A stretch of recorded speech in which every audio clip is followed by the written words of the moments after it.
In a dilapidated city, there exists a nefarious mech repair shop, where every service offered is exorbitantly priced.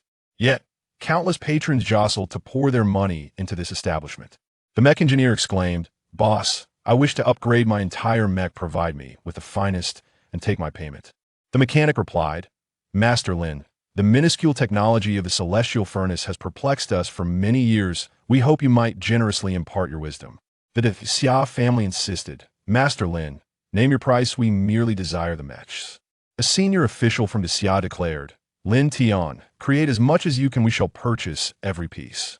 The Daxia military district inquired, "Lin Tian, would you be interested in expanding your business? Come assist us with those incompetent machines." As Lin Tian gazed upon his burgeoning wealth, he revealed his signature merchant's grin and said, very well, form an orderly queue one by one, please." Across the nations of Blue Star, the astonishment was palpable. Oh my, how could Daxia possess such advanced mech technology? Then came the day of the interstellar invasion, when countless Daxia mechs surged forth from Blue Star. The various interstellar factions pondered, are we invading them, or are they invading us? Hurry, shut the stargates. Those lunatics from Daxia are upon us once more. The cosmic overlords remarked in disbelief, how is this possible? We are still studying mythical mechs, and Daxia has already entered the era of the super divine?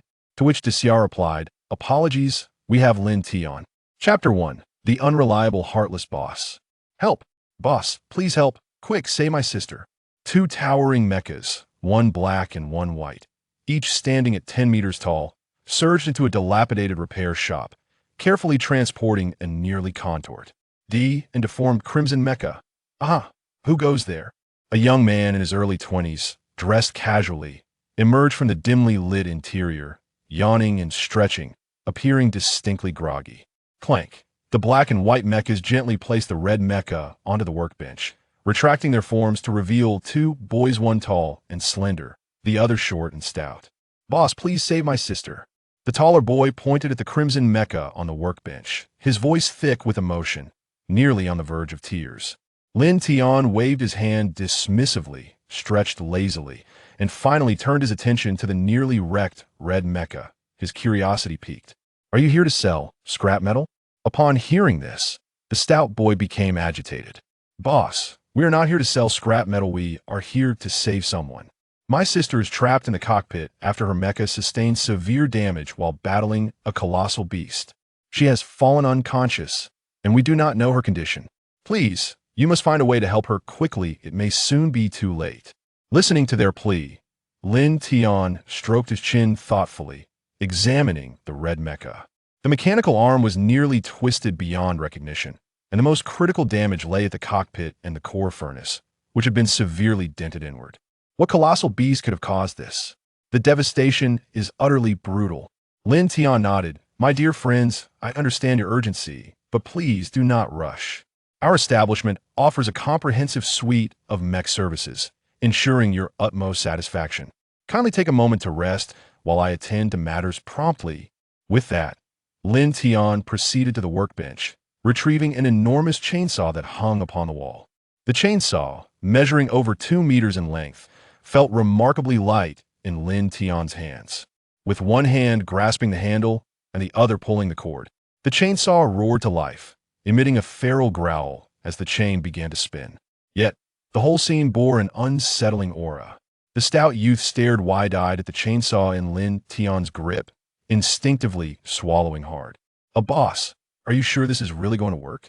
They felt an unsettling sense of being in the wrong place. Wasn't this a repair shop? Why did it feel as though they were placing the safety of their companion in the hands of this seemingly eccentric proprietor? Moreover, their companion might not hold on for long. Lin Tian, wielding the chainsaw, displayed a confident smile. Of course it will work. It's going to be quite effective. Just watch. With that, he yanked the chainsaw once more, gesturing towards the crimson mech upon the workbench. This angle is just perfect. In the next instant, chaos ensued, in a dazzling display of sparks and lightning. The seemingly indomitable red armored shell of the mecha was sliced open as effortlessly as if it were mere tofu.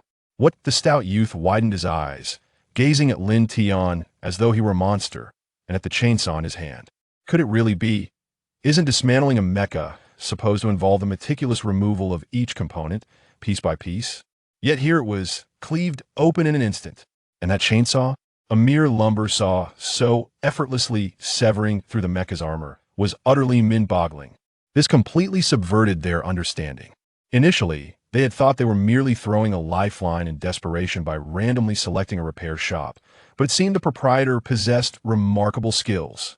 As the entire mecha was bisected from the cockpit, it revealed a young girl trapped within, ensnared by control rods and neural connectors, now rendered unconscious. Elder sister. The stout youth rushed forward to lift the girl from her seat. It's nothing serious. She merely fainted due to a mental shock. She will awaken after a brief rest. Upon hearing this, the two youths finally exhaled in relief. If anything were to happen to her, how would they explain it to her family? Thank you, boss. The two bowed deeply to Lin Tian. Although their manner was somewhat peculiar, he had indeed rescued the elder sister. Lin Tian waved his hand dismissively. No need for thanks. Saving a life is worth more than building a towering pagoda. 10,000 star coins. Would you prefer to pay via supercredit or cash? Huh? The two youths were visibly taken aback, exchanging incredulous glances as astonishment reflected in their eyes. Boss, is it 10,000 star coins? To simply dismantle a mech and charge 10,000 star coins? Moreover, the mech has been utterly rendered useless, with no possibility of repair. Even if they possessed such wealth, they certainly would not allow themselves to be taken advantage of. Instantly, they branded the individual before them as a heartless profiteer. What's the matter? Do you believe your sister's life is not worth 10,000 star coins? Lin Tian regarded the two youths with a look of skepticism. Typically, those capable of piloting mechs were not impoverished individuals. Furthermore, that crimson mech was among the elite of the yellow-tier mechs, valued at several 100,000 star coins. The tall, slender boy hastily waved his hands in protest. No, boss, do you think this mech has any chance of being repaired? If it does, could you please assist in restoring it? Once my sister awakens, she will pay you. She has the means. To their surprise, Lin Tian shook his head. Repair? Why bother with that? Even if restored, it would merely be a heap of scrap metal, a worthless trinket. I can craft you an entirely new one. What? The two youths were momentarily taken aback. Scrap metal? This was the finest mech among the yellow tier, and the boss dares to call it trash? Were they merely unacquainted with the world, or had the boss lost his mind? Moreover, if they were not mistaken, this was a repair shop, albeit a rather dilapidated one, not a mech manufacturing center. Creating mechs was a task solely reserved for skilled mechanics. Mechanics and repairmen were two entirely distinct professions. The former possesses the ability to design, create, transform, and upgrade mecha. It can be said to be the most esteemed yet rarest profession in this world, revered by countless individuals. In contrast, the mecha repairman merely attends to the repair of damaged mecha components and the replacement of certain mechanical parts. One might argue that they are solely versed in maintenance rather than the intricacies of mecha. This profession arose from the scarcity of true mechanics, although it enjoys considerable popularity among mecha artisans, particularly those skilled repairmen who, after extensive exposure to various mecha, have gleaned some understanding of mecha principles, allowing them to perform more meticulous repairs. Boss, are you certain that you can forge a mecha here? The tall, slender youth repeatedly sought confirmation, utterly bewildered by the apparent inability of this dilapidated repie. Our shop to possess the capability to create mecha. The seemingly unreliable proprietor before him appeared to have little connection to the realm of mechanics. Chapter 2. The Mecha Era. The minuscule technological forge of heaven and earth. Lin Tian's lips curled into a mysterious smile. Indeed, this establishment prides itself on its integrity, never resorting to deception. Behold, a beam of light projected onto the wall, revealing a series of mecha projects. Yellow tier Taishan mechanical arm, 10.5 million star coins. Yellow tier blazing mechanical arm, 13.66 million star coins. Yellow tier colossal mechanical arm, 15.88 million star coins. Yellow tier lava heart of the forge, 1,003,000 star coins. Yellow tier thunderstorm heart of the forge, 1,884,990 star coins. Yellow tier Life Heart of the Forge, 2,996,000 star coins. Yellow tier Armor System, 100,000 to 1 million. Yellow tier Weapon System, 200,000 to 2 million. Yellow tier Control System, 500,000 to 5 million. Additionally, complete sets of mechs. Yellow tier Thunderfire Mech, 5 million star coins. Yellow tier Vanguard Mech, 5 million star coins. Yellow tier Dominator Mech, 5 million star coins. The two youths stared wide-eyed in disbelief at Lin Tian. Boss, you must be joking, right? So expensive? Their astonishment was understandable. Even ordinary yellow tier mechs cost only around 100,000, an amount most could afford. And even the top tier ones were merely a few hundred thousand. Yet here, the prices soared to more than 10 times that. It was simply outrageous. Lin Tian smiled confidently. The products from his store are guaranteed to be of exquisite quality, with attributes that are unparalleled among the best. Moreover, these are yellow-tier mechs equipped with a celestial furnace, which naturally raises the price above that of nuclear-powered mechs. After all, you get what you pay for. With a grand gesture, he summoned a projection of a blue mechanical heart, pulsating with glimmers of lightning, emanating an unparalleled and terrifying energy. The heart of the thunderstorm furnace, a variant of the celestial furnace heart. Inspired by the thunder of the heavens, it can autonomously absorb dark matter of the lightning element from the surroundings to replenish its energy, eliminating the need for spiri. Tool energy or monster core refinement, like the nuclear-powered furnaces.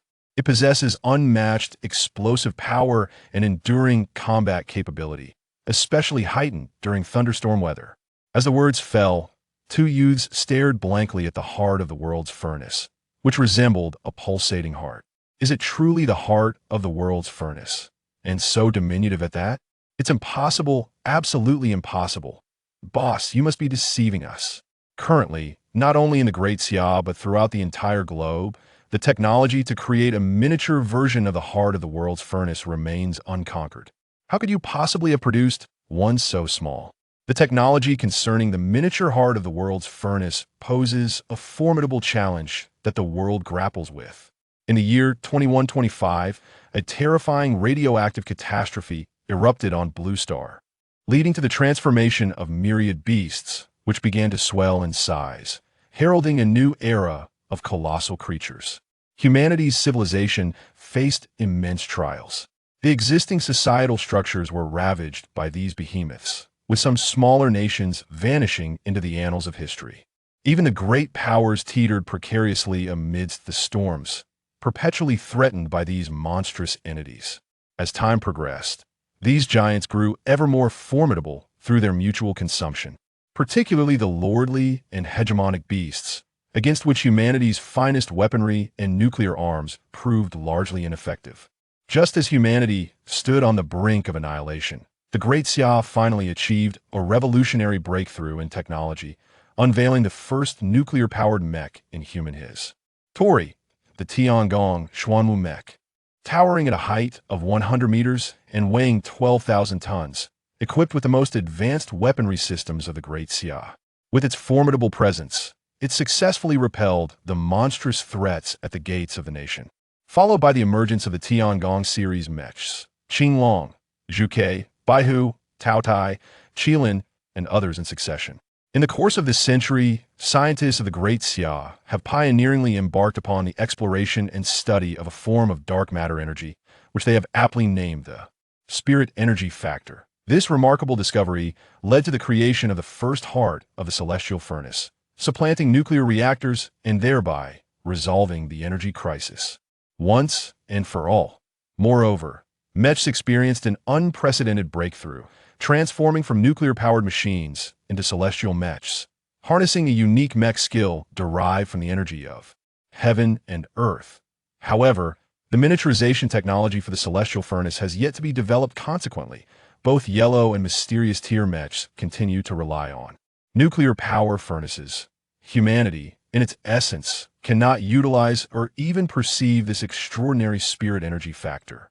Yet, upon merging with their mechs, mech practitioners can synchronously receive feedback from their machines, thereby absorbing the spirit energy factor and augmenting their own SD.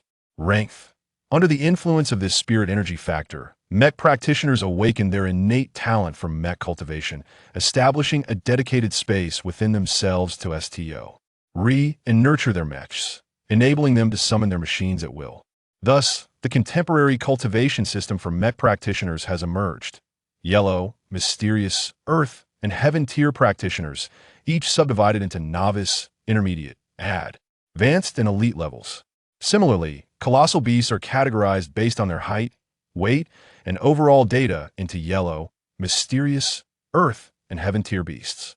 Within each tier, these beasts are further classified by their strength and lineage into ordinary, lord level, and overlord level beasts. This is akin to the majestic lions and tigers, which, regardless of their tier, are inherently overlord level beings, with even some ordinary higher tier beasts hesitant to challenge them. This marks an unprecedented transformation, heralding the advent of the mech era. Lin Tian nodded with a smile, inquiring, "So what will it be? Shall we forge a celestial mech or repair this heap of scrap metal?" The tall, slender youth's eyes sparkled with excitement. "Boss, how about we give crafting a celestial mech a try? If it were true, they would have stumbled upon extraordinary fortune. If false, it was of little consequence. At worst, they would not return to this dubious establishment. Besides, if it were indeed a yellow-tier celestial mech, his sister would undoubtedly be willing to pay handsomely." How clever he was! "All right, you two wait here for a moment, it won't take long." With that, Lin Tian plunged into another operation room. As the heavy door shut, the two youths felt a tumult of complex emotions, anxiety mingled with an undercurrent of exhilaration. And if this were indeed the case, they might have uncovered a monumental secret. This proprietor could very well have mastered the intricate technology of the celestial furnace. Clang! About half an hour later, the door to the operation room swung open with a resounding bang, revealing a red mech being maneuvered out by mechanical arms. What the heck? That was quick. The two youths were left speechless, astonished that anyone could craft a mech in merely half an hour. Meanwhile, the girl, who had already awakened, rushed forward in sheer excitement. Gazing at the mech that bore an uncanny resemblance to her own Star Moon mech, she dove into the cockpit, having grasped the entirety of the situation during the brief span of her consciousness. A resounding rumble echoed, akin to the roar of thunder, as the very heart of the furnace ignited, causing the entire mech to emanate azure arcs of lightning. Then, a voice imbued with mechanical excitement burst forth from the girl. "Wow, this is simply magnificent. Truly extraordinary. This is the epitome of a cockpit. Compared to this, nuclear-powered mechs are but mere rubbish. So powerful. I feel an overwhelming surge of strength coursing through me. Should I encounter that colossal beast again, I could surely sever its head. Boss, your creation is simply astounding." The girl piloted the mech into the open, executing a series of fluid, powerful strikes that sent tremors through the ground. Suddenly, as if she had discovered something remarkable, she exclaimed, "Oh my heavens, it truly is the heart of the world's furnace. I can't believe a yellow-tier mech can actually be equipped with the heart of the world's furnace. This is utterly incredible. Boss, you are truly magnificent. Do you realize you have conquered a challenge that the entire world has struggled to overcome? The miniature technology of the heart of the world's furnace." At this moment, Lin Tian approached the mech with a smile, saying, "That is only to be expected. Product from my establishment are guaranteed to be of the highest quality. How do you find it? Are you satisfied?" "Absolutely satisfied. I am thoroughly impressed. Boss, I must pay you generously." Chapter 3. The Infinite Chaotic Mech Uncle. I have transferred 5,000,001. The young girl, Qin Ruoxue, promptly completed the transaction, fearfully whisking away in her mech with two young companions, as if concerned he might change his mind. This time, she truly struck gold. She had acquired a mech capable of harnessing the energy of heaven and earth for battle. She felt utterly confident in her ability to confront even the most formidable behemoths. Moreover, she had stumbled upon an astonishing secret. The owner of a repair shop had mastered the intricate technology of a miniature heavenly furnace. Should this news spread, it would undoubtedly create a sensation across the globe. Lin Tian gazed at the receding crimson figure vanishing into the ruins, then glanced at the unexpected 5,000,000 star coins added to his balance, feeling quite delighted. Just then, A melodious voice resonated in his mind. Ding. Congratulations, host. On completing your first task, you have been rewarded with a piece of infinite chaotic divine iron, now stored in the system space. Lin Tian raised an eyebrow, his spirits soaring. Dog system, you finally decided to come alive. I thought you had perished. Ever since this invincible mech system had awakened and bonded with him, it had only bestowed upon him a novice gift pack and a task, remaining eerily silent thereafter. He had begun to suspect it was a one-time system.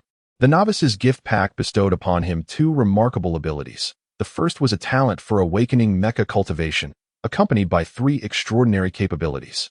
The first capability, perfect control, allowed him to achieve an unparalleled synergy with any mecha, enabling him to unleash its full potential, 100% or even 200%, perfectly mastering every aspect of the mecha, achieving a harmonious union between man and machine. The second ability, divine awareness, was the most formidable of all. In the process of crafting and modifying mechas, he seemed to be guided by a higher power, effortlessly wielding various abilities and executing mecha maneuvers with astounding finesse. His expertise in mecha piloting, combat techniques, and reflexes transcended the ordinary, granting him instantaneous insight into the structure, principles, and strengths and weaknesses of the mechas. These two abilities propelled him from a novice to an extraordinary creator and pilot of mechas in an instant. The third gift, Heart of Heaven and Earth, ensured that every mecha he forged would have the opportunity to undergo a transformative refinement through the energy of the universe. Unlike the gradual enhancement typical of other mechas, this process was instantaneous and devoid of any risks. For instance, as he crafted a complete yellow-tier mecha, his physical prowess would concurrently be refined to the same yellow-tier standard. The feedback from the universal energy depended on the strength of the mecha itself, as the disparities between different yellow tiers were significant. Of course, the mechas he created had to pass a system evaluation to be deemed qualified. His physical prowess encompassed both mental acuity and physical strength. The strength of his mental power enabled the mecha summoner to connect with the mecha's control center, achieving true unity. The stronger his mental power, the more formidable the mecha he could command, thus enhancing his combat effectiveness. Furthermore, during the arming of mechas, he could summon them from the mecha space with mere incantations, eliminating a multitude of complications. The strength of one's physical constitution enhances safety within the cockpit, bolstering resilience against pressure and mitigating injuries sustained during mech combat and overload scenarios, thus providing better self-protection. Additionally, there exists a data package titled Comprehensive Guide to Yellow-Tier Mechs, which, upon activation, floods his mind with knowledge, endowing him with the capability to craft an entire series of yellow-tier mechs. Subsequently, he retrieved a piece of primordial chaotic divine iron from the system's space. With a resounding thud, a 1-meter square silver object crashed to the ground, causing the earth to tremble beneath it and leaving a deep indentation on the metal surface. Goodness, how heavy could this be? He then perused the accompanying manual provided by the system, and his eyes sparkled with excitement upon reading.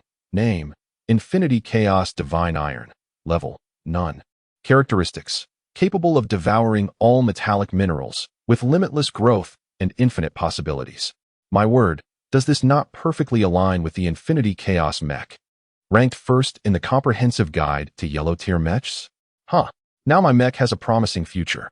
Well done, system. Just as Lin Tian silently commended the system, its voice resonated once more. Ding. Congratulations, host. Your wealth has surpassed 1 million, meeting the conditions for system upgrade.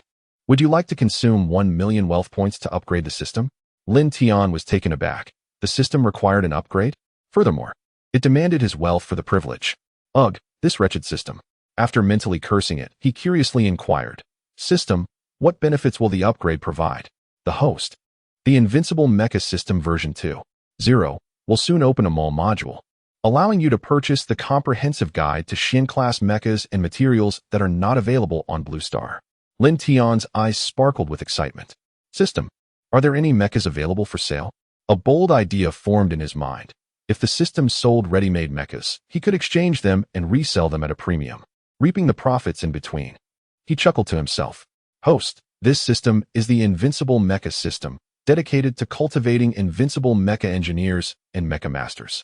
Rather than a mere trader of mechas, the system continued, only by becoming sufficiently powerful can one deter all threats. Wealth is merely a byproduct of strength. Lin Tian nodded thoughtfully, giving a thumbs up. Brother system, you see things clearly. Wealth is fundamental to my growth, but it is not my ultimate goal. It's time for me to begin crafting my own mecha. In the ruins of a city, for mechas of various colors, each towering about 7 to 8 meters, raced through the debris. One mecha seemed to be missing a mechanical leg, supported by two others as they dashed forward.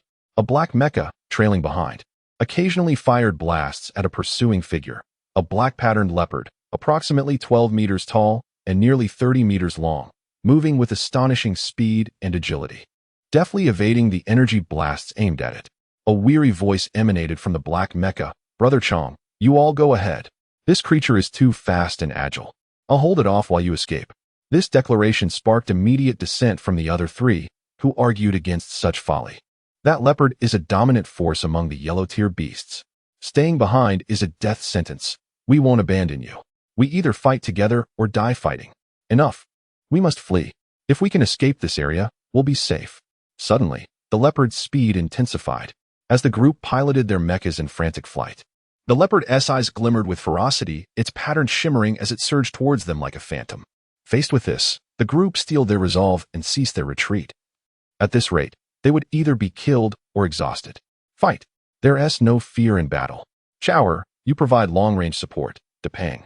Assist from the side and be wary of ambushes. Heizi, I'll lead the attack. Find a moment to fire at this beast.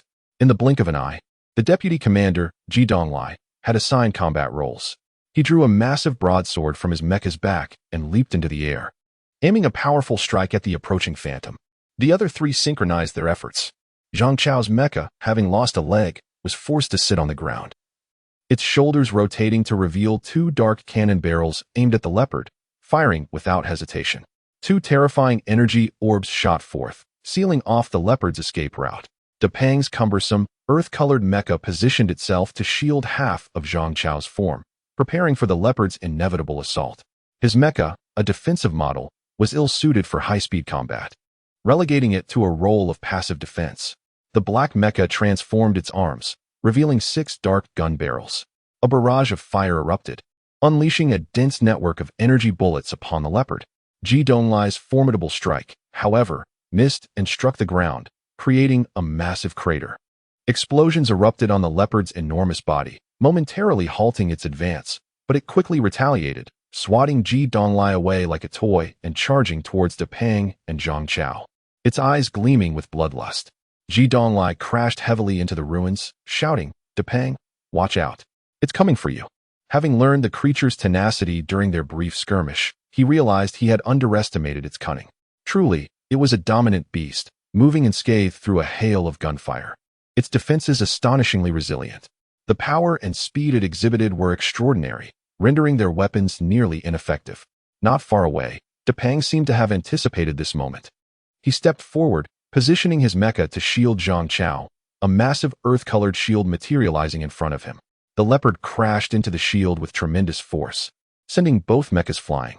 With an exultant roar, the leopard leaped into the air, its sharp claws slicing through the void, aiming to shred Zhang Chao's mecha and consume him whole. This is it, Zhang Chao thought, closing his eyes to await death. He knew his mecha could not withstand the leopard's lethal claws, which had previously severed one of its mechanical arms. However, just as despair enveloped them, a voice rang out. Beast, you seek death. A brilliant blue beam crackled with lightning, piercing the air and striking the leopard. It let out a chilling scream as its massive body was impaled, leaving a gaping black hole where its insides seemed to vaporize. The leopard tumbled into the ruins, its fierce gaze now tinged with panic as it beheld the approaching red mecha. With newfound hope, the Westerners rejoiced, exclaiming, Sister! 2 black and white mechas rushed from the distance, pulling Zhang Chao from the debris and reuniting with Ji Donglai and Heizi.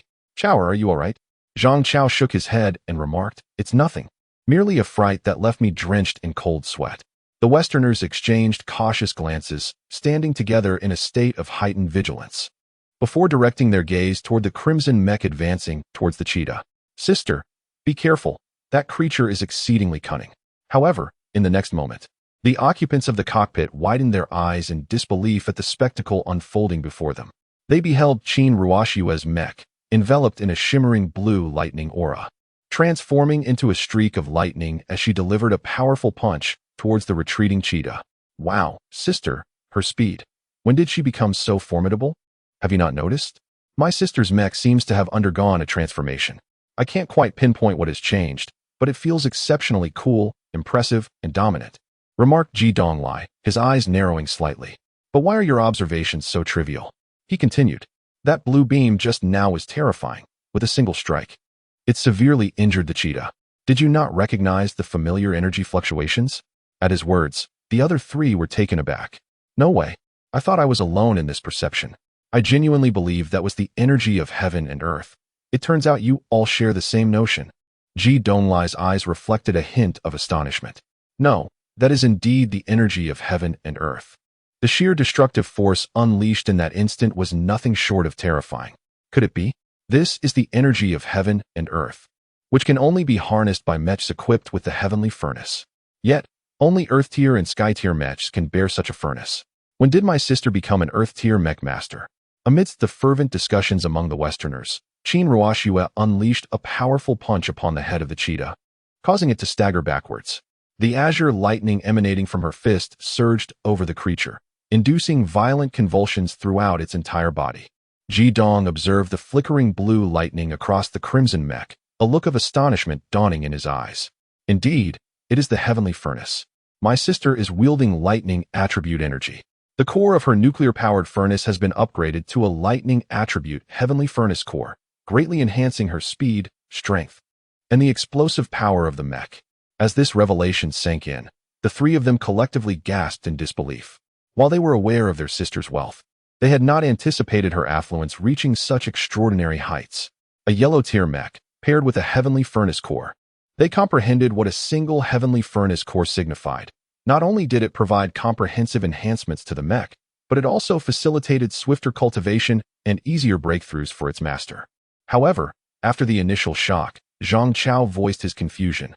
Wait a moment, how could a yellow-tier mech possibly accommodate a heavenly furnace core?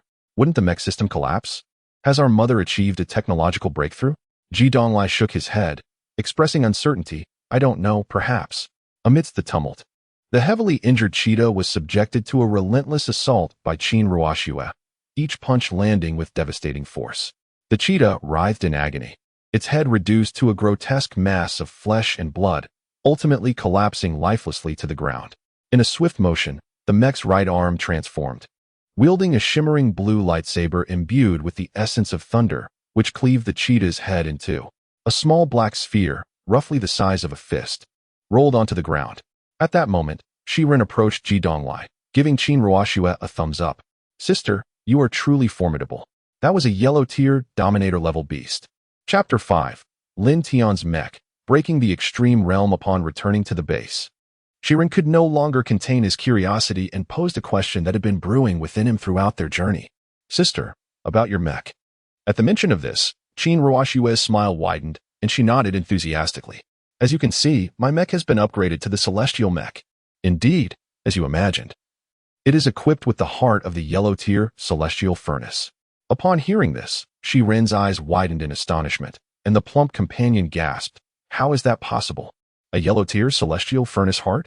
Such a thing exists? Others share the same queries in their hearts. It is not their ignorance that is to blame, but rather the mecha knowledge they have been exposed to.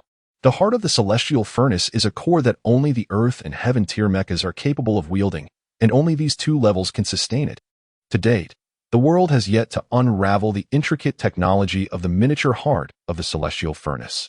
The large-scale version cannot be integrated into the yellow and mysterious tier mechas at all, as the mecha systems would falter under the immense energy from the heart and collapse. This heart possesses the ability to devour the dark matter energy, spiritual energy factors, from the cosmos for its own use, simultaneously channeling a portion of that energy back to aid the mecha masters in their growth, making breakthroughs significantly easier. Unlike the yellow and mysterious tier mecha masters, who rely on nuclear-powered furnaces, essentially nuclear reactors, without any energy feedback or innate abilities, the enhancement of their physical prowess relies solely on their diligent training, where every minuscule advancement demands countless sweat and effort. This is precisely why the number of mecha masters remains so limited, with the majority still being yellow and mysterious tier. while Earth and Heaven tier masters are exceedingly rare.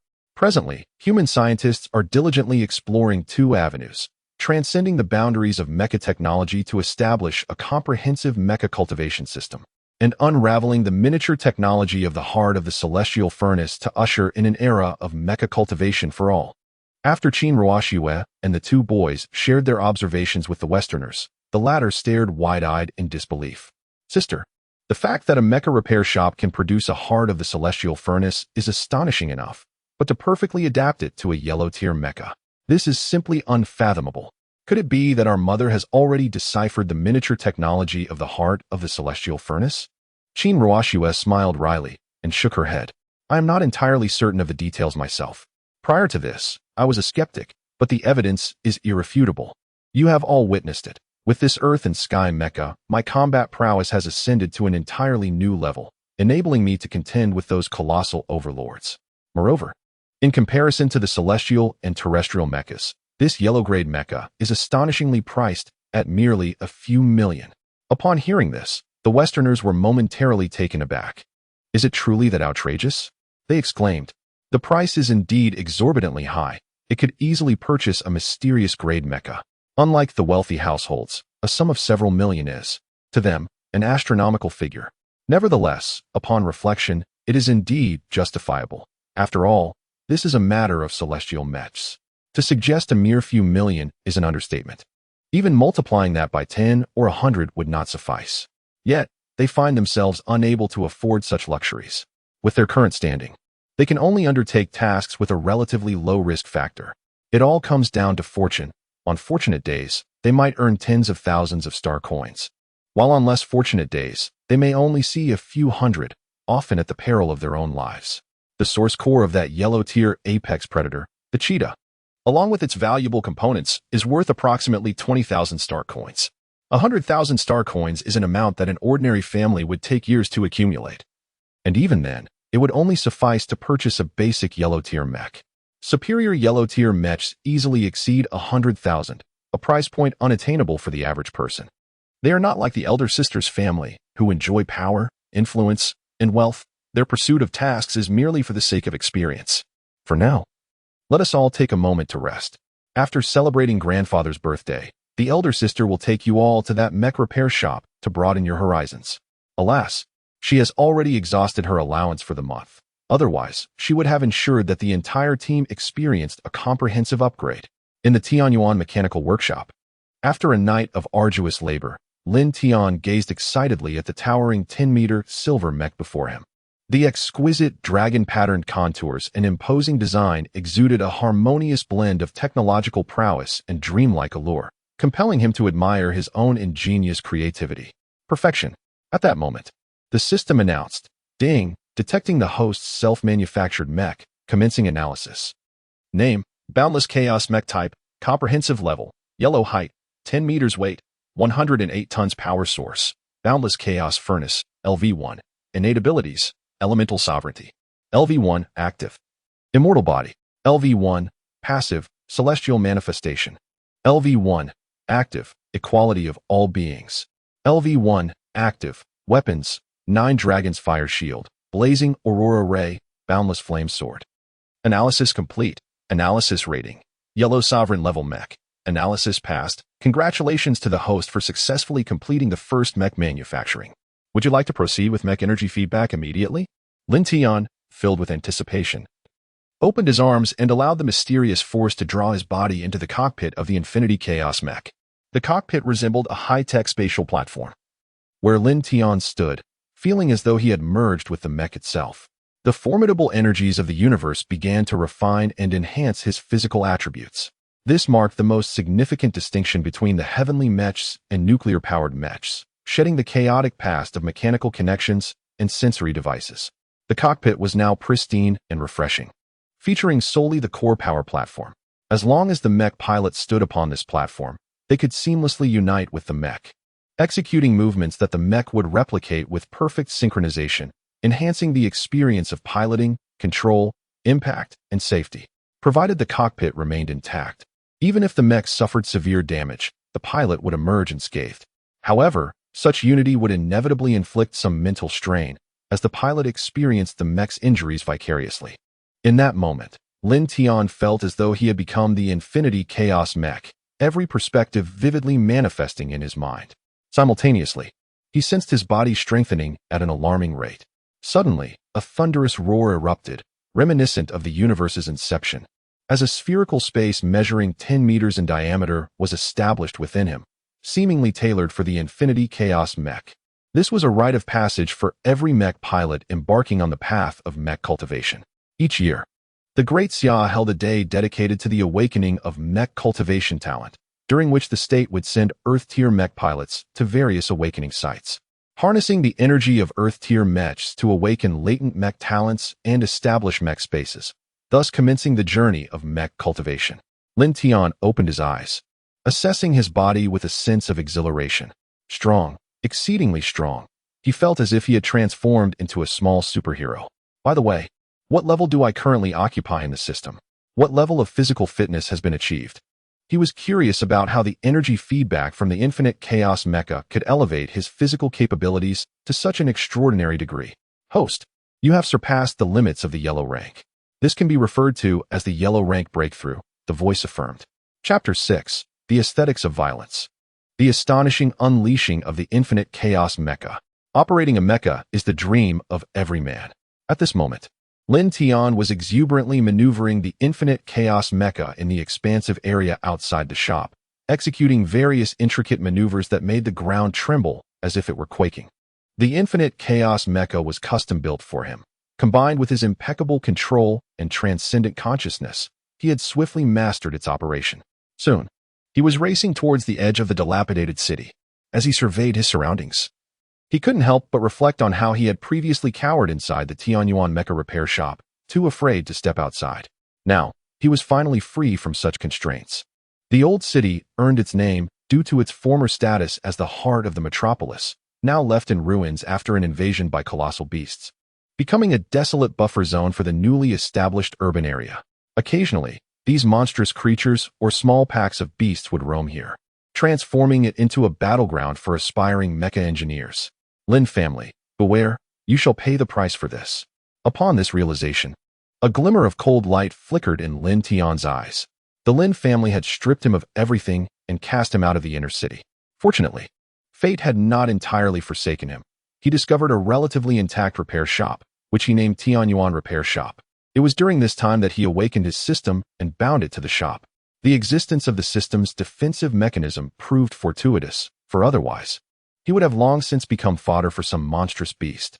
After running for approximately 10 minutes, Lin Tian finally encountered a colossal lizard, standing about 5 meters tall and stretching over 10 meters in length. Its piercing gaze fixed instantly upon the Wuji Chaos Mecha. With a hiss, the giant lizard flicked its tongue and lunged at Lin Tian, its massive jaws gaping wide. Its tail swept through the air like a massive tree trunk, striking with formidable force. This yellow-tier ordinary giant lizard was the most common beast in the old city, residing in the ruins that had become its ideal habitat. The Wuji Chaos Mecha did not flinch or evade. With a firm grip, it seized the tail of the lizard and, with a powerful heave, swung it around before slamming it back down onto the rubble. The ground trembled with a resounding crash, sending plumes of dust spiraling into the air. The giant lizard, intent on struggling free and fleeing, was lifted once more, only to be brought crashing down again and again. The cycle repeated over a dozen times, leaving the lizard's form contorted and lifeless upon the ground. The sensation was exhilarating. The Wuji Chaos Mecha clenched its fist and, with a swift motion, crushed the lizard's head underfoot. A small black orb, no larger than an egg, was caught between the mech's fingers, appearing pathetically insignificant and somewhat comical. This peculiar item could fetch a decent sum, yet Lin Tian found himself disinterested in harvesting materials from the lizard's body. Only the core held any real value. Just as Lin Tian prepared to continue his journey, he heard a rustling sound from the distant ruins. Several more giant lizards emerged within his perceptive range, roughly the same size as the one that lay defeated, but numbering over a dozen. His attention was particularly drawn to the leader of the pack, a lizard nearly 10 meters tall and close to 30 meters long. It seemed he had inadvertently stumbled into a nest of lizards, including a lord-level giant lizard, a surprising windfall. Rather than fear, Lin Tian felt an inexplicable thrill. Although this was his inaugural experience piloting a mecha in battle, he felt no unfamiliarity or discomfort. Meanwhile, amid the distant ruins lay a gray-brown mecha, nearly camouflaged within the debris. In the cockpit, a plump individual gazed despondently at the encirclement of giant lizards surrounding a silver mecha. "It's over," he lamented. "What are we to do now?" That mecha pilot appears quite formidable, but facing 16 ordinary yellow-tier lizards and one Lord-level lizard, it's a sheer impossibility. However, I am merely an adventurous streamer, disguised in a mech, capable of fleeing but possessing little combat prowess. In an instant, a flurry of comments adorned the cockpit screen. "Wow, what a stunning and imposing mech. Which mech center designed this? It's absolutely captivating. Hey, is this really the time to admire mechs?" The streamer is surrounded and will undoubtedly be torn to shreds by those giant lizards. Nonetheless, that mech is indeed quite striking. What a pity. What use is being handsome? Mechs require practicality and survival. This flashy design is as fragile as paper. Streamer, I advise you to flee quickly. Once those giant lizards deal with the mech pilot and discover you, it's all over. Your life is paramount. Indeed, streamer, you are merely an adventurous host, not a martyr. Hurry and escape. Streamer, perhaps it's best to give up. You may be skilled at dining, but when it comes to fighting, you falter. Your talent lies in evasion. Come on, streamer, fear not. You are a senior mech pilot of the yellow tier. If you take down a giant lizard, I'll reward you with a sports car. Bro, we are all men of the great Xia. Look at that silver mech, standing still like a mountain, unafraid. I believe it's simply frozen in fear. Stay strong, broadcaster. I have already called for support. However, in the following live broadcast, a sudden silence enveloped the entire streaming room. The scene revealed the Chaos Mecha, encircled by a horde of giant lizards.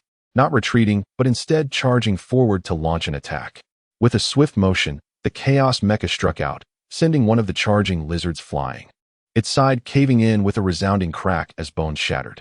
Almost immediately, it delivered a kick that obliterated another lizard's head, causing a spray of blood that ignited the ferocity of the remaining lizards. Snarling, they lunged at the Chaos Mecha, which deftly maneuvered among them. Each punch and kick claiming the life of a lizard, embodying the essence of violent beauty. In the distance, the portly figure in the cockpit stared wide-eyed, his throat involuntarily swallowing. Family, am I seeing things? What am I witnessing? This mecha pilot is astonishing. Goodness, it's not just astonishing, it's beyond comprehension. Who truly is the behemoth here? Oh my, have you all noticed the terrifying combat instinct he possesses? Every punch and kick is executed with unparalleled finesse, surpassing even a textbook example. He's even more formidable than our instructors. To those above, your perspective is lacking. I, revered as the strongest tactical master of the great Xia in a century, can only express my awe. The combat awareness and skill of this silver mecha pilot compel me to pay homage to the ancestors. Moreover, his mech combat skills are strikingly straightforward, devoid of any embellishments or unnecessary flourishes. They are entirely geared towards the art of killing. In essence, he embodies the very essence of a battle-hardened deity of death. How terrifying it is to witness a top-tier mech master with my own eyes. To those upstairs, your perspective is rather superficial. I have encountered several elite mech masters, yet none possess the sheer ferocity of this individual. Chapter 7. A video igniting a storm across the internet. Goodness. Is it truly possible for a mech to execute such maneuvers?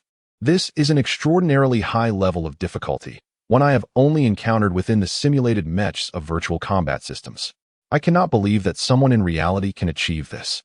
In theory, it is entirely feasible. All that is required is a seamless synergy between the mech master and their machine, achieving a perfect unity of man and machine, along with an extraordinary consciousness on the part of the mech master.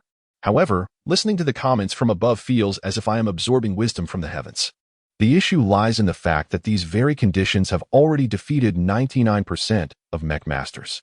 As for me, I know I could never accomplish such feats. Otherwise, one might wonder why there are so few top-tier mech masters. The compatibility can indeed be gradually refined over time. However, the most crucial factors remain innate talent and awareness. Fortunately, I recorded the screen. This battle video possesses immense research value. Once I thoroughly analyze it, who knows, I might even become a martial arts master. To the individual above, I wish you the best of luck. At this moment, The portly individual was brimming with excitement.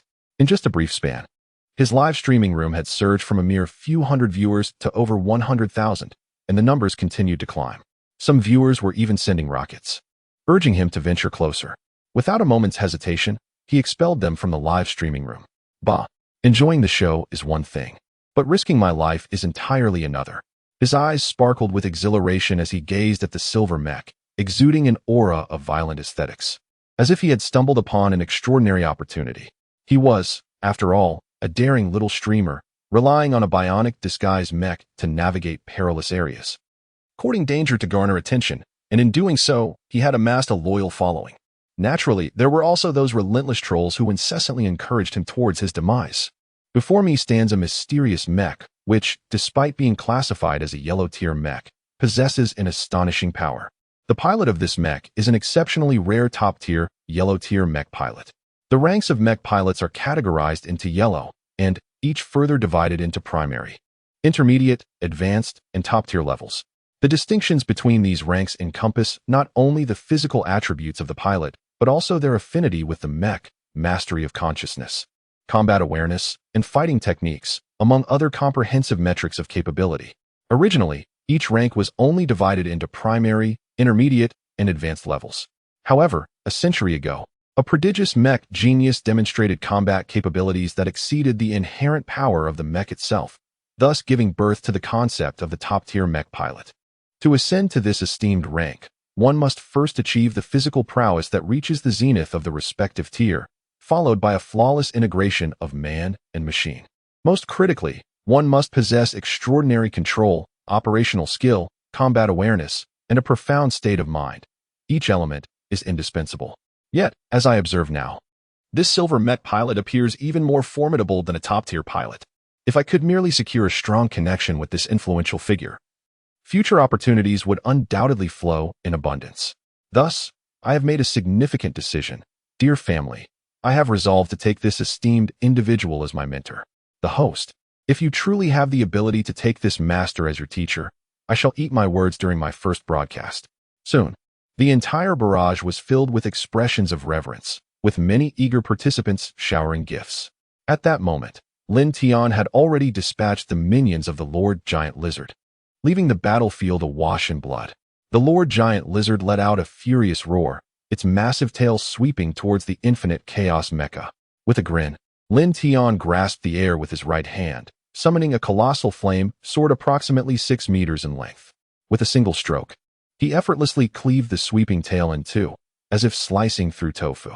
The Lord Giant Lizard emitted a heart-wrenching scream, turning to flee, yet was met with another strike that severed its head. Subsequently, Lin Tian stowed away the core and cast a glance in the direction of the chubby fellow before hastily exiting the battlefield. Instantly, the chubby fellow's broadcast room erupted once more. What? Is it over just like that? I thought we would be entangled for quite some time. What was that laser sword? Was it truly that powerful, capable of dispatching a Lord Giant Lizard with a single blow? No, everyone. It has only just dawned on me that there is a very serious issue at hand. It seems this mecha operates on celestial energy. That light sword speaks volumes. It is a manifestation of fire attribute, celestial energy. In other words, its core is a celestial furnace heart. No way. Could it be true?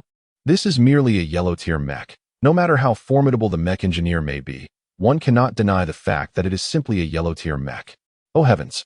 This yellow-tier mech is equipped with the heart of the celestial furnace.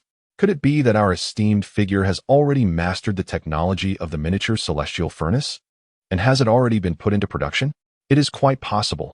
Our esteemed figure has always preferred to operate discreetly, and would not unveil any immature or unstable technology.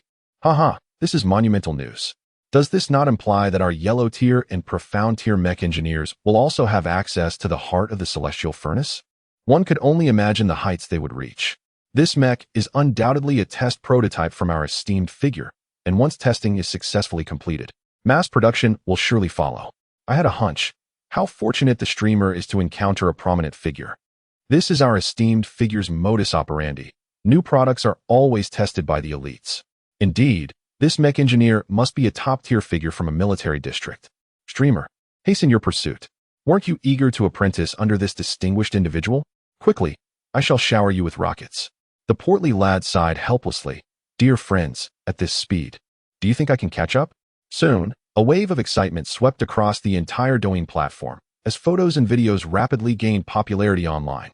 Each title captivated the attention of every netizen, revealing a super elite and the suspected era-defining celestial mech from our esteemed figure. Astonishingly, our esteemed figure has already overcome the technology of the miniature celestial furnace. Dear friends, the springtime of our yellow tier and profound tier mech engineers has arrived. The emergence of the yellow rank celestial mech has sent shockwaves through the world. Is the era of universal mech cultivation not far off? Upon receiving this news, other nations swiftly convened an emergency meeting. In the ugly nation, the expression of the ruler Mejba was grave as he addressed the assembly of high-ranking officials, esteemed colleagues. Observe closely. The Great Xia has already mastered the technology of miniature celestial furnaces, and they have even produced the latest generation of yellow-rank celestial mechs. And what of us? To this day, we remain utterly clueless. Research funds have been poured in time and again, yet all we have to show for it are these piles of worthless papers. Pray tell, what have we truly accomplished? Failure, failure, failure. I've grown weary of hearing that refrain. Falling behind is a slippery slope, and the hegemony of our ugly nation is crumbling at the hands of your incompetence. I demand, without delay, that you present me with a fully developed miniature celestial furnace technology by any means necessary. Chapter 8. Elder Qin's Analysis. Is it possible that we are facing an extraterrestrial civilization? Hurry, arrange the itinerary immediately, and head towards the Great Xia. It has ignited the entire blue star, stirring up tumultuous waves and nations previously as tranquil as water. The advent of the miniature heart of the celestial furnace technology is undoubtedly a groundbreaking advancement that all countries are currently investigating. This heralds the dawn of an era where everyone can cultivate mecha skills, as well as signifies a monumental transformation in technological and military industries.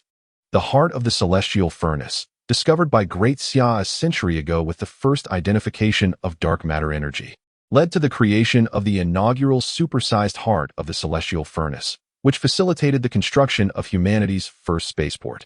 Subsequently, a series of ambitious projects such as the space elevator, aerospace aircraft carrier, and space base, collectively known as the Nanton Gate Project, have gradually matured.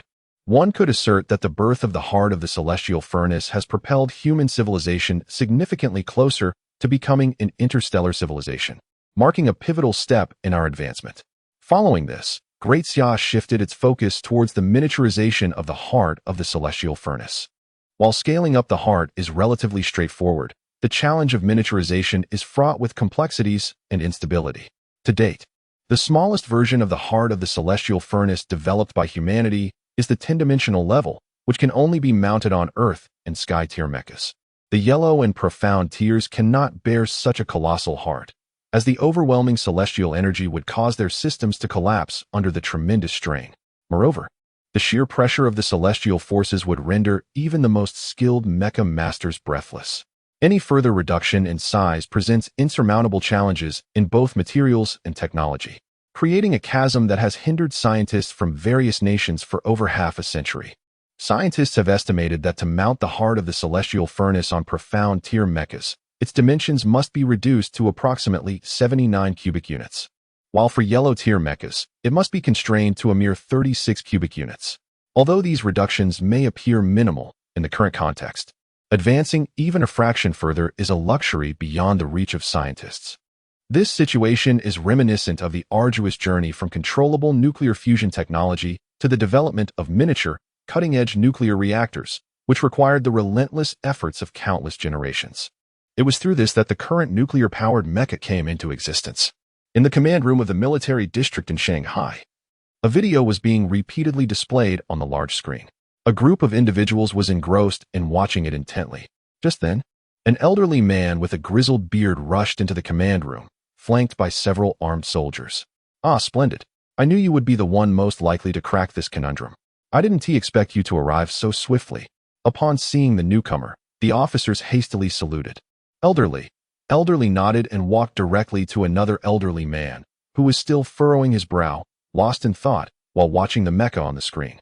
"I say, old Qin, had I not seen the video and hurried over, how long were you planning to keep this from me?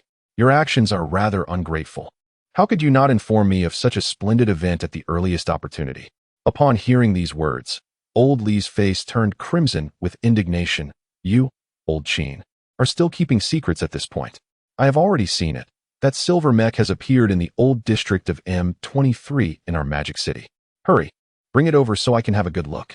You, my old friend, have quietly conquered several challenges and even crafted a yellow rank earth mech. Old Qin's face bore a wry smile as he raised his hands in a gesture of helplessness. I assure you, it is not my doing. I merely rushed over after seeing the video, thinking there had been a significant breakthrough in the Kyoto Lonka. I came to the magic city for testing, but it was not arranged by our military district, nor did I receive any news from Kyoto. Logically, they would not travel such a distance for testing, and if they did, there would surely be orders issued. Old Li regarded the two with a skeptical expression. You two, father and son, are not conspiring to bamboozle me. Are you? You truly know nothing at all? Old Qin, if you continue to hide the truth, it will lose all meaning. Well, it's best to openly acknowledge it. I'm not vying for credit, sighed Old Qin. He turned and pointed at the virtual screen, which instantly magnified the image several times. The silhouette of the silver mech became distinctly visible. Take a look for yourself. Although I have never encountered the actual mech, merely observing the exoskeleton armor reveals that it is composed of a material unlike any we are familiar with. It's a novel metallic substance. It appears to be crafted from a singular, unalloyed raw material, devoid of any traces of alloy. Our current metal database contains no references or similarities to such a material. However, I am confident of one thing. This material possesses remarkable toughness, reactivity, strength, and compressive resistance, along with certain properties that remain unknown to us. It exhibits characteristics typically found in rare alloys, which is exceedingly rare for a singular raw material. One might even say, it could be that we have yet to encounter it. Yet, at least on the present blue star, the moon, Mars, or even across much of the solar system, this material has not been observed. Old Li nodded thoughtfully. Old Qin is the most authoritative expert in the field of materials, and it is hardly surprising that he could discern so much from mere photographs and videos. He then continued, moreover, regarding the laser sword mounted on this mech. While we are capable of producing such weapons, even developing long-range laser armaments, this particular laser sword is beyond our current technological capabilities. It is not merely a laser sword. Rather, it represents a sophisticated application of celestial energy, possessing terrifyingly high temperatures and sharpness. I surmise that ordinary yellow tier or even mysterious tier materials would be as fragile as paper against this laser sword. Finally, we have the heart of the celestial furnace, which should be a fire attribute celestial furnace, albeit with some distinctions. The specifics of these differences may only be revealed upon encountering the actual mech. Old Li, you are well aware of the extent to which our miniature celestial furnace technology has advanced. Not to mention this 3 Western celestial furnace. Even the 9 directions has yet to be conquered. Do you still believe I am the one responsible for this? Li Lao furrowed his brow in deep contemplation. After listening to Qin Lao's words, the initial excitement he felt gradually subsided. This mech was not developed in Magic City. Having just arrived from Kyoto, it could not have originated there either.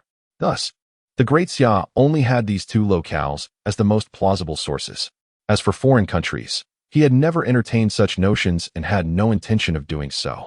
Those nations, reveling in the technologies discarded by Great Xia, were insufferably smug, always believing themselves to be paramount, followed by the rest. What breakthroughs in technology could one expect from them? Suddenly, an idea struck him, and his eyes widened. Old Qin, could it be extraterrestrial civilization? In this modern age, Great Xia had indeed ventured into the interstellar realm, and it was evident that other cosmic civilizations must exist within the vast universe. Given the advanced nature of this mech technology, he could scarcely conceive of any other source. Chapter 9. Given that materials are so costly, is it not reasonable for me to sell at a slightly higher price? Old Qin, this matter is of utmost importance. I shall return to Kyoto to discuss it with number 1, and I leave this in your capable hands. It is imperative that you locate that mecha. After saying this, Old Li hurriedly exited the command room. Old Qin shot a glare at the still-dazed Qin Hao, exclaiming, "What are you dawdling for? Go find it. If you fail, I shall have your skin." This sudden outburst startled everyone present, yet in the face of the elder's authority, they could only nod obediently. He was not only the father of their commander, but also the president of the Shanghai Research Institute, the chief engineer of the Southern Gate project of the Great Xia, the chief scientist of Great Xia Heavy Industries, and the honorary vice president of the Great Xia Academy of Sciences, an expert in numerous fields, truly a national treasure. Why are you still standing there? Hurry and find it. If you can't, I shall have your skins. Understood, Commander, they replied, offering a salute before hastily departing the command room. Once the room cleared, Qin Hao immediately changed his demeanor, smiling at his grandfather. Old Qin shot him a disapproving look. I have told you not to indulge in such frivolities. I am quite busy. Instead of wasting time, you should find that mecha for me. It would be the finest gift you could present. Now that such an advanced mecha had emerged, he felt a burning desire to dive into its study. Dad, there's no need to rush. If you dislike the commotion, I shall cancel the birthday banquet and we can celebrate together as a family. Also, that girl Ruashua, had I not intervened, she would have barged into the military district to find you, claiming she had prepared a grand gift for you. Initially, the elderly gentleman intended to decline, yet upon hearing the name Ruashua, a gentle smile unexpectedly graced his stern visage. Observing this, Qin Hao couldn't help but smirk. Indeed, that girl Ruashua had a way of charming him. Whether or not his son was truly his flesh and blood remained uncertain. But there was no doubt that his granddaughter was unequivocally his own. At the Tianyuan machine repair shop, Lin Tian returned, humming a cheerful tune while surveying the mountains of black source cores piled on the floor. He stroked his chin thoughtfully and inquired, System, can these be exchanged for wealth points? These are the spoils he gathered from his foray today, of little significance to him. If only the nuclear-powered furnace could be utilized to convert some of the nuclear energy by casting it into the furnace.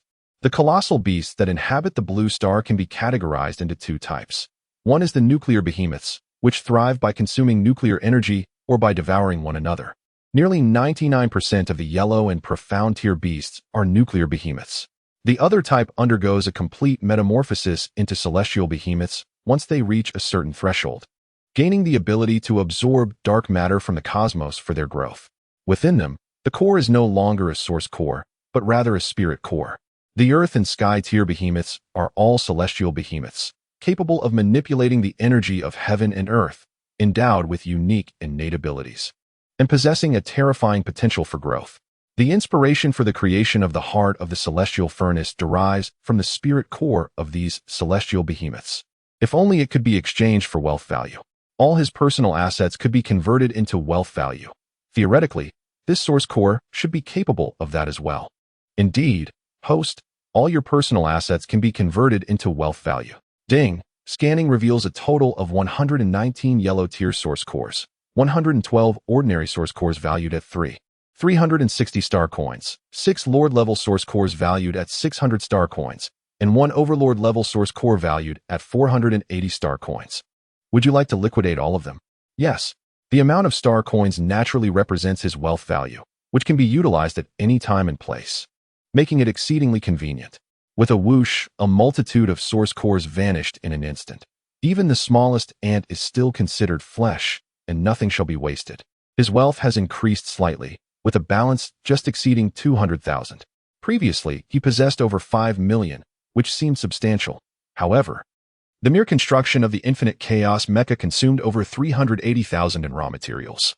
Without the infinite Chaos Divine Iron, he can merely gaze longingly at the mecha, unable to forge even those ranked among the top 10 in the grand list. The reason is simple. The materials are exorbitantly priced. Currently, neither Blue Star nor even the solar system offers these materials. He is left with no choice but to purchase them through the system's marketplace. Moreover, acquiring the mystical grade mecha compendium is imperative, yet it astonishingly costs 100 million. Without this compendium, his infinite Chaos Mecha cannot be upgraded. Money is an ever-present necessity. Expenses are ubiquitous. Alas, earning money is essential. Constructing mechas proves to be the most lucrative endeavor.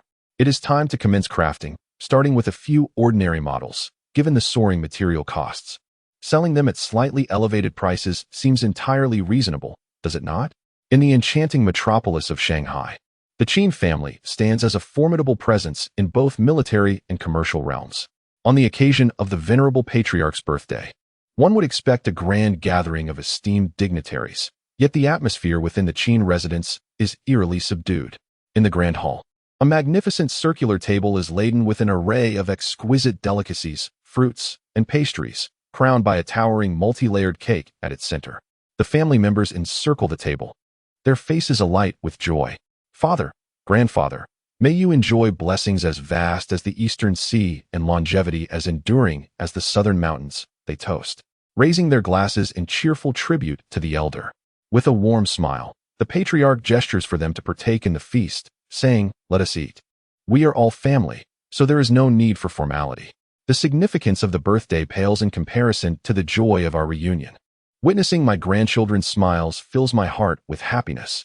After several rounds of toasting and dining, a 13-year-old boy, under his mother's encouraging gaze, approaches the elder with a box in hand. Kneeling before him, he respectfully declares, "Grandfather, may you enjoy blessings as vast as the eastern sea and longevity as enduring as the southern mountains. I present you this gift, crafted by my own hands, hoping you will cherish it."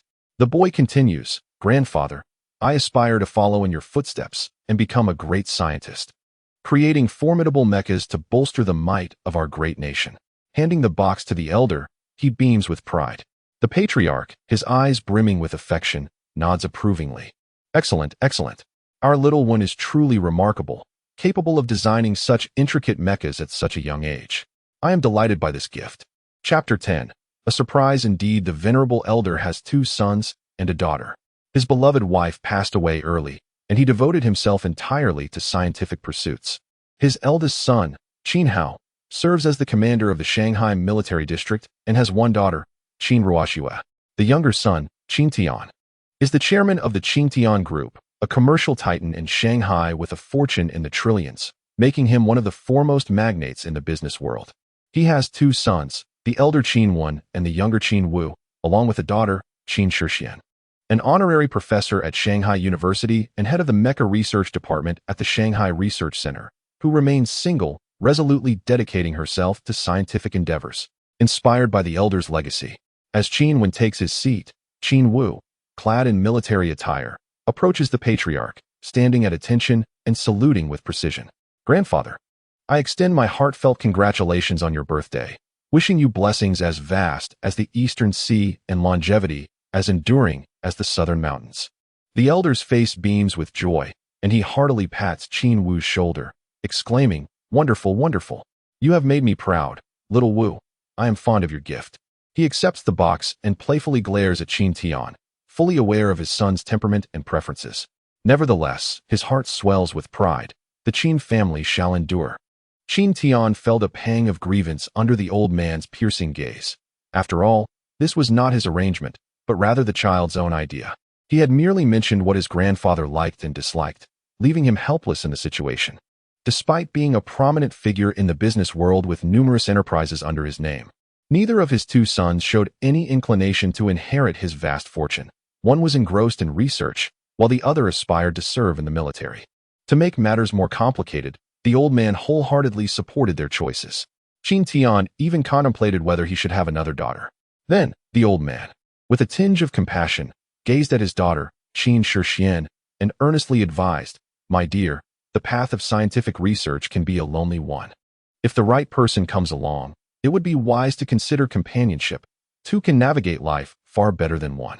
A hint of embarrassment graced the stunning face of Qin Shixian as she picked up a piece of meat and placed it in her father's bowl. "Dad, with food at hand, you shouldn't worry about such things. I have many responsibilities to attend to. I hardly have the time to ponder this matter. Besides, with a daughter as accomplished and remarkable as I am, is there truly anyone worthy enough for me in this world? If I were to settle for a mere ordinary person, I might as well resign myself to a life in the laboratory." What vexes her most is the incessant urging from the old gentleman for her to find a suitable partner, as if fearing she might remain unmarried. "Ahem, my dear girl. Never mind. I shall no longer concern myself with your affairs." Furthermore, being inherently strong-willed, she finds herself unimpressed by the average suitor. At that moment, the audacious Qin Ruoxue patted her chest and assured, "Grandfather, do not worry. I shall help my aunt find a worthy gentleman." This instantly brought a jovial smile to the old man's face. "Good. Grandfather believes in Ruoxue. Henceforth, your aunt's happiness will depend entirely on you." Qin Shixian shot an exasperated glance at the girl, who was only a few years her junior, and shoved a chicken leg into her mouth, saying, "Just eat your chicken leg." With a mouthful of food, Qin Ruoxua mumbled, "Humph, aunt, I will certainly find you a fine husband to keep you in line." Then, as if a thought struck her, she tossed the chicken leg back into the bowl. "Grandfather, I have prepared a gift for you." "Oh?" The old man's eyes brightened with anticipation, having heard from the eldest that Ruoxua was preparing a significant surprise.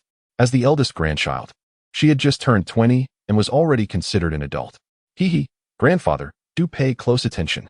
A mischievous smile danced upon Qin Ruoxua's lips, as she envisioned the astonishment her gift would evoke among those present. With a flourish of her hand, she excitedly exclaimed, "My celestial moon, descend." Qin Hao smacked his forehead. A few rows of dark lines appearing on his brow. His daughter was succumbing to her adolescent delusions once more. However, beside him, Qin Wen and Qin Wu gazed at Qin Ruoxua with admiration, clapping their little hands and exclaiming excitedly, "Sister, you are amazing." Their eyes brimmed with envy. They were still underage, mere apprentices of mecha, unqualified to possess their own mecha.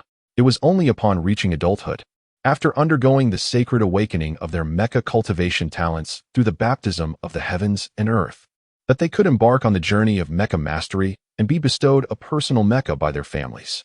Suddenly, a resounding presence announced itself as an 8-meter-tall mecha made its grand entrance, causing the very floor of the hall to tremble. Wow, how magnificent! Though they had witnessed Qin Ruoxua summon mecha on numerous occasions, the two youngsters remained utterly exhilarated each time. However, the gaze of old Master Qin was instantly fixated on the mecha's chest, where flickering blue lightning sparks danced. He rose from his seat in a heartbeat, striding toward the mecha with trembling hands, his voice hoarse with disbelief. "The heavenly furnace, is it truly it?" The three siblings, Qin Hao, Qin Shixian, and Qin Tian, also stood in awe, gazing at the crimson mecha. Particularly, Qin Shixian, in a swift motion, had already approached the mecha, attentively absorbing the energy of the blue lightning sparks. Her beauty radiated with brilliance, the thunder attribute heavenly furnace, such a formidable energy. Qin Hao and Qin Tian exchanged glances, each reflecting the astonishment mirrored in the other's eyes. They were not strangers to the heavenly furnace. Indeed, Qin Hao possessed a terrestrial-grade mecha himself. Yet, the presence of the heavenly furnace in a yellow-grade mecha was not lost on them. It signified something monumental. Recalling the viral video that had taken the internet by storm today, Qin Hao swallowed hard and turned to Qin Ruoxua. "Girl, where did you acquire this heart of the heavenly furnace? Who else has crafted your mech? This mech is simply exquisite." In an instant, all eyes were drawn to Qin Ruoxua, their expressions reflecting the same curiosity as they awaited her response. "Hee, Grandpa, was this gift a surprise?" Qin Ruoxua reveled in the astonishment of those around her. Suddenly, Qin Hao, with a hint of annoyance, slapped her on the back of her head. "Stop keeping us in suspense. Just say it already." Qin Ruoxua instantly grimaced in anger. "Dad, how many times must I tell you not to hit me like that? I'm your daughter, not your son. You always say I live like a boy. I suspect it's because of your treatment." Chapter 11. With materials costing 80,000, is it unreasonable for me to sell it for 800,000? Here is how it all transpired. Qin Ruoxua recounted her experiences in detail, particularly her account of the unscrupulous shop and its deceitful owner. "Grandpa, I am certain that the wildly popular silver mech online also originated from Boss Lin of Tianyuan Mech Repair Shop. Only he possesses such expertise." A flicker of disbelief crossed Qin Hao's eyes. How is that possible? Such cutting-edge technology emerging from a dilapidated repair shop? Moreover, that owner appears rather young. Yet he has managed to solve the world's dilemma concerning the miniature Tian-D furnace. Could there truly be such a genius in this world? It appears we needn't make a grand effort to locate that silver mech. Upon hearing this, the old man chuckled heartily, a gleam of excitement flashing across his face. "Come on, my dear, quickly take me to that repair shop." He was now somewhat impatient to meet the young lady Ruoxua had mentioned, as well as the enigmatic Lin, the proprietor capable of crafting a yellow-grade earth mech. "All right, Grandpa," she thought to herself, calculating her little scheme. Once her grandfather and the others witnessed the marvels of the Tianyuan Mech Repair Shop and its owner, she would have the means to fully upgrade her beloved little red mech. Just the thought of it filled her with exhilaration. Qin Hao was the first to stride out of the hall, summoning a towering black and gold mech, approximately 80 meters in height. "Let us set off." A beam of light enveloped the old man and his companions, instantly drawing him into the mech's cockpit. With a thunderous roar, the furnace erupted, and the colossal mech soared into the sky, darting towards an unknown destination, leaving behind the eldest and second eldest daughters-in-law along with 2 children, who gazed in awe as the mech transformed into a streak of light that vanished from sight. They then turned and re-entered the hall. At the Tianyuan mech repair shop. Congratulations, host, for independently constructing a complete mech. Testing in progress. Name, Windbird type, lightweight flying mech grade, yellow height, 9 meters weight, 20 tons furnace, wind attribute earth furnace innate skill, extreme shadow weapons, wind shield, extreme wind beam. Storm cutter. Testing complete. Rating, advanced yellow. Would you like to proceed with energy infusion? As the voice faded, a surge of celestial energy coursed through Lin Tian's body, refining every inch of him. This energy arrived swiftly and departed just as quickly. Lin Tian opened his arms, attuning himself to his own being, and inquired with curiosity, "System, why do I feel nothing at all?" Host, your physical constitution has already reached the yellow stage breaking extremity. Ordinary celestial energy is insufficient for you to transcend further, unless it is of a higher tier, came the response. Well then, does that mean the celestial energy I harnessed after successfully forging the mech was utterly in vain? Not entirely wasteful, host, though it did not facilitate your breakthrough. This energy has nonetheless integrated into your being, greatly benefiting your physical form and expanding your potential limits. Though he did not fully comprehend, it sounded promising. But system, what are the criteria for your ratings? And where does the dominator level fit into this hierarchy? The host's rating is determined based on the comprehensive performance, quality, and potential of the mecha. The system's rating levels can be classified as primary, intermediate, advanced, top tier, supreme, transcendent, and dominion level. Lin Tian's eyes brightened. It seemed that his primordial Chaos Mecha was indeed quite formidable. This Windbird Mecha could only be considered the lowest tier in the yellow tier mecha compendium. Yet he had managed to elevate it to a yellow tier advanced mecha, thanks to his extraordinary consciousness talent. Constructing this mecha alone cost him 80,000 star coins for raw materials, not to mention the design, manufacturing, technical, processing, and talent enhancement fees. Selling it for 8 million should be reasonable, right? As he murmured to himself, Lin Tian had already maneuvered the mecha into the display chamber at the rear of the factory, striking a pose he deemed stylish and impressive. Satisfied, he exited the cockpit and affixed the pre-prepared label outside the display chamber, which contained a series of descriptions about the Windbird mecha. Just as he finished and nodded in contentment, he suddenly heard a rumbling sound growing closer, becoming increasingly loud. Boom. Then, he felt the ground tremble slightly, followed by a crisp voice calling out, "Uncle, are you there?" Upon hearing that voice, Lin Tian's eyes sparkled with excitement. The young heiress had arrived. As for the notion of a gentleman or not, he was entirely indifferent. Upon reaching the workshop, he observed a few individuals inspecting their surroundings. Upon spotting Lin Tian, Qin Ruoxue enthusiastically waved at him, exclaiming, "Sir, I've brought you some business." Lin Tian reciprocated with a warm smile and greeted the group, saying, "Hello, my name is Lin Tian, and I am the owner of this repair shop." His gaze lingered for a moment on the tall, elegantly proportioned woman exuding an air of sophistication and beauty. "May I inquire if there is anything you require?" Old Master Qin observed the young man before him with a hint of surprise in his eyes. "Sir, allow me to introduce my family," Qin Ruoxue said with a smile, presenting her grandfather, father, uncle, and aunt one by one. However, Old Master Qin, filled with excitement, stepped forward to grasp Lin Tian's hand firmly. "Mr. Lin, I am grateful for your efforts in creating the mech for my granddaughter." Lin Tian chuckled and waved his hand dismissively. "There is no need for such formality, old master. I am merely conducting business, earning my keep." Without further ado, Old Master Qin delved into the matter at hand. "I would like to inquire if Mr. Lin has any of the Heart of the World furnace or perhaps a complete set of mechs available for sale. We are interested in making a purchase." Upon hearing this, Lin Tian's spirit brightened instantly as he gestured towards the wall across from them. "Old Master, please take a look. Let me know what services you require." Although Qin Hao had already been informed of the prices during their journey, he was still taken aback upon seeing them firsthand. The costs here were more than tenfold compared to other mech centers for the same services. Mr. Lin, may I ask if there are any items in stock? We would like to take a look." Lin Tian shook his head apologetically. "I'm afraid these items are custom-made specifically for the mechs. However, there is no need for concern, It won't take long. If you are interested in a complete mech, I recently crafted one. The foreigner's eyes lit up, assuming it was the silver mech. The elder, unable to contain his excitement, urged, please take us to see it. If it meets our expectations, we shall purchase it. Right this way, Lin Tian nodded, his heart swelling with joy. This was indeed a significant client.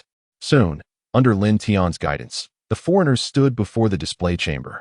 Their gazes filled with fervor as they beheld a mech striking a dashing pose within. Although it was not the silver mech, this one was also a yellow-tier earth mech. And now that the manufacturers had been identified, was there any need to dwell on the silver one? Chapter 12. Chief Mechanic of the Scientific Institute of Magic City Boss Lin. May we enter the cockpit? Lin Tian smiled and nodded. Feel free, esteemed elder. With the affirmative response, the elder and his entourage eagerly entered the cockpit. Qin Ruoxue gazed around the cockpit, unable to suppress her admiration. This is the true Earth mech. Although her mech had been equipped with the heart of the celestial furnace, the cockpit remained an antiquated design, featuring the old-fashioned linked mechanical control sticks, cluttered with an array of disorganized items. In stark contrast, this cockpit was pristine, boasting only a singular control platform, suffused with an intense sense of technological sophistication. However, it was the various data and technological aspects of the mech that piqued the interest of old Master Qin the most. He remarked, the technology of this cockpit alone is already at least a decade ahead of the contemporary world, significantly enhancing the synergy between the mech and its pilot. If my assumptions are correct, mechs of the same series might even possess the ability to combine. This control platform exhibits remarkable compatibility and can support multiple pilots. Moreover, it integrates an array of auxiliary systems for balance, pressure relief, shock absorption, and counteracting external disturbances, thereby vastly improving safety. The armor material of this mech appears to possess properties that allow it to harness the wind, enabling it to fly unimpeded by wind resistance while utilizing wind energy to accelerate. Coupled with the wind attribute of the heart of the celestial furnace, this mech could undoubtedly be regarded as the pinnacle of yellow-tier flying mechs. How is such a feat achievable? The heart of the celestial furnace is astonishingly compact, and its performance is beyond imagination. Lin Tian, having overheard old Master Qin's series of analyses, began to speculate about the elder's true identity. Merely by observing once, he had discerned a portion of the mech's functional characteristics and features. This level of insight and discernment was not typical of an ordinary scientist. The surname Qin. Could it be that esteemed individual? As a group of 5 emerged from the cockpit, Lin Tian stepped forward, somewhat uncertainly inquiring, are you Elder Qin Haoyan? The elderly gentleman smiled and nodded. Indeed, it is I. I did not expect that Boss Lin would recognize such an old fool. Lin Tian couldn't help but internally scoff. You are hardly an old fool. Who in the Great Xiao, or even the entirety of Blue Star, is unaware of your name? You are the backbone of the Great Xiao, a national treasure. The individuals accompanying him were equally illustrious. Commander Qin Hao of the Magic City Military District, Chairman Qin Tian of the Qin Tian Group, and the brilliant researcher Qin Shixian, all renowned figures throughout Magic City and Great Xia. Although he had never met them, he had certainly heard of their legendary exploits. To his surprise, not only did he meet them, but they were also eminent personalities. He had come across the viral videos online, and thus understood the purpose of their visit. Lin Xiaoyu, I shall not beat about the bush. I wish to appoint you as the chief mechanic of the Magic City Research Institute. An annual research budget of 1 billion will be allocated to you, along with the highest authority at the institute. You will have priority access to any materials, data, and equipment. All manufactured mechas will belong to you, along with the rights to dispose of them as you see fit.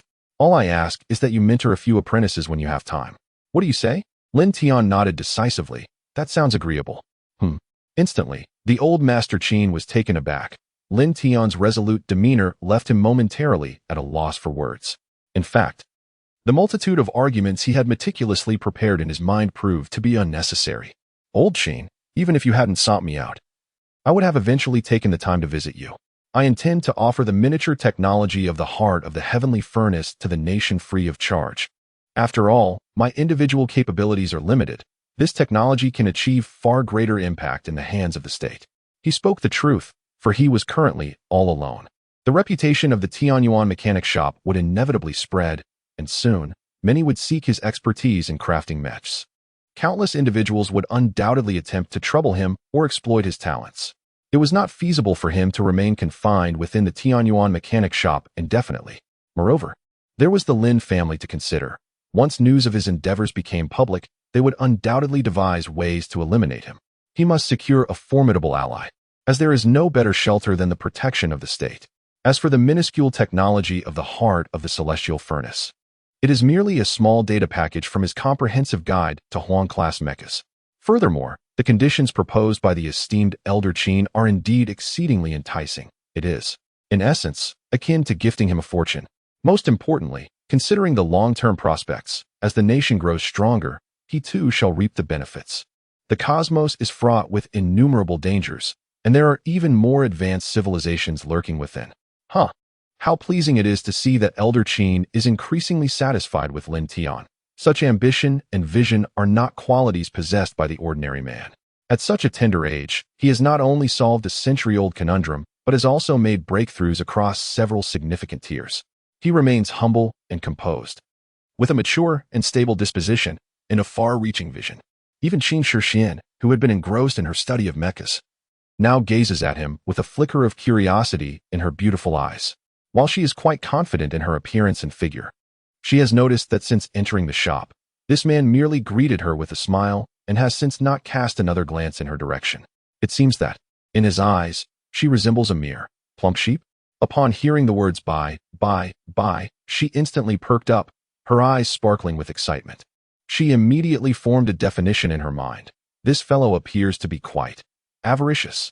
Yet, what perplexes her is that if he is indeed so fond of wealth and possesses the minuscule technology of the heart of the celestial furnace, why does he not inflate the price to amass a fortune, instead opting to selflessly contribute to the nation without charge? He could potentially monopolize the market and reap substantial profits with this technology. However, the fellow does possess quite an appealing countenance. With a clean-shaven visage and well-groomed hair, he would appear even more striking. At this moment, Qin Ruoxue approached Lin Tian with a smile. "Uncle, could you assist me in crafting another mech? I desire the finest one. Here are the blueprints and specifications." Instantly, old Master Qin became intrigued and cautiously inquired, "Young friend Lin, may I lend you a hand?" To witness and even partake in the creation of a yellow-tier earth and sky mech would be a worthy endeavor, even in death. Yet, certain techniques and methods are the closely guarded secrets of mechanics, typically not permitted for others to observe unless granted permission. Lin Tian smiled and nodded. "It would be my honor." Observing this, Qin Shishuan's beautiful eyes gleamed with excitement. "I shall assist you as well." Currently, her research focused on the optimization possibilities of the mech's cockpit. "Very well," Lin Tian remarked nonchalantly. His skills were not something to conceal, but rather a test of whether others could comprehend them. After all, in a transcendent state of consciousness, it felt akin to being a deity capable of creation. Chapter 13. Lin Tian. This is already my slowest pace. Clang. Qin Ruoxue intended to join the excitement inside, only to be yanked back by Qin Hao. "Dad, what are you doing? I just want to take a look. Perhaps I could become a mechanic too." Qin Hao shot her an exasperated glance. "You shouldn't team metal in there. Do you even possess the talent to be a mechanic?" "I am well aware. I aim to excel as a mecha master. If I can attain the status of a top-tier mecha artisan, I shall celebrate with great reverence. I harbor no expectations for you to become a mechanic." "Humph. Father, whom do you look down upon? Merely a top-tier mecha master? Once I become a disciple of my esteemed uncle, who will impart to me the skills of piloting, achieving the rank of a top-tier mecha master will be a mere formality. I must inform you that the skilled pilot of the silver mecha in the video is likely my uncle." Upon hearing this, Qin Hao merely smiled without uttering a word. Generally speaking, it is true that mechanics are indeed engineers of mechas. However, they dedicate their lives to the study of mechas and do not waste time honing their piloting skills. Consequently, the combat capabilities of mechanics tend to be rather weak, and they are seldom called upon to engage in battle. This delineates two distinctly different paths in mecha training. For an ordinary person, mastering a single discipline to perfection requires a lifetime of effort. Yet, achieving unparalleled mastery in both domains is an extraordinary feat. Indeed, for over a century, neither the Great Xia nor the entire world has witnessed such a prodigious talent.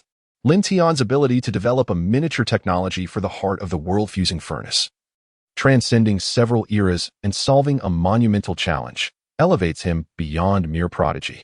If the mecha engineer piloting the silver mecha in that video were indeed him, it would pose a significant dilemma. Although Qin Hao is not a mechanic, he can be regarded as a formidable mecha engineer, the only top-tier mecha engineer of Earth rank in the Magic City, capable of challenging even some celestial rank mecha engineers or colossal beasts. He possesses a profound understanding of the concept of being top-tier. Yet, after repeatedly scrutinizing the combat of the silver mecha engineer in the video, he reached a singular conclusion. This individual's combat awareness, techniques, and piloting skills have undoubtedly surpassed the top-tier category. He firmly believes that had he been at the pinnacle of the yellow rank, he would have been utterly defeated by that silver mecha. Meanwhile, in the operating room, old Master Qin and Qin Shixian stood in a stupor, momentarily unsure of how to proceed. The reason was Lin Tian's speed. It was so swift that even their eyes could not keep up, let alone offer assistance. His hands moved with an artistry that seemed to defy human capability, achieving an unparalleled velocity that left behind mere afterimages. Furthermore, while executing his tasks with impeccable precision and efficiency, he made no errors whatsoever, completing each motion fluidly. Even the mechanical arms and lathe became mere accompaniments to the dexterity of his hands. Most astonishingly, Lin Tian managed to produce with flawless accuracy while simultaneously explaining the process to the father-daughter duo. Good heavens, what kind of monster is this? Boss Lin, could you possibly slow down? I'm struggling to keep up. At this moment, Qin Shixian was on the verge of tears. After all, she was recognized as a prodigy in the realm of scientific research, with the potential to succeed the esteemed Elder Qin. Elder Qin observed silently, his gaze fixed on Lin Tian's series of fluid maneuvers, occasionally brightening with interest, his breathing quickening, and his hands trembling. In a state of transcendent consciousness, he found himself overwhelmed. It wasn't just that Qin Shixian was a mere human. Watching and analyzing her was akin to exhausting a supercomputer. With a deep sigh, Qin Shixian nodded thoughtfully. Indeed, impatience plagued her as she yearned to transform into a corpulent figure in one fell swoop. Master Qin cast a glance her way, a smile gracing his features as he nodded in appreciation. His daughter, so driven, had now encountered a prodigy capable of eclipsing her in every conceivable aspect. He then turned his gaze towards Lin Tian, his eyes sparkling with admiration, despite having held a high regard for Lin Tian's capabilities. Witnessing his astounding feats revealed the existence of a truly formidable genius in this world. Those hands moved as if they were divine, surpassing the efficiency of any advanced machinery. Most astonishing was the capacity of his mind, which remained remarkably composed while simultaneously managing multiple computers, programming, and data manipulation. He single-handedly orchestrated thousands of mechanical arms, constructing a mecha that typically required the collaborative effort of numerous engineers who would disassemble the machine into countless components for independent assembly before reuniting them. Yet Lin Tian accomplished this all alone. Yes, merely one individual. His speed was astounding. But was that truly a human brain at work? A mecha that would take dozens of engineers several days to complete was finished by him in just 3 hours. It was simply extraordinary. Observing the red mecha, which had undergone a significant upgrade, Qin Shixian couldn't help but inquire, Boss Lin, are you still human? Lin Tian shook his somewhat fatigued hands and shot her an irritated glare. Miss Qin, do you possess any sense of decorum? Fortunately, his physical prowess has now reached the yellow stage of the breaking extreme realm. In the past, when he was merely an ordinary individual, he would not have dared to engage in such high-intensity endeavors. Crafting the chaotic mech consumed an entire night, yet now, with the enhancement of his physical abilities, his speed in constructing mechs has undergone a comprehensive upgrade. Realizing her blunder, Qin Shixian hastily apologized. I'm sorry, Boss Lin, that's not what I meant. I simply wanted to ask, how did you manage it? Lin Tian shrugged nonchalantly. As you can see, it's done just like that. Is it really so difficult? Elder Qin, observing from the side, rolled his eyes, thinking, damn, this kid has once again managed to impress us. Yet, he could not deny that this young man truly possesses the talent to boast, particularly with his extraordinary mech crafting skills, unmatched by any other. With a clang, the massive iron door swung open, and Qin Ruoxue rushed in eagerly, as if she had been waiting at the threshold all along. Chapter 14. How can there be such a lazy prodigy in this world? Dad, send money. Hurry up and send money. Qin Hao slapped his forehead, realizing that this overly dramatic daughter was beyond saving. He turned to Lin Tian with a smile. Boss Lin, how much is it? I'll transfer it to you. Lin Tian pondered for a moment, recalling that the cost of the raw materials had already exceeded 60,000, and the payment for the heart of the heaven and earth furnace had been settled. In total, it's 4,970,000. Let us round it up to 500,000.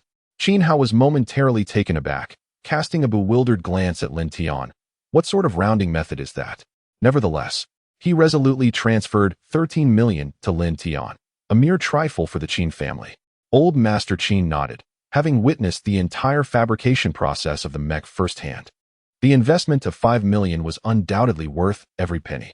Originally a standard high-end yellow-tier mech, it had, under Lin Tian's skilled hands, transcended into a pinnacle existence among land combat mechs.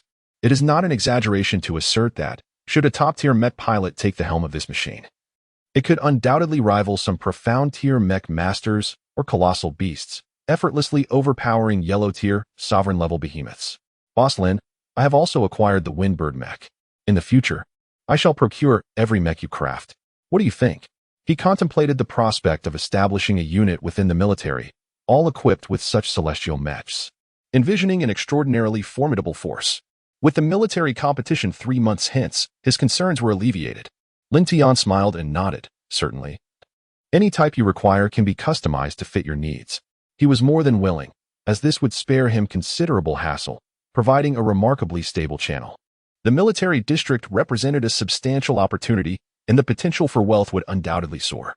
Subsequently, Qin Hao eagerly inquired, Boss Lin, do you think it is possible to create profound-tier mechs? The elderly Qin and his companions cast curious glances, for it is well understood that the journey of a mechanic is fraught with challenges, particularly the leap from the yellow rank to the profound rank, a chasm that countless mechanics fail to cross in their lifetimes. The breakthroughs in both technology and materials present formidable obstacles. Comprehending the craft and constructing mechas are two entirely distinct concepts. Lin Tian nodded, acknowledging, it is indeed possible, yet at present, I have no immediate plans to forge a profound rank mecha. He was merely a step away from acquiring the comprehensive guide on profound rank mechas, and at the current rate of earnings, he anticipated a swift exchange. Moreover, while crafting a mecha may appear effortless, it is, in truth, exceedingly taxing, demanding immense mental and physical stamina. He could not simply operate like a machine, tirelessly assembling mechas without pause. Qin Hao nodded in agreement, recognizing that the creation of a profound rank mecha is far more than a mere elevation from the yellow rank. The resources, manpower, materials, finances, and time multiply exponentially. How about this, Boss Lin? Allow me to add you on super messaging and reserve 10 yellow rank T&D mechas, crafted to your highest specifications. I will send you the specific types once I finalize them. In pursuit of victory at the military competition, hoping to sway military resources towards his district, he was willing to invest significantly. Lin Tian's eyes gleamed as he produced his phone, and the group exchanged contact information via super messaging. Qin Tian's gaze sparkled with excitement. Boss Lin, when you commence the creation of the profound rank mechas, you must notify me. I shall be the first to reserve. He felt a surge of delight. Having devoted his life's ambitions to commerce, resulting in his current standing as a mid-level profound rank mecha master, without fortuitous encounters, he might remain stagnant in this realm for eternity. However, possessing a profound rank T&D mecha could facilitate his cultivation, potentially allowing him to break through to the earth rank. After all, no man can resist the allure of mechas. He had once harbored dreams of traversing the world with a sword, piloting a mecha to vanquish foes in the West and explore the cosmos. Regrettably, due to inadequate cultivation talent, he was compelled to pursue a business path. His current status was indeed a result of financial investment. Lin Tian nodded, assuring him, I will certainly inform you in advance, Chairman Qin. Brother Lin, please, no need for formalities. I am merely a few years your senior. If you do not mind, call me elder brother. Qin Hao shot a disapproving glare at his younger brother, recognizing his business acumen and quick wit. He then interjected, Indeed, Brother Lin. Should anyone dare to bully you, just inform me. I shall take care of it. Lin Tian, unreserved, replied, In that case, I shall shamelessly accept your offer. Elders, do not hesitate to tell me what kind of mechas you desire. I will ensure you receive the finest. He understood that this was merely an exchange of interests. The Qin family valued his skills and potential, while he sought the protection of their influential stature. Both parties had reached a tacit yet perfect understanding. Very well, esteemed elder. Once I conclude my current tasks, I shall seek you out. He watched as the trio of father and sons disappeared into the vast expanse within the imposing black gold mecha. Boss Lin, I still have some inquiries I wish to address with you. Although she, too, was a profound rank mechanic. The Tian-D mecha and the nuclear-powered mecha were fundamentally different entities. Aside from the external armor, the majority of internal components varied significantly. Furthermore, it seemed this individual was solely captivated by monetary matters, utterly unmoved by anything else. In other circumstances, her striking beauty would have drawn the attention of countless admirers. Yet here, she was being urged to leave? Lin Tian waved his hand and stretched lazily, saying, "The monitoring records are in the control room. You can check them yourself. I'm going to take a nap. Oh, by the way, I won't be providing meals here, so please remember to lock the door when you leave." For him, nothing brought greater joy than earning money and sleeping. I left Qin Shixian standing alone, her thoughts somewhat jumbled, unsure of what to say. How could there possibly exist such a lazy prodigy in this world? Chapter 15 Qin Ruoxua. Uncle, I was just calling out casually. Are you really becoming my uncle? The following morning. How refreshing. Lin Tian stretched again, feeling all the fatigue vanish in an instant. However, as soon as he opened the door, he found Qin Shixian fixated on the surveillance footage, playing it at maximum speed. The mechanical workstation was cluttered with sheets of paper filled with hasty sketches, and the floor was strewn with many more. Glancing at Qin Shixian, who was intently watching the screen while sketching something, occasionally furrowing her brows, he mused, could it be that this woman stayed up all night researching those techniques? Indeed, this embodies the essence of a dedicated researcher, an unwavering commitment to scientific inquiry, an insatiable thirst for new technologies, and a fervent exploration of the unknown. One might attribute their success merely to fortunate circumstances. Yet it is impossible to overlook the inherent advantages that accompany such fortune. Perhaps due to his intense focus, Lin Tian had approached Qin Shixian without her noticing. He cast a glance at the largest blueprint on the control panel, featuring intricate designs of the mecha alongside its data parameters and equations, and could not help but exclaim, "Impressive, quite remarkable indeed. In just one night, you've made significant progress." His admiration was genuine. This woman was undeniably a genius among geniuses in the realm of research. Merely through video analysis, she had grasped most of the underlying principles and extrapolated the data parameters, skillfully integrating them into a coherent design. Upon hearing his words, Qin Shixian seemed to awaken from a trance, letting out a startled scream as she abruptly leaped up, only to stumble into the embrace of a broad chest. Lin Tian instinctively grasped her delicate hand, which had inadvertently sought his support, while steadying her slender waist. "Hey, miss, I suspect you are taking advantage of me," he teased. Realizing the proximity of his racing heart and face, Qin Shixian's cheeks flushed a deep crimson, and she quickly distanced herself from Lin Tian. "My apologies, Mr. Lin. How is it that you walk so silently? You nearly frightened me to death. Do you not know that scaring someone can be fatal?" Lin Tian smacked his forehead, expressing his bewilderment. "Sister, are you too engrossed in your thoughts, or is it that my footsteps are soundless? If you wish to take advantage of me, just say so. As long as the price is right, it wouldn't be out of the question. Why resort to such a sudden ambush? To dare spend an entire night alone in this silent workshop, should I commend your audacity or question your timidity?" Upon hearing this, Qin Shixian instantly transformed into a furious wildcat. Hands on her hips, indignantly retorting, "Who are you calling sister? I'm only 28. Do you think I'm old enough to be your uncle? You were the one who frightened me first, and I was merely responding out of fear. Moreover, you were the one who took advantage of me and then twisted the narrative. Just now, whose object pressed against me? I thought you were solely focused on wealth. Yet it seems you are just an ordinary man." Though she had never been in a relationship or experienced romantic encounters, dedicating herself entirely to her research, she was not entirely oblivious. That was a normal physiological response. Any normal man would react when a stunning beauty throws herself at him. Nevertheless, a gentleman should not argue with a lady.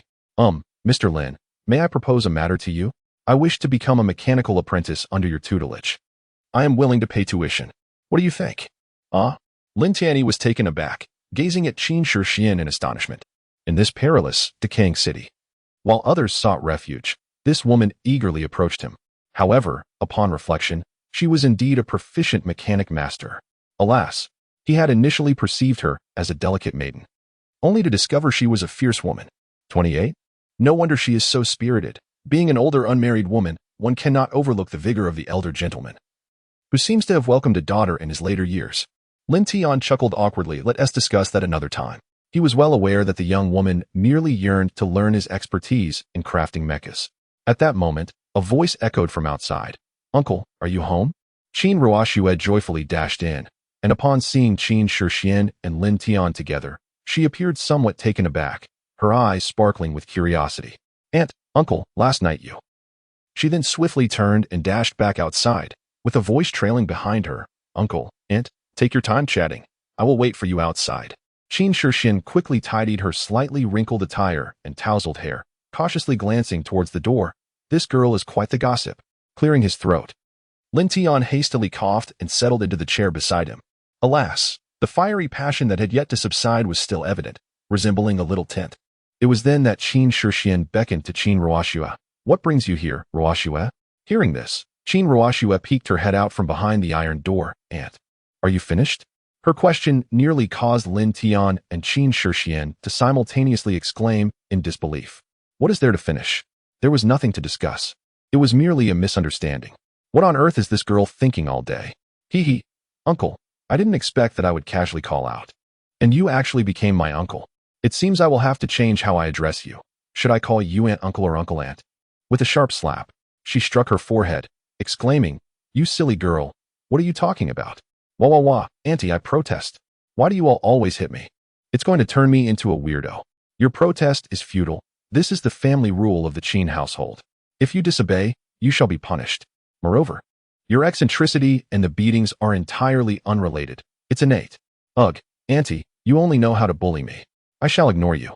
She began to rub her eyes while crying, saying, Uncle, why don't you discipline your wife? I am so pitiful.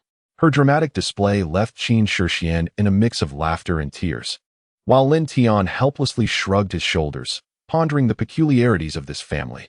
One was a fierce woman, the other a drama queen, both sharing a close age, yet separated by generations. All right, you little rascal, if you keep babbling nonsense, I shall truly be angry. Now, do tell, what is the matter? Only then did Qin Ruoxue set aside her playful teasing. With a flourish of her hand, two glossy black orbs appeared. Uncle, look, the Star Moon sword you forged is remarkable. My strength has soared to an entirely new level. Just yesterday, I effortlessly dispatched the two yellow-grade overlord beasts that had bullied me before, completely dominating them. How impressive am I? Indeed, uncle, grandfather has sent me to fetch you. He instructed me to deliver this to you. Lin Tian smiled as he accepted a crystal card from Qin Ruoxue. One side bore the imprint of an iron great wall, inscribed with the words Magic City, while the other displayed his personal information. Chapter 16, The Remarkable Long Legs. Just wait until I break through to the mystic stage. I shall also have a pair of long legs. Uncle, you should ride in my mecha. I will take you there. Qin Ruoxue was brimming with excitement, for her mecha had been transformed into a heaven and earth mecha, capable of accommodating several individuals in the cockpit. Qin Shixian also wore a sly smile, saying Lin Tian, Dear brother, perhaps you should ride with me instead. The emphasis on the word brother was heavy, as if she wished to devour Lin Tian whole. Oh my little aunt, you two wouldn't be planning to engage in any indecent activities inside the mecha, would you? With a sudden sound, Qin Ruoxue hastily covered her forehead, exclaiming, You mischievous girl, could you not be so outrageous? I truly wonder what thoughts occupy your mind throughout the day, speaking so recklessly. Must you not conduct yourself with a touch of grace? Be cautious, or you may find it difficult to marry in the future. Ah, dear aunt, perhaps you should reflect upon your own happiness instead. I am still young, and should I choose to, I could inform your father and have your allowance revoked. Alas, aunt, that is rather unfair. You are being unreasonable. As the two women appeared poised to engage in yet another playful altercation, Lin Tian swiftly raised his hand. No need for that. I can manage on my own. Upon hearing this, both women regarded Lin Tian with intrigued expressions, particularly Qin Shixian. She sensed that Lin Tian's abilities had surpassed the high tier of the yellow rank, yet had not quite reached the mystic rank, which piqued her curiosity. It seemed his physical prowess had reached the pinnacle of the yellow rank. However, whether he was a top-tier mecha master remained uncertain, as many high-ranking yellow mecha masters possessed similar physical attributes, but had not ascended to the top tier due to differences in innate talent, combat skills, and mecha compatibility. With a snap of his fingers, a towering silver mecha, standing 10 meters tall, materialized before the two women. Gosh! The two women gazed, spellbound, at the infinite Chaos Mecha, their faces alight with astonishment. Oh my! Uncle, the renowned mecha master from the internet, could it truly be you? With eyes gleaming with excitement, she gazed intently at Lin Tian. Nearly drooling as she exclaimed, Hee hee, Uncle, I am your beloved niece. Do spare some time to teach me the art of mecha piloting. Qin Shixian, utterly incredulous, understood well the formidable challenge of mastering both mecha piloting and mechanics. Despite being recognized as the most extraordinary prodigy of the century in Daxia, she found herself astonished by the individual before her, an exceptional mechanic and a truly monstrous mecha pilot. His piloting skills and combat techniques transcended those of even the finest mecha masters. Was he even human? A wave of profound helplessness washed over her. How could such an extraordinary talent exist in this world? Yet, amidst her disbelief, a spark of exhilaration ignited within her. It was the pressure that fueled motivation. Without rivals, life would be unbearably dull. Without granting the two women much time to absorb the shock, Lin Tian had already entered the cockpit and set off towards the new city. 5 years, Lin family. Do you know what I have endured during these 5 years? It is time to settle the score. Behind him, two mechas, one red and one white, marched in tandem, closely tailing the Taichu Chaos Mecha. The white mecha towered over 30 meters in height, rendering the sight somewhat comical. Aunt, do you sense that? The aura of intense killing intent, it seems Uncle, is quite furious. Qin Shixian said nothing but quickened the pace of her mecha. Aunt, wait for me. Humph, so having long legs is impressive, is it? Once I break through to the Xian level, I too shall acquire a pair of long legs. Approximately half an hour later, 3 mechas came to a halt before a colossal city, standing beneath the towering edifice, almost 100 feet high. Even the mechas appeared insignificant. This is humanity's iron wall, the strongest bastion against the onslaught of monstrous beasts. Not even a 100-meter terrestrial giant dares to cross it. And as for those avian behemoths, any that dare to breach the city gates will be met with a multitude of laser weapons and surface-to-air missiles awaiting their arrival. Since the onset of the monstrous outbreak, humanity has begun erecting these steel fortifications. At this moment, the grand city gates remain firmly shut, with mechas standing sentinel atop the walls, their myriad cannons aimed at the battlefield below. Halt! Please present your identification card to enter. Echoes the standard protocol of every base city. While one may venture forth from the city with prowess, entry requires a pass and the disarmament of one's mecha. After all, it was the Lin family that stripped him of everything, revoking his rights and casting him into the old city. Without identity or connections, what could he do? But now, circumstances have changed. It seems that old Master Qin has become aware of certain matters, especially since he had that girl, Qin Ruoxue, deliver him an identification card. Lin Tian and his companions disarmed their mechas and, after presenting their identification, entered the city gates with ease. On the city walls, a voice inquired, Brother, did you notice that silver mecha just now? It seemed remarkably familiar. Isn't that the silver mech that has taken the internet by storm?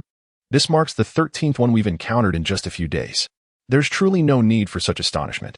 Our great Xia manufacturing is indeed formidable. In such a short span, this silver mech has nearly become ubiquitous in every corner of the streets. Online, numerous individuals claim to be the very artisans of the silver mech, seizing the opportunity for popularity and showcasing identical mechs to attract attention. Remarkably, the traffic generated is so enticing that it almost makes me wish to join the ranks of imitators. Alas, one must ponder whether contemporary society has grown too complacent. Perhaps they ought to experience life at the frontier to truly comprehend what is worthy of admiration and pursuit. Their perceived era of peace is merely a facade, supported by the sacrifices of others who bear the burdens on their behalf. At times, I feel a profound injustice for my fallen comrades. What have they truly gained through their valiant sacrifices? Their deeds will fade from memory, and even their names shall be forgotten. Perhaps one day, we too will tread the same path they did. I do not yearn for them to remember our names, but at the very least, they should recognize the struggles of great Xia. The ephemeral tranquility we enjoy has been purchased with the blood of countless ancestors. Sighing, I shall refrain from further lamentation and focus on my duty, performing what is required of us while leaving the rest beyond our control. Gazing at the familiar yet alien streets, Lin Tian cannot help but feel a twinge of nostalgia. Once, he too dashed about these thoroughfares like those children. trailing behind his parents while indulging in their whims. Now, everything has irrevocably changed. Chapter 17. Lin Tian. Are you truly a member of the Lin family? As the three individuals stroll down the bustling street, they create a striking scene that captivates the attention of countless passers-by. Uncle, Miss, shall we go for a meal? I feel as though I might starve, one of them exclaims. There is a restaurant nearby that serves delectable dishes. By the time we finish dining, Uncle Zhang should be arriving shortly. All right, Qin Shixian nods in agreement. Having not consumed a single morsel since yesterday afternoon, she genuinely feels quite famished. Lin Tian, however, appears indifferent, merely shrugging and casting a look at Qin Ruoxue that suggests she should take charge of the situation. Just as the trio engages in conversation, a luxurious vehicle halts before them. A figure with curly, golden hair leans out of the window, beaming at the two lovely ladies. Where are you headed, beautiful ladies? Hop in, I'll give you a lift. Internally, he muses, what an exquisite sight. When did such a divine beauty emerge in the 23rd district? Regarding the disheveled Lin Tian, he initially overlooked the situation. Under the scrutinizing gaze of those slanted eyes, Qin Shixian displayed a hint of disdain.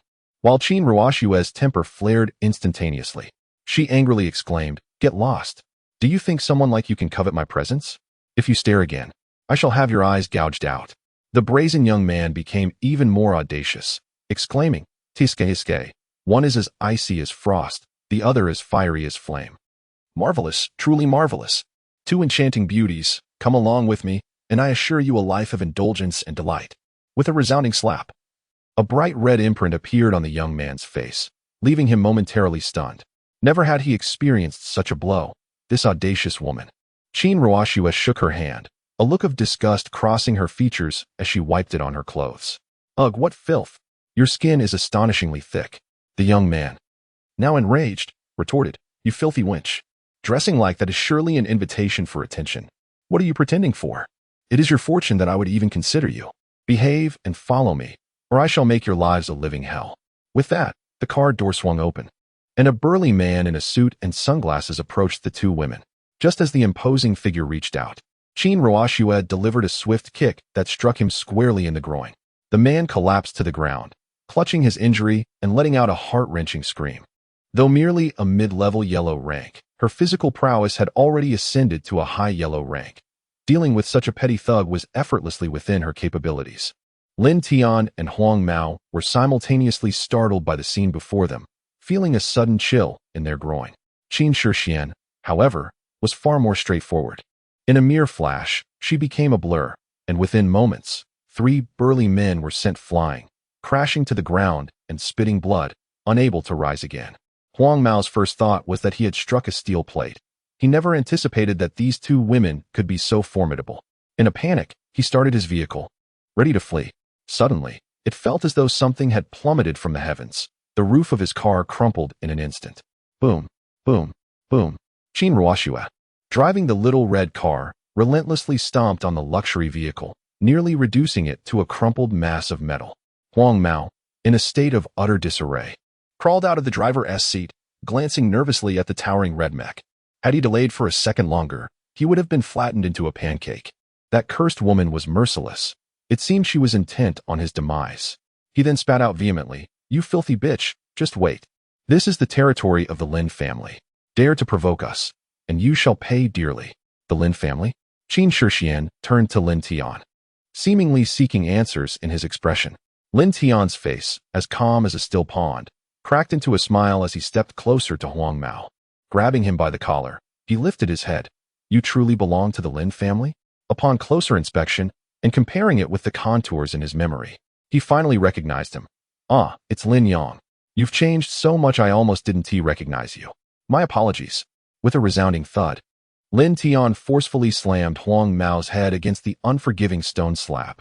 Ah, I want you all dead, cried Huang Mao, blood oozing from the gash on his forehead, swiftly staining much of his face. The pain elicited a heart-wrenching scream from him.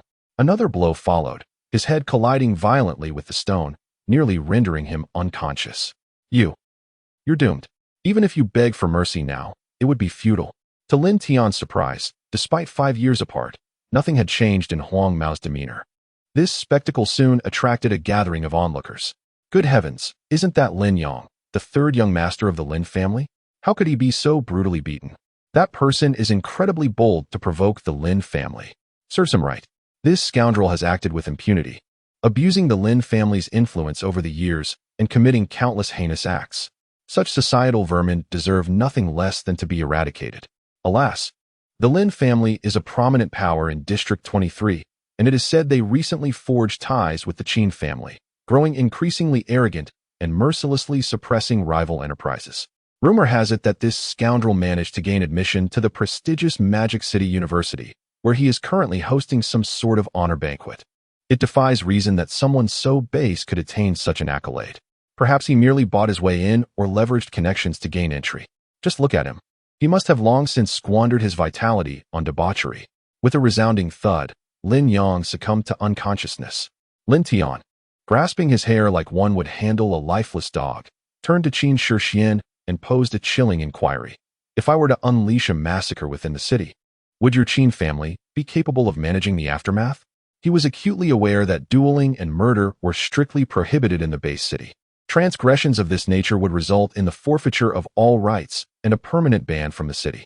The Lin family had once orchestrated such treachery, forcing his mother to her demise and falsely accusing him of murder to seize his inheritance, ultimately banishing him from the bustling metropolis. Since they claimed to have taken lives, he resolved to demonstrate what true killing entailed. The laws and regulations were mere restraints imposed upon the common folk. This world was, after all, governed by the principle of survival of the fittest. Qin Shixian nodded, momentarily captivated by the terrifying aura of malice emanating from Lin Tian. Very well. Inform the old man that I owe your Qin family a favor. As her words fell, a sleek silver mech materialized, transforming into a streak of light that shot off in a designated direction, clutching the almost lifeless form of Lin Yang, no larger than an ant. Good heavens! Could that possibly be the illustrious silver mech lord in person? Someone gasped. But wait, comprehensive analyses indicated that it was a formidable land combat mech. How could it suddenly take flight? It seemed to be a replica, yet the speed was astonishing. Was he heading to the Lin family? Chapter 18. A grand slaughter. As the festivities unfolded, the open plaza of the Lin family was lavishly adorned with tables laden with sumptuous feasts, all occupied by guests who were fervently extending their congratulations to the family patriarch, Lin Ming. Congratulations, Lin family head. The golden scales are not merely those of a humble fish. Your son shall soar to greatness at the prestigious Magic City University. Indeed, Lin family head. I have heard that you have also garnered the support of the Qin family. It is truly a double blessing to behold. Congratulations, congratulations. Lin Ming's smile was so broad it seemed almost uncontainable. This was undoubtedly the most joyous day of his life. With the Qin family's patronage, the family's enterprise was flourishing, and his son had secured a place at the esteemed university. He envisioned a future where his family would rise to the heights of a magnificent commercial empire. Coupled with the impending breakthrough of the elder patriarch, it could be said that he was blessed with triple joy. I am grateful to all of you for attending my son's graduation banquet. Please indulge yourselves and enjoy the festivities without reservation. Haha, Lin family head. Do let us meet your third young master, so we may share in the auspiciousness. Indeed, Lin family head. Could it be that the third young master is shy and hiding away in his chambers? Please, everyone remain calm. My son shall arrive shortly. With that, he signaled to a nearby servant. Just as the servants hurriedly prepared to search for him, a voice resonated. Are you looking for him? With a resounding thud, Lin Yang, his face a grotesque mask of blood, was hurled through the air like a lifeless dog, crashing heavily in the center of the square. The impact overturned a banquet table, sending nearby onlookers into a frenzy of screams and retreat. Murder! Murder! Suddenly, a silver mech descended from the heavens, landing majestically in the heart of the square. It emanated a chilling voice. This is a personal vendetta between myself and the Lin family. All bystanders are urged to vacate the premises immediately or face dire consequences. A colossal sword, ablaze with roaring flames, was gripped firmly in the mech's hand, causing the ambient temperature to surge dramatically. Fearful, the crowd scattered in all directions.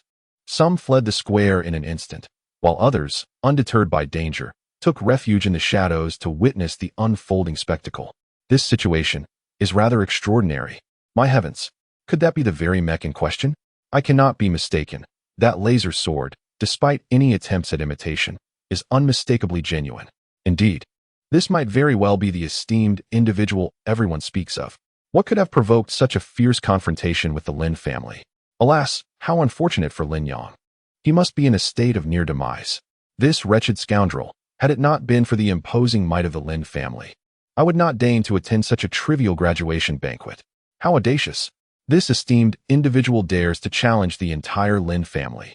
No matter how formidable he may be, he is merely a yellow-tier mecha master. The Lin family's guard consists entirely of mid to high-tier mecha masters, with even a few possessing the rank of profound-tier captain. Moreover, the venerable elder of the Lin family is suspected of nearing a breakthrough to the Earth tier, while Lin Ming has ascended to the rank of high profound tier. At this moment, Lin Ming's face is etched with a grim expression as he gazes intently at the silver mecha, inquiring, "Might I ask who you are?" The Lin family bears no grievances against you in the past, nor enmity in the present. Why then have you harmed my son and caused a ruckus at our family's prestigious banquet? The guards of the Lin family have summoned their mechas, encircling the entire plaza, awaiting a command to act decisively and capture the silver mecha. With a resounding thud, the boundless chaotic mecha crushed Lin Yang into a mere puddle of flesh, blood splattering in all directions, eliciting cheers of excitement from the spectators. Well done. Witnessing his son reduced to a mass of gore before his very eyes ignited an uncontrollable fury within Lin Ming. It was you, wretched beast. Everyone, protect the family head. Kill him, kill him. Avenge my son. His rage reached a fever pitch, unleashing a heart-wrenching roar, forsaking all consideration of consequences, consumed solely by the desire to eliminate that loathsome creature. With a thunderous approach, mechas of various hues converged upon the boundless chaotic mecha, causing the entire plaza to tremble as if shaken by an earthquake. Cannons were aimed unflinchingly at the chaotic mecha, and fire erupted without hesitation. As a barrage of energy projectiles, shells, and laser beams intertwined, they formed a formidable net of firepower that enveloped the plaza in an instant. Alas, the leader had acted too rashly. Such an intense barrage of firepower could instantly turn even an advanced mech into a mere sieve. Just as the crowd lamented this grim fate, a sound reminiscent of an enraged dragon's roar reverberated throughout the square. Upon lifting their gazes, they beheld 9 colossal fire dragons soaring into the sky, enveloping the entire limitless Chaos Mech.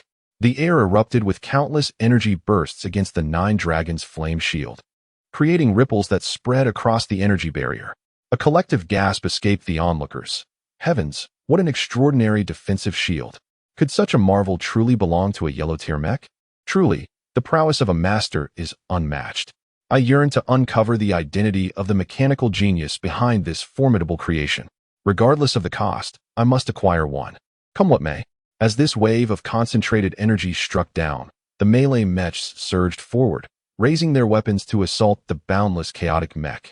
With a swift motion, the flame sword in the hands of the chaotic mech descended, cleaving a mech wielding a colossal axe in half, the machine crashing to the ground with sparks flying. The pilot within was instantly paralyzed with terror, scrambling away towards the square, his face a portrait of unending dread. Yet, he had barely fled a short distance when a spark ignited at his chest, rapidly engulfing him in flames. In a fleeting moment, he collapsed, reduced to a charred husk. This horrifying spectacle sent shivers down the spines of onlookers, who felt fortunate for their swift retreat, having avoided the fate of aligning with the Lin clan. What manner of fire was this? An overwhelming display of power unfolded before them, as mechanized giants were dismantled with ease, akin to slicing through vegetables. The pilots within were not spared from the fate of being reduced to mere charred remnants. In mere heartbeats, the Lin family's guard of 18 yellow-tier mechas was entirely obliterated, leaving only the trembling captain of the junior black-tier mecha standing amidst the chaos. Fear gripped their hearts as they beheld the advancing silver mecha, despite their own formidable stature. The towering figure, over 20 meters high, felt utterly dwarfed and powerless against the oncoming silver behemoth. The sight of the immense sword ablaze with flames further stifled any flicker of defiance within them, prompting a hasty retreat towards the plaza. Chapter 19. Chin Roashue. Oh dear, Auntie, it turns out Uncle is in such dire straits. Shall we lend him a hand? The infinite Chaos Mecha unfurled its fingers, revealing a swirling vortex in its palm, harboring a terrifying energy. It unleashed the blazing aurora ray towards the fleeing foes. Lacking in flamboyant colors or explosive grandeur, The ray struck with unerring precision, penetrating the cockpit of the fleeing yellow-tier mecha and leaving behind a gaping black void. With a resounding crash, the mecha collapsed, and its pilot was instantaneously incinerated by the fiery beam. This was but one of the 3 formidable weapons equipped within the infinite Chaos Mecha, one for defense, one for ranged attacks, and one for close combat. Each an unparalleled instrument of destruction. He exhibited no mercy. The vile faces of those who once bullied him lingered vividly in his memory. None were innocent. The onlookers collectively swallowed hard, their eyes gleaming with astonishment. They had never fathomed that a yellow-tier mecha could exhibit such defiance. Not only could it dominate its own tier, but it could also obliterate foes of a higher rank. The fleeing foes, thoroughly terrified, lost all confidence to resist and sought only to escape. Had they mustered the courage to confront the infinite Chaos Mecha with their own black-tier strength, they might have endured a while longer. After all, black-tier mechas vastly surpassed yellow-tier ones in height, weight, speed, power, and might. Even the most elite yellow-tier pilots could only contend with junior black-tier pilots, making victory a daunting prospect, let alone annihilation. However, arrogance must be paid for, and today, without a doubt, you shall perish. From within the infinite Chaos Mecha, Lin Tian's voice resonated. My dear second uncle, you are the last one remaining. Have you pondered how you shall meet your end? Lin Ming let out a cold snort, filled with disdain. Arrogant little beast, allow me to show you what a true Xian-level mecha is. He lamented that he should have eliminated you back then to prevent today's calamity. Die, accompany my son to the grave. With a thunderous roar, a towering 30-meter black mecha emerged before the onlookers. The Wujihun Chaos Mecha appeared diminutive in comparison, merely the height of one of the black mecha's massive thighs. It was over, utterly over. The Black God Mecha, renowned for its defense and strength, stood as the pinnacle of ground combat mechas among Xian-level machines. Furthermore, Lin Ming had already ascended to the advanced realm of Xian level. No matter how extraordinary the pilot's skills or how formidable the weaponry, it would be futile against such overwhelming power. A realization dawned upon me. I seemingly uncovered a remarkable secret. The esteemed figure referred to Lin Ming as second uncle. Could it be that this figure is Lin Tian, the abandoned scion of the Lin family from 5 years ago? Left as an orphan, Lin Tian was ultimately said to have been stripped of all rights and expelled from the Lin family for committing murder, banished to the old city. If this esteemed figure truly is Lin Tian, then the implications are significant, and there must be countless secrets we remain unaware of. As the 2 newly arrived individuals listened to the murmurs of the crowd, Qin Ruoshue's eyes turned red with emotion. Woo, dear aunt. I had no idea that uncle had suffered so greatly. Shall we lend him a hand? She gently swayed Qin Shishuan's arm. Her eyes filled with a pitiful longing as she gazed at her. With a determined step forward, she seamlessly merged with her mech. A towering white giant exceeding 30 meters in height, striding confidently toward the center of the plaza. The ground trembled beneath its weight, small stones rattling in its wake. To my astonishment, that aloof beauty turned out to be a high-level mech master of the mysterious stage. Truly, it is a mech worthy of such beauty. It is simply breathtaking. When did our District 23 ever boast such a striking figure? Moreover, that petite beauty possesses a different, yet equally captivating allure. Qin Ruoshua shot a glare at the onlookers. What are you staring at? Do you wish to lose your eyes? Frustrated, she stamped her foot, lamenting how if only she could break through to the mysterious stage, she might be of assistance. As it stood, she felt utterly inadequate, like a mere footnote to their prowess. Contemplating the disparity among them, she wondered why the older gentlemen could effortlessly dominate their ranks, crushing foes as if they were mere vegetables, while she was relegated to bullying the yellow-tiered behemoths. In the heart of the plaza, alongside the Tai Chi Chaos Mech, a voice emerged from the white mech. I shall assist you. The infinite Chaos Mech lifted its gaze, following the elegant curves of the beautiful mech, their eyes seemingly locking onto each other through the cockpit. With a resounding clang, a white foot landed upon the back of the infinite Chaos Mech, sending sparks flying and creating a symphony of metal clashing. What are you staring at? Have you never seen a beautiful mech before? Lin Tian jestingly remarked. I have encountered beautiful mechas before, but never one so brutishly constructed. Lin Ming's expression darkened as he fixed his gaze upon the white mecha, taken aback by the realization that this little creature had external support. Moreover, the pair was brazenly flirting before his very eyes, utterly disregarding his presence. Esteemed sir, This matter concerns my Lin family. I kindly ask you to refrain from intervening. A chilling voice emanated from the white mecha. Are you addressing me? A chilling aura enveloped the air, causing the temperature to drop several degrees. Within the black mecha, Lin Ming's countenance grew increasingly grim. Your Excellency, should you insist on intervening?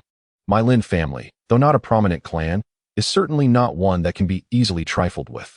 Just then, a series of alarms blared as police vehicles swiftly entered the square, encircling it with armed officers. Raise your hands, crouch down, do not move. Even the onlookers were swiftly subdued, while more officers aimed their weapons at the three mechas in the center of the square. Upon hearing this, Lin Ming was the first to deactivate his mecha, approaching the captain with a beaming smile. Captain Chun, I apologize for troubling you to come personally. This beast not only murdered my son, but also rampaged through my Lin family, slaying our entire guard. You must take a stand for my family. He continued. This man is utterly irredeemable, a heinous criminal who, emboldened by his mecha, disregards the law. Captain Chun, that little monster still seeks to kill me. I am merely acting in self-defense. Chapter 20. Not a family, not a doorway at this moment. Lin Tian and Qin Shixian simultaneously deactivated their mechas. Who are you? Why have you unleashed such carnage upon the Lin family? Captain Chun furrowed his brow at Lin Tian's somewhat familiar visage, struggling to place it. Lin Tian smirked. Captain Chun, long time no see. I trust you have been well. Indeed, you are a person of considerable status, yet you seem to have forgotten much in these mere 5 years. I have held your goodness in my thoughts all along. Lin Ming murmured this as he approached Captain Chun, whose countenance immediately darkened. He then gestured to the officers beside him, commanding, take them all away. He was deeply apprehensive that Lin Tian might reveal certain matters from the past, which could ruin his future under the public gaze. Stop right there. I dare anyone to lay a hand on my uncle and aunt. Qin Ruoxue sprinted over to Lin Tian's side, glaring fiercely at Captain Chun. And who might you be? Captain Chun inquired, his voice laced with disdain. With her hands placed defiantly on her hips, Qin Ruoxue retorted, have your eyes failed you? I am the esteemed eldest daughter of the Qin family, Qin Ruoxue. A wave of astonishment swept through the crowd, their expressions reflecting disbelief at the revelation of the young lady's identity. Goodness, this is none other than Miss Qin Ruoxue of the Qin family. Her grandfather is Qin Haoyan, a national treasure. Her father is the commander of the military district in the Magic City. Her uncle is the chairman of the Qingtian group, and her aunt is a brilliant scientist. Then that means her aunt must be the renowned Qin Shixian. Heavens, what a day to venture out without consulting the almanac. To encounter two significant figures at once. I just cast a glance her way with ill intent. Am I to lose my head for that? At that moment, Captain Chen's face turned the color of liver, his entire being trembling in trepidation. My goodness, if this truly is that esteemed ancestor, he would be utterly finished. He hurriedly forced a smile, bowing and scraping as he said, Miss Qin, it's a misunderstanding. It is all a misunderstanding. I was blind to the truth. Please, do not hold it against me. This single utterance could not only cost him his official position, but might even jeopardize his very life. There was no alternative. The Qin family was the true sovereign of the Magic City, an entity that no one and no force could ever shake. While he stood there, his face a mask of anxiety, Lin Ming stepped forward, pointing at Qin Ruoxue with a derisive smile. What audacity! How dare you impersonate the eldest daughter of the Qin family? What punishment do you deserve? Captain Chun, do not be deceived by her. Although I have never encountered the eldest daughter of the Qin family, consider this. Such a prominent figure would never associate with someone as disheveled and beggar-like as Lin Tian. Wouldn't that be laughable? She is undoubtedly confident you have never met the true eldest daughter of the Qin family, which emboldens her brazen impersonation. Reflect further. A person of her stature would never venture out without a cadre of bodyguards in attendance. Who would believe otherwise? Indeed, do not assume that mere beauty can allow one to masquerade as the illustrious eldest daughter of the Qin family. Such prominent figures are not to be trifled with. Come, take them all away. Qin Ruoxue seethed with barely contained rage, presenting her identification card before Captain Chun. Open your eyes wide and see clearly. Is my name not Qin Ruoxue? Captain Chun merely cast a fleeting glance, followed by a derisive chuckle. In this day and age, there are far too many people with the same name. Even identification cards can be forged. Who can ascertain the authenticity of yours? Do you comprehend the gravity of fabricating an identification document? Qin Ruoxue, incensed, was about to unleash a torrent of invective, but Lin Tian swiftly pulled her behind him. Indeed, it was Captain Chun who once tarnished my reputation by forging my identification to falsely accuse me of murder. I wonder how many favors Captain Chun received from the Lin family to dare commit such an egregious act of forgery? This statement ignited a tempest of outrage. My word. A police captain accepting bribes and fabricating identification to create wrongful accusations. This is a gross abuse of power and a complete moral bankruptcy.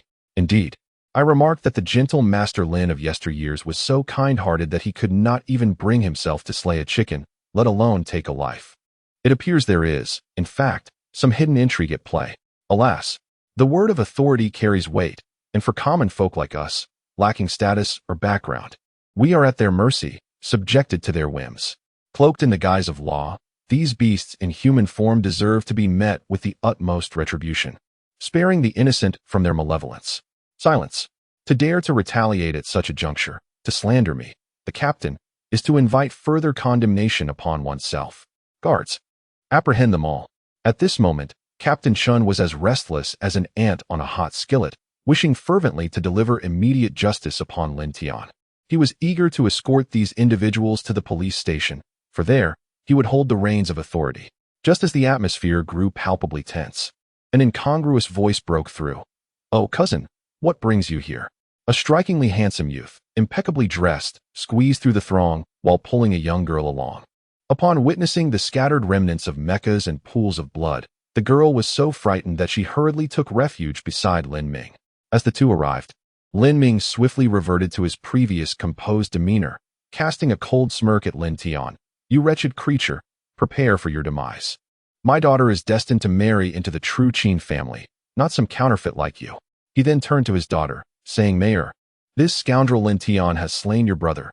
You must avenge him." Upon hearing this, Lin Mayor, recognizing a vaguely familiar face, charged forward, raising her hand intending to deliver a resounding slap to Lin Tian. However, before her hand could make contact, she was kicked away, landing on the ground, clutching her abdomen in agony. Seemingly disgusted by the mess, Lin Tian contemptuously wiped his foot on the stone slab, remarking, "Truly, like father, like son. Your family is utterly repulsive." Struggling to her feet, Lin Mayor glared fiercely at Lin Tian. She then approached the youth, groaning in pain as she held her stomach.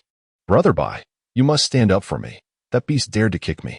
She pointed an accusing finger at Lin Tian, her eyes filled with a murderous intent. Yet, in the next moment, everyone present was left in shock. With a resounding slap, the youth delivered a sharp blow to Lin Mayor's face. Where did this cousin spring from? Is this truly the girlfriend you sought? Such a shrew wishes to enter the gates of the Qin family, utterly unafraid of tarnishing the reputation of your household, dear cousin. Qin Ruoxue, her face as cold as frost, fixed her gaze upon Qin Xiaobai, who was nervously wiping away his cold sweat. Initially, she had no intention of intervening, for he was merely a distant cousin. Yet, now that the flames had reached her doorstep, she felt compelled to take action. Qin Xiaobai, his complexion as pale as a ghost, sheepishly scratched his head and said, "Cousin, I was just playing around, merely playing, please don't take it to heart." Gasps echoed around, and everyone was utterly astonished, their eyes fixated on the two dazzling figures at the center of the square, as if attempting to etch the sight into their memories. My goodness, she truly is, the eldest daughter of the Qin family. Indeed, Qin Xiaobai's family, the Tian Hai Group, is a subsidiary of the Qi Tian Group, a leading enterprise in District 23, known by all. Who else could be the cousin of Qin Xiaobai but that esteemed lady? Now, it appears that the Lin family has encountered a formidable obstacle. They had thought to ascend the social ladder by aligning with the Qin family through their daughter, yet they never anticipated such a twist. A chicken remains a chicken, no matter how high it may perch. It seems that Master Lin and these two from the Qin family share an extraordinary connection. At this moment, Lin Ming lay paralyzed on the ground, utterly distraught. His demeanor a far cry from that of the former head of the Lin family. She, truly, is the eldest daughter of the Qin family. How could that little wretch, Lin Tian, possess the fortune to be acquainted with such a prominent figure? No, it is absolutely impossible. He is merely a discarded scion of the Lin family, unworthy of the Qin family's regard. Captain Chun trembled as he approached Qin Ruoxue, and with a sudden thud, he knelt before her, repeatedly striking his own face in remorse. Miss Qin, it was my folly to fail to recognize your greatness and to heed the slanders of a petty individual. I realize my grave mistake and implore you, esteemed young lady, to overlook my transgressions and grant me leniency. I am willing to serve you in any capacity you desire. At that moment, he was consumed by regret, wishing fervently to silence his own tongue and to exact vengeance upon Lin Ming. Qin Ruoxue's eyes glimmered with disdain as she replied, "Begone. This matter will surely be investigated, and your fate will depend on your cooperation." Yes, young lady, I shall fully cooperate with the investigation to atone for my offenses. Thank you, esteemed lady, thank you. He then rose unsteadily, supported by several officers, and hastily departed the square, exemplifying the stark contrast between his earlier bravado and his current humiliation. Qin Ruoxue turned and smiled at Lin Tian, saying, "Uncle, are you satisfied? To kill him would be too merciful. He is not worth that. It is unnecessary to confront such a petty person in a clash with the authorities. Let the law deal with him. Rest assured, I will ensure my father dispatches someone to investigate thoroughly, guaranteeing that he faces the full consequences of his actions. Even if he does not perish, he will spend his days in prison or be sent to a death squad as cannon fodder." Lin Tian nodded, casting a grateful glance her way. Thank you. Today, he had indeed gained the backing of the Qin family. Otherwise, even if he managed to resolve matters with the Lin family, he would have been unable to escape the confines of this city. Initially, he had intended to remain hidden in the Tianyuan repair shop until he became powerful enough to dominate everything and settle old scores. However, the appearance of the Qin family had provided him with an extraordinary platform, prompting him to reassess and reorganize his plans. Yet, he understood that relying on others was less dependable than relying on oneself. Only one's own strength can be trusted. In this world, there are only perpetual interests and no eternal friendships. Qin Ruoxue flashed a playful smile. "Uncle, you are family. There is no need for formality. I shall be troubling you with many matters in the future. It would be splendid if you could become my uncle by marriage. In that case, my mech could come and go as it pleases." "Hee. You mischievous girl, what are you saying? You're always so unruly. Do you believe I could have your father restrict your movements to prevent your incessant antics?" "Oh dear, aunt, you are being too excessive. You struck me again. I protest."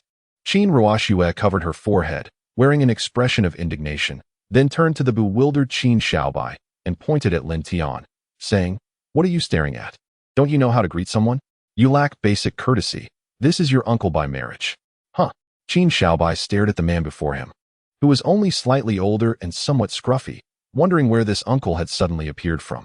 However, he still politely called out, "Cousin." For a moment, Lin Tian found himself caught in indecision, neither agreeing nor refusing, and could only nod with a smile. Noticing Qin Xiaobai still standing in place, Qin Ruoxue shot him an annoyed glare and said, "What are you waiting for? Are you reluctant to leave your little darling?" Qin Xiaobai awkwardly chuckled, "I'll leave now. Cousin, since you're here, do remember to visit my home sometime. My father and the others have missed you." He then turned to Lin Ming and declared, "Lin family head, the collaboration between the Lin family and my Tianhai group is hereby terminated, and my previous promises should be regarded as mere jest." With that, he turned and departed, not even glancing at Lin Meyer. His indifference was not born from a lack of affection for her, but rather from an acknowledgement of her formidable skills, which left him momentarily entranced. Yet, he was clear-headed enough to discern the reality. Women were plentiful in this world. Brother Bai, do you not want Meyer anymore?" "Woo." Lin Meyer crouched on the ground, sobbing uncontrollably as she watched Qin Xiaobai's retreating figure, her dreams of wealth shattered in an instant. Rising, she glared fiercely at Lin Tian, her eyes burning with rage as she lunged at him, claws bared. "Ah, it's all your fault, Lin Tian. It's you who has brought this ruin upon us. Without you, my family would not have fallen apart, and Brother Bai would not have left me. Without you, the Lin family would not be in such dire straits." Slap.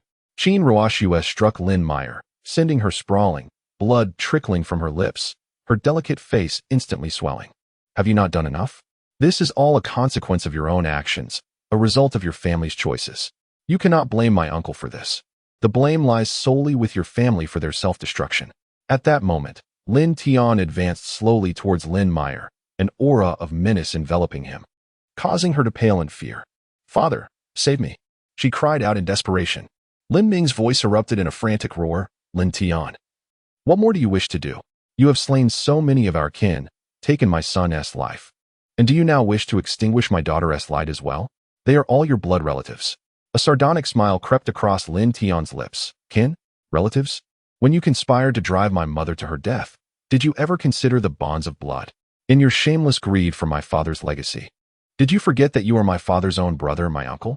When you framed me for murder, did you ever think of the fact that I am your kin? After your offspring had beaten me to the brink of death, stripping me of everything, and cast me into the old city, did you ever ponder that I am your flesh and blood? Huh. Kin, relatives, how utterly ludicrous.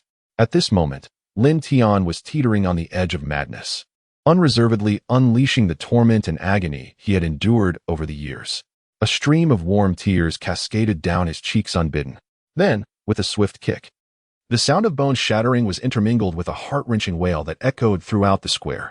Cousin, do you not revel in severing the limbs of others? Allow me to impart the sensation of becoming a mere shell of a person. I shall cast you into the old city as well. Can you fathom what those scavengers will do to you? Do you dare to guess whether those monstrous beasts will feast upon you? At this moment, Lin Meyer was in excruciating pain, nearly losing consciousness. No. Please, Lin Tian, I was wrong. The black divine mecha materialized in an instant, descending with a palm aimed to crush Lin Tian into a pulp. Chapter 22. A Turn of Events. Old Master Lin had broken through to become a ground-level mecha master. Clang. Qin Shishuan's white mecha delivered a punch, colliding with the descending hand. A terrifying force surged forth, causing the ground to tremble. Fortunately, Lin Tian and Qin Ruoxue had already summoned their mechas and remained unharmed. You little beast. Do not think that with the Qin family's protection, you can act with impunity. You must die. No one can save you. At this moment, Lin Ming was utterly consumed by hatred, fixated on a singular thought. He had to kill Lin Tian, even if it meant offending the Qin family. Clang, clang, clang. Come on, Aunt. Qin Ruoxue cheered from the sidelines, reveling in the chaos, growing more excited with each fierce exchange. Both were advanced mecha masters of the Xian level, and for a time, they fought to a standstill. Just then, an elderly voice rang out. Stop. An old man, hunched and leaning on a cane, emerged from a grand hall. Clang. The black divine mecha's punch sent the white mecha staggering back, halting its advance as it turned to face the elder, voice trembling with excitement. Father, you have succeeded? The elderly man displayed a faint smile, a terrifying force emanating from his being. The three individuals staggered backward, shaken by the overwhelming energy, while Qin Shishuan positioned herself protectively in front of them, her eyes reflecting a hint of astonishment. A ground-level mecha master. The onlookers gasped in unison. My heavens. It was rumored that the old master of the Lin family was in seclusion, striving to reach the ground level.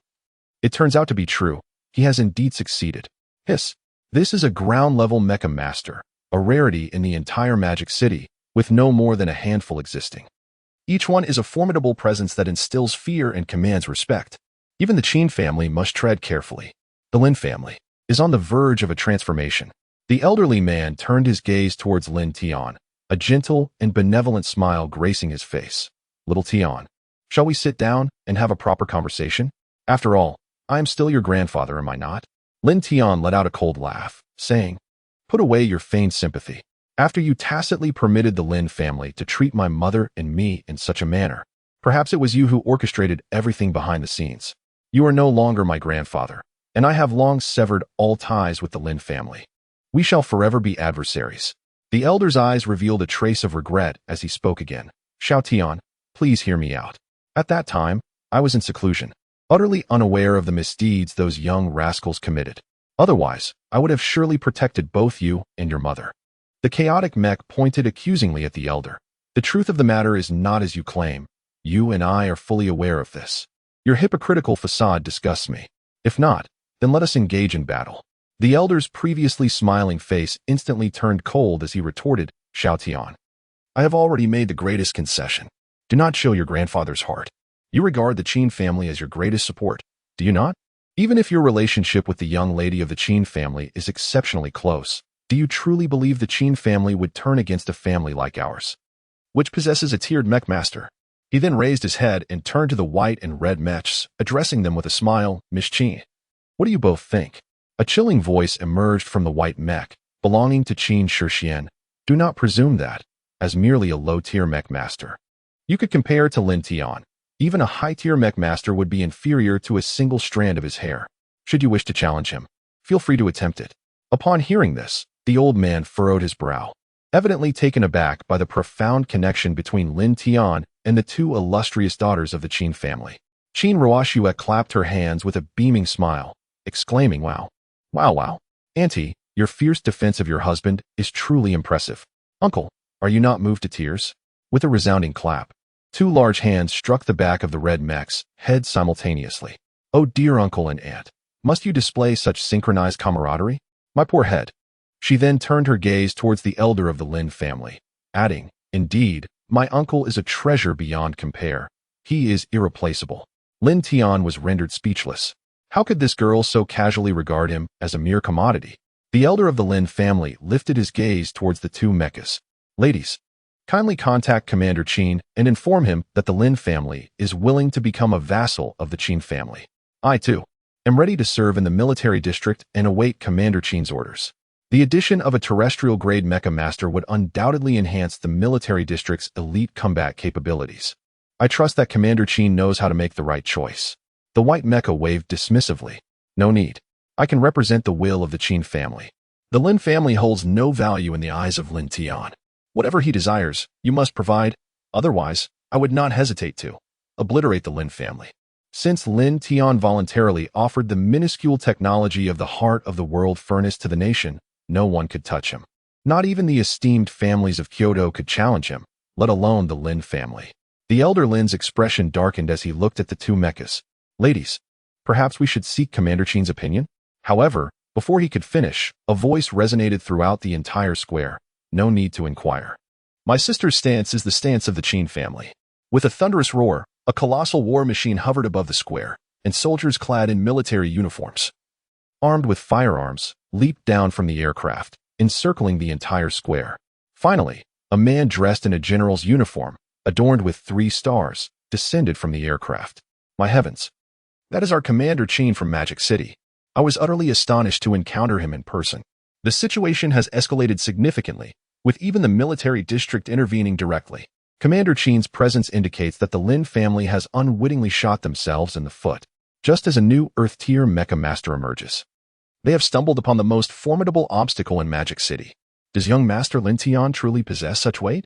Not only are the two young ladies of the Qin family fiercely protective of him, but even Commander Qin has come personally.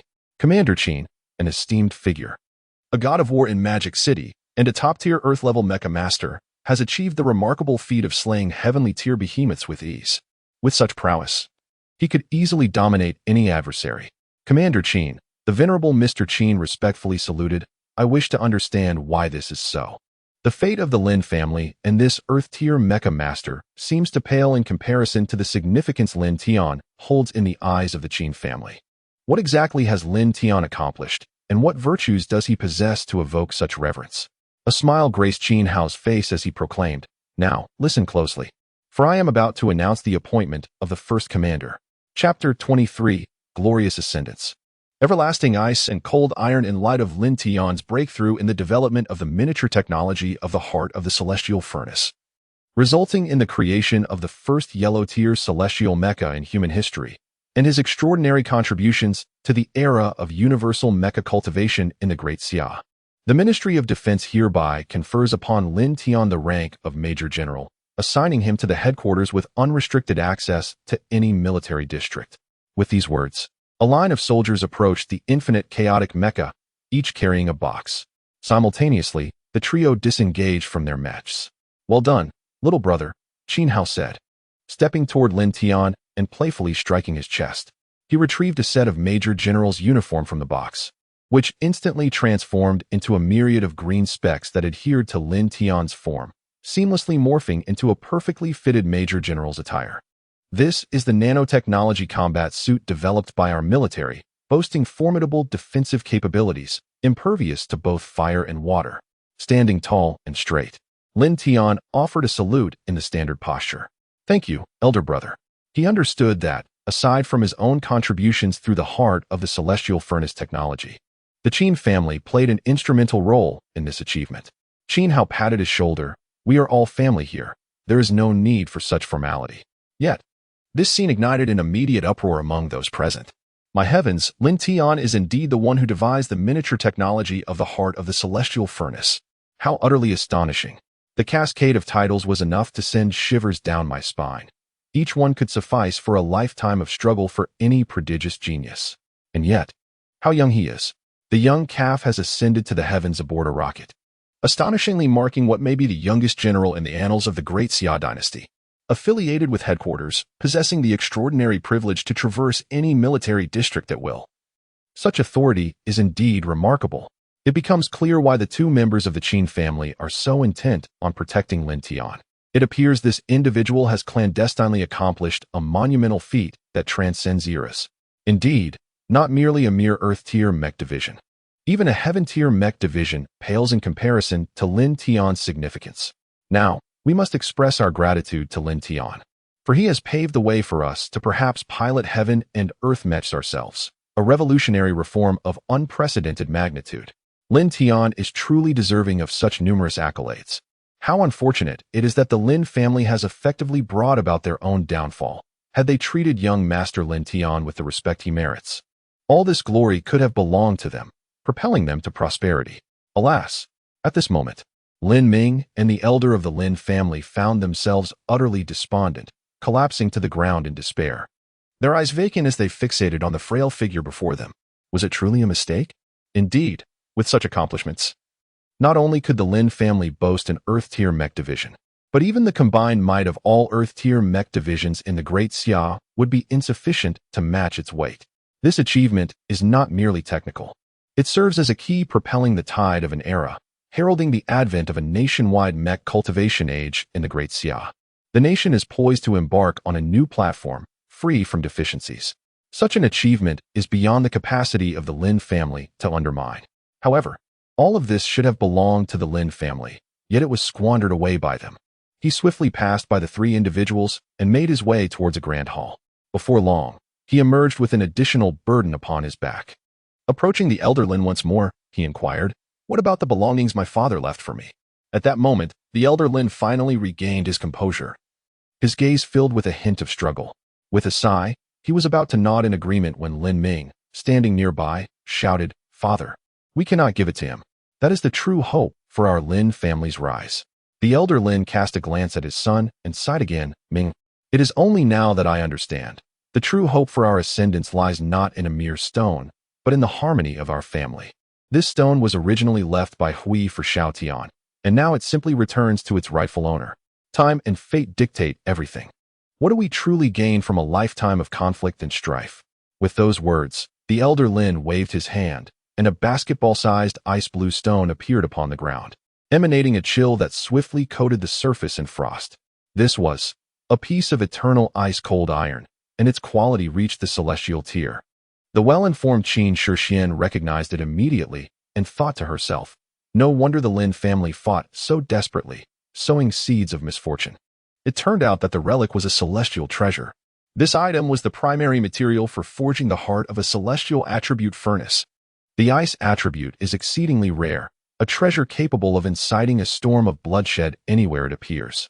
Should one manage to gather the requisite materials, it would be entirely feasible to forge a celestial-grade ice attribute mecha, its worth beyond measure. Yet, on the day Lin Tian reached adulthood, he astonishingly failed to awaken any affinity for mecha cultivation. The Lin family, in a united front, coerced Lin Tian's mother into relinquishing a treasured heirloom. Naturally, she staunchly refused to part with the invaluable relic that her husband had exchanged his life for. Ultimately, Lin Ming resorted to violence, injuring Lin Tian's mother and seizing the treasured item. Throughout this ordeal, she never disclosed the true nature of the relic, which turned out to be a piece of celestial-grade 10,000-year-old Xianbing cold iron. It is no wonder the Lin family had descended into madness in their pursuit of such a treasure. Lin Tian, with a mere flick of his hand, stored the azure-hued stone within the confines of his mecha space, his expression inscrutable. Such stones, in his system's marketplace, could be procured in abundance with sufficient funds. Yet this seemingly insignificant stone had brought about the ruin of his family. At that moment, Lin Ming let out a frenzied roar, his eyes bloodshot with rage and bitterness. In his perception, everything had been perfect until Lin Tian's arrival shattered it all. His son was dead, his daughter rendered incapacitated, and the family was on the brink of disintegration. With the treasure gone, so too was the hope of the Lin family's resurgence. Lin Tian, you little beast, if you possess any courage, meet me on the battlefield of life and death for a duel. Huh? Do you dare? A smirk of scorn appeared at the corner of Lin Tian's mouth as he disregarded the impotent rage directed at him, striding purposefully towards the square's exit. In his eyes, Lin Ming was already as good as dead. A chilling aura of murderous intent enveloped the scene, and Lin Ming, who had just boasted arrogantly, felt as though he had plunged into an icy abyss. Lifting his gaze, he encountered a pair of eyes that seemed to belong to the Grim Reaper, fixated upon him. Qin Hao coldly articulated, to threaten a major general. Do you wish for death? The Lin family, implicated in the assassination of a mechanic and the intimidation of a military major general, would henceforth face the confiscation of all their assets, the sealing off of their estate, and thorough investigations into all collateral members of the Lin family. Those involved would be dealt with according to the law. Lin Ming trembled, his complexion turning ashen, while old Master Lin staggered back as if his soul had fled, collapsing into a chair. He had never anticipated that what was initially a moment of great fortune, one that promised a more illustrious future for the Lin family, would devolve into this calamity.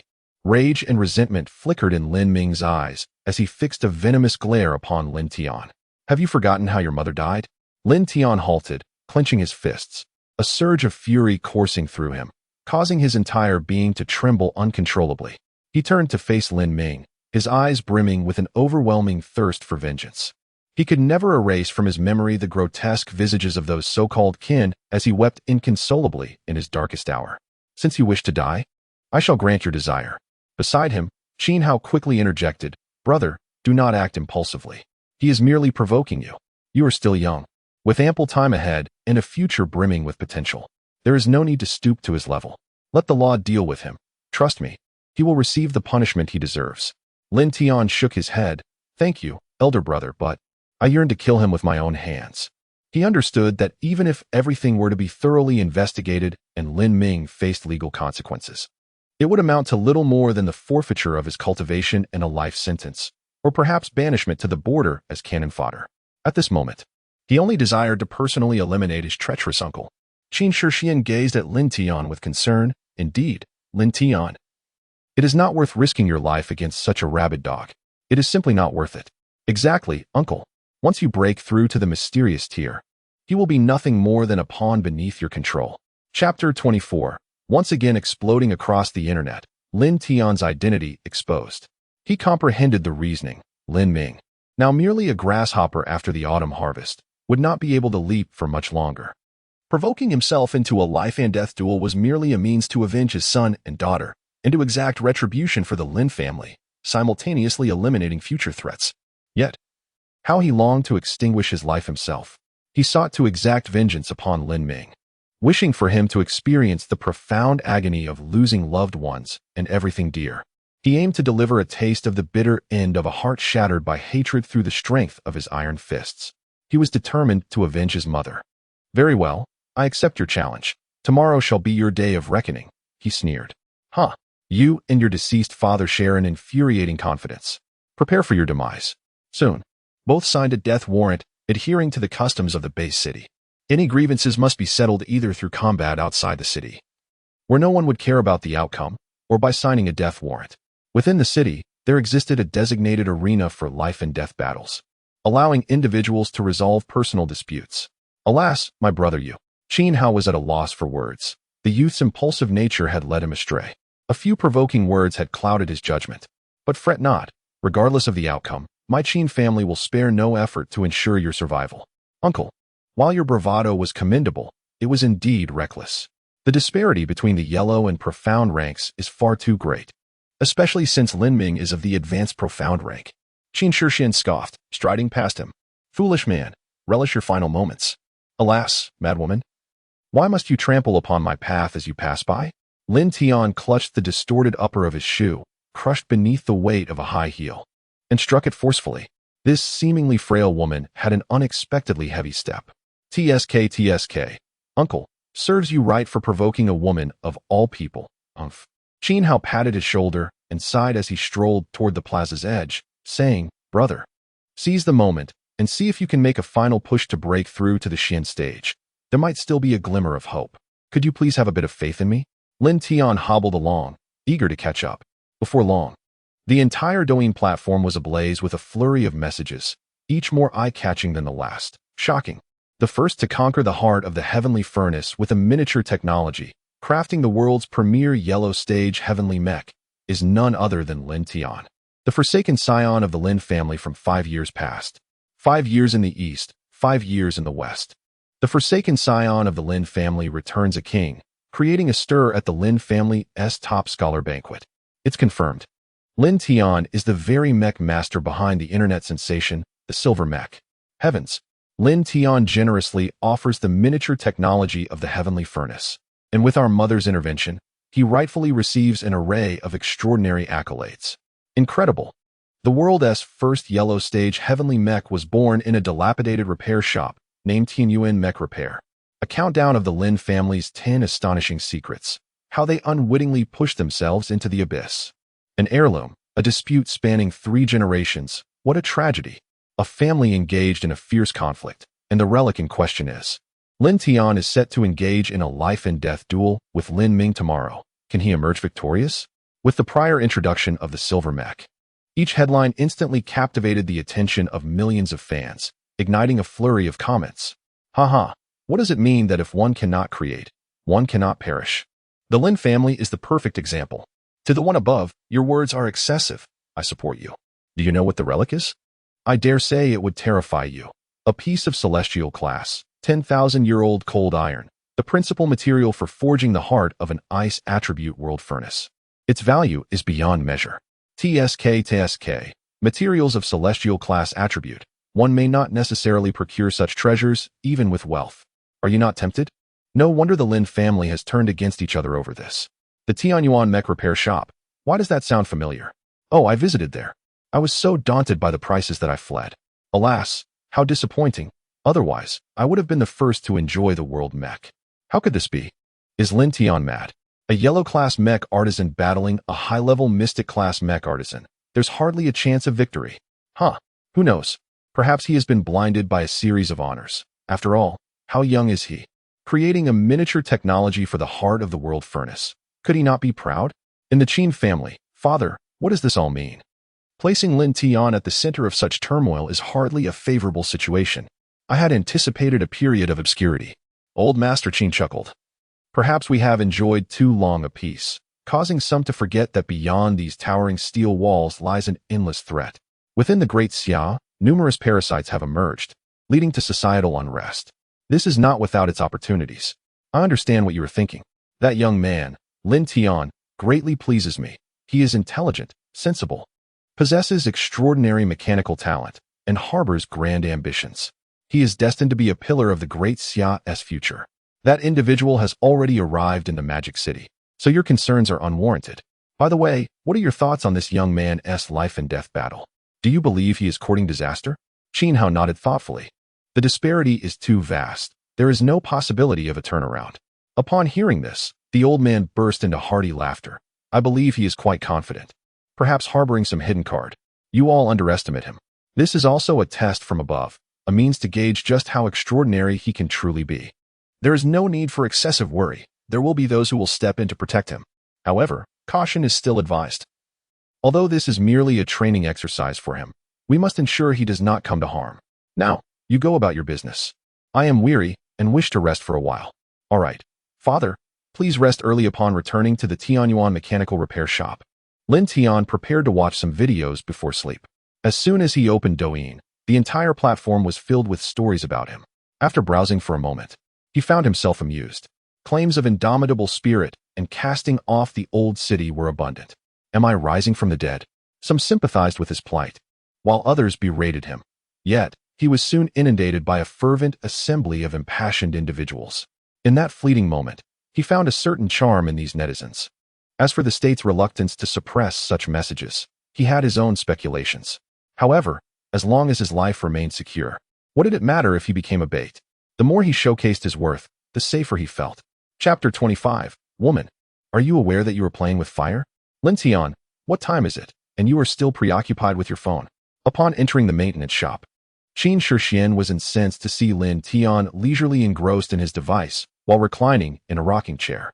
"Madwoman, what are you doing here?" Lin Tian exclaimed, startled by her sudden appearance. This crazy woman seemed to haunt him incessantly, despite his attempts to hide at home. He had initially intended to visit the research institute in Magic City, but Elder Qin insisted he rest and prepare for the imminent life-and-death battle. This deranged woman relentlessly dragged him into training, insisting that he must achieve a breakthrough to the Xian level that very night. Whether he would succeed in this endeavor remained uncertain, but Lin Tian was on the verge of tears from her relentless torment. She pursued him in her mech, claiming it was for practice. What a farce. He is not a masochist. That madwoman clearly intends to strike him.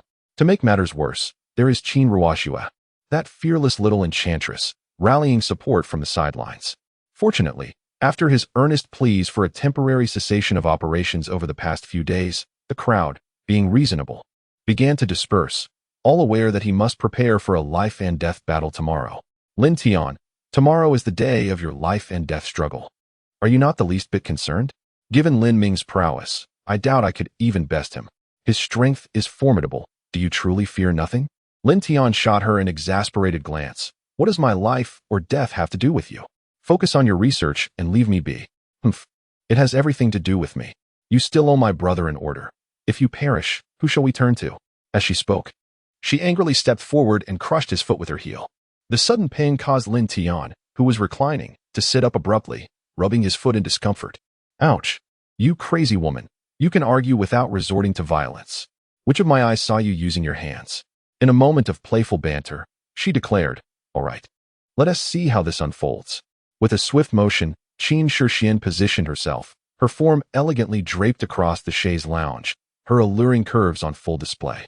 Lin Tian could not help but steal a glance, a wave of thirst enveloping him, his nostrils betraying a hint of moisture as he hastily averted his gaze. He mused inwardly, this unpredictable woman may be slightly older, yet she possesses remarkable allure. This scene, however, did not escape Qin Shixian's observant eyes. She muttered, "A man with lustful thoughts, but lacking the courage." Upon hearing this, Lin Tian felt a surge of suppressed desire rush forth.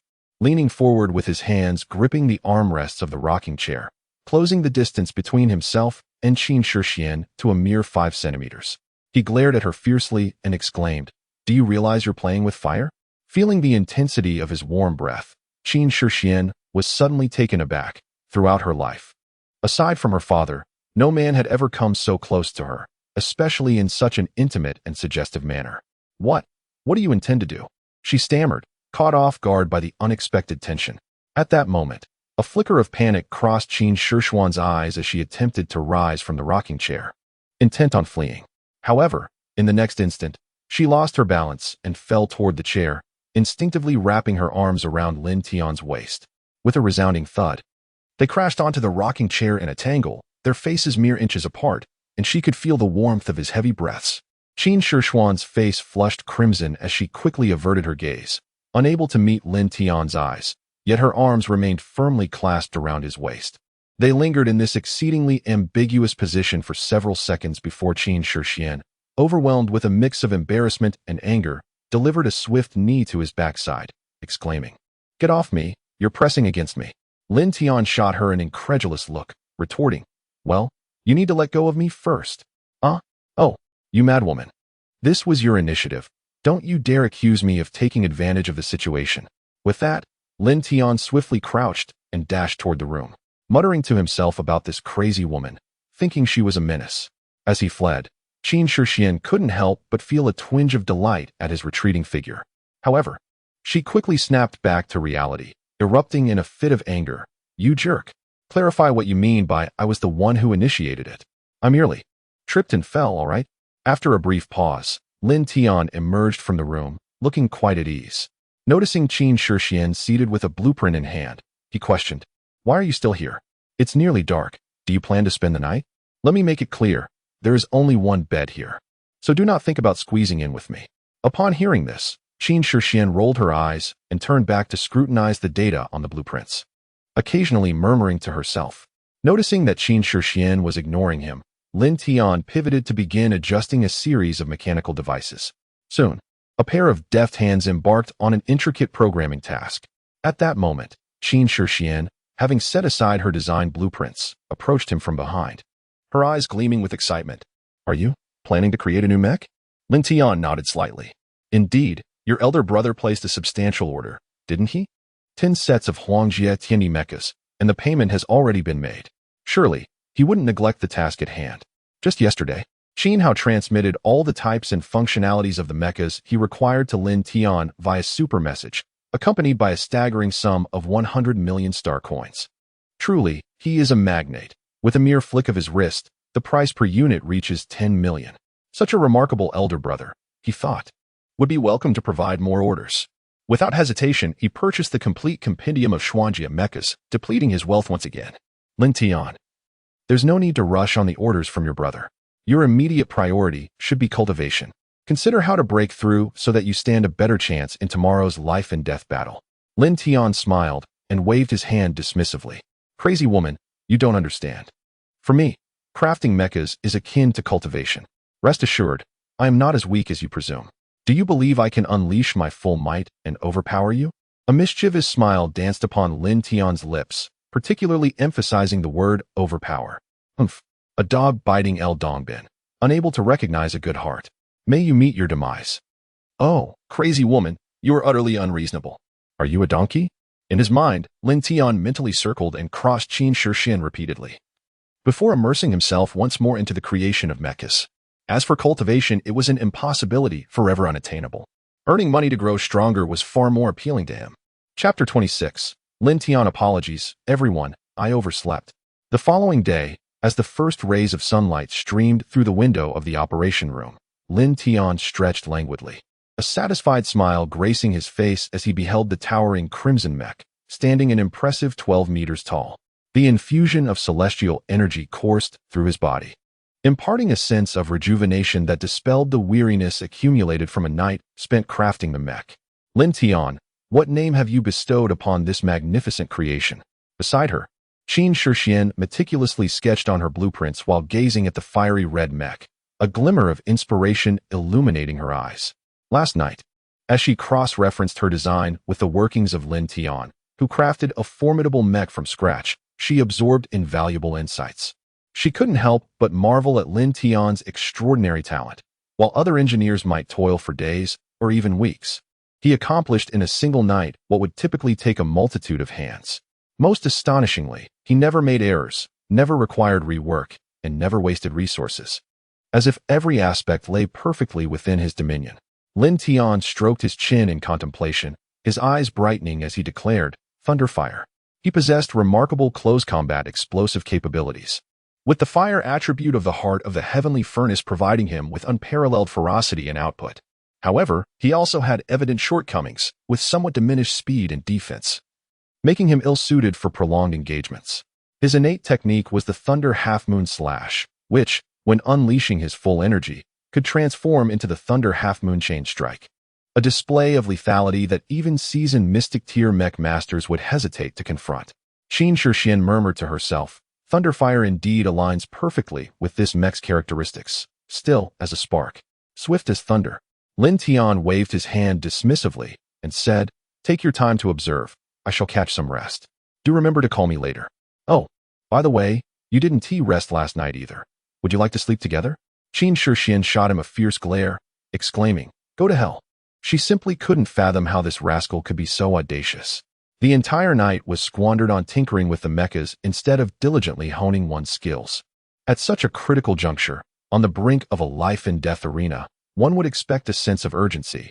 Yet, there was a remarkable nonchalance, even an inclination to sleep. What manner of person could this be?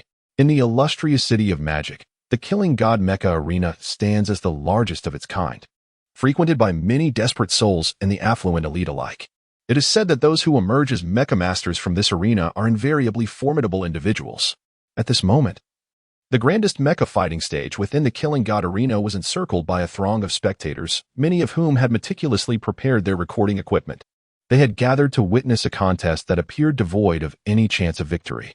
Yet, upon the stage sat only Lin Ming, meditating in a cross-legged position, entirely unfazed by the whispers and speculations from the crowd. Surely, at this hour, the esteemed Lin Tian will not fail to make an appearance? We are all eagerly anticipating the spectacle, one murmured. I told you so. He only boasts with his words, and now he is likely cowering in some corner, trembling with fear. Silence. Leave. Do not slander my idol. He will undoubtedly arrive. Indeed, without the esteemed Lin Tian, there would be no opportunity for us, the yellow tier and profound tier mech pilots, to shine. Regardless of whether he comes or not, he remains my eternal idol. Victory or defeat, I will staunchly support Lin Tian. If the Lin family dares to act, I shall summon all my relatives to stand with me. Even if Lin Tian possesses extraordinary prowess and unparalleled piloting skills, he is merely a yellow tier mech pilot. I cannot believe that within a single night, he could ascend to the profound tier, even if he did. The gap between him and Lin Ming would still be vast. A dog cannot produce ivory from its mouth. If Lin Tian were of the same age as Lin Ming, he could easily pin him down. Is it justifiable for an elder to bully a junior? You scoundrel. If you have any courage, refrain from purchasing yellow tier or profound tier mechs in the future. Amidst the murmurs of the crowd, a voice resonated. I apologize, everyone. I overslept. All eyes turned to the striking figure, followed by a chorus of laughter. What did I say? Lin Tian never considered Lin Ming a rival. With such an attitude, I ask, who else is there? Wow, have you all noticed? Today, Lin Tian seems to have transformed into an extraordinarily handsome figure. My idol is always stunning, but with a clean shave and neatly arranged hair, he indeed looks different. It's all that crazy woman's doing, insisting on grooming him. How unfortunate that his meticulously cultivated sexy stubble has vanished. In a private room, Qin Ruoxue gazed at Lin Tian's handsome face, her eyes sparkling with excitement. Wow, Aunt. I told you, the uncle looks even better without the beard. He is undeniably charming. If you don't make your move, I might just seize the opportunity first. Qin Shixin shot her an annoyed glance. You little rascal, always so unserious. Old Master Qin chuckled, observing Lin Tian as he stepped onto the stage, then glanced at his slightly blushing daughter, nodding seriously. I think Lin Tian is quite a catch. My dear daughter, such young men are rare. If you don't take action, you'll be left merely watching. Golden scales are not meant for mere pawns. When the wind and clouds gather, they transform into dragons. The more exceptional a person is, the stronger their allure. Qin Shixin stomped her foot in frustration. Dad, what are you saying? That scoundrel? Who would be interested in him? Just as she finished speaking, she noticed several pairs of eyes fixed intently on her, causing her cheeks to flush. I won't pay attention to you all anymore. I'm watching the match. Qin Hao quickly nodded in agreement. Yes, let's focus on the match and see how long my little brother and brother-in-law can hold out. Qin Tian interjected in a peculiar tone. Well, big brother, you better watch closely, don't let our brother-in-law get hurt. All right, the match is about to begin. Let us hurry and watch. Boom. Two mechs, one tall and one short, appeared before the audience, creating a stark contrast. Without hesitation, Lin Ming launched his attack, aiming to overpower Lin Tian with his sheer size and strength. The Wujing Chaos Mech leaped into the air, as if delicately tapping the lake's surface, and landed a kick on the thigh of the Black God Mech. The mech soared again, aiming a kick at the Black God Mech's head. However, the Black God Mech would not yield easily, countering with a punch. The audience held their breath, expecting a sure hit, yet, astonishingly, the Wujing Chaos Mech evaded at an incredible angle, flipping in midair and delivering another kick to the side of the Black God Mech's head. Clang. Sparks flew as the sounds of metal clashing echoed. The Black God Mech staggered back a few steps before regaining its footing. Instantly, the arena erupted in cheers. My goodness. He is truly remarkable. This sequence of movements is even more textbook than a textbook. How on earth did he execute that? The agility of the mech is astonishing. In Chapter 27, the Fire Dragon shines brightly, shocking the entire arena. The Black God Mech delivers a powerful punch, only to miss entirely. Although it possesses overwhelming strength over the chaotic mech, its movements are considerably clumsy. The speed and reflexes of the boundless chaotic mech are exceptionally swift, particularly as it can maneuver freely in the air to launch attacks. This exemplifies the essence of evading one's weaknesses while capitalizing on strengths, utilizing serpentine movements for precise strikes. This encounter is a classic battle of the weak overcoming the strong. It appears that every time Lin Tian strikes, he expertly targets the energy transmission vulnerabilities of the Black God Mech. By leveraging his speed advantage, he secures an invincible position. Remarkable indeed. This strategy of transforming passivity into initiative is brilliant. In future encounters with formidable beasts, one need not flee but can instead maneuver and engage effectively.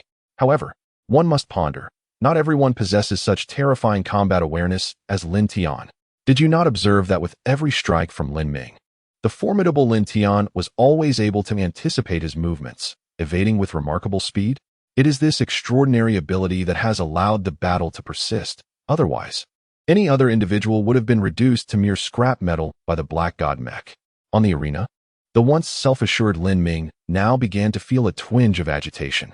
If this impasse continued, it would only lead to his downfall. This stark contrast between the heavenly mech and the nuclear-powered mech lies in their fundamental nature.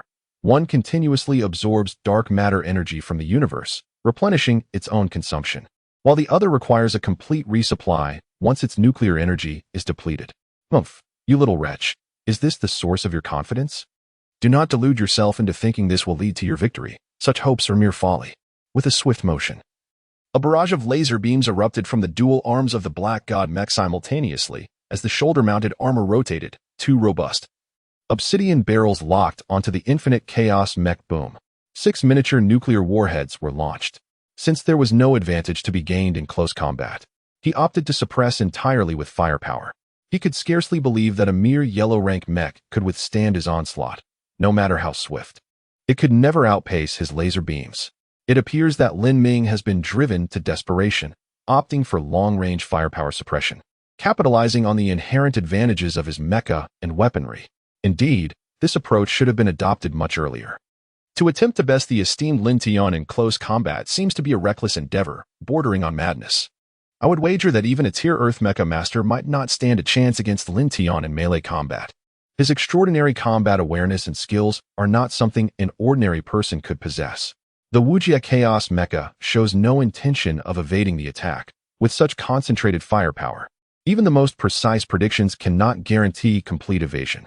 Suddenly, 9 fire dragons roar forth, enveloping the Wuxia Chaos Mecha in a dense, impenetrable shield of fiery energy.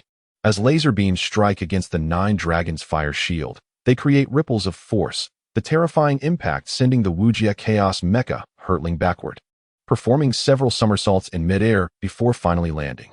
Meanwhile, more laser beams rain down upon the combat arena's defensive shield, leaving the onlookers utterly astonished. How could this be? It has been blocked?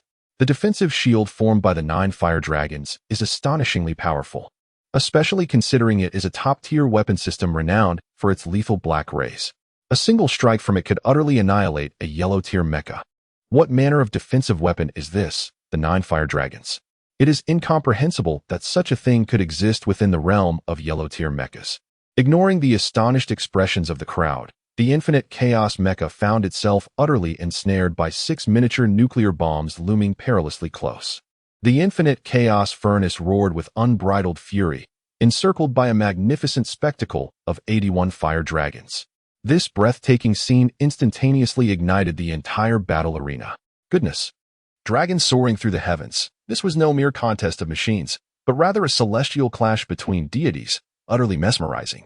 I must acquire a fire dragon of my own. The 81 fire dragons coalesced into a 9-layered dragon fire shield, followed by a thunderous explosion that reverberated throughout the arena, causing the ground to tremble violently. The terrifying sound waves and aftershocks radiated outward, fortunately mitigated by the defensive shield at the perimeter. Even so, many were left pale with fear. In the VIP box, Qin Shishuan's complexion drained of color as she clenched her fists, her gaze fixated on the epicenter of the explosion. The elders, including old Master Qin, merely smiled, choosing silence over words. Qin Hao gently patted her shoulder, reassuring her, "Little sister, do not fret. As long as he remains unscathed, everything is under his control." Moreover, Lin Tian is not as feeble as you might believe. Realizing something, Qin Shishuan released her grip and shot a glare at Qin Hao, exclaiming, "Who cares about that scoundrel?" She understood that the nation had dispatched a heavenly-tier mecha master to safeguard Lin Tian in Magic City, ensuring his safety. Her worries were merely instinctive. The others shared knowing smiles, contemplating the sheer might of an advanced mecha master. The disparity was staggering. A yellow-tier mecha would instantly be rendered useless in such a contest. Uncertain of Lin Tian's condition and the capability of the fire dragon shield to withstand such overwhelming power, one spectator despaired inwardly, lamenting the situation. Just as he wallowed in his thoughts, through the thick smoke of the explosion emerged a silver mecha, gleaming and pristine. To his astonishment, despite the ferocity of the attack, Lin Tian remained unscathed. How could this be? Even the previously disdainful smile of Lin Ming, revealed within the black god mecha, instantly froze upon his face, reflecting sheer incredulity. He harbored unwavering confidence in his miniature nuclear bombs, a formidable weapon capable of vanquishing not only yellow-tier mecha masters, but also those of intermediate and advanced Xian tier. To his astonishment, that little beast emerged unscathed, with not even a scratch on its mecha. Meanwhile, Lin Tian, nestled within the infinite Chaos Mecha, couldn't help but let a smile curve his lips, a grin that even AK found hard to suppress. He yearned to test the maximum defensive threshold of his 9 dragons leaving fire shield, questioning whether it could withstand the simultaneous explosion of 6 miniature nuclear bombs.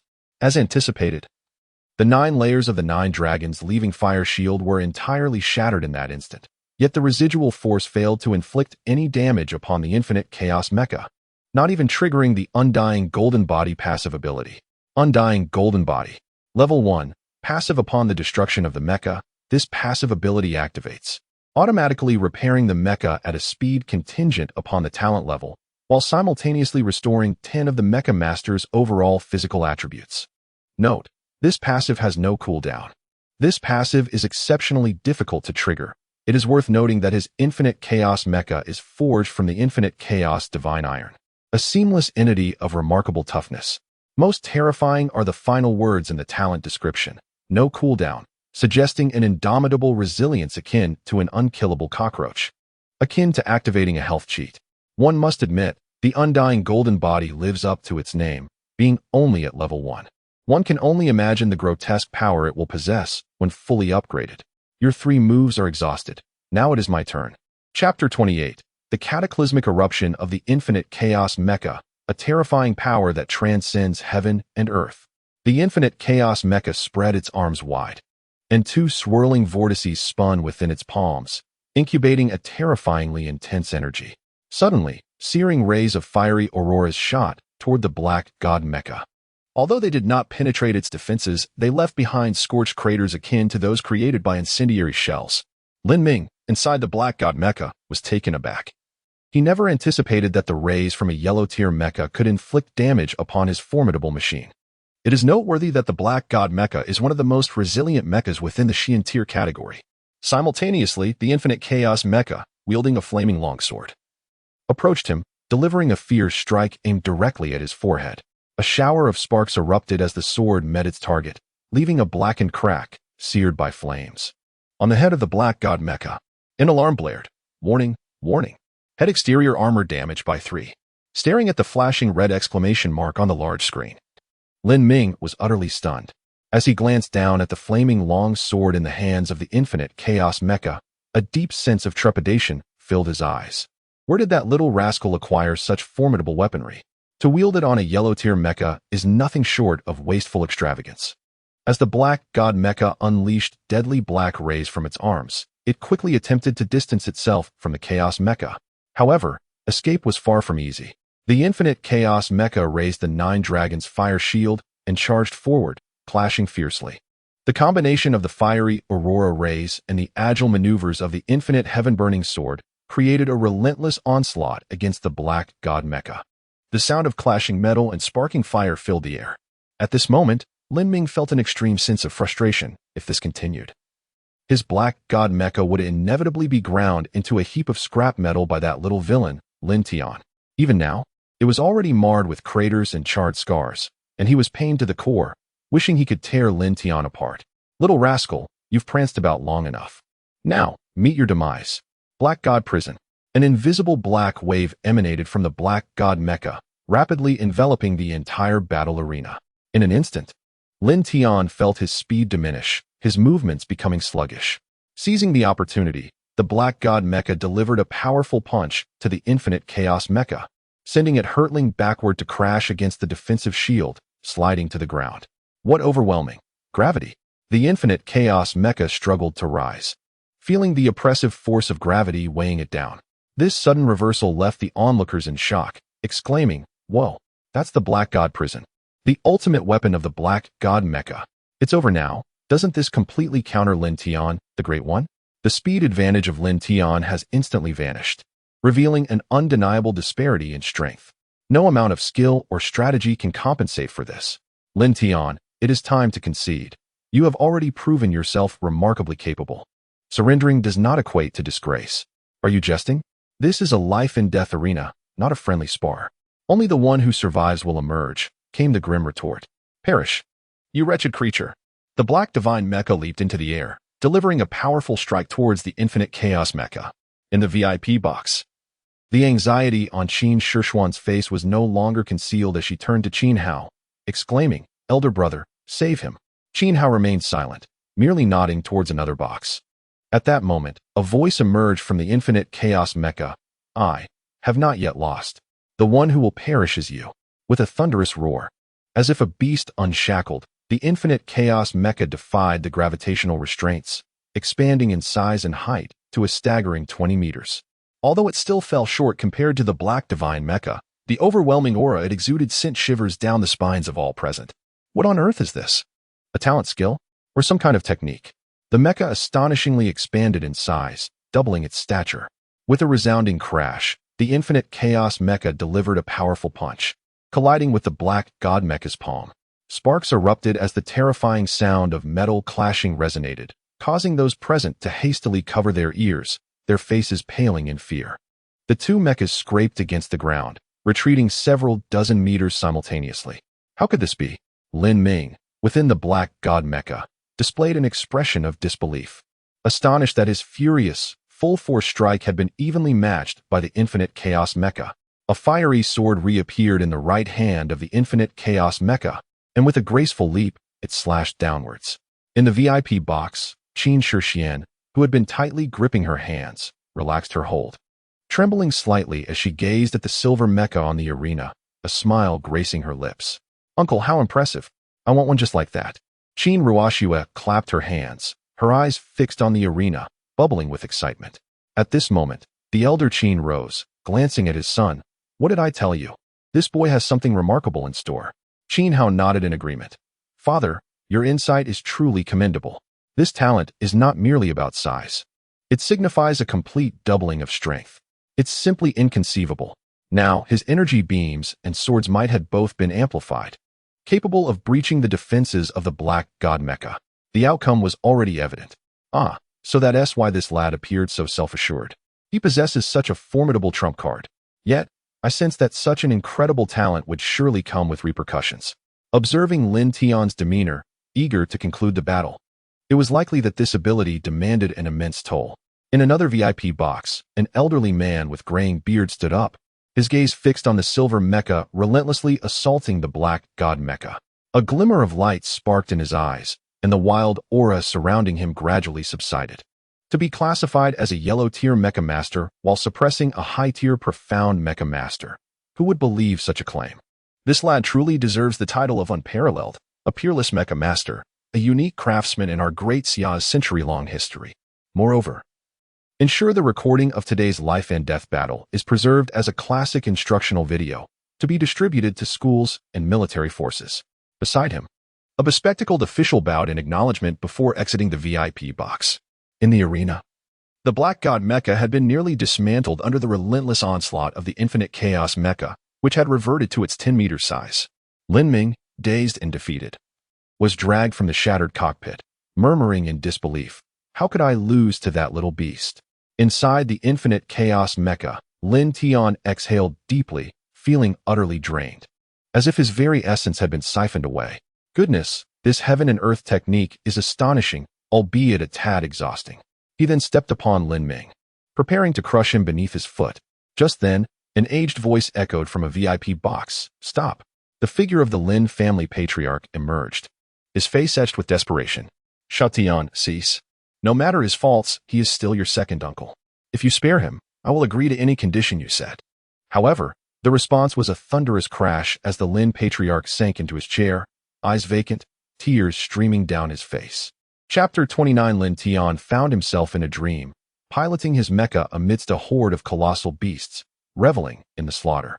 Just as he was caught up in the excitement, he suddenly realized the infinite Chaos Mecha felt soft, As he groggily opened his eyes, he followed his arm to discover his fingers resting upon something round and soft, playfully squeezing it.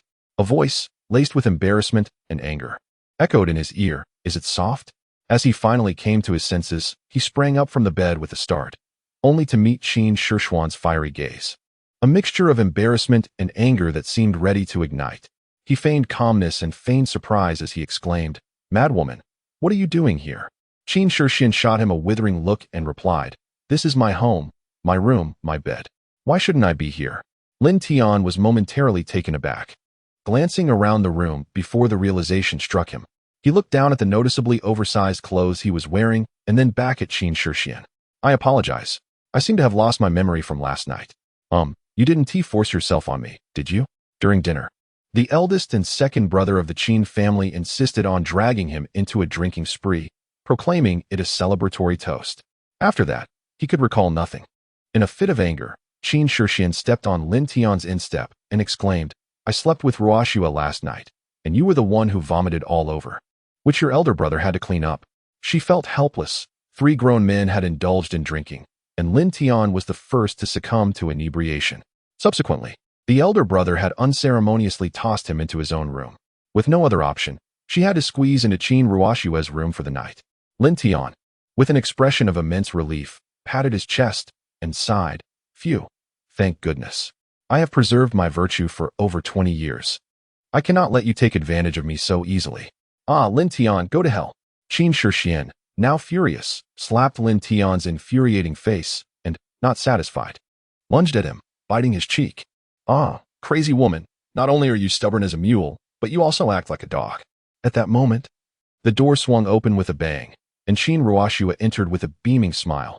"Uncle, it's time for dinner." Upon witnessing the scene in the room, her eyes widened in shock. From her vantage point, her aunt was nestled in her uncle's embrace, kissing his cheek. The uncle's half-face was obscured by her aunt's head, and his trembling body suggested he was enjoying it immensely. She quickly covered her eyes with her hands, muttering, "I didn't see anything. I saw nothing at all. Aunt, uncle, please continue. Just come out for dinner when you're done." She then turned and dashed out, huffing, "You scoundrel, this is all your fault. Now there's a misunderstanding." Qin Shishuan, releasing her grip, remained angrily grinding her teeth. Lin Tian rubbed his half-damaged face, grimacing in pain. That crazy woman certainly bit hard. "Madwoman, just you wait. I shall surely avenge this bite. Ha, I shall be waiting."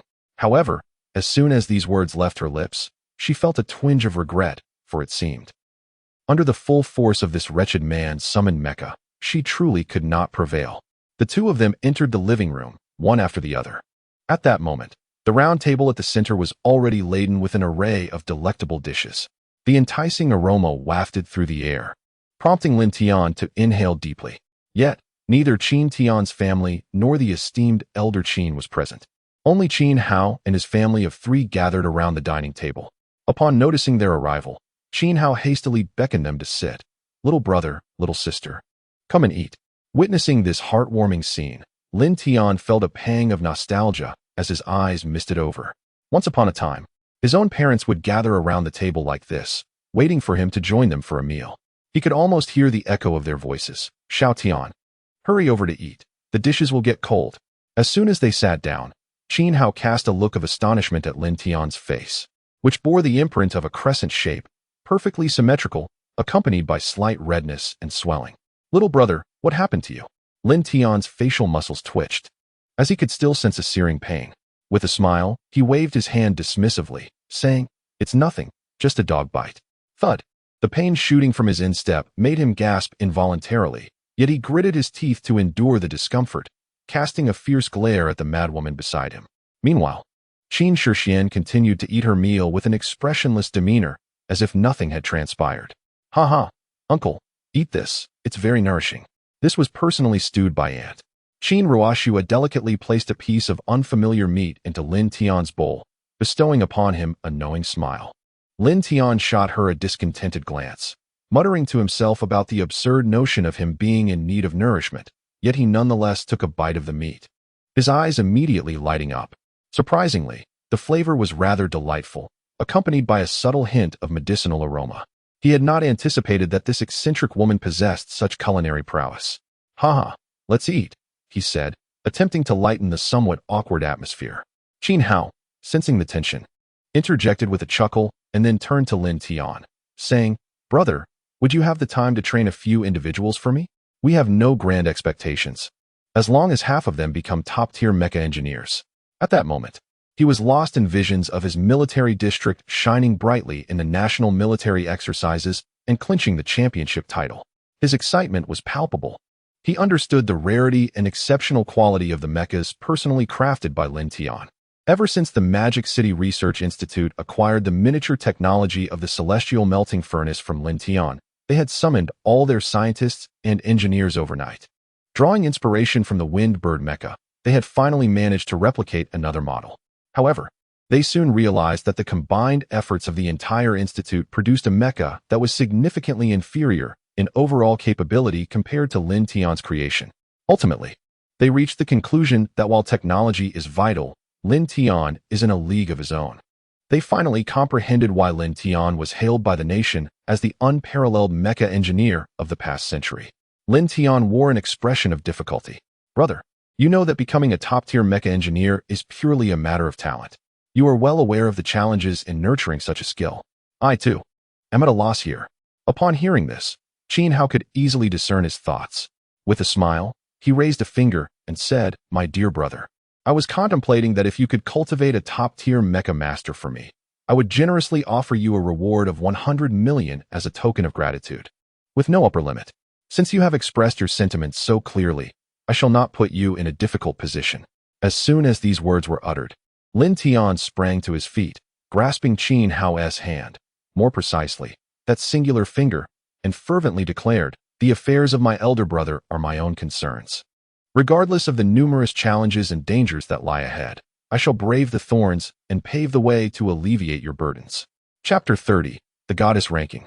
The single women's list is more like it. Lin Tian habitually pulled out his phone to scroll through videos, and he was met with a notice that immediately caught his attention. The comments section was ablaze. "Pa, such a corrupt official deserves nothing less than execution. It would be too lenient for him. In ancient times, he would have faced the 10 most torturous punishments. Haha, it seems he has finally run into a formidable opponent. Otherwise, this would just be the 13th case of wrongful conviction. The delayed justice is utterly laughable. Had it not been for the esteemed Lin Tian, this scoundrel would have continued to endanger countless lives. Pa, he deserves it. Such corrupt officials ought to perish. How can the people's wrath be quelled if they remain unpunished? I believe we should investigate thoroughly. There are certainly bigger fish to fry." Lin Tian chuckled softly, the screen of his phone darkening as he pondered deeply. This time, with the Qin family exerting pressure from behind, otherwise, this scoundrel would merely face lifelong imprisonment. In due course, another dominant family would rise, and this cycle would continue. Such is the social law of the contemporary world. If one day the venerable old man Qin and the pillars of the Qin family were to fall, the Qin family would not be far from disintegration. Perhaps this is the very reason the Qin family seeks collaboration with me. Or perhaps it is simply that I have become irrevocably intertwined with the Qin family. They require my potential to help propel their future endeavors, while I, in turn, need their protection to safeguard my own interests. This mutual dependence explains why I can sleep soundly under the auspices of the Qin family. At this moment, it may be only the Qin family that genuinely wishes for my well-being in this world. What am I contemplating? Qin Shixian approached Lin Tian, casting a glance at his side profile, so strikingly handsome that even women would feel envy and jealousy. This insufferable man looked quite appealing when focused, but alas, his propensity for chatter was a drawback. She pondered whether he had taken advantage of her last night, as she had been utterly inebriated and could not recall his actions. The mere thought incensed Qin Shixian, her teeth clenched in fury. "Lin Tian, you despicable scoundrel. Go to hell." With that, she stepped on his foot and stormed off, her back radiating indignation as she headed to the research institute. "Hurry, I want to pilot your mech." Lin Tian, somewhat distracted, nodded absent-mindedly as he summoned the mech within the courtyard. A beam of light enveloped them, pulling Qin Shixian into the cockpit alongside him. The limitless Chaos Mech transformed into a streak of light, soaring into the sky. Ground combat mechs were prohibited from traversing the city, and a single misstep could wreak havoc on public infrastructure. However, flying mechs were an exception. Registered mechs were permitted to navigate the urban skyline. With a snap of his fingers, Lin Tian summoned transparent crystal seating to rise within the spacious cockpit, surrounded by flickering virtual screens. A crystal coffee table in the center was adorned with fruits and tea. "Make yourself comfortable. No need to be formal," he invited, reclining on the sofa. His head resting on his hands, feet crossed in a posture of utter relaxation. This scene left Qin Shixian awestruck. The overwhelming sense of technology dazzled her. This was not merely a cockpit. It resembled a lavish living room. Far removed from the act of piloting a mech, it was pure indulgence. As she settled onto another sofa, a melodious voice chimed in. "Welcome, Miss Qin. I am Chaos, the artificial intelligence assistant of my master. It is a pleasure to meet you." Qin Shixian smirked, glancing at the lounging Lin Tian and teasingly remarked, "I didn't realize you had such peculiar hobbies." Lin Tian, disinterested, ignored her. This woman seemed to have a peculiar disposition, alternating between madness and fury. "Miss Qin, you have misunderstood. Chaos is still in its juvenile phase. This is my normal voice. Moreover, my master does not prefer Lolas." Initially, Qin Shixian nodded thoughtfully, but the latter part piqued her curiosity. "What type does your master prefer?" The AI's capabilities exceeded her expectations. "I cannot disclose that. It is my master's privacy." Upon detecting fluctuations in Qin Shixian's excitement and disappointment, Chaos deduced, "There is a 99% probability that you favor my master." Her displeasure was instantaneous. "You are mistaken. Even if every man on earth perished, I would not favor your master. I am that remaining 1%. Chaos continued. "The remaining 1% is merely stubbornness." Monitoring her increased heart rate, it announced, "The probability has now risen to 99.9. I suggest you confess your feelings to my master. I have no objections to multiple mistresses. The pursuit of love is fraught with obstacles. Best of luck." At that moment, Qin Shixian felt her cheeks flush with heat, silenced by embarrassment. This artificial intelligence was just as unervingly perceptive as Lin Tian, capable of thoughtful analysis and fluent conversation, surpassing the current technological standards of the world. The journey continued in silence until the limitless Chaos Mecha arrived at the entrance of the research institute located at Magic City University. Disembarking, they stood side by side at the grand entrance, gazing at the imposing stone tablet that read Magic City University. A smile flickered in Lin Tian's eyes. He had once been a student here, filled with aspirations for the future like the vibrant youths around him. Unfortunately, in his first year of university, the year he awakened his mech cultivation talent, he failed to do so and had to shift from the mech department to the arts department before his freshman year ended. The incident with the Lin family unfolded, and otherwise, he would have graduated, working a 9-to-5 job at an institution and earning a meager salary. How unpredictable life can be. The mere presence of the two individuals creates an exceptionally beautiful landscape, swiftly capturing the attention of the crowd. Heavens. Is that our esteemed Professor Qin Shixian from the Mechanical Engineering Department? She has long held the top position on the goddess list. And next to her, oh my, it's the illustrious Lin Tian. My goddess, do you not feel that Lin and Professor Qin are quite a match? It is indeed a case of beauty and talent. Many quickly took out their phones to capture this splendid moment. Amidst the discussions of the crowd, Lin Tian muttered softly, "What goddess list? The leftover women list is more fitting." This remark irked Qin Shixian, who clenched her teeth in frustration, yet, under the watchful eyes of many, she refrained from expressing her annoyance. Chapter 31. The Research Institute of Magic City. The Research Institute of Magic City is situated in the very heart of Magic City University, divided into the outer and inner sections. The outer section serves as the experimental area for the research department, while the inner section comprises the research institute itself, accessible only to esteemed experts, professors, scholars, and academicians with specific permissions. As the two entered the research institute side by side, they encountered a vast experimental field surrounded by a crowd engrossed in discussion. At the center of the field stood a towering black mech, exceeding 30 meters in height. Let it begin. With a thunderous command, the colossal furnace of the earth roared to life, emitting a deafening sound. The mech took a step forward, causing the ground to tremble beneath it. As it accelerated, the black mech dashed across the experimental field, eliciting smiles from the onlookers. However, the elderly Qin, standing at the forefront, furrowed his brow and turned to his companion, saying, "It's a failure. Prepare to halt it." The crowd looked at him with confusion but nodded in agreement without question. Yet, in the next moment, a hurried voice echoed from within the mech, "Oh no. The energy is surging uncontrollably. the mech has lost control.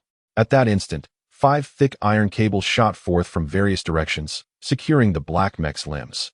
Despite this, the mech continued to struggle desperately, akin to a wild stallion refusing to submit to its fate, fighting fiercely to break free from its restraints. How can this still be an issue with the energy transfer formula? It cannot be. We strictly followed the calculations and ratios provided by the Vice Dean. This should not be happening. Old Master Qin sighed and remarked, "It is not merely the energy transmission formula that poses a challenge. The energy transmission channels represent the most significant issue. We have not escaped the confines of our own experiences in constructing earthly and heavenly mechas, and have thus ventured into a blind spot, presuming that the transmission channels for these mechas are uniform, differing only by rank. However, we have overlooked a critically important aspect. The technology bestowed upon us by Lin Tian surpasses the current world standards by at least 50 years. According to his theoretical framework, each rank and even each model of mecha should possess its own unique transmission channel, thereby maximizing energy efficiency. Relying on our previous data for constructing earthly and heavenly mechas led us astray when we fabricated the yellow rank mecha. Though the Fengniao No. 1 mecha was produced, its overall capabilities pale in comparison to the Fengniao No. 0 crafted by Lin Tian. While it may function adequately in the short term, numerous issues will inevitably arise over time. Now, as we approach the construction of the mysterious rank mecha, we must acknowledge that the energy from the heart of the heavenly furnace signifies not only a quantitative change, but a qualitative one. Employing the same transmission channel is bound to fail. The mecha is akin to a human being, with the transmission channels resembling the blood vessels and meridians of the body. Should there be a rejection between the vessels and the body, it would lead to vessel necrosis, blockages, and poor circulation, subsequently resulting in a myriad of ailments. Conversely, should we master this unique channel technology, the strength of all mechas in the Great Xia would experience a remarkable enhancement, rendering it a permanent solution, eliminating the need for exorbitant annual maintenance or replacements. The assembly pondered thoughtfully, nodding in agreement. It appears that merely possessing the heart of the heavenly furnace is insufficient. The greatest challenge lies in the energy transmission channels. Without a clear direction, would this not be akin to searching for a needle in a haystack? Just as the crowd was deep in contemplation, a voice resonated from behind. Old Master Qin is correct. Each rank and model of mecha has distinct transmission channels. The crowd turned to see a remarkably handsome man and an exquisitely beautiful woman approaching side by side. The Vice Dean has arrived. An expression of hope illuminated their faces. Surely, the problem would be resolved with their presence. This individual appears even younger than portrayed in the video. However, they exhibited neither disdain nor arrogance. In the realm of academic research, they understood better than anyone the principle that merit prevails. Although they had severed all ties with the outside world, devoting themselves entirely to scientific inquiry, their eyes widened in astonishment when the dean presented them with a video a few days ago. They were utterly captivated, having never anticipated the existence of such extraordinary talent in the world. The video showcased Lin Tian's creation, the Pai Fire. After obtaining Lin Tian's consent, it was copied by Qin Shixian, who also provided a copy to Elder Qin. They harbored no resentment towards Lin Tian's appointment as deputy dean. On the contrary, they felt exhilarated, for it signified the emergence of another brilliant star in the research community, illuminating the entire realm of Daxia. Upon meeting the elders, Lin Tian offered a respectful bow, recognizing that those who dedicate their lives to research and their country are the most admirable individuals. The elders nodded in agreement, their eyes reflecting a sense of satisfaction as they gazed at the young man before them. He exhibited none of the arrogance or impetuosity typical of youth. Rather, he appeared mature and composed amidst their jovial discourse. The elders, mostly seasoned scholars, were not offended by being addressed as elders. Instead, they felt a sense of warmth and reverence, their hearts swelling with joy. Elder Qin approached Lin Tian, clapping him on the shoulder. "Ha, young man. You have finally arrived. Let us go inside and discuss further." In a conference room, the elders focused intently on a series of formulas displayed on the blackboard, their pens scratching busily on their notebooks. "Esteemed elders, this is a universal formula for transmission pathways that I have derived. It can be used to calculate the necessary transmission formulas for any mecha, perfectly aligning with the heart of the celestial furnace." He then proceeded to explain the reasoning behind it. noting that some aspects might surpass the current technological understanding of the world, yet could be corroborated through existing formulas. Initially, Lin Tian felt a twinge of nervousness as he was unceremoniously pulled onto the podium by Elder Qin. After all, the audience comprised the leading figures from the Kyoto Lonka Institute and the Shanghai Research Institute. A modicum of anxiety was inevitable. However, as he observed the esteemed scholars listening attentively, occasionally displaying contemplative expressions, moments of enlightenment, or jotting down notes, he began to ease into his presentation. His discourse transitioned from well-founded reasoning to bold, imaginative explanations. The compendium of mecha technology was replete with groundbreaking advancements, theories, and knowledge that transcended contemporary understanding. Yet, these esteemed scholars proved themselves to be exceptional, their capacity to embrace new concepts remarkable. They grasped the material with ease and could even extrapolate from it. After concluding his lecture, Lin Tian fled the conference room, feeling the weight of the elders' piercing gazes upon him, as if they were ready to devour him. He feared that lingering even a moment longer would leave him trapped within the confines of the room. These scholarly figures were exceedingly passionate about their research, eager to pull him into discussions that could extend 1,000 years into the future. Behind him, Qin Shixian hurried after him, her eyes gleaming with fervor as she fixed her intense gaze upon him, causing Lin Tian to flinch. "What do you want, you madwoman?" "I desire to delve into the depths of your mind to uncover what lies within." Initially, this was meant as mere jest. However, in the next moment, regret washed over him. At that instant, he beheld Qin Shixian gazing at him with her large, expressive eyes, shimmering like pools of water, as if she could melt a millennium of frost with her tenderness. A chill ran down Lin Tian's spine. Something was amiss. Today, this eccentric woman was behaving unusually. Suddenly, he blurted out, "Madwoman, could it be that you harbor feelings for me? Pray tell, what is it about me that you find appealing? I would gladly change if necessary." Qin Shixian glared at Lin Tian with indignation, gritting her teeth as she exclaimed, "Get lost. Let me make it clear. Even if every man in the world were to perish, I would never harbor any affection for you, you egotistical, arrogant, shameless scoundrel." Upon hearing this, Lin Tian, feeling a sense of trepidation, patted his chest and sighed. "Phew, that's a relief. Humph, shameless man, you deserve to remain single for a lifetime. That's fine. I am still young, unlike certain individuals who, at the age of 28, are still unwanted and perpetually top the list of the most eligible women at Moda University. You, Lin Tian, I will not rest until you are vanquished.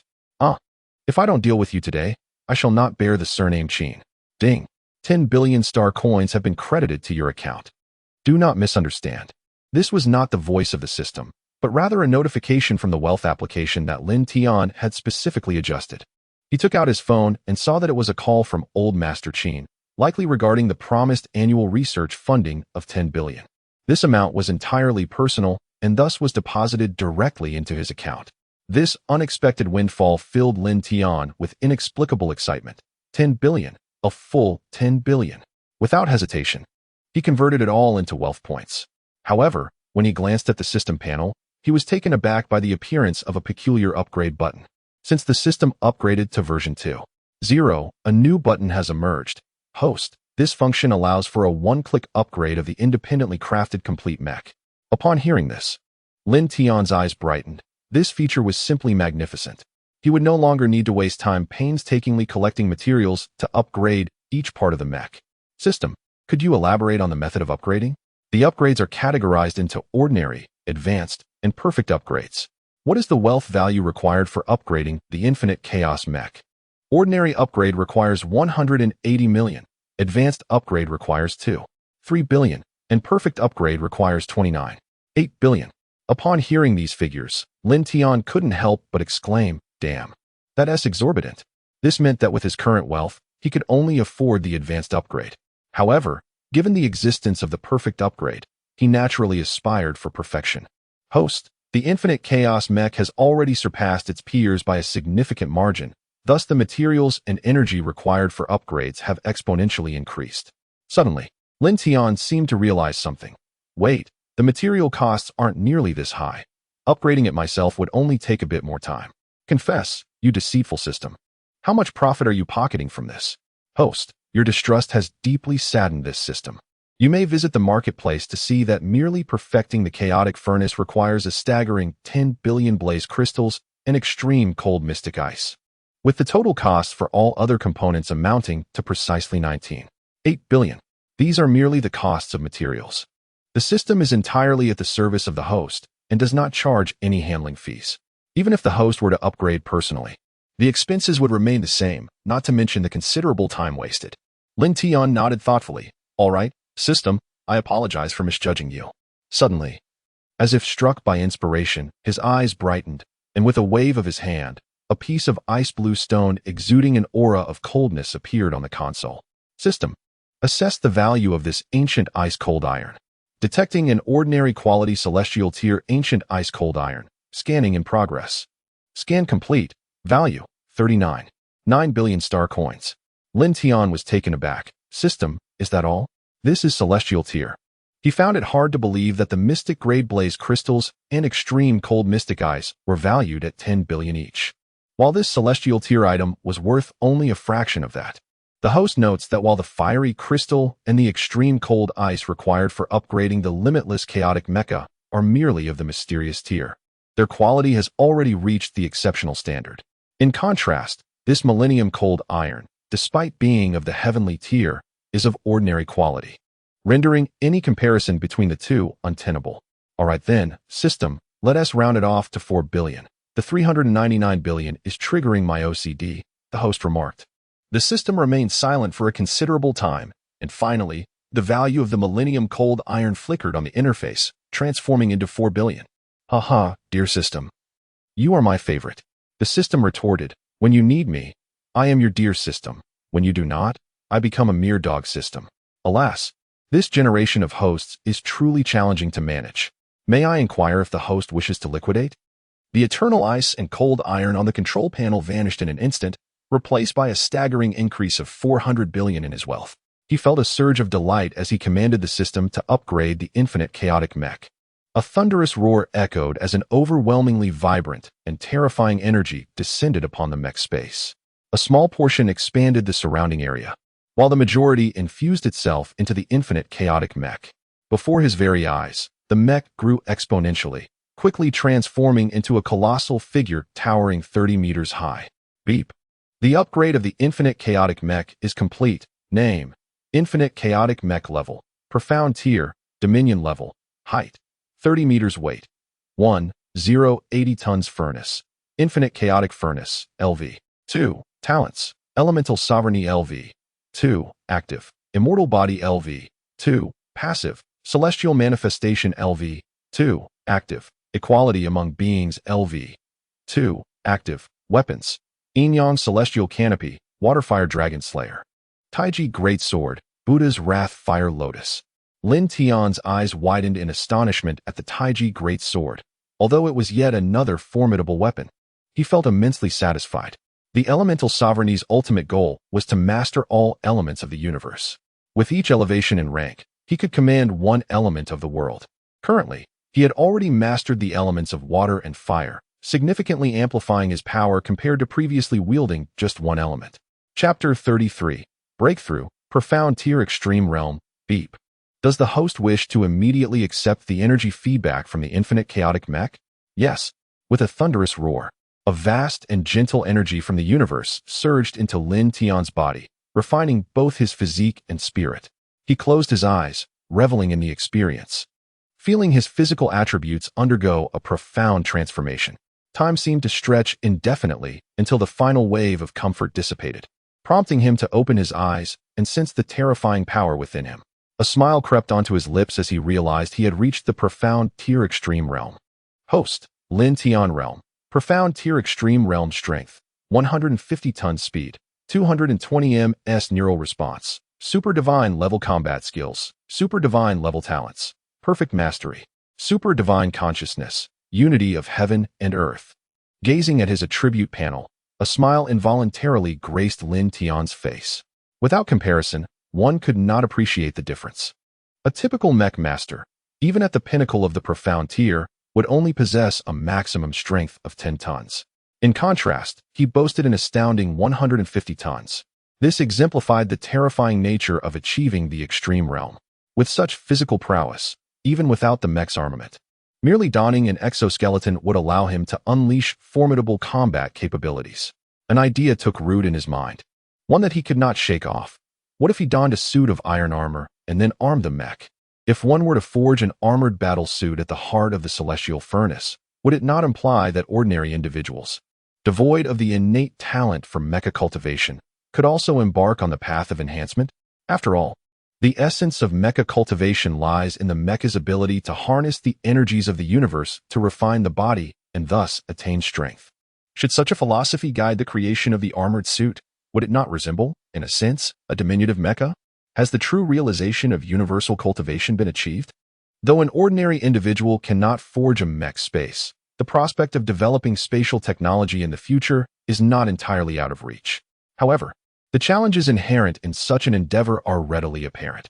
Even within his comprehensive compendium of mech technology, there exists no such advanced suit of armor.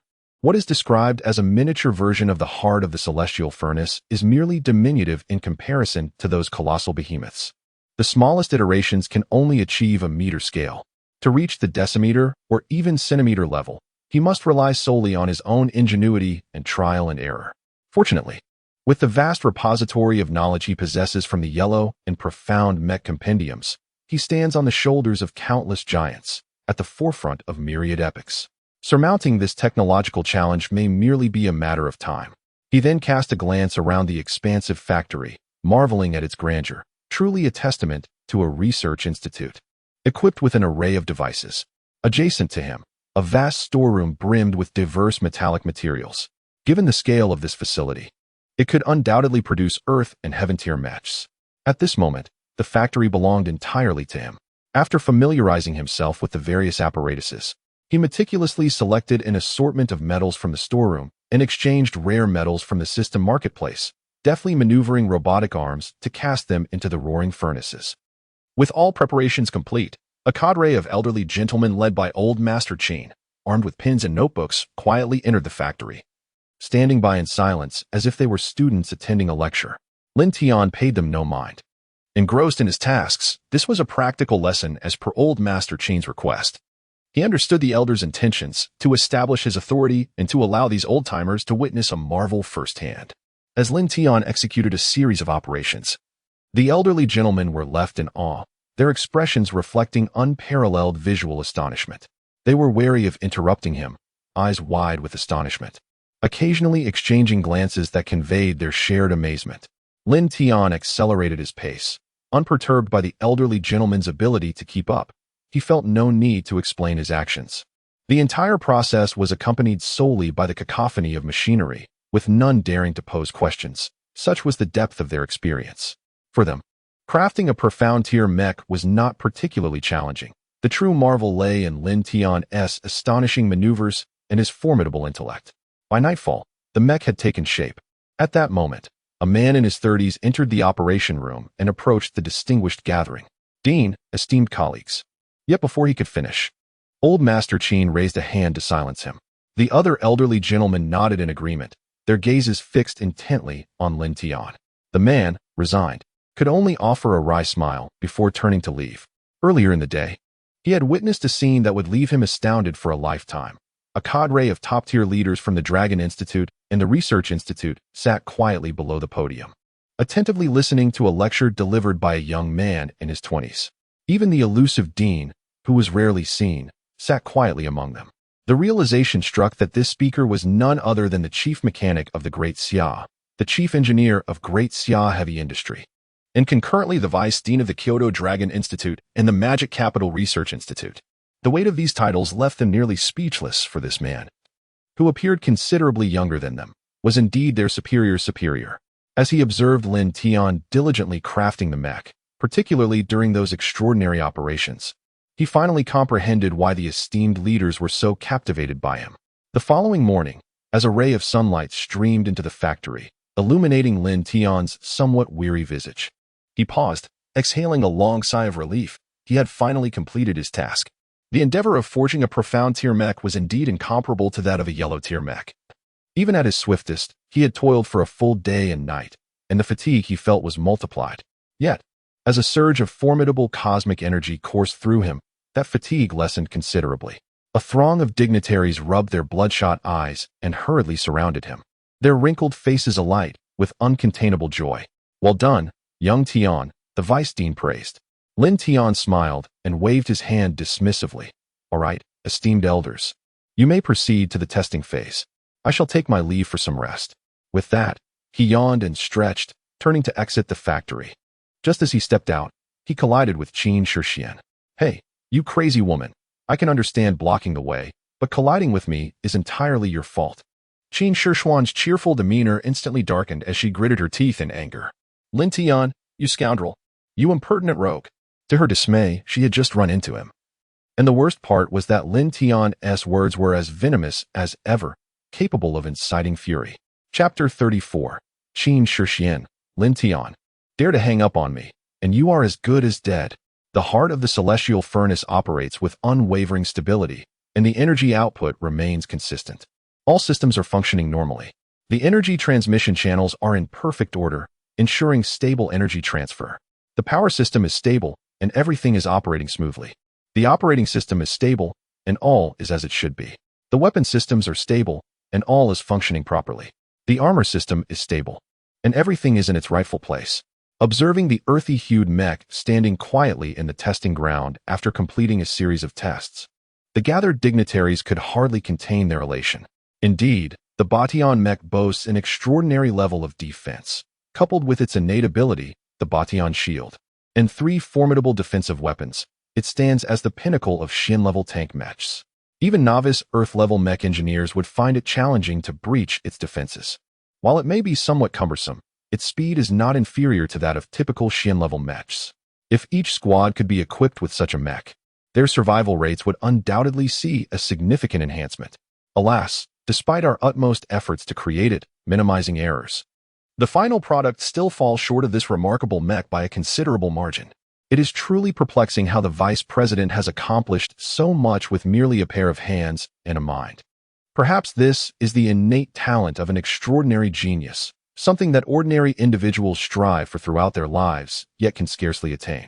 As the sun ascended to its zenith, Lin Tian was roused from his slumber by the persistent ringing of his mobile phone. Instinctively, he reached for it and pressed the answer key. An exceedingly exuberant voice erupted from the other end. "Brother, I've heard that you have commenced the creation of a profound tier mech. 100 billion has already been transferred to you. Please configure it to the highest specifications." The remnants of sleep evaporated immediately as Lin Tian absorbed this news. "Rest assured, second brother, I will arrange it." After the call ended, Lin Tian noticed a text notification that had just arrived. Gazing at the lengthy string of zeros, he could not help but marvel at his brother's extravagant generosity. For a single profound tier mech, an initial investment of 100 billion, he mused. If only such a benevolent brother could grant me 100 of these. Barely a moment had passed after he hung up when Qin Hao called. Lin Tian suspected that the 2 brothers had conspired beforehand. He pressed the answer key. "Elder brother." On the other end, a cacophony of sounds echoed, reminiscent of a training squad in action. "Little brother, I have been eagerly awaiting your arrival. When do you plan to come?" The urgency in his tone was palpable. Meanwhile, Qin Hao observed a group of soldiers struggling in the mud, and indeed, he felt a sense of impatience. With only a little over 2 months remaining, these rascals had nearly formed their patterns. Although they could potentially achieve commendable results, his ambition was to secure first place. Lin Tian suddenly slapped his forehead, nearly forgetting about this matter, and hurriedly replied, "Big brother, I just finished my tasks at hand. I'll come over to your place to assess the situation." On the other end of the line, Qin Hao's excited voice resonated. "Great, little brother. Just wait for me in the Magic City. I will arrange for someone to come and pick you up." After hanging up, Lin Tian organized his thoughts and realized that a multitude of matters awaited his attention. He still owed his elder brother Qin 9 Huang-tier earthly mechas and a training task from a top-tier mecha master, as well as a Shin-tier earthly mecha to his second brother, Qin. Sigh, what a burdensome life. Fortunately, Qin Shixian had classes today and was not nagging in his ear. However, just a moment later, his phone rang again, and to his dismay, it was a call from Qin Shixian. A line of black lines appeared on his forehead. Were these siblings conspiring against him? Without a moment's thought, he promptly hung up. On the other end, Qin Shixian, having just exited her classroom, was filled with joy as she dialed Lin Tian, intending to invite him for a meal and subsequently request his assistance in upgrading her mecha. To her astonishment, that scoundrel had the audacity to hang up on her without a second thought. Lin Tian, you scoundrel! How dare you hang up on your elder sister? You're in big trouble. Fuming with anger, Qin Shixian clenched her fists, her teeth gritted, as she glared in a particular direction. The chilling aura of her wrath sent shivers down the spines of the boys who had been secretly admiring her, causing them to flee in terror, wishing their parents had blessed them with 2 extra legs. Oh my goodness, the goddess is terrifying when she gets angry. Who is this unfortunate soul? Why does it sound somewhat familiar? At the University Square in the metropolis, a camouflaged military helicopter has landed, instantly eliciting gasps of astonishment. Goodness! Even military helicopters have arrived. Who might they be here to escort? Wow, those 2 soldiers are incredibly handsome. Oh, how I once dreamed of serving my country in uniform. Yet alas, my aspirations soar high while my stature is merely modest. How lamentable. Goodness, look over there, a general's uniform. My heavens. This is the first time I have ever seen a general's attire in reality. So imposing, so striking. Such a young Major General, I understand now. He must be Major General Lin Tian, the youngest in the history of our great Xia. As the crowd lifted their gazes, they beheld Lin Tian, clad in military uniform, adorned with a star on his shoulder, striding confidently towards the helicopter. Good day, sir, 2 soldiers saluted earnestly, their eyes brimming with admiration and excitement. From a distance, Lin Tian spotted Qin Hao standing at the entrance of the military camp, eagerly awaiting his arrival. Brother, haha, you finally made it. If you hadn't shown up soon, I would have had to come and drag you here myself. Qin Hao approached, delivering a friendly punch to Lin Tian's chest, exclaiming, "Ah, you still look splendid in that uniform." The soldiers on either side stood at attention, saluting. Good day, sir. Come on, little brother, everything's prepared. I've been waiting for you. Before long, the 2 arrived at an expansive area that resembled an endless prairie, filled with an array of military equipment that dazzled the senses. A formation of soldiers stood rigidly under the blazing sun, their bodies glistening with beads of sweat, eyes sharp as blades, their postures erect and commanding. As they approached the formation, an officer in camouflage, adorned with 2 stars, stepped forward and saluted. Reporting, sir. The first batch of the Mecha Special Operations Team consists of 123 members, all present and accounted for. Please provide instructions. Qin Hao waved his hand, turning to Lin Tian. I believe you are all familiar with this individual, Major Lin Tian, who will also serve as your combat instructor. The thunderous roar of voices erupted. Good day, sir.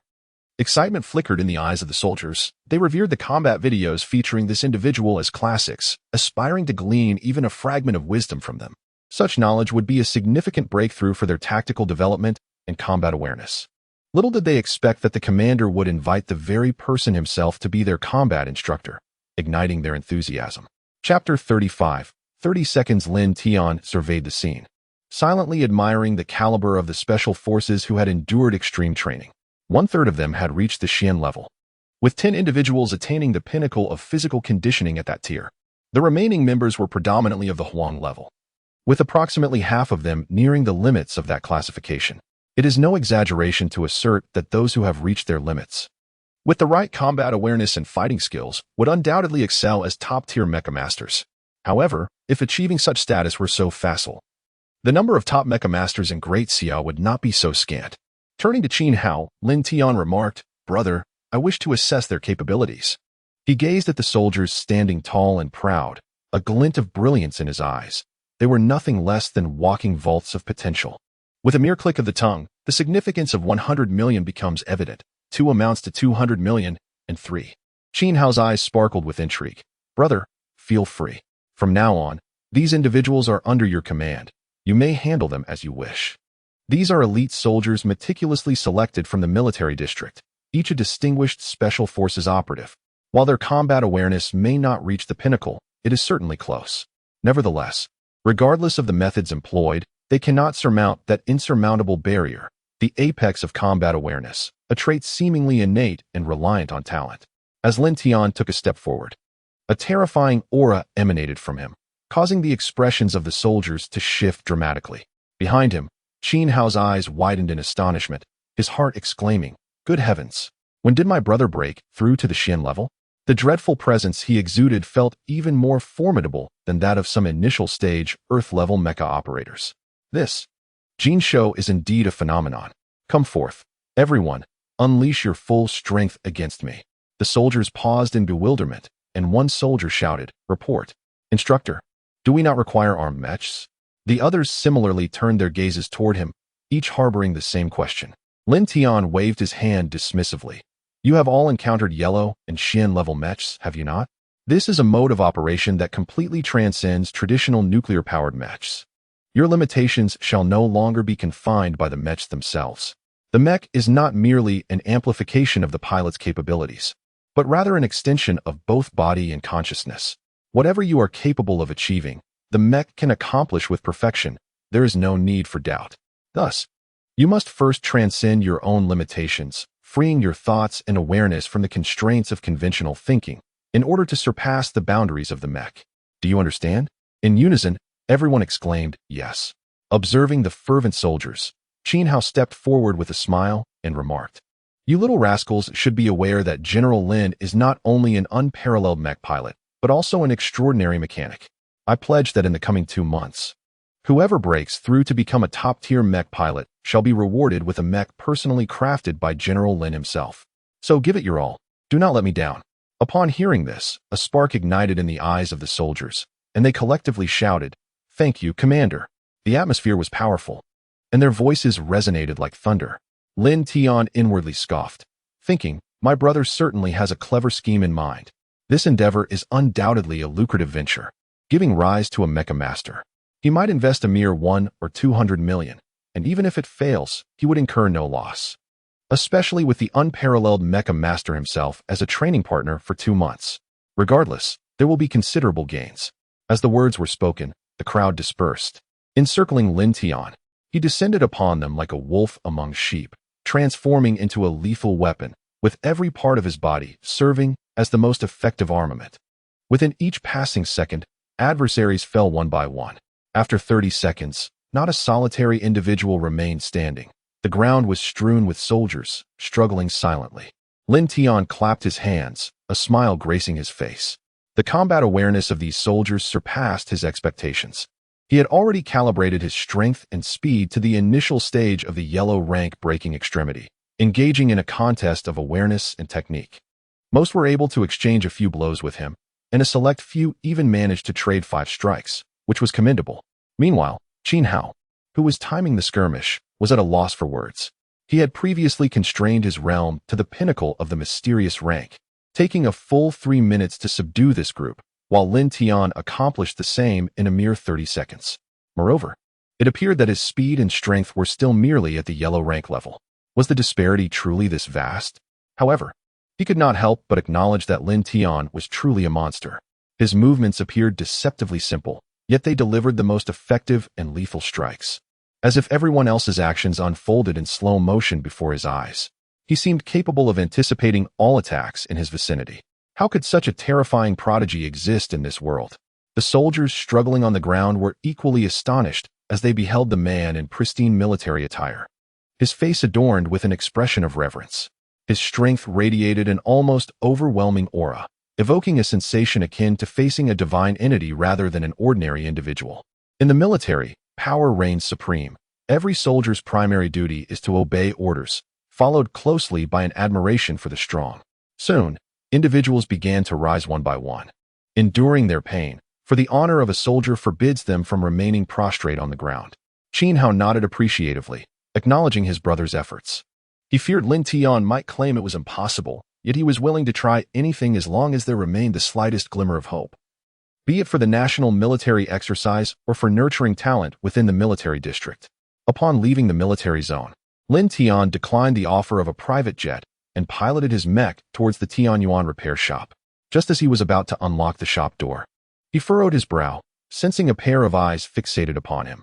However, a glance around yielded nothing amiss. Earlier, while in the mech, he had not detected any anomalies via the Wuji chaotic mech's radar system. Dismissing the feeling, he proceeded to enter the shop, where he felt most secure. Meanwhile, atop a distant abandoned building, a gray-bearded elder smiled to himself, murmuring, This young man possesses keen perception. His gaze turned icy as he focused on a particular direction, muttering, "It seems some little mice have set their sights on this lad."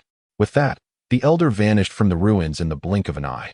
Chapter 36. Assistance from a great brother. The news of the Tianyuan repair shop reopening spread rapidly. Lin Tian had merely taken a brief nap when he was met with a cacophony of voices upon his emergence. A throng awaited eagerly at the entrance, and out of respect for the shop's owner, they refrained from barging in, opting instead to form an orderly queue outside. Upon seeing Lin Tian, their faces lit up with excitement. "Boss Lin, please forge me a yellow tier earth mech, no matter the cost." "Master, I have come to learn the art of mech piloting. I am willing to pay any tuition." "Boss, could you assist me in upgrading my mech to the highest configuration available at your shop?" "Boss Lin, my family, the Li family, wishes to establish a long-term partnership with you. I have brought a contract for your consideration." Listening to the eager pleas to fill his pockets, Lin Tian felt an overwhelming temptation, seeing them as lucrative prospects, wishing to welcome them all into his shop. Alas, he was but one man, and the workload would be insurmountable. With a wave of his hands, he signaled for silence and spoke with a smile. "I am truly grateful for your patronage. It is a tremendous honor for my humble establishment. Our shop offers comprehensive services related to mechs, including repairs, maintenance, upgrades, design, and fabrication. However, as you can see, I am but one individual, and the volume of work is too great for me to handle alone. Moreover, this area is known for the occasional appearance of monstrous beasts, making it unsafe for everyone to crowd here in line. Here is my proposal. I have developed a small program. By searching Tianyuan Repair Shop on Chaoshin, you will access our online marketplace. Each day, I will release 10 task tokens. Interested parties can compete to claim these tokens, after which you can input your task requirements. I will evaluate your requests and provide a quote. If agreeable, we can proceed with the transaction. Once the task is completed, you will receive a notification, at which point you may return to inspect and collect your items, with payment facilitated online. Please note that task tokens are only valid for the day of issuance and cannot be transferred. This way, you need not risk your safety waiting in line, and I can serve you with peace of mind." As soon as he finished speaking, a multitude of people began furiously operating their phones. "Huh, I got one. I got one too. This method is brilliant. I can place orders every day now. Oh no, I just logged in and they were all gone. Your speed is astounding."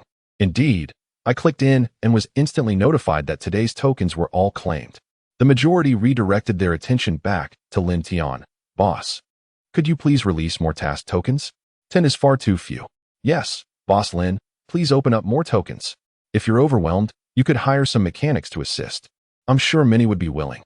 "Hey, boss, I would like to learn mechanical skills under your tutelage." Hearing this, Lin Tian shook his head. "Though my prices may be steep, they reflect exceptional value. I trust you chose Tianyuan Repair Shop for precisely this reason." It was not that he was unwilling to hire mechanics. Rather, it was unnecessary. First, Tianyuan Repair Shop catered to a high-end clientele, reaping substantial profits. While trivial matters consumed time and energy, those who would come later would be genuine tycoons or influential figures. Upon hearing this, the crowd departed, albeit with a glimmer of hope in their eyes. Lin Tian let out a sigh of relief, a smile gracing his face. This meant he would have plenty to keep him busy and an additional source of income. He then entered the workshop to commence crafting mechs, as he still had 8 orders for yellow tier earth mechs pending. However, now that he had broken through to the Xian tier breaking limits realm, his speed in crafting yellow tier mechs had significantly increased. He set a modest goal to complete them in 2 days.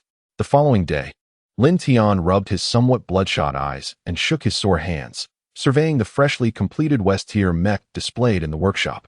He nodded in satisfaction. After working tirelessly since the previous afternoon, he had finally finished the west tier mech, though it had exhausted him considerably. He then took out his phone and opened the link to check messages from customers who had secured tokens yesterday. Unsurprisingly, all were requests for yellow tier earth mechs. Unfortunately, since he had provided quotes, they had all fallen silent. Thanks to the assistance of his great brother, the price for the yellow tier earth mech had soared to 10 million. While he managed to keep the cost of raw materials below 100,000, netting a staggering 990,000 for himself, his hard-earned fee, design cost, overtime pay, labor fee, and processing fee all included. When calculated, 10 million was not exorbitant. As for why those individuals chose silence, even forfeiting their token opportunity, it simply indicated they were not true tycoons. Today, he released 10 more tokens, confident that a lucrative opportunity would soon present itself, with no one blocking the entrance. The Tianyuan repair shop returned to its previous tranquility, standing solitary amidst the remnants of a once thriving city. Lin Tian took a brief nap in his room before rising to continue his work. He noticed that since breaking through to the Xian tier breaking limits realm, his energy had surged, and he no longer suffered from drowsiness as he once did. Perhaps this is the benefit that cultivation bestows. As he gazed contentedly at the crystal coffin before him, a voice erupted like the roar of a Tyrannosaurus Rex. Lin Tian, come out here. The sudden exclamation startled Lin Tian. How did this crazy woman find me? It's not like I ignored her calls. Surely her anger should have subsided by now. Oh, women. Truly an enigma beyond comprehension. He chose to disregard her, lost in admiration of the crystal coffin, growing increasingly satisfied with it. Ahem, crazy woman. Aren't you supposed to be in class today? What brings you out and about? He glanced at his phone. April 20th, 2225, a Sunday. The weather report indicated a transition from cloudy to overcast yesterday, and today from overcast to light rain. A sense of foreboding washed over him. Chapter 37. What to do? I've upset Qin Shixian to the point of tears. Initially fuming, Qin Shixian caught sight of Lin Tian sitting atop the crystal coffin, his expression riddled with mischief as he stared at her. She scoffed. You're quite self-aware this time, aren't you? Even prepared a coffin for yourself. Lin Tian shot her an exasperated glance, a sly smile creeping onto his face. This is specially prepared for you. This remark only fueled Qin Shixian's ire, and she instinctively reached for Lin Tian's ear, aiming to teach him a lesson akin to how an elder sister would discipline her younger brother, making him understand why flowers bloom so vibrantly. However, in the next moment, Lin Tian seized her delicate hand, his gaze brazenly roaming over her curvaceous figure. You've broken through to the Xian level? She was suddenly flustered. In the past, she had relied on her superior realm and physical prowess to bully this detestable man, but now his strength seemed to have far surpassed her own. How could this be possible? It had only been a short while, and this freak had already broken through to the Xian level. Moreover, even if he had broken through, shouldn't it be at the initial stage of the Xian level? Why couldn't she sense this scoundrel's realm? That power was utterly terrifying. Her own strength felt utterly dwarfed in its presence, suppressed to an extreme degree. Ha ha ha. Crazy woman, did you ever imagine this? Surrender obediently. This coffin is prepared just for you. After all, this place is desolate and uninhabited. I intend to have my way with you, Lin Tian declared. A wicked smile spreading across his face, punctuated by the signature laugh of a nefarious villain. Qin Shixian, who had spent years immersed in the research lab, had never encountered such a scenario. Her delicate face turned pale, and she let out a panic-stricken scream. Ah, Lin Tian, you bastard. Let me go? Upon witnessing her distress, Lin Tian's face broke into a sly grin. Ha ha ha. Scream all you want. Even if you cry out until your throat is raw, no one will come to your rescue. Do not resist. The more you struggle, the more exhilarated I become. I assure you, soon you will come to adore this coffin, crafted specifically for you. At that moment, Lin Tian's heart was filled with glee. Crazy woman. How does it feel to be the one frightened after all the times you bullied me? Suddenly, he exerted a powerful tug, pulling Qin Shixian into his embrace, where she found herself draped across his knee. Let go of me, let go of me. Qin Shixian struggled desperately, yet a strong hand swiftly subdued her. He then raised his hand and delivered a resounding slap to her pert rear, which was writhing in protest. The sound echoed sharply, leaving Qin Shixian momentarily stunned, causing her struggles to intensify. Heh, madwoman, you've bullied me for so long. Did you expect this? Now it's my turn to torment you, he taunted, delivering another slap. However, after this strike, the formerly defiant Qin Shixian ceased her struggles altogether. Lin Tian thought she had surrendered, and as he lifted her chin to glimpse her haughty face, he was taken aback. In an instant, he found himself at a loss for words. He hastily set her down, and she slid to the ground. Crouching with her arms wrapped around her knees, her head buried in them, her delicate frame trembled incessantly, and faint sobs could be heard. Oh no, what have I done? Lin Tian was bewildered. He had only meant to scare this madwoman, but it appeared he had gone too far and inadvertently made her cry. What should he do? It was unexpected for this usually brash and proud mature woman to weep like a little girl, her vulnerability evoking a deep sense of guilt within him. He fidgeted, unsure of how to remedy the situation. A madwoman? No, my lady, please stop crying. I was just trying to frighten you. Please don't cry, he implored. To his dismay, his attempt at comfort only made her sob more intensely, her cries growing louder, her body shaking even more violently. My lady, I was wrong, okay? I shouldn't have frightened you. I'm such a fool. Lin Tian felt as though he might collapse, wishing he could chastise himself for indulging in such cruel humor. He was at a loss as to how to console her, initially attempting to lift her, but she pushed him away, continuing to weep. Please, don't cry. How about I buy you a lollipop? He recalled how children were often soothed on television. Auntie, please stop crying. If you continue, I might start crying too. In that moment, Lin Tian truly understood the essence of torment. Why are women so difficult to console? What if I create a mech for you? The finest and most formidable one. I was merely jesting earlier. This is not a coffin but a virtual pod, custom-made just for you. Auntie, what must I do to see you smile again? Shall I allow you to hit me? I promise I won't retaliate. Lin Tian spoke fervently, his words nearly drying up, yet Qin Shixian, who crouched on the ground, continued to sob uncontrollably. In desperation, Lin Tian bent down, one hand supporting her back while the other slipped beneath her knees, lifting her effortlessly and carrying her towards the room. At that moment, Qin Shixian offered no resistance. Her head remained buried, softly weeping, seemingly traumatized by the earlier scene. He gently placed her on the bed and tucked her in snugly. She appeared utterly exhausted from her tears, slipping into a deep, eerie silence. Lin Tian gazed at Qin Shixian on the bed, his brow furrowed. He sensed that this madwoman was not merely frightened. When he had held her moments ago, he distinctly felt her hands clutching his clothing tightly, as if she were profoundly terrified. Subsequently, he exited the bedroom, momentarily devoid of the inclination to delve into any tasks, simply wishing to sit quietly and untangle the chaos within his heart. It was then that Qin Hao entered with a broad smile, leaving Lin Tian momentarily at a loss. What should he say now? He bravely approached, his heart already steeling itself for a possible beating. Haha, my dear brother, you spoke so mysteriously over the phone. I came to see what secret you have been delving into. In truth, he could hardly contain his curiosity. Lin Tian had mentioned researching something intriguing, and after receiving no further news, he decided to come in person. Brother, there is something I need to mention. Could you perhaps go easy on me when the time comes? Chapter 38. Lin Tian, like it or not, as long as the money is right, it can be arranged. Such was the situation, my brother. Come on, I am prepared. You may proceed. Lin Tian had mentally steeled himself for a beating, only to witness Qin Hao sigh and stride toward the shop's entrance. He hastily followed, feeling somewhat bewildered. Upon reaching the vast open space outside, Qin Hao clasped his hands behind his back, gazing at the endless ruins, and sighed. Brother, we have never regarded you as an outsider, so I shall be candid with you. In truth, my sister does not bear the surname Qin. Her name is Yi Shixian. Lin Tian was taken aback, the weight of this revelation leaving him momentarily dazed. This madwoman is not the biological daughter of old Master Qin? You must have heard of the horrific tragedy that occurred 20 years ago. Lin Tian nodded, a contemplative glimmer in his eyes. I have heard of it. That incident sent shockwaves throughout the entirety of the Great Xia. The Yi family of the capital was once a colossal entity, wielding immense power and wealth, surpassing even the current Qin family.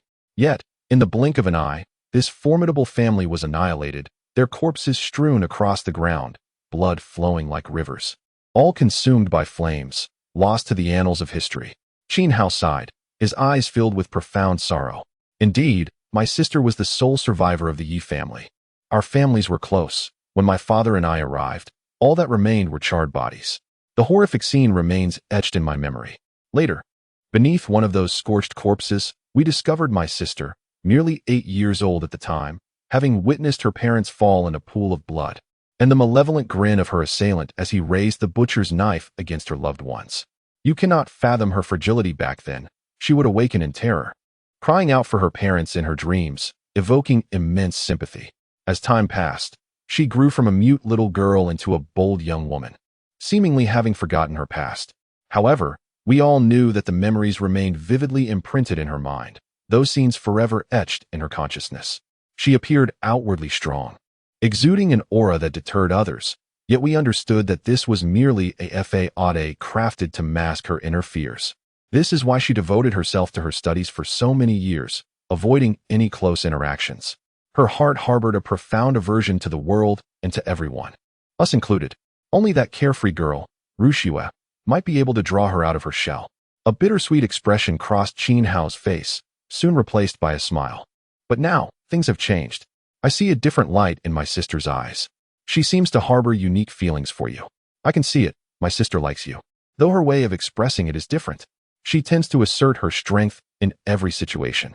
Having said that, Qin Hao fixed his gaze intently on Lin Tian, searching for the answer he sought in his eyes. At that moment, Lin Tian was engulfed in a whirlwind of emotions. He had not anticipated that the madwoman bore such a tragic past. He initially believed her haughty and strong-willed nature stemmed from the pampered life of the Qin family, only to discover that beneath her beautiful exterior lay a fragile soul. She is our family, our little sister, and we can provide her with anything she desires, even if it means standing against the world. Lin Tian sensed the palpable intensity and madness emanating from Qin Hao. Brother. At that moment, a sob broke the silence behind them. Qin Shixian had arrived at their side, tears streaming down her cheeks. Qin Hao turned to face her, a smile gracing his features. Sister, always remember and believe that we are family. He cast a final glance at Lin Tian before stepping forward, donning his armed mech. His voice echoed from within, Brother. I await you. Lin Tian waved his hand, understanding the myriad meanings behind Qin Hao's words. He turned to Qin Shixian, who still bore faint traces of tears on her face, gazing at him with her characteristic pride. Now, you know what you needed to know. Are you satisfied? With a quiver in her voice yet an indomitable spirit, Lin Tian approached her step by step. In Qin Shixian's eyes, a glimmer of stubbornness emerged, as she steadfastly refused to retreat even an inch. Perhaps her inner pride forbade her from backing down.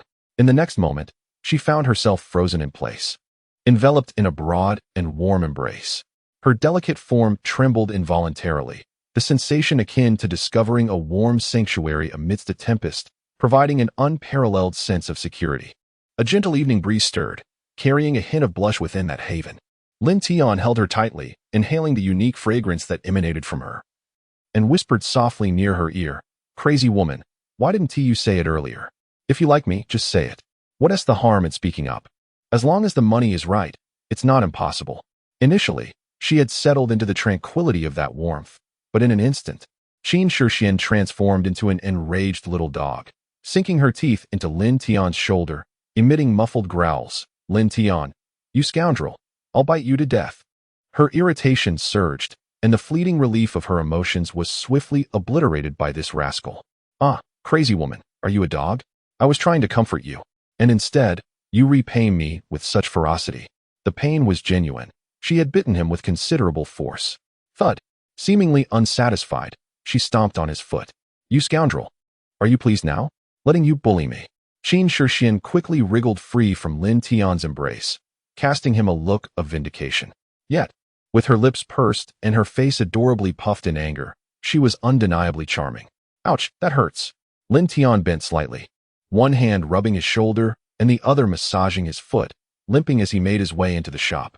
Internally, he couldn't help but mutter, This crazy woman is truly a handful. Fortunately, this ant has finally been appeased. Observing his disheveled appearance, Qin Shixian let out a cold snort, and a smile finally graced her face.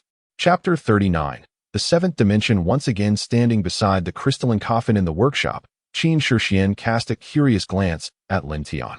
Previously, she had genuinely believed it to be a coffin, an advanced crystalline one at that, brimming with a sense of technological sophistication, for its shape closely resembled that of a coffin. At that moment, Lin Tian also ceased his playful demeanor. After a moment of contemplation, he spoke with a hint of pride. Didn't my elder brother ask me to assist in training a cadre of elite mecha engineers? With this contraption, while we may not be able to mass-produce elite mecha engineers, the likelihood of cultivating individuals with even a modicum of awareness is significantly heightened. His hands were occupied with various tasks, still engaged in the creation of mechas to earn a living. If he were to spend every day merely as a sparring partner, it would be a misallocation of priorities. Wasting time would lead to a lack of earnings, which would be utterly lamentable. After 2 days of diligent effort and the integration of knowledge from his mind, he had managed to create this remarkable device, of which he felt quite satisfied. Is this it? A mere dilapidated coffin? Qin Shixian clearly expressed her disbelief. If becoming a top-tier mecha engineer were truly that simple, the number of elite mecha engineers in Daxia would not be so scarce. Crazy woman, this is not a coffin. I have dubbed it the virtual pod, an invention of limitless potential. To speak candidly, its value surpasses that of a celestial-grade mecha. The term sister that had slipped from his lips was swiftly retracted under the perilous gaze from Qin Shixian. A virtual pod? A virtual game? Qin Shixian cast a curious glance, aware that although Lin Tian could be rather erratic at times, the creations he produced were nothing short of extraordinary. Lin Tian nodded and then shook his head, saying, "It's about the same, but far more exhilarating than a virtual game. Do not be fooled by the seemingly small virtual pod. It houses the heart of a world-forging furnace. When a mecha master reclines within the pod and their consciousness immerses into the virtual realm, the energies of the universe continuously nourish and refine both their mind and body, albeit without the exaggerated feedback experienced in mechas. A slumber within is infinitely more comfortable than ordinary sleep, enabling a dual breakthrough of consciousness and physicality. The virtual world is one I personally designed and programmed, achieving a realism of 100%, allowing the training of a mecha master's awareness. It comprises 7 layers of space, which I have named the 7-dimensional space. Upon traversing each layer, a mecha master's consciousness ascends a level. Suddenly, Lin Tian was jolted from his fervent explanation by a sharp pain on the top of his foot. He looked up to find Qin Shixian glaring at him with clenched teeth. Her cheeks flushed momentarily before returning to normal. She waved her hand dismissively. "It's nothing. Just your face annoys me. Please, continue." Lin Tian rubbed his foot and shot a fierce glare at Qin Shixian, feeling utterly at a loss with this madwoman. What if she cried again? He secretly noted in his heart and then continued, "Those who can successfully navigate the 6th dimension are guaranteed to become top-tier mech engineers." Qin Shixian's eyes brightened. If Lin Tian's assertion held true, then the value of this virtual pod indeed surpassed that of a celestial-grade mech. Curiously, she inquired, "And what about the 7th dimension?" A sly smile danced on Lin Tian's lips. "What do you think? You're just being evasive. If you want to say it, say it. How do I find out?" Lin Tian rolled his eyes. "Of course, you lie down inside. Do you expect to sit on top of it?" As he spoke, Lin Tian pressed a button on the virtual pod, and with a soft click, the hatch slowly opened, revealing a misty interior. He then turned to Qin Shixian with a playful expression. "Go on, lie down. Or do you want me to carry you?" "You." Qin Shixian glared at him furiously, her fist clenched, longing to land a punch on Lin Tian's smug face.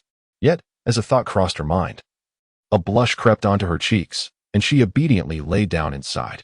Just as the hatch was about to close, Lin Tian pretended to bend down to enter as well. Startled, Qin Shixian's face paled, and she quickly sat up. "What are you doing?" Lin Tian couldn't help but roll his eyes. "Of course, I'm lying down to guide you. Do you even know how to use it? Moreover, this is a dual virtual pod. My reclining beside you does not imply that I am encroaching upon your space." Is such a reaction truly warranted? However, before he could complete his sentence, Qin Shixian hastily interjected, "That is still unacceptable." With that, she attempted to rise and flee. If Lin Tian were to act upon her in any manner, given his current prowess, would she resist or succumb? Unbeknownst to Lin Tian, the turmoil within Qin Shixian's heart resembled a celestial battle. At that moment, her delicate face flushed a deep crimson, and her eyes fixated upon him with a fierce glare. "Madwoman," he thought, "do you truly believe I desire to share this space with you? Were it not for the necessity of testing this newly produced virtual pod and providing you with guidance, I would not willingly engage in such proximity. Furthermore, once immersed within the virtual realm, your intentions towards me would be rendered futile. Do you think I would so naively grant you this opportunity for intimacy?" Qin Shixian was so infuriated that her teeth ground together, wishing she could strike that scoundrel who twisted the truth with his deceitful tongue. Clearly, it was her own. "What do you mean by what? Madwoman, do you still wish to experience it? Aren't you curious about what it feels like? Hurry up, do not delay my test." With a furrowed brow, her beautiful eyes fixed intently on Lin Tian, as if she had made a significant decision. "All right, if you dare to lay a hand on me." Immediately, she reclined, crossing her hands over her flat abdomen, her entire body tense, evidently overwhelmed with anxiety. She closed her eyes, waiting in silence. "Rest assured, madwoman, I have no interest in aging spinsters." With that remark, without waiting for Qin Shixian to erupt, he lay down beside her. With a snap of his fingers, the hatch closed. In the confined space, both could hear each other's labored breathing and rapid heartbeats. Qin Shixian, with her delicate face flushed with heat. Felt her heart racing uncontrollably. As her thoughts swirled chaotically, she heard a warm, magnetic voice. She quickly shut her eyes, sensing the comforting warmth emanating from his arm, which eased her racing heart. The next moment, she found herself transported to another realm, gazing around. The surroundings resembled the remnants of a world ravaged by the apocalypse. Ruins scattered everywhere, the air tinged with a faint metallic scent of blood. Everything mirrored the scene from 2 centuries ago when the world fell to monstrous chaos. Just as she was lost in contemplation, a voice emerged from behind her. How is it? This virtual world seems quite real, doesn't it? Chapter 40. The undying divine phoenix Mecha Lin Tian's figure materialized behind Qin Shixian, his face adorned with a cheerful smile as he gazed upon her. However, a bold thought sprang to life in his mind, only to be swiftly extinguished upon encountering her eyes, which brimmed with an ominous killing intent. How shall one proceed? Qin Shixian regarded this as a mere game, her eagerness to experience it palpable, while her mind began to formulate some conjectures. Lin Tian chuckled. To become a top-tier mecha master, I don't believe it is insurmountably difficult. Apart from those who possess a natural affinity for it, one can also achieve this through diligent effort, albeit with relative difficulty. The reason so few attain such a status is likely due to insufficient combat experience, or perhaps a lack of life itself. Those who have endured countless battles can undoubtedly hone their acute sense of danger and awareness. In the virtual world I have designed, threats arise not solely from monsters. They also emanate from the environment, NPCs, natural disasters, weaponry, resources, and the very act of survival itself. One could assert that danger is omnipresent. To endure in this realm, one must remain ever vigilant, amplifying their perception to observe everything around them, anticipating the onset of peril and responding with appropriate self-preservation measures. By the way, I must emphasize that dying here, while not akin to true death, entails an experience of demise that I doubt you would wish to encounter a second time. Therefore, madwoman, strive to survive. Qin Shixian nodded thoughtfully. Taking stock of her own body, her advanced realm of mystic order was intact, yet she found herself unable to summon her mecha. She turned to Lin Tian with an incredulous glare. If I cannot summon my mecha, how am I to combat those colossal beasts? Lin Tian appeared exasperated. Hey, come on. This is to train your consciousness. Without your mecha, would a mecha master not become utterly worthless? Rest assured, the monsters here have been proportionately diminished. Their ferocity still formidable yet less exaggerated. The most effective means of conquering fear is to confront it directly. Steeling oneself, Lin Tian vanished from the spot. Qin Shixian surveyed her surroundings, chose a direction, and stepped forth towards the depths of the ruins. In the next moment, sharp spikes erupted from the ground. Qin Shixian's expression shifted as she deftly evaded them, though one spike pierced her shoulder, blood streaming forth, causing her to grimace in pain. Her gaze remained fixed on the ground ahead. Were it another delicate woman, she might have crumpled to the ground in tears, awaiting the solace of a devoted admirer. At that moment, Lin Tian's voice echoed in her ear. I warned you, danger lurks everywhere here. Anything could claim your life. Yet, all peril leaves traces. Observe keenly and perceive with intent. Qin Shixian focused her gaze, but sensed no presence of his. Suddenly, a barrage of spikes shot forth, while the ground heaved, forming a mound that advanced swiftly towards her. Qin Shixian executed a series of agile maneuvers to evade the spikes, finally leaping onto a fragment of the ruins. She grew increasingly cautious, scrutinizing her surroundings. However, in the next instant, a blade pierced her heart from behind. Looking down at the bloody tip, an indescribable agony flooded her mind, and she succumbed to the ground. Before collapsing, she caught a glimpse of a figure emerging from the ruins, wearing a smug grin. With a gasp, Qin Shixian reopened her eyes, panting heavily, and glanced at her heart, unscathed. She realized she had been resurrected, yet the anguish of death left her breathless, intensifying her desire to abandon the fight, as if she had truly died once. This experience heightened her yearning for life, allowing her to finally grasp the sensation Lin Tian had described. His voice resonated once more in her ear. Now, ponder why you sought refuge in that ruin. The traps of the earth are but bait, compelling you to traverse the ruins. The true danger lies beneath, lurking like a predator. Did you sense the approach of peril while standing atop the ruins?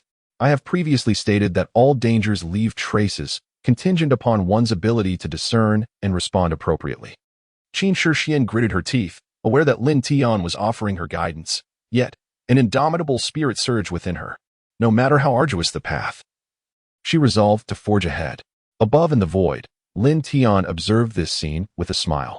Perhaps this was the advantage of her prideful nature. She required neither coaxing nor consolation, as she would inevitably find ways to overcome every obstacle. Such a disposition is not without merit, for life is a perpetual struggle.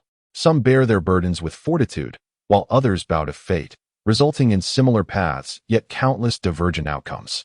Thus, in the wake of continual death and rebirth, alongside Lin Tian's counsel, Qin Shixian advanced, scavenging for resources essential for survival. From her initial failures, where each attempt ended in demise, she gradually ventured further, acquiring weapons and supplies. Eventually, Lin Tian's voice faded from her ears, and she began to adapt to this new world. As dusk approached, with a soft click, the virtual pod door opened. Lin Tian emerged, casting a glance at Qin Shixian, who lay within, her eyes wide yet vacant. A flicker of compassion crossed his gaze. This was the aftermath of death, instilling doubts about life and creating a dissonance between the virtual and the real. He gently scooped her up and carried her to the bedroom, laying her down on the bed and tucking her in before turning to leave. Yet, as he exited the room, her wide, beautiful eyes blinked once, and a solitary tear escaped, trailing down her cheek and pooling silently on the pillow. Her delicate form remaining utterly still, a picture of serene tranquility. Standing in the vast, empty factory, Lin Tian closed his eyes, lost in deep contemplation. Within the virtual realm, he could distinctly sense Qin Shixian's intense desire to grow stronger, a fervent obsession with power and an insatiable yearning. Even after enduring countless injuries and deaths, her gaze remained resolutely fixed ahead as she took arduous steps forward. Perhaps, in contrast to a mechanic, she might indeed prefer the path of a mech engineer. Suddenly, he accessed the system's marketplace, lamenting, "Ah, this mad woman. I wonder if I owe her from a past life. Now she has truly indebted me."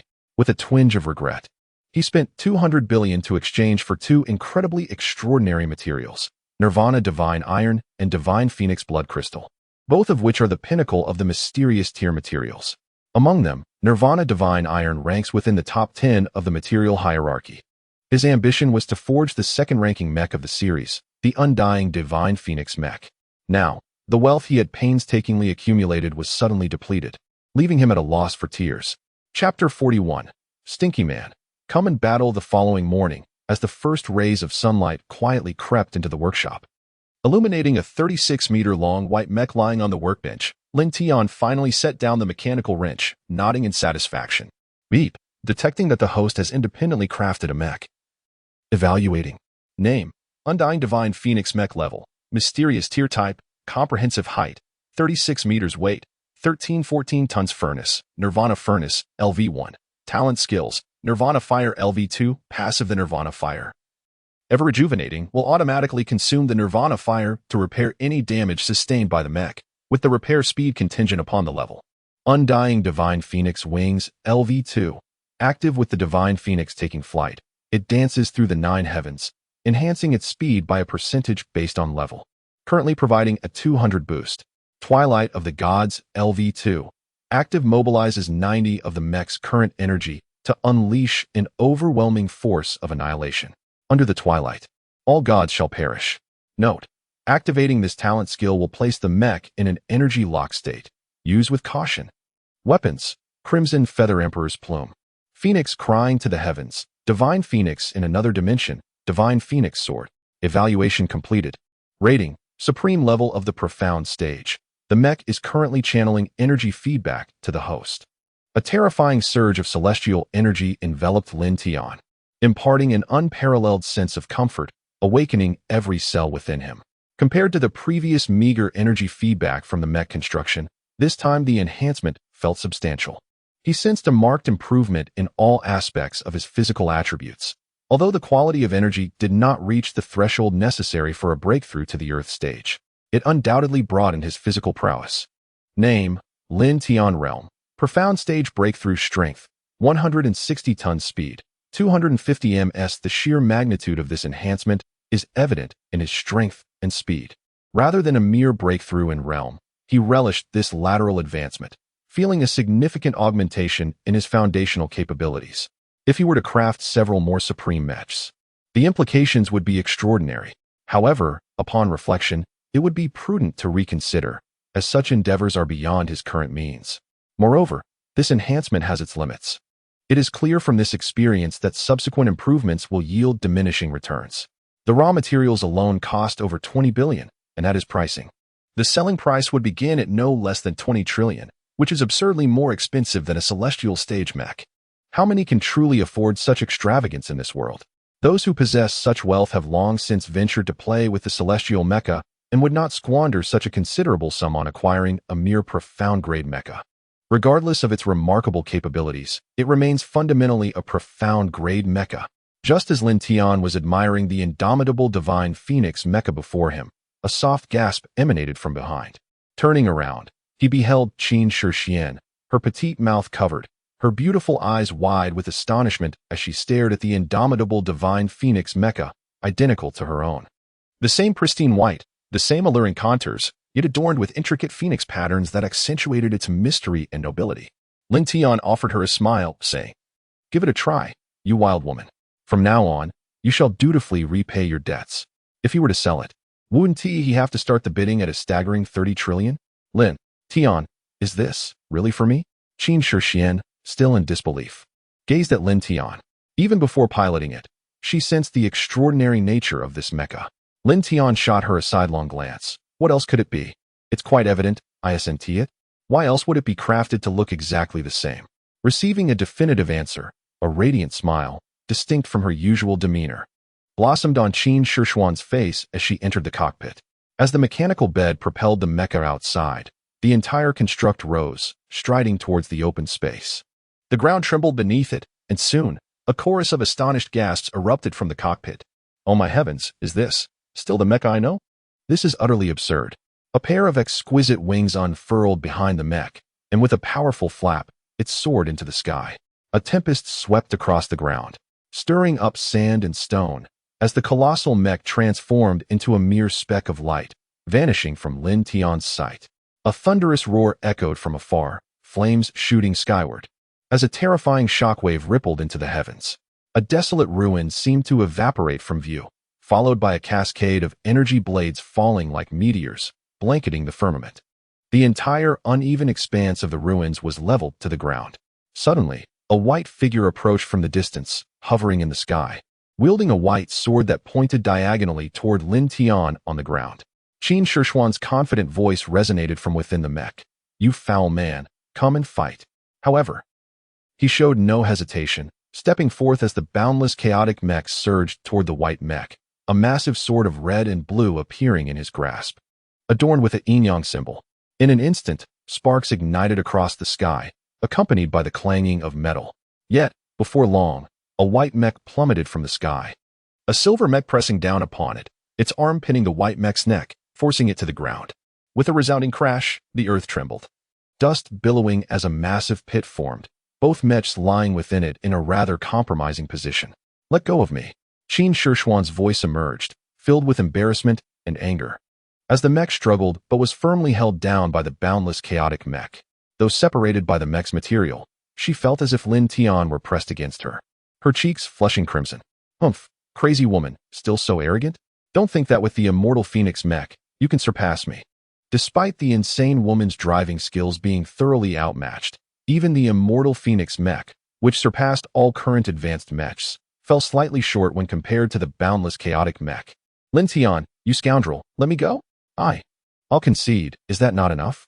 Amidst her embarrassment and fury, Qin Shixian was profoundly shocked, both by the immortal Phoenix mech's might and Lin Tian's astonishing boundless chaotic mech. She was confident that even at her current advanced level, with the immortal Phoenix mech, she could easily dominate some junior Earth-level mech pilots. This was not blind confidence. The immortal Phoenix mech was simply too extraordinary.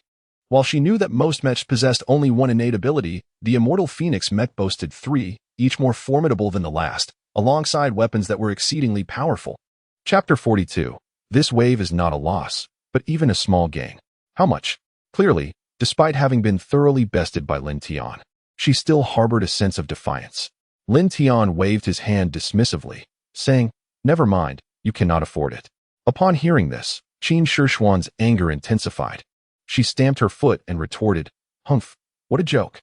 It is merely in Shintier Mecha. Do you think I cannot purchase it? Speak your price. If I so much as frown, I shall give you a token of 100 billion. Lin Tian flashed a sly grin, revealing 3 fingers.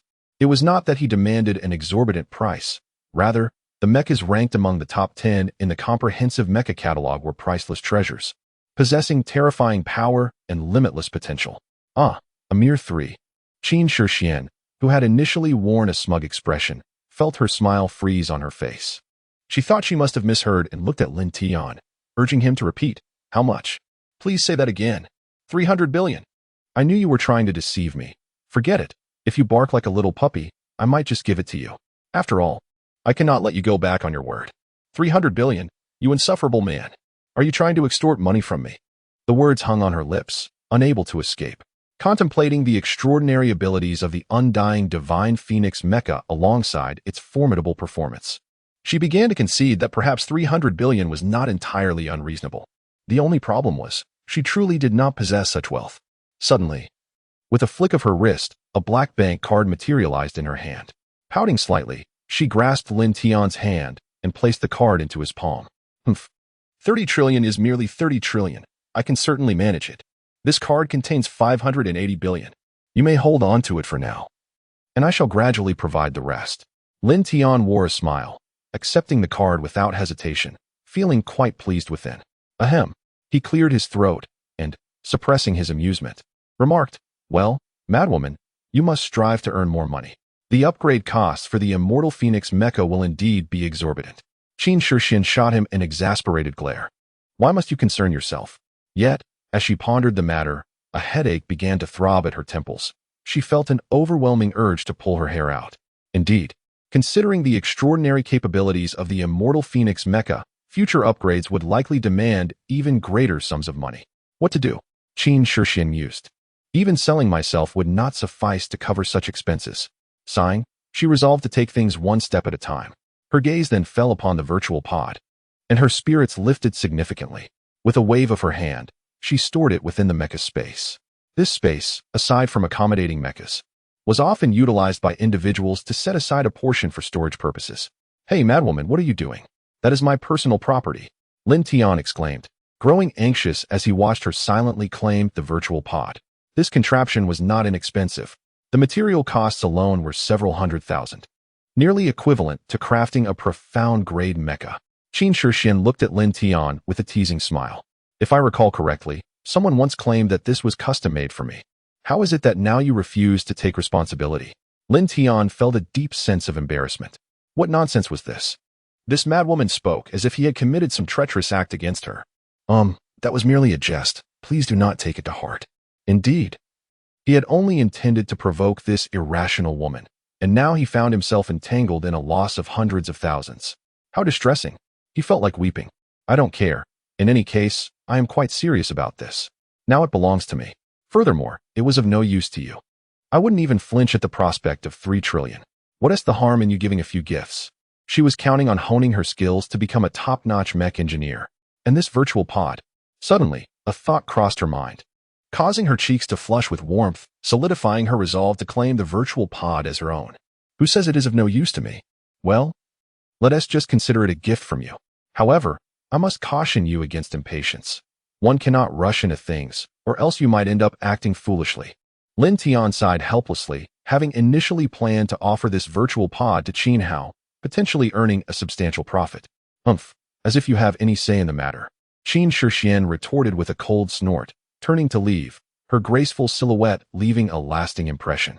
She even raised her fist in a playful gesture towards Lin Tian before summoning the undying Phoenix Mech, transforming into a streak of light that vanished into the horizon. Xiao Bai, of course, referred to the white nuclear-powered mech that had been discarded after Qin Shishuan acquired the undying Phoenix. Alas, Lin Tian sighed, realizing that this madwoman left him no opportunity whatsoever. He had initially considered dismantling the mech to extract some raw materials, but the outcome was quite different. In the afternoon, Lin Tian arrived at the military district, accompanied by a convoy transporting 9 yellow-tier earth mechs. Qin Hao, observing the neatly arranged mechs before him, displayed a spark of excitement as he patted Lin Tian on the shoulder. He then rubbed his hands together with an eager grin, inquiring about the matter they had discussed over the phone. With a smile, Lin Tian nodded and, with a flourish of his hand, summoned a crystal coffin that appeared before Qin Hao. However, it was notably narrower than Qin Shishuan's, designed for a single individual. Qin Hao's eyes lit up with fervor. He had long heard Lin Tian speak of such virtual pods and was now impatient to give it a try. "Brother, how do I use it?" "Let me have a go," he said. Lin Tian nodded and pressed a crystal button on the pod. With a click, the hatch opened to reveal a space shrouded in mist, just large enough for one person. "Just lie down inside," Lin Tian instructed. Without a moment's hesitation, Qin Hao removed his hat and reclined within. As the hatch closed with another click, the crystal patterns on the pod illuminated briefly, displaying a complex and beautiful crystalline design before fading into stillness. Lin Tian smiled as he raised his left hand to check the exquisite mechanical watch on his wrist. With a gentle tap of his right hand, a virtual screen materialized before him, showcasing the scene of Qin Hao entering the virtual realm. It was undeniable that Qin Hao, a battle-hardened general and top mech engineer, exhibited far superior abilities in various aspects: awareness, response strategies, and predictive skills, compared to Qin Shishuan. He successfully navigated the first degree of space unscathed, and only began to sustain injuries upon reaching the second degree. It was not until the fifth degree that he faced death, ultimately enduring 38 fatalities before he adeptly passed through the sixth degree. Such a feat was nothing short of astonishing, especially considering that Lin Tian had set the challenge to a hellish level. However, upon reaching the seventh degree, he succumbed over 300 times, each demise resembling a swift execution, ultimately leading him to withdraw from the virtual world. Chapter 43. Who truly profited? Qin Hao rose from the virtual pod, his eyes momentarily clouded by the weight of existential uncertainty and the lingering echoes of life and death. Yet, true to his nature as one who had emerged from a sea of corpses and blood, his gaze swiftly regained its focus. He exhaled a long, deep breath, casting a glance at Lin Tian beside him, forcing a smile through his somewhat stiff features, and gave a thumbs up. "Brother, this virtual pod is truly extraordinary. I was initially skeptical about what could possibly cultivate a top-tier mecha master, but now I can assert with absolute certainty that this virtual pod is nothing short of miraculous." While the Daxia Empire has indeed delved into the realm of virtual technology, with numerous online games employing such advancements, none have achieved the terrifying realism of the seventh dimension. It seemed as if a thought struck him, prompting him to scrutinize Lin Tian from head to toe, his lips twitching with curiosity. "Brother, I genuinely wish to witness how your exceptional combat awareness and martial skills were honed in the virtual realm of the seventh dimension." He had anticipated a scenario akin to the other dimensions. Instead, he found himself in an expanse of void and starlit sky, devoid of the dangers he had envisioned. The only presence was Lin Tian, or rather, a virtual projection of Lin Tian, the ultimate boss of the seventh dimension. His own prowess was suppressed to match that of the virtual Lin Tian, resulting in a competition of combat techniques and awareness, yet he found himself vanquished in an instant each time. The overwhelming defeat nearly shattered his resolve, forcing him to withdraw from the virtual realm. After all, he considered himself a top-tier mech engineer. How could he have been so utterly humiliated? It was then that he comprehended the terrifying prowess of Lin Tian. Realizing that each of his previous displays of strength was not a manifestation of some so-called limit, but rather a testament to his opponent's inferior capabilities, Lin Tian merely smiled, choosing to remain silent. It was a jest. That virtual projection was a program he had crafted based on his own abilities. While it did not perfectly encapsulate his true self, it represented about 30 of his power under a state of transcendent awareness. If Qin Hao could manage to surpass it, it would indeed be a miracle. With fervor igniting within him, Qin Hao gazed intently at the virtual pod, his heart swelling with ambition as he declared, "Brother, is there a possibility to purchase this virtual pod in bulk? How much does it cost?" "You may proceed. I shall purchase them all. If this can be widely adopted across the military, the overall strength of the Magic City Military District will experience a significant enhancement, allowing for the cultivation of a cadre of elite mecha pilots." Having personally experienced the extraordinary capabilities of the virtual pod, he harbors no doubts about the potential to nurture top-tier mecha pilots. Any soldier with even a modicum of talent and a fearless attitude toward death will possess a substantial chance of success. It is no exaggeration to assert that the value of a single virtual pod is equivalent to that of a celestial-grade mecha. Lin Tian couldn't help but roll his eyes. Brother, while this virtual pod may appear compact, its creation is rather complex, and the costs are exorbitant. To say nothing of widespread adoption, even producing a mere 10 units would be a lavish endeavor. Although he was eager to earn this fortune, he remained realistic. Despite its seemingly small size, the construction of a virtual pod is more challenging than that of a mysterious grade mecha, demanding considerable time and effort. Qin Hao listened thoughtfully, acknowledging that he had been too impatient. Indeed, the more extraordinary the creation, the more arduous its construction, making it all the more precious. In that case, my brother, feel free to produce as many as you can within a month. I shall acquire them all. Just name your price. Qin Hao's eyes brightened, awaiting further elaboration. He had already contemplated this on his way here. With a large celestial furnace, he could facilitate the simultaneous entry of multiple individuals into the virtual realm. The sole drawback is that it cannot be easily relocated. Excellent. This idea is splendid. Qin Hao's eyes sparkled with excitement as he clapped his hands in admiration. Brother, whatever you need, just say the word, and I shall procure it all for you. Upon hearing this, Lin Tian's face reflected a hint of hesitation. Well, elder brother, constructing such a large-scale virtual chamber requires a considerable amount of raw materials. As soon as Qin Hao heard this, he immediately grasped the implication. With a wave of his hand, brimming with confidence, he declared, Brother, will 100 billion be sufficient? If one could create a colossal virtual chamber capable of accommodating dozens, even hundreds of individuals simultaneously entering the virtual realm, not to mention a staggering sum of 1 trillion, his eyes would not flinch in the slightest.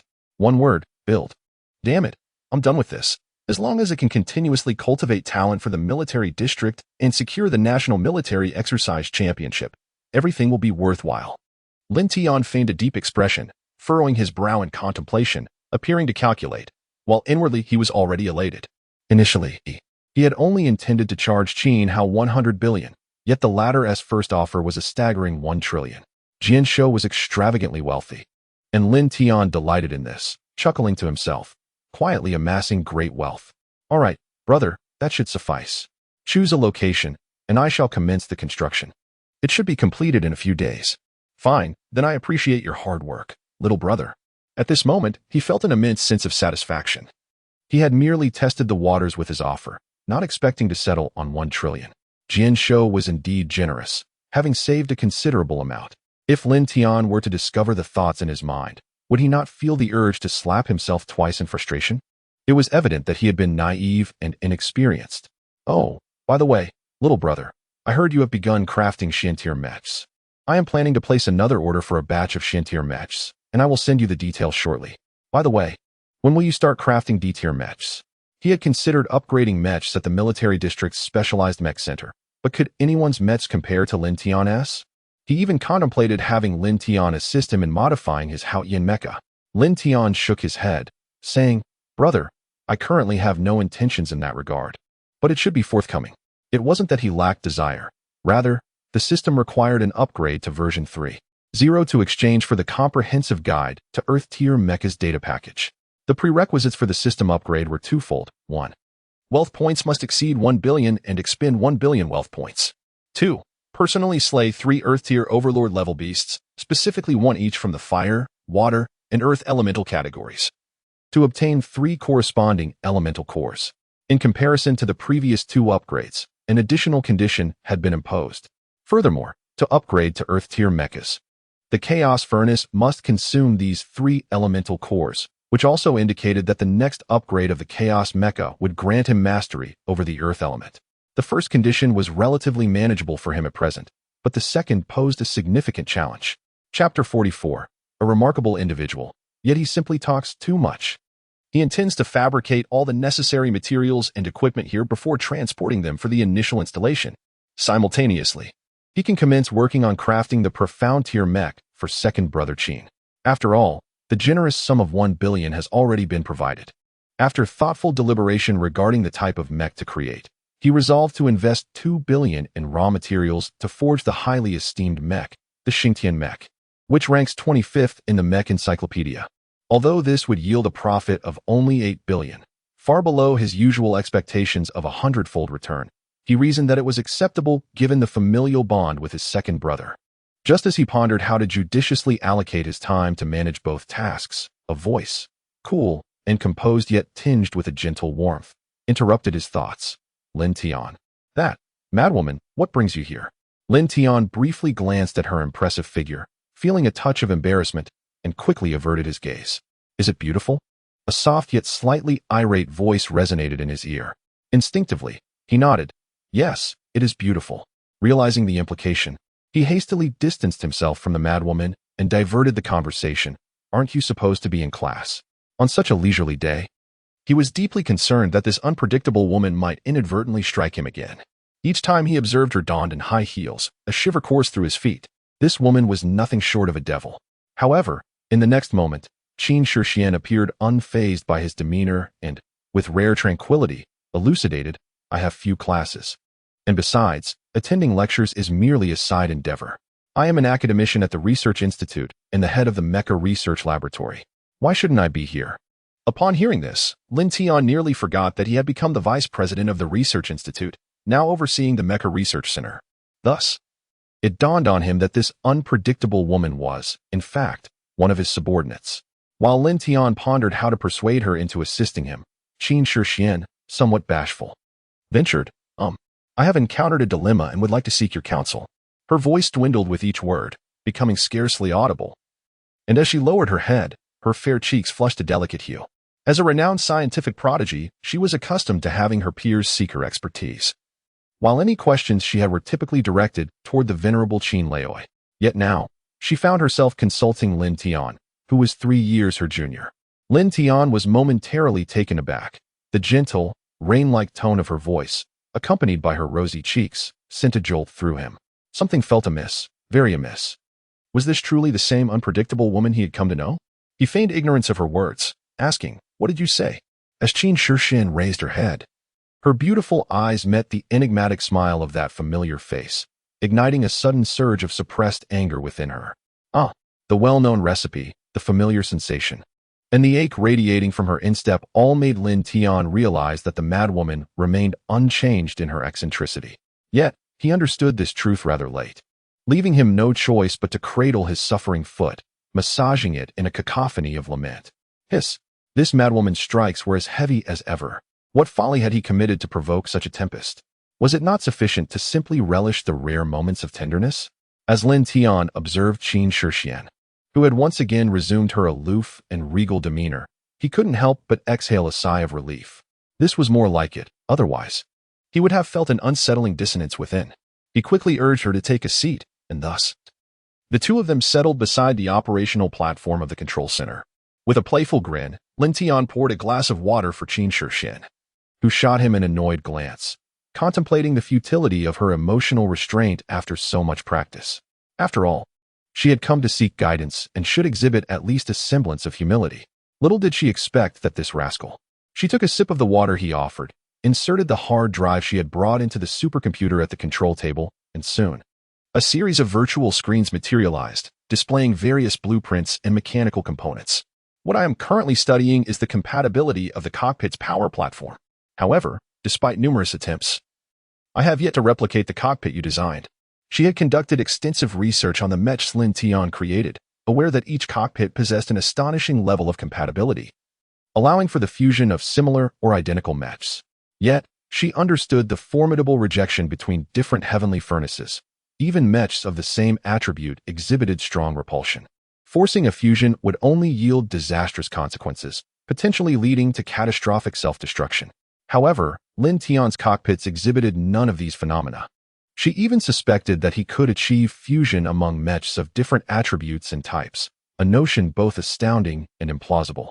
Moreover, this very issue was something her father was investigating, albeit with little progress, as it did not align with mainstream mech research. Thus, old Qin pondered it in his spare time, without formally integrating it into the mech research framework. Yet, Qin Shixian was fervently dedicated to this direction. In her theory, if mechs could achieve fusion, the resultant power would not merely be additive, it would be exponentially greater. Lin Tian chuckled upon hearing her, lightly tapping the virtual screens suspended before him. It's quite simple. Your approach is misguided. Fusion is not as complicated as you envision. It is not merging, but rather, it is a combination. Firstly, the mech must inherently possess the structural capability for transformation and fusion during its construction. Secondly, regarding the heavenly furnace, the energy of fusion does not entail blending all energies into one. Trust me, even I cannot accomplish that. He reflected on the current state of the Wujihuan Dong mech, which, like others, could not achieve complete elemental fusion. However, he believed that in future upgrades to perfection, it would indeed be able to amalgamate all elements, culminating in the chaotic element, the ultimate form of elemental dominion. Remember, it's not about merging, rather, it's about intertwining the energies of several furnaces to manifest a power greater than the sum of its parts. The key element in this process was the energy pathways. Lin Tian's hands glided ceaselessly across the virtual screens, demonstrating various transformations. Out of the corner of his eye, he caught sight of her focused and handsome profile. Lost in thought, a faint blush creeping across her cheeks before vanishing just as quickly. After a considerable time, Qin Shixian furrowed her brow, deep in contemplation as she gazed at the ultimate form of the model on the virtual screen. Lin Tian recognized that she was still processing the information, so he spoke up. How about this? I happen to have something that pertains to the energy pathway issue. If you can construct this, the fusion of mechs will no longer pose a challenge. With that, he placed before her a series of meticulously prepared blueprints, a smug grin forming within as he mused. Crazy woman, you have unwittingly brought this upon yourself. After all, I still owe myself so much money. It would not be unreasonable to enlist some help, would it? These blueprints represent the intricate designs of each component of the colossal virtual chamber. Once this madwoman completes the construction, he merely needs to assemble them and finalize the programming. Wouldn't that mean the colossal virtual chamber is as good as finished? 100 billion, effortlessly within reach, and I could finally begin crafting my mecha. Qin Shishuan's eyes sparkled as she gazed at the multitude of design blueprints. Each template was interwoven with countless energy conduits, intricately connected to form a dense crystalline pattern, far more complex than the energy pathways within the mecha. Lin Tian was indeed correct. If she thoroughly studied and realized these blueprints, would the merging of the mecha still pose a challenge? Excellent, leave it to me. She understood that this was a practical assignment specially designed by Lin Tian to facilitate her understanding after he had explained the theory. As these thoughts crossed her mind, a delightful warmth enveloped her heart, and a smile unconsciously crept onto her lips. Humph, that insufferable man is, in fact, quite a remarkable person. If only he would refrain from talking so much. Chapter 45. The War God Xing Tian Mecha, Beep, detecting the host's independently crafted mecha, evaluation in progress. Name, War God Xing Tian Mecha level, profound type, comprehensive height, 39 meters weight, 1680 tons furnace, War God Xing Tian furnace, LV2, innate skills, Wrath of the War God.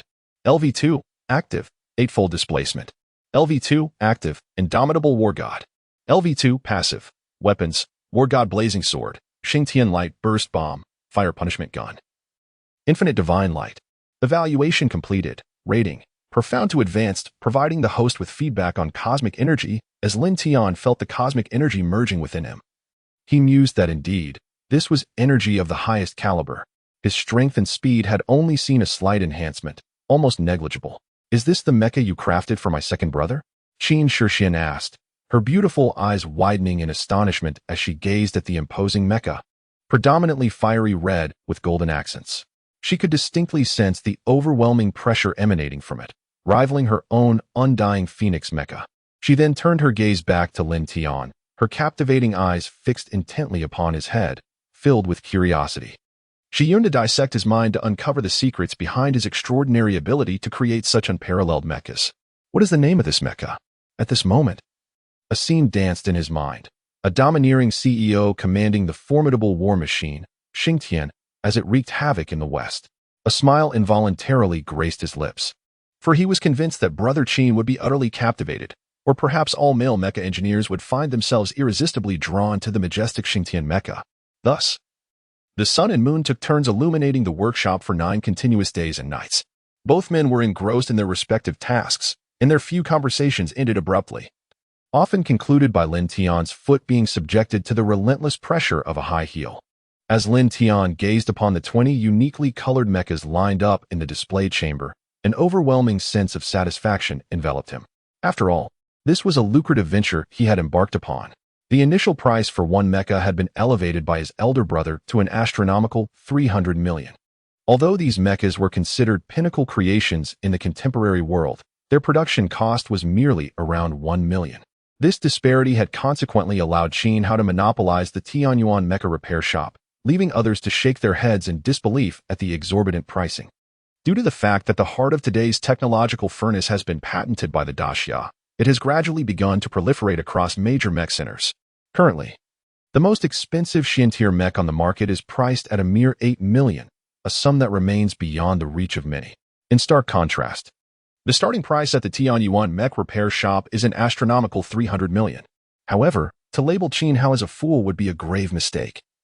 He understands that the mechs personally crafted by Lin Tian are unparalleled, transcending all others in existence, something that wealth alone cannot procure. Lin Tian, indifferent to the accolades, is solely motivated by profit, willing to craft for those who can afford it. Meanwhile, Qin Shixian, amidst her labors, paused to maneuver the mechanical arm, stacking the final crafted template into the warehouse. Her delicate face was marked by fatigue, yet her beautiful eyes sparkled with a myriad of emotions.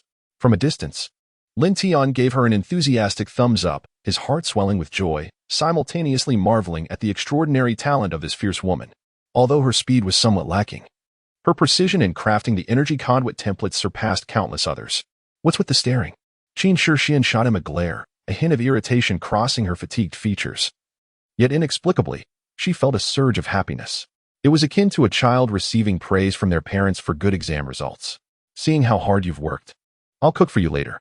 The noodles I make are quite delicious, Lin Tian thought to himself, feeling that treating her to a meal was a fitting reward for her completing a 100 billion order on his behalf. Qin Shixian furrowed her brows, sensing something was amiss, but unable to pinpoint it. Nevertheless, she nodded, her heart tinged with anticipation. After all, she had spotted several vegetable greenhouses behind the Tianyuan mech repair shop, filled with an abundance of produce. Surely, this rascal could cook. All preparations were complete, and the departure was imminent. Soon, a convoy of massive military trucks came to a halt outside the factory. One by one, the meticulously crafted equipment and mechas slowly emerged from the research institute. 2 individuals accompanied the procession, and upon receiving the news, Qin Hao was filled with uncontainable excitement. Having awaited their arrival at the entrance of the military district, spotting them, he burst into laughter and approached, "Little sister, brother-in-law, dear brother. I have been eagerly anticipating your arrival for what feels like an eternity. In recent days, he has been exceedingly anxious. Had it not been for his inability to enter the research institute, he would have insisted on personally overseeing the progress." Qin Shixian shot him an irritable glare, but chose not to say much.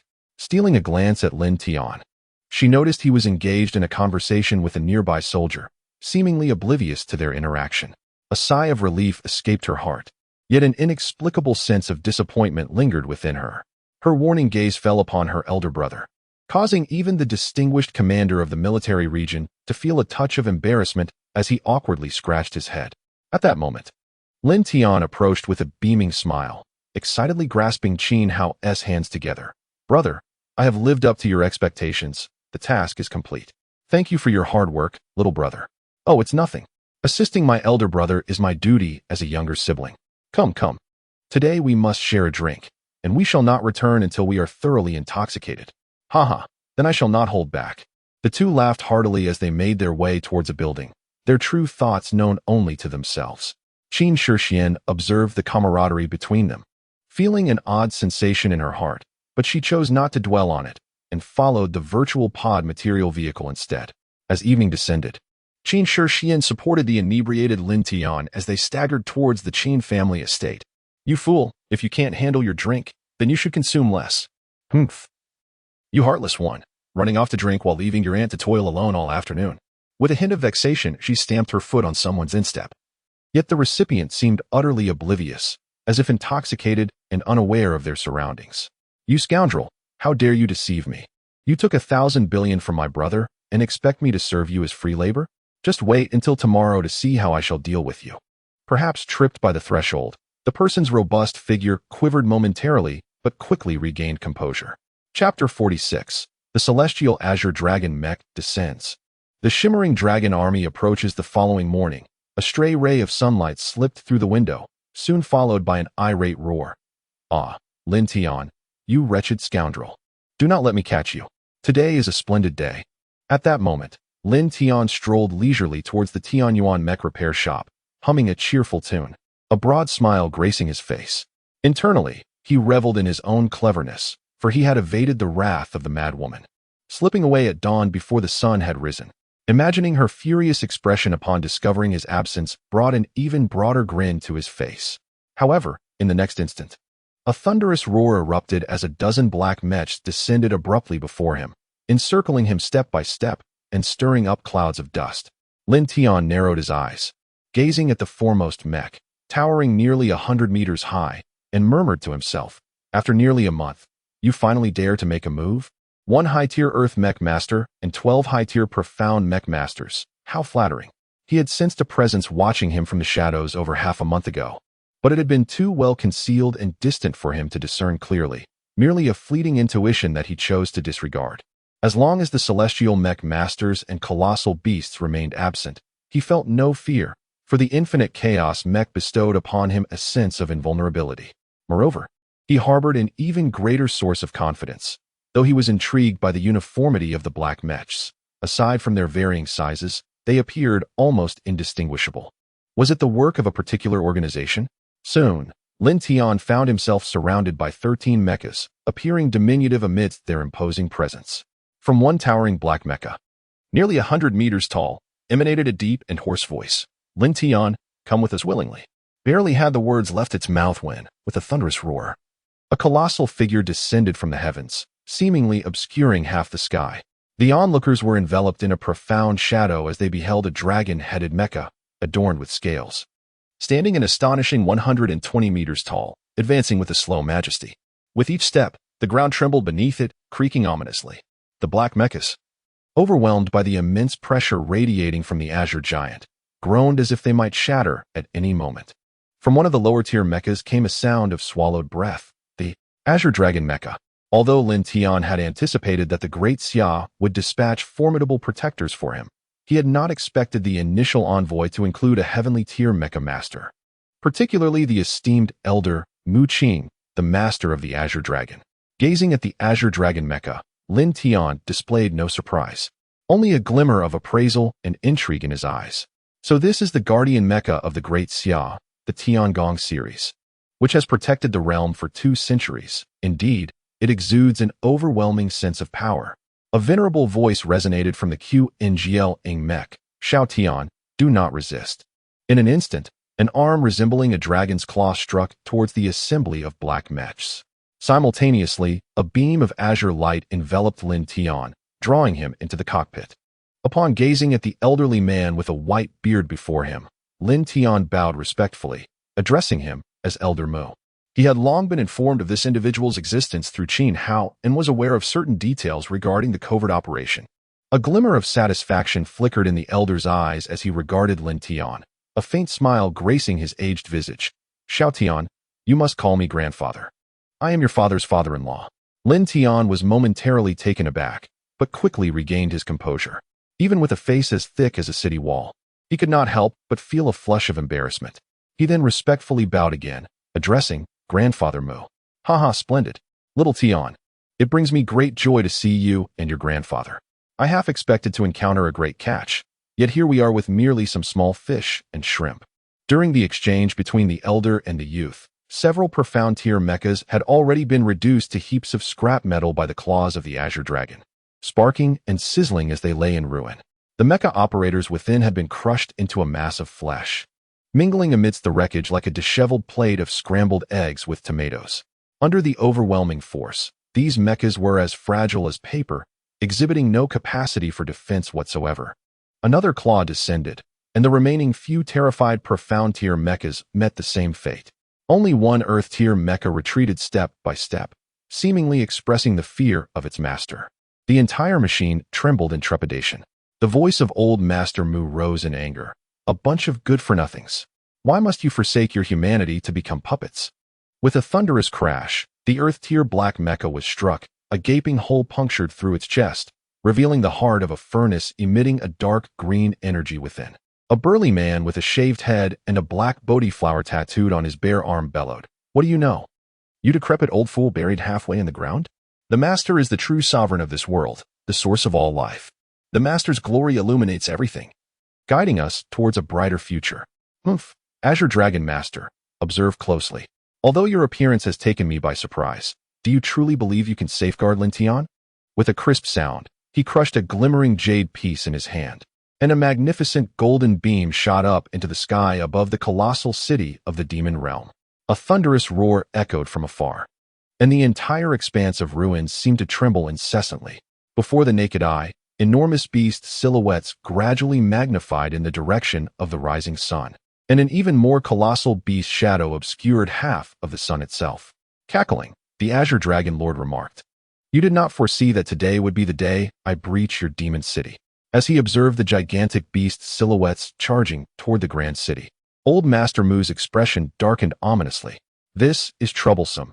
It is the heavenly tier overlord beast, the Xindiao, along with the marine beast army from its dominion." But wait, how could Huangquan possibly command the Xindiao? It was that golden pillar of light that compelled the Xindiao to besiege the city, surely a trick of the underworld. Lin Tian naturally witnessed this scene, as the terrifying silhouettes of beasts became increasingly discernible. Their roars resonated in his ears, and the overwhelming presence, akin to an army of thousands, bore down upon him, making the legs of an ordinary person quiver at a mere glance. In his perception, a dreadful creature resembling a massive serpent, adorned with dragon-like horns at its head and red manes along its neck, roared mightily. While bizarre beasts surged towards the colossal city of magic, the menacing aura threatened to shatter the great city itself. Without a moment's hesitation, Old Mu dashed toward the Xindiao, determined to prevent the beast from approaching the grand city. As for the heavily damaged black mech, he had no mind to concern himself with it any longer. "Grandpa Mu, let me out. I shall deal with that creature." Despite its injuries, the mech remained a high-level Earth-class mech master, and resolving the situation would indeed require some time. "Fear not, Grandpa Mu. Do not forget that I possess a talent that enhances my power. With my current level of expertise, I can surely subdue it." Encountering Lin Tian's resolute gaze, Old Mu ultimately chose to place his trust in him, aware that this young man had been consistently performing miracles. Lin Tian was ejected from the cockpit, suspended in midair, when a glimmer of silver flashed before him. The infinite Chaos Mech was armed. Chapter 47. The Buddha's Wrathful Lotus, Perish. Lin Tian, there is an ancient saying in the Great Xia. Those who understand the times are the true heroes. Today, the magic city shall surely fall. You might as well comply and come with me. It is your unparalleled honor that I have taken notice of you." As he gazed at the distant departing Azure Dragon Mecha, the burly man in the black mecha let out a triumphant sneer. Rising to look down upon the silver mecha that stood only at the height of his thigh, he erupted into a fit of boisterous laughter, declaring, "Your so-called master is nothing in my eyes, merely a lowly scoundrel engaging in disgraceful activities unworthy of notice. Does such trash even think they can regard me? A man from the island nation?" Lin Tian, encased within the limitless chaotic mecha, felt his expression darken, a surging tide of uncontrollable rage swelling within him. Initially, he harbored a modicum of curiosity regarding the Huangquan organization mentioned by the old patriarch Mu, but to discover that the adversary was an islander was infuriating. Die. With a fierce determination, Lin Tian activated his innate ability, Heaven and Earth Manifest. Boom. The silver mecha, originally cloaked in shadows at a height of 30 meters, instantly surged to an imposing 60 meters.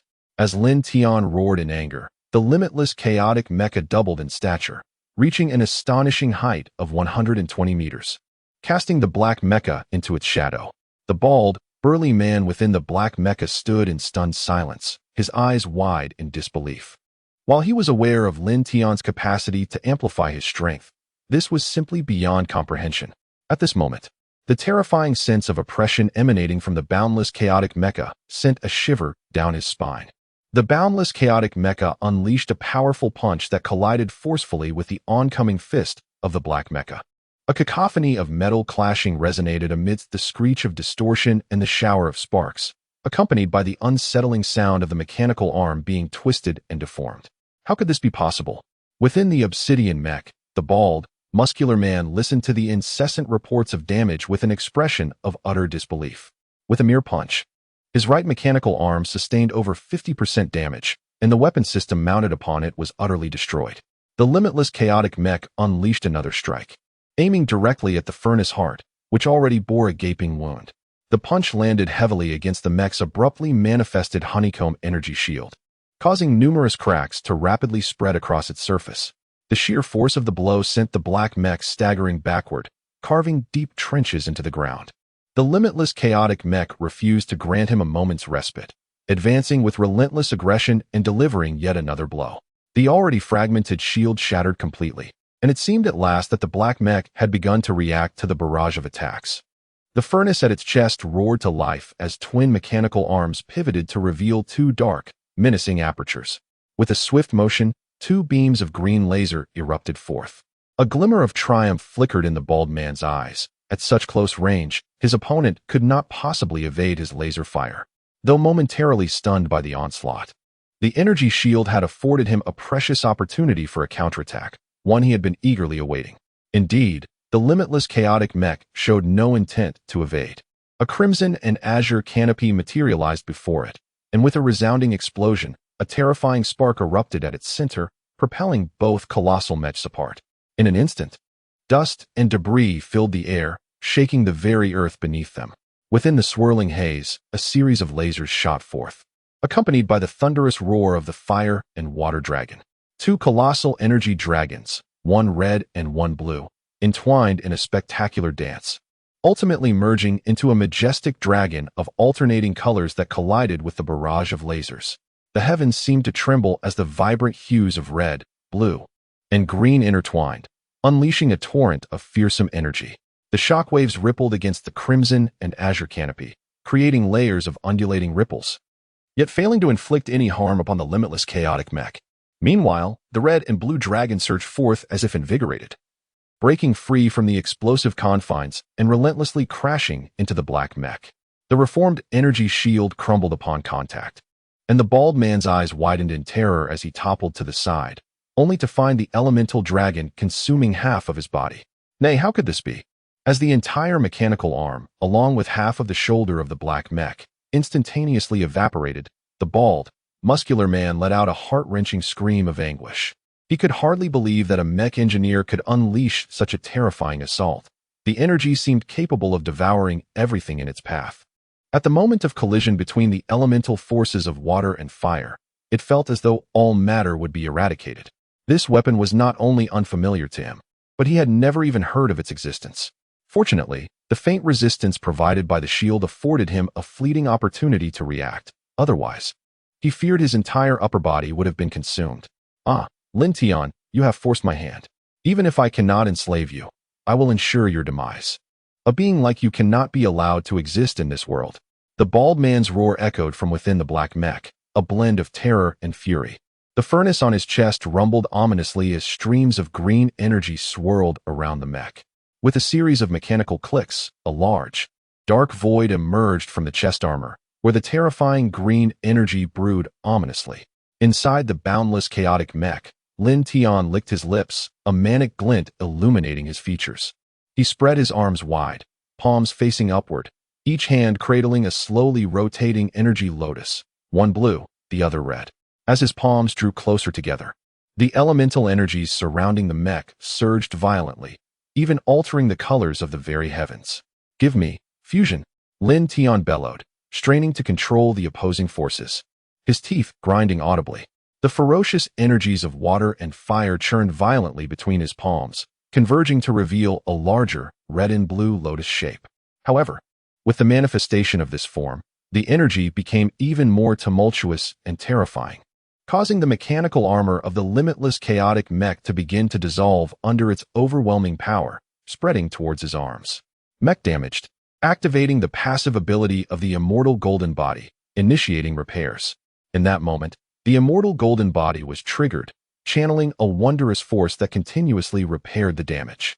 A fierce power wreaked havoc, while another force of immortality sought to mend. The two forces nearly reached equilibrium. At that moment, the red and blue lotus between Lin Tian's palms finally took shape, seemingly harboring a power that could make the very heavens tremble. Buddha's Wrath Lotus, perish. API call failed with status code 429. Error. Code. For 29, message. Resource has been exhausted, e.g. check quota. Status. Resource exhausted. With a thunderous roar, the emerald beam of energy collided with the striking red and blue lotus, rendering the world momentarily dim. The surrounding energy surged violently, coalescing into an even more fearsome force at the epicenter. At a pivotal moment, as this energy reached its zenith, the lotus erupted, obliterating the green energy beam in an instant. The terrifying energy swept through the realm, melting the ruins in a heartbeat, as the earth itself began to vanish. The bald, muscular man watched helplessly as he was engulfed by the dread energy, his form disintegrating in an instant. Meanwhile, the primordial Chaos Mecha had already taken flight a second before the lotus exploded, distancing itself from the cataclysmic center. Yet, even so, it was caught in the violent shockwave, crashing heavily against the remnants of a towering structure before coming to a halt. The building collapsed with a resounding roar, clouds of dust billowing into the air. After the energy rampaged, the primordial Chaos Mecha, having recovered to a height of 30 meters, emerged from the debris. Lin Tian gazed at the terrifying chasm in the distance and couldn't help but gasp in horror. The wrath of the Buddha's fire lotus was indeed fearsome. At that moment, the black mecha was nowhere to be seen, and he was fortunate to have fled swiftly. The energy resulting from the fusion of water and fire was utterly terrifying. The concept of evaporation on the spot was not merely a figure of speech. The very thought sent shivers down his spine. Now, the primordial chaos furnace had mastered both water and fire elemental energies, yet it did not achieve a harmonious fusion. Rather, it manifested a Tai Chi-like equilibrium. In contrast, the Buddha's Wrath Lotus forcibly amalgamated water and fire energies, unleashing a formidable might. This technique, while damaging to the enemy, also inflicted harm upon oneself, and coupled with the activation of the immortal golden body, it consumed a significant portion of his energy. Fortunately, it had vanquished a high-tier mecha master of the earth level. He then turned away from the abyss and sprinted towards the distant battlefield. Rumbling echoed as the entire steel great wall of the demon city seemed to come alive, enveloped by a nearly transparent plasma energy shield, preventing flying beasts from descending. Although the majority of the attacking monsters were sea beasts, with only a few aerial creatures that were not particularly strong, it was imperative to keep these beasts from landing within the city. One by one, the flying monsters crashed against the translucent shield, creating ripples. From the city below, lasers shot forth, precisely striking the airborne beasts. On the steel city walls, squads of armed mecha soldiers continually aimed at the monsters below, their terrifying energy weapons roaring to life. Countless energy projectiles and lasers rained down upon the horde, transforming the area into a hellish battleground, where blood and flesh were scattered in an instant. Yet, those colossal beasts, undeterred by death, trampled over the corpses, climbing the walls like a precarious stack of humans. This was the age of monsters. 2 centuries later, the beasts now operated under the command of dominant overlords, no longer solitary in their appearance. This presented a grave threat to humanity's survival, as the Steel Great Wall was established following a minor-scale crisis caused by a surge of monsters. Had the source of the chaos been identified? A man, similarly clad in military attire and bearing a military insignia upon his shoulder, remarked, "Commander, we have located it. It is a dragon blood crystal, and of the celestial tier no less. It appears that Huang Quan has been plotting this for quite some time and has invested heavily. We are fortunate to have Elder Mu with us." Upon hearing this, a profound silence enveloped the group. Without the presence of a celestial tier mecha master to provide oversight, a celestial tier behemoth could easily lay waste to an entire base city, regardless of the height and thickness of the steel walls.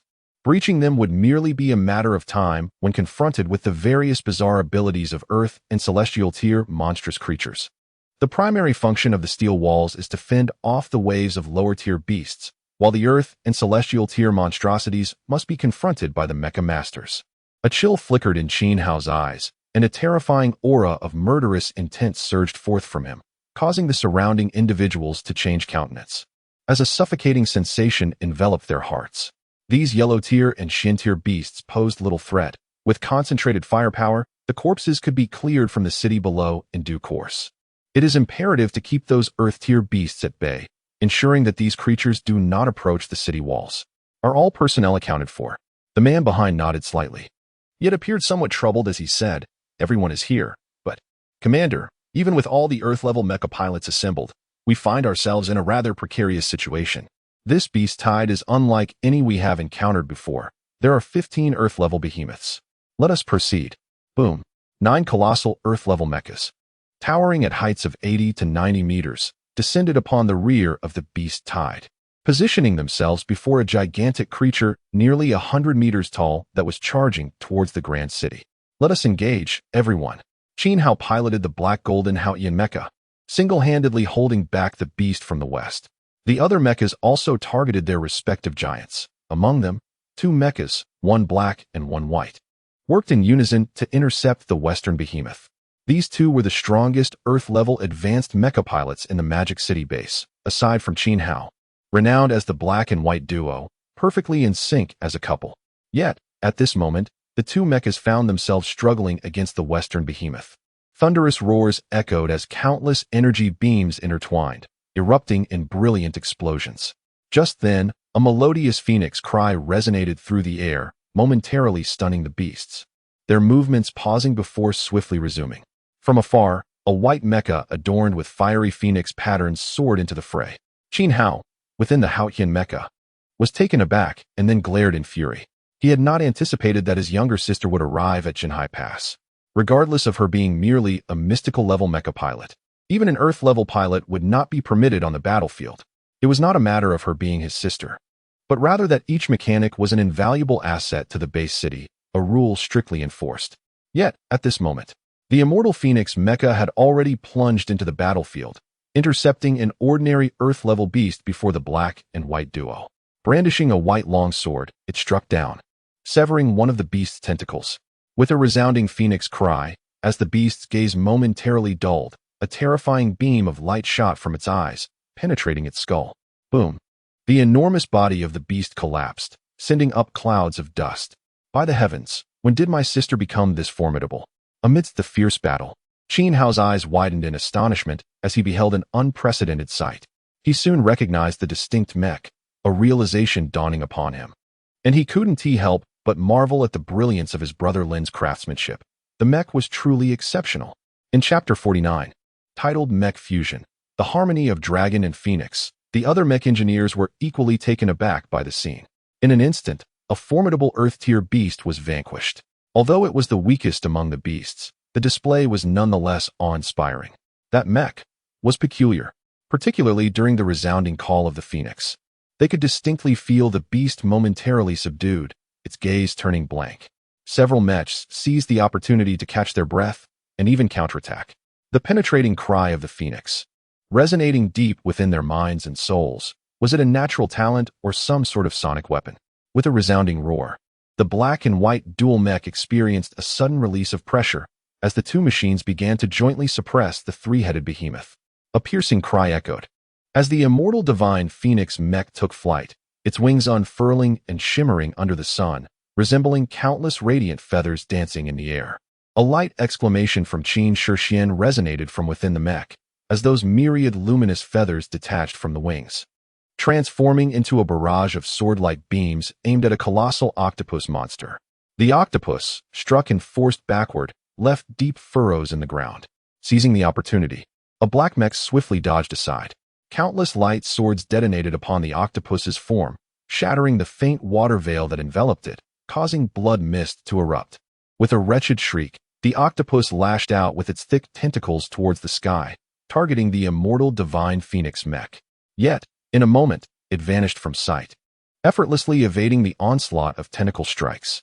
From within the black god mech, the voice of the elderly Lin family patriarch emerged, tinged with fatigue. Thank you. He had only recently ascended to the rank of Earth-tier mech master, and his mech had just completed its upgrade. Facing an ordinary Earth-tier behemoth alone was already a daunting task, let alone contending with this Earth-tier, Lord-level octopus. The octopus, in comparison to the black god mech, was more intent on obliterating the white mech that had inflicted significant wounds upon it. Qin Shixian, within the immortal divine phoenix mech, maintained a composed demeanor. Despite her aversion to the obstinate Lin patriarch, They stood united as comrades, with no personal vendettas, only the survival of Magic City at stake. Arrows of water were thwarted by the divine phoenix wings, forming a protective barrier. Although the terrifying energy could not breach the divine phoenix's defenses, it nonetheless forced the mech backward with its violent impact. Sparks flew as the intertwining tentacles of the octopus ensnared the immortal divine phoenix mech. Simultaneously, a formidable energy brewed within the octopus's maw, accompanied by howls that hinted at a twisted excitement, as if it relished the prospect of finally ensnaring the elusive target. Caution! The voice of the Lin patriarch rang out from the black god mech. It leaped into action, aiming to divert the creature's attention with a mighty axe strike to its forehead. Unfortunately, the massive axe was halted by a thick curtain of water, failing to penetrate. In a flash, a blinding white beam shot forth from the octopus's mouth, casting a pall over everything in its vicinity. "Sister, be careful," Qin Hao shouted from a distance, unleashing a surge of radiant energy that exploded upon the colossal beast, sending it staggering backward. However, glancing back at the now ensnared immortal divine phoenix mech, he lamented that the distance was too great for timely aid. The onlookers, filled with anxiety yet powerless, unleashed their pent-up fury upon the monster before them. They understood that this was the octopus's innate ability. The Arctic Divine Light, a perilous monster beam capable of dissolving most energy shields, with formidable piercing power that could devastate ordinary Earth-tier mechs. Simultaneously, the immortal divine phoenix mech unfurled its wings, transforming into a shield of the divine phoenix, prepared for a desperate struggle. Just then, a dragon's roar echoed, as a red and blue dragon surged forth to meet the Arctic Divine Light. A cataclysmic explosion of energy erupted, momentarily overshadowing the world. The octopus's tentacles, connected to its cage, disintegrated in the wake of the overwhelming energy collision. A chilling wail escaped the octopus, while the immortal divine phoenix mech was sent reeling by the energy's residual shockwave. Fortunately, shielded by the divine phoenix barrier, it sustained no harm. With a heavy crash, it landed in a somewhat sturdy embrace, sparks flying upon impact. A gentle voice whispered in Qin Shishuan's ear, "Are you all right?" Her face brightened as she realized that the immortal divine phoenix mech was being cradled by the primordial chaotic mech, which had absorbed the force of the impact. Embarrassed, she extricated herself from the mech's embrace, floating alongside it. "Haha, brother, you finally arrived." Qin Hao's jubilant roar resonated from afar. With Lin Tian's presence, he felt a sense of relief. After all, he was a genuine Earth-tier powerhouse. "Madwoman, shall we merge?" Is that possible?" Qin Shishuan, within the immortal Phoenix Mecha, was momentarily taken aback. As if recalling something, her already flushed cheeks deepened to a crimson hue. She was acutely aware that her immortal Phoenix Mecha and Lin Tian's ultimate Chaos Mecha were neither from the same series nor of the same attribute. The possibility of merging them seemed unfathomable. Yet, she harbored no doubts regarding Lin Tian's words. If he claimed it was possible, then it undoubtedly was. "Let us do it." With a synchronized thought, the ultimate Chaos Mecha and the immortal Phoenix Mecha began to transform. An ethereal cry resonated as a white phoenix, ablaze with fiery red flames, soared into the air, its majestic wings unfurling. It let out a piercing cry that echoed through the heavens. A silver dragon spiraled upward, surrounding the phoenix with a deafening roar, its presence dominating the sky. Under the astonished and horrified gazes of numerous mecha engineers, the two mechas fused seamlessly. A magnificent creation emerged, a towering 70-meter mecha, its upper body adorned with striking silver and powerful dragon patterns, while its lower body was a fiery white embellished with phoenix motifs. It wielded a tricolored longsword, and a pair of resplendent wings graced its back. If this scene were to be witnessed by the masses online, it would undoubtedly create a sensational uproar, instantly capturing the spotlight. The mecha engineers were momentarily mesmerized, but quickly regained their focus, rejoining the battle against the colossal beast. "Is this really possible?" Qin Hao exclaimed, his eyes nearly bulging in astonishment. He was aware of the extraordinary craftsmanship of his brother's mechas, yet this was beyond anything he could have imagined, the first ever mecha fusion. "It is imperative to seek my younger brother to enhance my mech. It is truly irresistible." Chapter 50, The Gift of Heaven, Equality Among All Beings. Within the expansive cockpit, the fervent woman declared, "You take defense, while I shall take offense." At this moment, two power platforms floated side by side.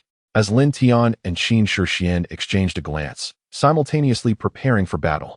Qin Shishuan's consciousness was somewhat hazy, gazing at the face so close before her. Ripples stirred in her beautiful eyes, and she felt that this scene was utterly surreal. Indeed, they had truly merged. Moreover, the formidable power unleashed upon merging had ascended to the realm of the earthly level. The silver-white mech brandished a tricolored longsword, slanting it skyward before vanishing into the firmament. A terrifying sword light cleaved downwards, shattering the defense of the already grievously wounded octopus. The blade struck heavily upon its forehead, immediately inflicting a ghastly wound that oozed blood profusely, eliciting a heart-wrenching wail of agony from the creature.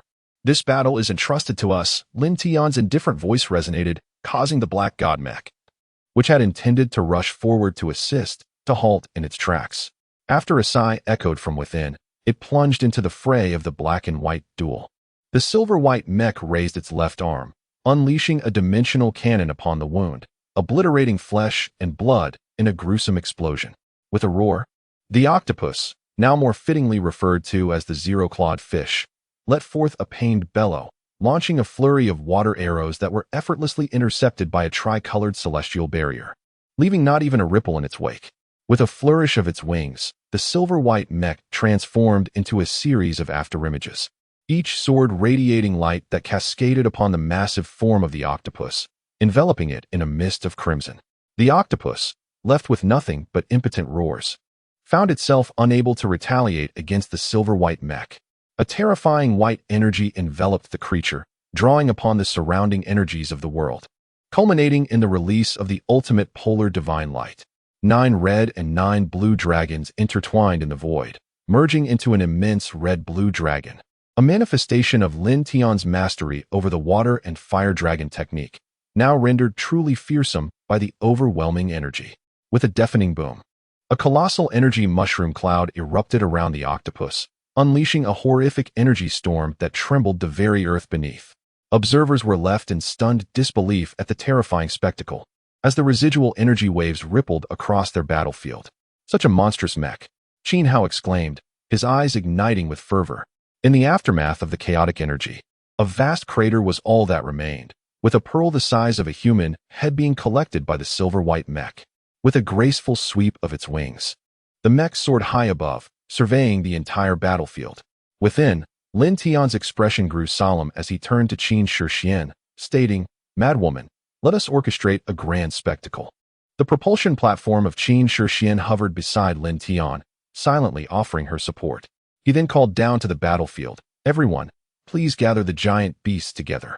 This declaration momentarily stunned the mech operators, whose original mission had been to divide the battlefield and contain the numerous colossal creatures while awaiting reinforcements. Now, Lin Tian urged them to abandon their current strategy and consolidate the beasts, a notion met with skepticism. However, Qin Hao erupted in laughter, choosing to unconditionally trust Lin Tian. "Here they come, my brother." He then turned to the other mech operators, commanding, "Everyone, follow Lin Tian's lead. I will bear all consequences." With the highest commander endorsing the plan, even those with furrowed brows had no choice but to converge the colossal creatures towards the center. Moments later, 9 mechs encircled the 13 giant beasts within the previously created crater, effectively restraining them from escape. Lin Tian exhaled a long breath, a smile gracing his lips as he remarked, "Madwoman, prepare to witness a magnificent display of fireworks." He then shouted to the ground below, "Everyone, retreat as far as possible." Following his command, the mech operators, led by Qin Hao, hastily withdrew. The colossal beasts roared and charged from the crater in pursuit. Yet a voice resonated throughout the void, "All beings are equal." A terrifying tricolored energy surged forth from the silver-white mech, manifesting a domain that enveloped the ground below. The dreadful energies of the world coalesced, surging madly into this realm, which severed the connection to the heavens and the earth, creating a space akin to a barrier isolated from the cosmos. Within this space, the ferocious energies rampaged, annihilating anything that dared draw near. The sheer force of this energy instilled a sense of dread and trepidation, as if their very souls trembled, compelling them to distance themselves from this containment. At last, they comprehended Lin Tian's intent in gathering all the giant beasts, He aimed to eradicate them in one fell swoop. Such audacious resolve, such terrifying and extraordinary talent. In the heart of chaos, the air reverberated with the roars and anguished cries of colossal beasts. Yet, from within the silvery exoskeleton emerged Lin Tian's voice once more, retreat. At that moment, the crowd experienced no hesitation, swiftly retreating into the distance. A voice echoed in their minds, urging them onward. An instinctual warning revealed that what they witnessed was merely a precursor to the cataclysmic power unleashed by this prodigious talent. Flee. The farther they ran, the better. As the crowd receded into the distance, a frenzied expression appeared on Lin Tian's face within the silver-white mech. With a grand gesture, he activated the heaven and earth technique, causing the 70-meter mech to instantaneously surge to an astonishing 140 meters. Upon employing the second level of heaven and earth, all attributes doubled, and with a thunderous roar, the silver-white mech soared to a terrifying height of 280 meters, surpassing numerous heavenly tier mechs and colossal beasts. However, within the mech, Lin Tian's complexion turned deathly pale, a trickle of blood escaping his lips. Qin Shixuan's eyes brimmed with deep concern as she attempted to approach, only to be halted by Lin Tian's raised hand. In a moment, you will take control of the mech and leave at the fastest speed, he instructed. His gaze sharpened, and the silver-white mech's hand pressed downwards. With a resounding boom, the barrier formed by the principle of equality surged violently, as the surrounding energies seemed to be violently siphoned into the energy barrier. The monstrous beast within emitted heart-wrenching cries, while the barrier, now reaching a dreadful magnitude, began to contract rapidly within Lin Tian's grasp. At one pivotal moment, Lin Tian, drenched in sweat, looked at Qin Shixian and said, "Prepare." He clenched his hand into a fist and commanded, "Go." In the split second before the explosion, Qin Shixian, her face etched with seriousness, swiftly exchanged positions with Lin Tian, propelling the silver-white mech at full speed away from the impending doom. A cataclysmic explosion erupted, as if the world itself had shattered. A terrifying burst of energy radiated from the barrier, sending a pillar of light soaring into the heavens, its luminous halo spreading westward. In that instant, the world dimmed, and everything was reduced to nothingness. The towering edifices and hills dissolved, as if the very fabric of reality trembled in anguish, distorted by the rampant energy. Chapter 51. Deceit and retribution. Silence enveloped the land, a gentle breeze caressing the remnants of the fierce battle, licking the scars left behind with an inexplicable complexity. An aura of desolation permeated the air as an unfathomable abyss cleaved the battlefield, evoking stark horror. Qin Hao, accompanied by a cadre of mech warriors, stood at the edge of the abyss, gazing down in profound shock, desperately seeking any traces of the colossal beasts, yet finding only the remnants of that formidable force obliterating all signs of life. Indeed, in the face of such power, all beings are equal, Qin Hao mused, casting a final glance across the abyss before turning away with his companions. Amidst the ruins, Qin Shixian cradled the coughing Lin Tian, tears streaming down her face, mingling with the blood that stained his pallid visage. The air was thick with sorrow, as fear and dread spread like wildfire. Lin Tian opened his bleary eyes, meeting the gaze of the exquisite beauty so close to him, who now appeared bereft of her former aloofness, her eyes betraying profound love and terror. As he attempted to speak, blood surged forth once more from his chest. Qin Shixian, panic etched on her face, wiped the blood from Lin Tian's features, her entire being trembling as she endeavored to lift him, her pale complexion flushed with unnatural color. With a soft groan, she collapsed, realizing her strength had waned. The cataclysmic explosion had taken its toll on her, and in her desperate flight, she too was injured. "Foolish woman, don't exhaust yourself. Sit and rest for a moment.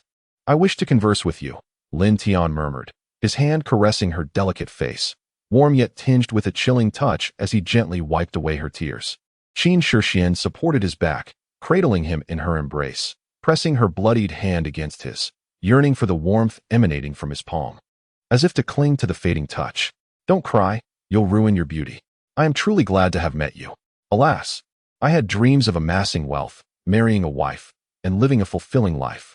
You greedy fool, even now you think of money. Do not speak, you will be fine. As long as you survive, I will give you all my riches. I will become your wife. How does that sound? Lin Tian, I love you. I wish to be with you. You rascal, do not leave me behind." At that moment, Qin Shixian was utterly overcome with grief, tightly embracing Lin Tian. Her face pressed against his bloodied countenance, her body trembling uncontrollably. Perhaps overwhelmed by sorrow, she failed to notice the glint of cunning in his eyes. Do you mean what you say? Alas, you heartless scoundrel, you wretched man. Do you still fail to comprehend my feelings? Hee, this is precisely what you proclaimed, madwoman. Do not dare to go back on your word. Although this scheme has somewhat succeeded, a frail voice emerged, momentarily silencing the scene and halting the cries. Qin Shixian raised her head, stifling her sobs, and beheld the smile gracing that pale visage, along with the cunning glimmer in his eyes. How could she not realize she had been deceived? Alas, Lin Tian, you despicable rogue, you only know how to torment me. I shall gnaw at you until you feign death, tormenting me further. In that instant, she unexpectedly bit down on that bloodied face, tears cascading anew from her eyes. A mixture of joy and sorrow. Rather than feeling anger at Lin Tian's deceit, she experienced a delightful sense of regained happiness, clutching him even tighter. Ahem, madwoman. You're going to strangle me. Lin Tian grimaced in pain, coughing up another mouthful of blood. Although he was feigning death, he had indeed traversed the gates of the underworld. Were it not for the existence of the immortal golden body in the bloodlock, he would have likely perished. This time, the stakes were exceedingly high. The mecha fusion, the celestial firepower unleashed, and the terrifying eruption of the universal equality talent skill all operated at overload. His body was nearly crushed into a pulp by the overwhelming energy of heaven and earth. Despite this, he sustained grievous injuries. His organs were damaged, multiple bones fractured, and an immense amount of blood accumulated within, prompting him to cough violently upon speaking. This was why Qin Shixian, realizing Lin Tian had deceived her, felt no anger. She sensed his body was indeed extremely weak. With tearful, reddened eyes, Qin Shixian quickly released him and carefully cradled him in her arms. Little sister, brother-in-law. We finally found you. We were so worried. At that moment, Qin Hao and others hurriedly arrived, rushing towards the two with expressions full of concern. Upon seeing Lin Tian, drenched in blood, they were taken aback. Qin Hao, leading the charge, swiftly ushered both into the mecha cockpit, soaring into the sky with all their might towards the city. A voice echoed through the air. You all go and clear the battlefield at this moment, perhaps due to the annihilation of the Earth-tier behemoths. The beast tide had abandoned its siege, retreating towards the rear. Yet, a regiment of standard military mechas relentlessly pursued, with various mechas surging forth from behind, charging towards the beast horde. Haha, everyone, let us slay. After this, I must upgrade to a celestial mecha. The air was filled with the thunderous roars of battle as thousands of mechas relentlessly battered the fleeing giants, a deluge of energy continuously erupting. Everyone understood this was a lucrative opportunity to earn merit, recklessly plunging into the beast tide. Among them, some mechas unleashed terrifying prowess. Singularly leading a battle circle, Qin Ruoshui's Star Moon Mecha, Qin Tian's Xingtian Mecha, Pika Fire, Extreme Vanguard, Overlord, Windbird No. 1. Chapter 52. Reciprocity amidst the skirmish. All eyes were drawn to the 20 or so celestial mechas at the forefront, piercing deeply into the beast tide like a sharp blade, unleashing horrific power. Some, while battling, even initiated a live broadcast, allowing everyone to witness this exhilarating moment while garnering massive viewership. Drones hovered high above, surveying the entire battlefield. Haha, these damned beasts still dare to attack my demon city. Slay them all without mercy. Ah, how I hate not having a mecha. I long to join the fray and seize the spoils. Boo-hoo, I'm still not of age. Is it really appropriate for me to see this? Why do I feel such a surge of bloodlust? I have made my decision. I shall enlist in the military to serve my country and face the battlefield. Those mechs. They are astonishing. As fellow creations of the heavens and earth, why do they seem so vastly superior to mine? Could those be the mechs personally crafted by the esteemed Master Lin? I have heard that while his mechs are undeniably expensive, their overall performance is unparalleled. Indeed, it appears that the rumors hold true. This is utterly terrifying. Is that a talent skill? Why does it differ so greatly from my understanding? A yellow tier talent skill can unleash powers that are akin to the profound tiers. And those weapon systems, are they truly from this era? Why do I feel that my mech is so outdated? It seems that even with the same miniature technology from the heart of the Heavenly Forge, the mechs crafted by different individuals exhibit remarkable differences. Master Lin is indeed a peerless mechanic, Those who criticize him as greedy are, in my view, the truly unscrupulous and malicious. I must possess a mech crafted by Master Lin, even if it means exhausting my entire fortune. My goodness, that golden red mech is incredibly striking.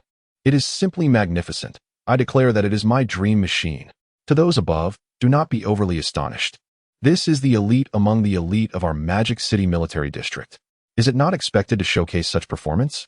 Yet, I recall that last year's national military exercises did not seem nearly as outrageous. Given this display, could it be that our Magic City is on the verge of producing a top-tier mech master this year? I eagerly anticipate this year's national military exercises.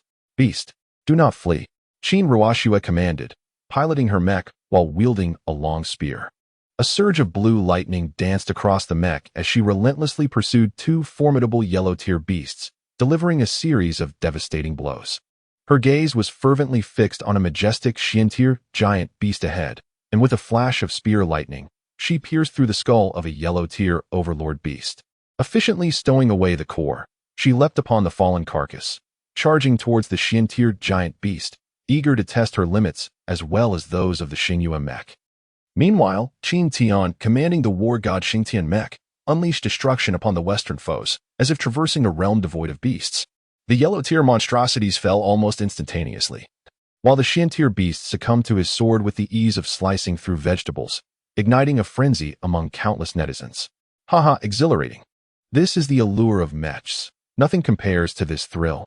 Lin Tian was utterly consumed by the chaos, resembling a deity of war, charging in and out with fervor.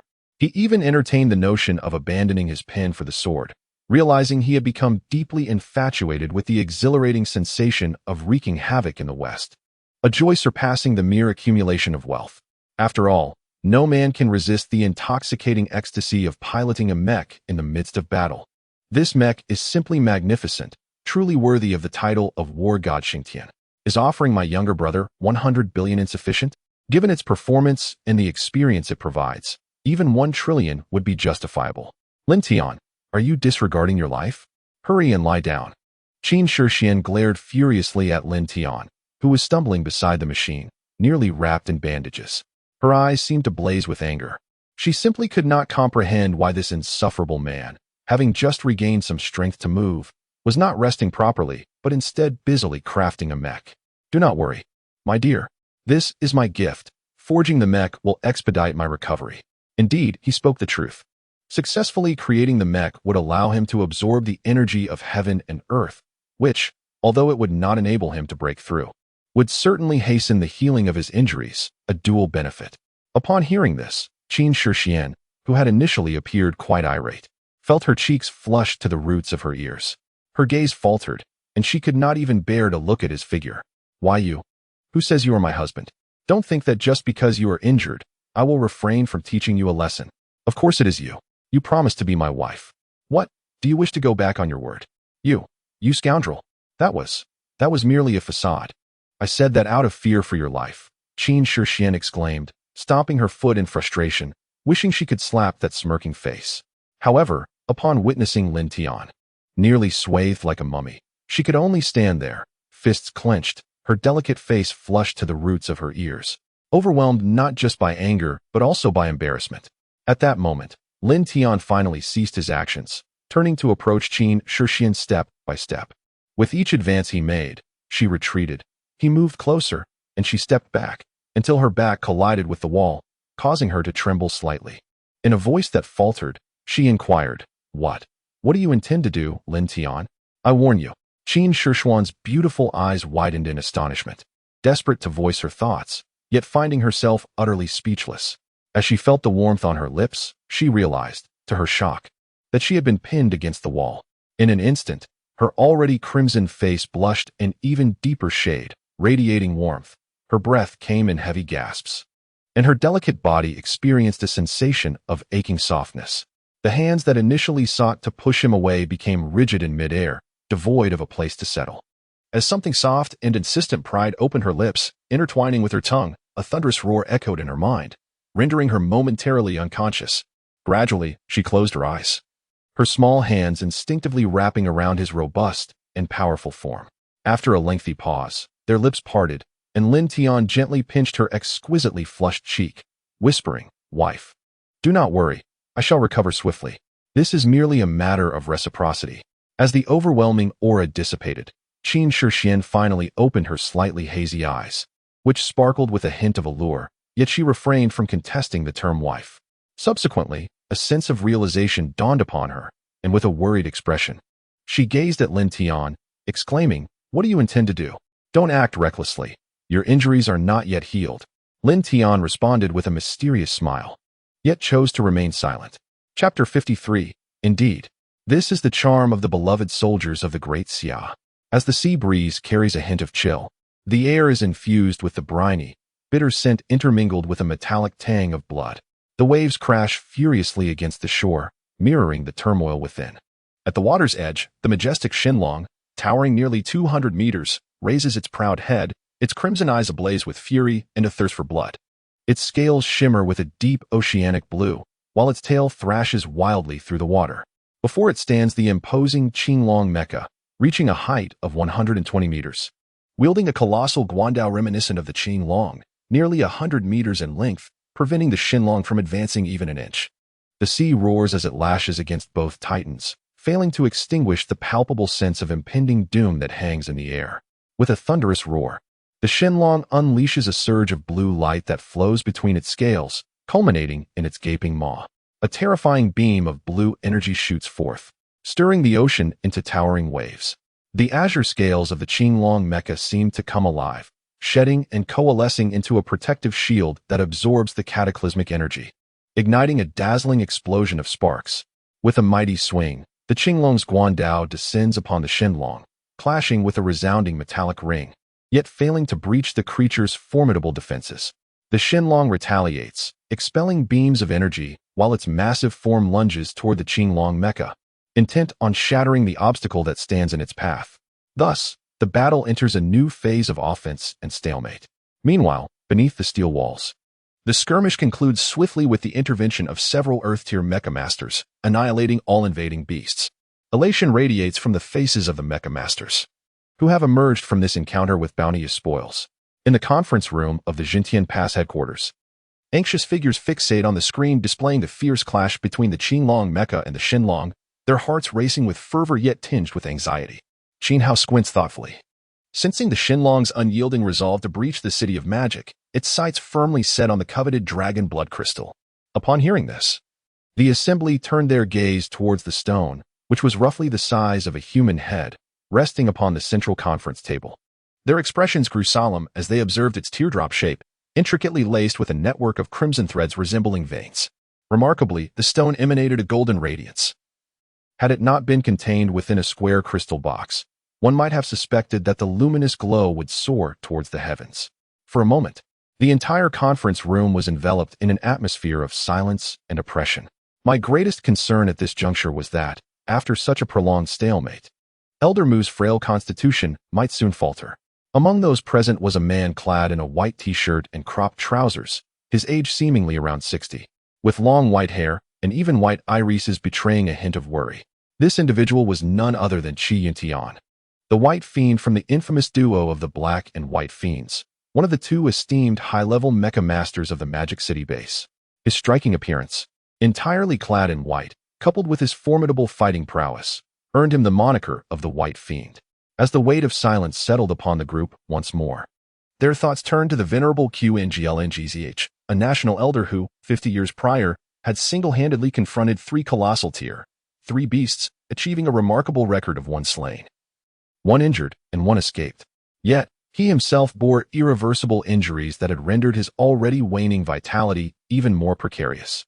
Fortunately, over the past century, significant advancements in medical science in the Great Xia had been made to aid in the recovery of this elder. However, in recent decades, he had seldom taken action, leading many to speculate about his current state. Now, he had once again stepped forward to confront the Tier 3 sovereign-level Xindiao, holding it at the customs for an entire day and night. In previous times, given his notorious temper and formidable strength, he would have swiftly dealt with it. Yet now, he could merely hold it at bay. Qi Yuntian pondered for a moment before speaking. "Commander, could we not invite an elder to visit Magic City once more?" Resolving the issue of the Mirage Dragon would restore peace to the Xinhai Pass, ensuring that we need not worry about maritime calamities in the East China Sea for at least the next century. Sighing, Qin Hao replied, "Does the higher command not desire the same?" However, this time, the situation in the Yellow Springs has escalated significantly, causing unrest across the nation. Although it has not reached the level of a full-scale siege like in Magic City, there are still unsettling stirrings. The colossal beasts are growing at an alarming rate, with the emergence of heavenly-tier beasts far outpacing that of human heavenly-tier mecha masters. We find ourselves in a precarious situation. Time is of the essence. If only I were granted 5 more years, no, 3 years of time, perhaps we could entirely extricate ourselves from the current predicament, and even bring an end to the era of colossal beasts. The crowd nodded in agreement, their eyes glimmering with a flicker of hope. The emergence of Lin Tian had illuminated their path forward, and they held no doubts. Given ample time, the widespread cultivation of mecha warriors would inevitably lead to more breakthroughs. The Great Xia, or rather humanity, was not merely in need of mecha masters, but was even more in want of Earth-tier and Sky-tier mecha masters. However, there was but one course of action left. As if a collective thought had struck them, all eyes converged upon the dragon blood crystal, for it was the very target of the Shindao dragon. A man clad in military attire, adorned with 2 stars of command upon his shoulders, stepped forward and saluted, a resolute glint flashing in his eyes. "Commander, I shall go." Before Qin Hao could utter a word, officers in military garb rose in unison, their voices resonating with fervor. "Commander, I shall go. Commander, I am a pilot of flying mechas, and my speed is unparalleled. None are more suited than I. Commander, entrust this mission to me. I shall ensure its completion." In that moment, the conference room reverberated with passionate and unwavering declarations. The other mecha masters fell silent. They were not soldiers and could not embody the selfless bravery that characterized those willing to charge into the fray. They understood the profound implications of such an undertaking, yet they could not bring themselves to act. They had families and could not relinquish all that they held dear. Nevertheless, this did not diminish their admiration for these brave souls. Indeed, these are the valiant soldiers of the Great Xia. It is precisely because of such individuals who silently bear the weight of duty, sacrificing their lives and shedding their blood, that the Great Xia enjoys its current tranquility. Qin Hao waved his hand, casting an annoyed glance at the group of officers. "Enough, stop competing. It is not your turn to show off." Upon hearing this, it was clear to everyone the intent behind his words, and they anxiously interjected, "No, Commander, you cannot go. You must remain to oversee the situation." "Commander, let me go. I assure you I will accomplish the mission." "Commander, it should be me who goes." As the fervor in their eyes grew, and they once again solicited the command, the door to the conference room swung open. A dashing young man, dressed in military attire and adorned with a star on his shoulder, entered the room. "Brother, why are you here instead of recuperating?" Upon seeing the newcomer, Qin Hao furrowed his brow, yet his tone conveyed a hint of concern, alongside a measure of surprise. He was acutely aware of Lin Tian's injuries. His internal organs were damaged, and numerous fractures riddled his body. Yet here he stood, appearing as though nothing had happened, which was nothing short of astonishing. As everyone beheld Lin Tian, their eyes brimmed with profound respect, and that reverence typically reserved for those who stand strong in the face of adversity. Chapter 54. The Dragon Blood Crystal worth 100 trillion. Leave it to me, brother. He conceded that his younger sibling was indeed extraordinary, single-handedly annihilating all the Earth-tier behemoths, thus decisively tipping the scales of victory and bringing an end to the beast tide, quelling the chaos. However, the price paid was excruciating. Previously, he had nearly been driven to the brink, and he still regretted heeding Lin Tian's advice to let him take such risks. The memory of witnessing his younger sister weeping in the medical room still tugged at his heartstrings, filling him with remorse. He wished he could slap himself for allowing such perilous choices. If anything were to happen to his brother-in-law, what would become of his sister? Should Lin Tian encounter any misfortune, it would be an immeasurable loss for the Great Xia, and for the Qin family, it would be an unbearable blow. Now, how could he possibly allow Lin Tian to venture into danger again? Otherwise, his elderly father and sister would undoubtedly hold him accountable. "Rest assured, brother. I am truly fine now. I have nearly recovered," Lin Tian reassured him. "Without exaggeration, when it comes to flying speed, none here can surpass me.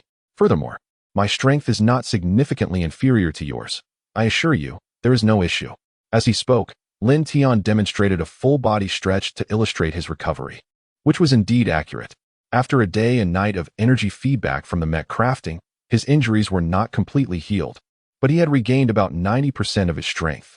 Qin Hao surveyed the crowd and waved his hand. You all may leave for now. The crowd discreetly made their way out of the conference room, casting a lingering glance at Lin Tian, their eyes filled with profound respect and embarrassment.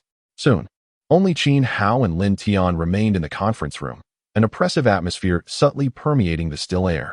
The onlookers, now distanced, were curious about what might transpire within those walls, yet their exchanged glances held back any audacious words. In their eyes, Lin Tian had transcended the status of a mere young man of renown and capability. He had become a hero, a war god, a figure who even surpassed Commander Qin, a presence worthy of their utmost reverence. Previously, they had known Lin Tian as the founder of the miniature technology of the heart of the celestial furnace, as an unparalleled mech engineer, and as the youngest major general of the Great Xia. Now, Lin Tian stood as he was, devoid of any honorary titles to embellish his identity. Just as they were consumed by curiosity, Lin Tian emerged from the conference room with a beaming smile. In a flash of silver light, the infinite chaotic mech transformed into a streak, vanishing into the horizon. A deep sigh resonated within the conference room. System, are you certain there has been no mistake? Is this truly worth such a fortune? In the cockpit, Lin Tian clutched the dragon blood crystal, still struggling to comprehend the information the system had scanned when the golden pillar of light erupted in the city of Magic Metropolis. Name, Dragon Blood Crystal. Rank, Heavenly Grade Supreme. Value, 1 trillion trillion. Indeed, it was 1 trillion trillion. He initially thought he had misread it.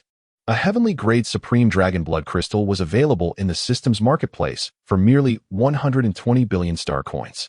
Yet this, 1 trillion trillion? What on earth? Yes. Host, the intrinsic value of this Dragon Blood Crystal is merely 120 billion. However, it conceals a drop of the blood of a cosmic dragon, and of exceptionally high grade and quality. Thus, it is not the Dragon Blood Crystal that holds value, but rather the hidden drop of dragon blood. This is precisely why he was determined to acquire this Dragon Blood Crystal. It was an extraordinary gift bestowed upon him by the underworld. They probably did not even realize its true worth. Otherwise, even the most foolish would not be so generous. It's no wonder the Mirage Dragon was frenziedly intent on flattening Magic Metropolis. If this creature were to consume the Dragon Blood Crystal, it might genuinely transform into a colossal dragon. However, fortune favored him, as he now stood to gain an astounding 1 trillion trillion. He had never encountered such a sum in his lifetime. Converted entirely into materials, how many mechas could be forged? Yet, he was not foolish enough to exchange it for mere wealth value. System, what is the purpose of this drop of dragon blood? How can it be utilized? The host, by merging with the dragon's blood, can experience a qualitative leap in their life level. Given the quality of this drop of dragon's blood, it is entirely feasible to transform the host's constitution into that of a superior life form, endowed with formidable physical prowess, and with a stroke of luck, even possessing certain innate abilities of the celestial dragon. What level does my current life status represent? The concept of life levels was foreign to him, piquing his curiosity. A carbon-based foundational life form, not even classified as a low-level life form. This? Lin Tian felt somewhat bewildered. He believed himself to be quite powerful, capable of defeating a yellow-tier giant beast with a mere punch even without armored exoskeletons. To learn that he was not even considered a low-level life form left him astonished. What could the higher levels possibly entail? A sense of anticipation began to stir within him. System, how does one utilize this? Surely, it does not require me to consume this dragon blood crystal directly? Host, this system will extract that drop of dragon blood from the dragon blood crystal. When the time comes for you to break through to the earth level and infuse the energy of heaven and earth, you will merge and absorb it, transforming your life form and enhancing the essence of your existence. There is even a greater chance of acquiring the innate abilities of a colossal dragon. Lin Tian was overwhelmed with joy, his eyes gleaming with uncontainable excitement. This was indeed the best scenario. Having a system made everything so much easier. Soon, propelled by the speed of the boundless Chaos Mecha, he beheld the vast ocean and the colossal beasts and mechas engaged in battle by the shore. It seemed that the Shunlong sensed the approaching aura of desire, its eyes igniting with a terrifying brilliance as it gazed towards the horizon, releasing an exhilarating roar. Little Tian, the blue dragon mecha, looked skyward, emitting a somewhat weary and aged voice. "Grandpa Mu, please rest well. I shall handle this beast." The boundless Chaos Mecha nodded, provocatively beckoning the Shenlong with a finger before soaring toward a certain direction in the deep sea. Indeed, the Shenlong let out a roar, disregarding the blue dragon mecha, and turned to pursue into the depths of the ocean. Its colossal form stirred up massive waves, and with a swift motion, it unleashed a barrage of energy beams in an attempt to strike down the little ant flying above. Lin Tian. The expression of Grandpa Mu within the blue dragon mecha changed abruptly. He wished to intervene, but realized that the boundless Chaos Mecha had already vanished into the deep sea with the Shenlong. Lin Tian felt the terrifying presence closely trailing behind him and dared not to slacken his pace. Activating his super divine consciousness talent, he anticipated and evaded the oncoming energy beams, his gaze fixated intensely in a particular direction, the island nation. Since you seek death, then embrace your fate. Chapter 55. The Yellow Springs My Heavens. What is that? It is a colossal beast. The aura emanating from it belongs to the celestial sovereign-level behemoth, the Shenlong. How could this creature possibly breach our maritime defenses to assault our island nation? Initiate ultimate combat readiness. We must not allow this creature to pass. Otherwise, our nation will be utterly doomed. Requesting support from headquarters. Ultimate energy activated. Super rift cannon ready. Heaven and earth carrier activated. Mecha fleet prepared. Boom. Countless beams of energy erupted from the coastal defenses, striking the massive Shenlong advancing from the sea with precision, unleashing a terrifying tsunami. The horrific energy detonated, yet it failed to impede the Shenlong's relentless advance.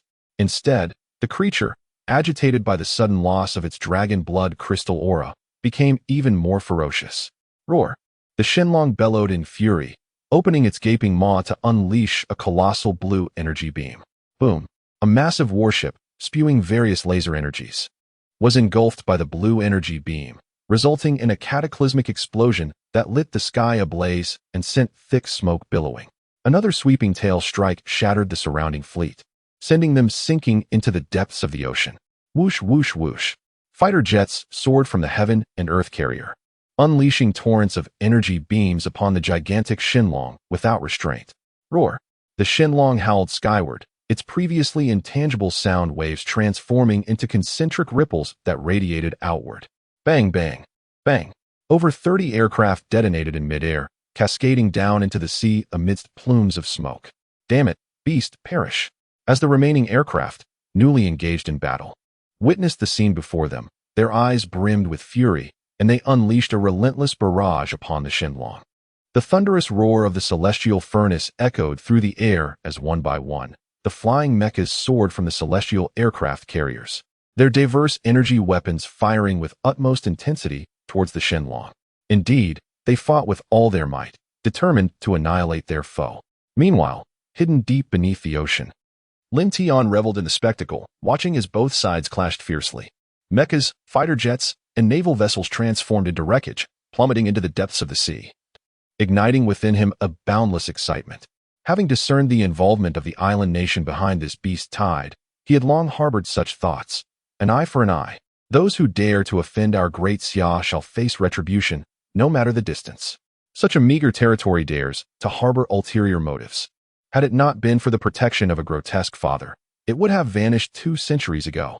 Simultaneously, he felt an overwhelming sense of gratitude that the second elemental mastery of the infinite Chaos Mecha was the element of water.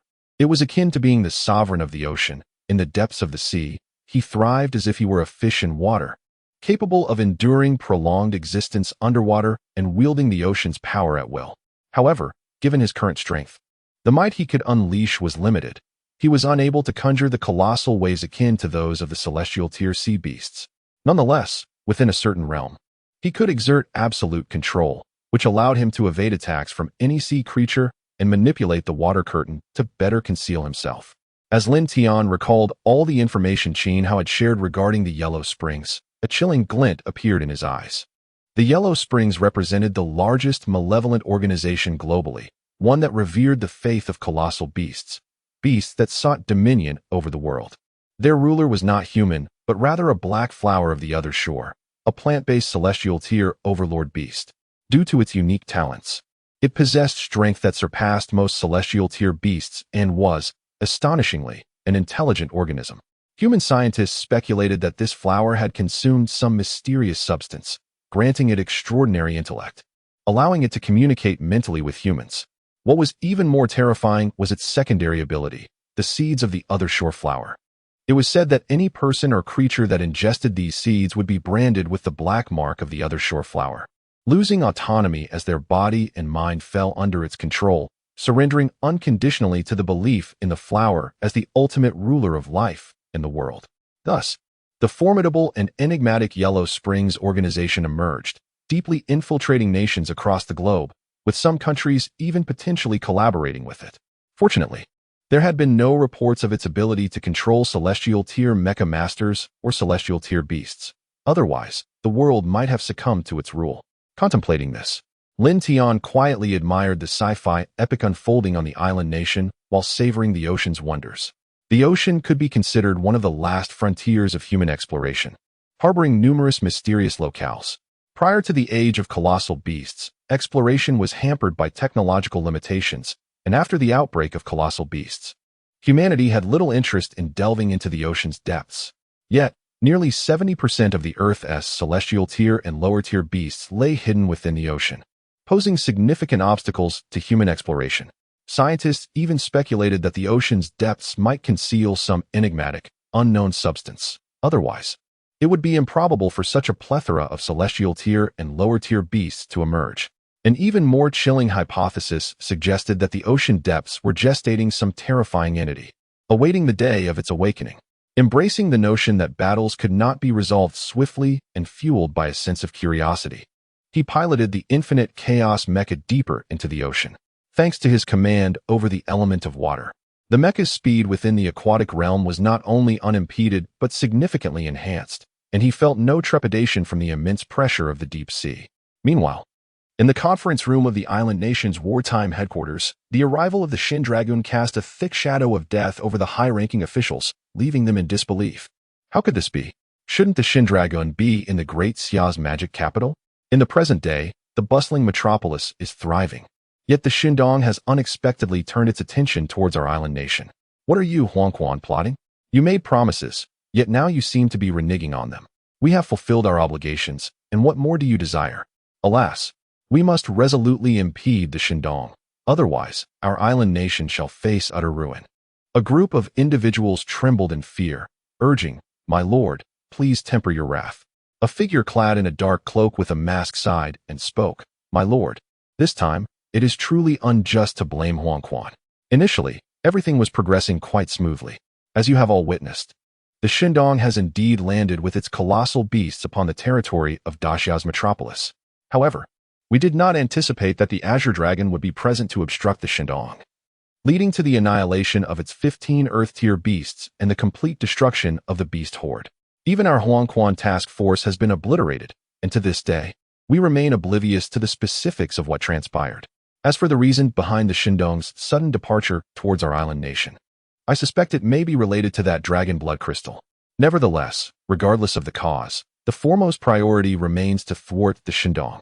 Although Lord Miyamoto is a heavenly tier mecha master, he is merely at the initial level and cannot possibly withstand the Shindong.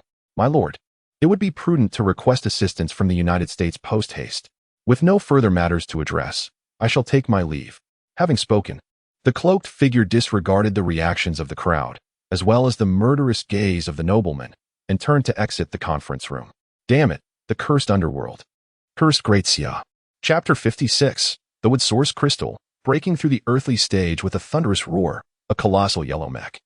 Towering at 150 meters and emblazoned with a small white sun upon its head, descended from the sky, delivering a powerful punch to the head of the Mirage Dragon, halting its advance onto the shore. Witnessing this spectacle, the islanders erupted in exuberance. "Ha ha, the Lord of Flow has arrived. Splendid. Slay this accursed behemoth. Go, Lord of Flow." Yet, just as their cheers reached a crescendo, they plummeted into despair. Their prideful yellow mech was struck by the Mirage Dragon's tail, sending it crashing back, while a terrifying surge of energy erupted from its frame. "Ah, flee. Quick, run. Even the Lord of Flow cannot withstand this monstrous beast.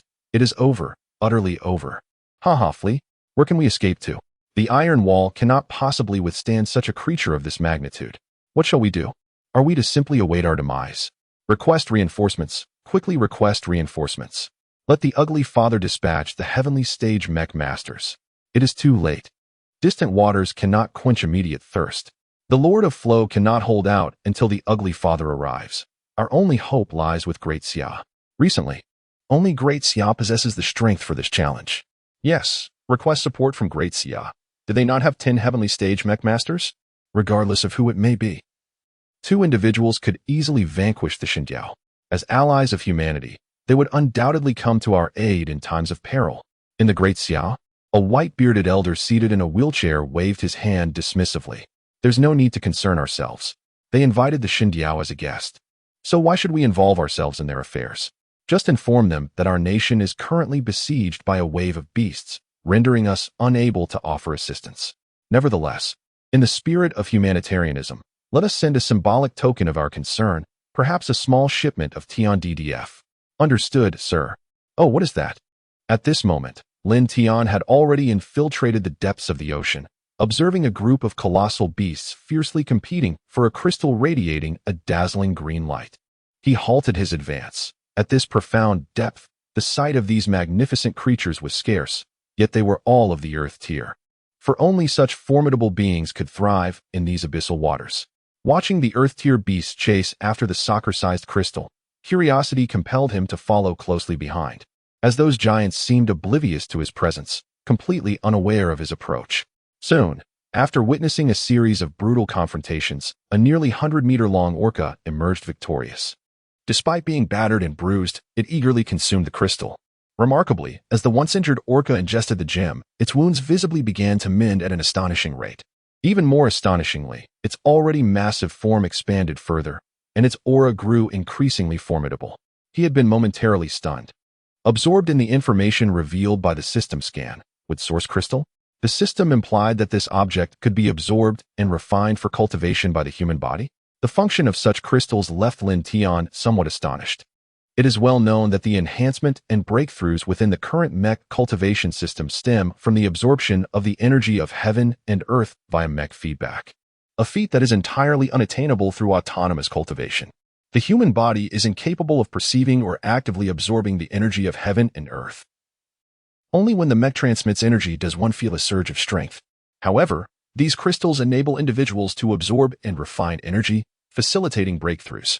This implies that an abundance of such crystals would significantly ease the processes of cultivation and advancement.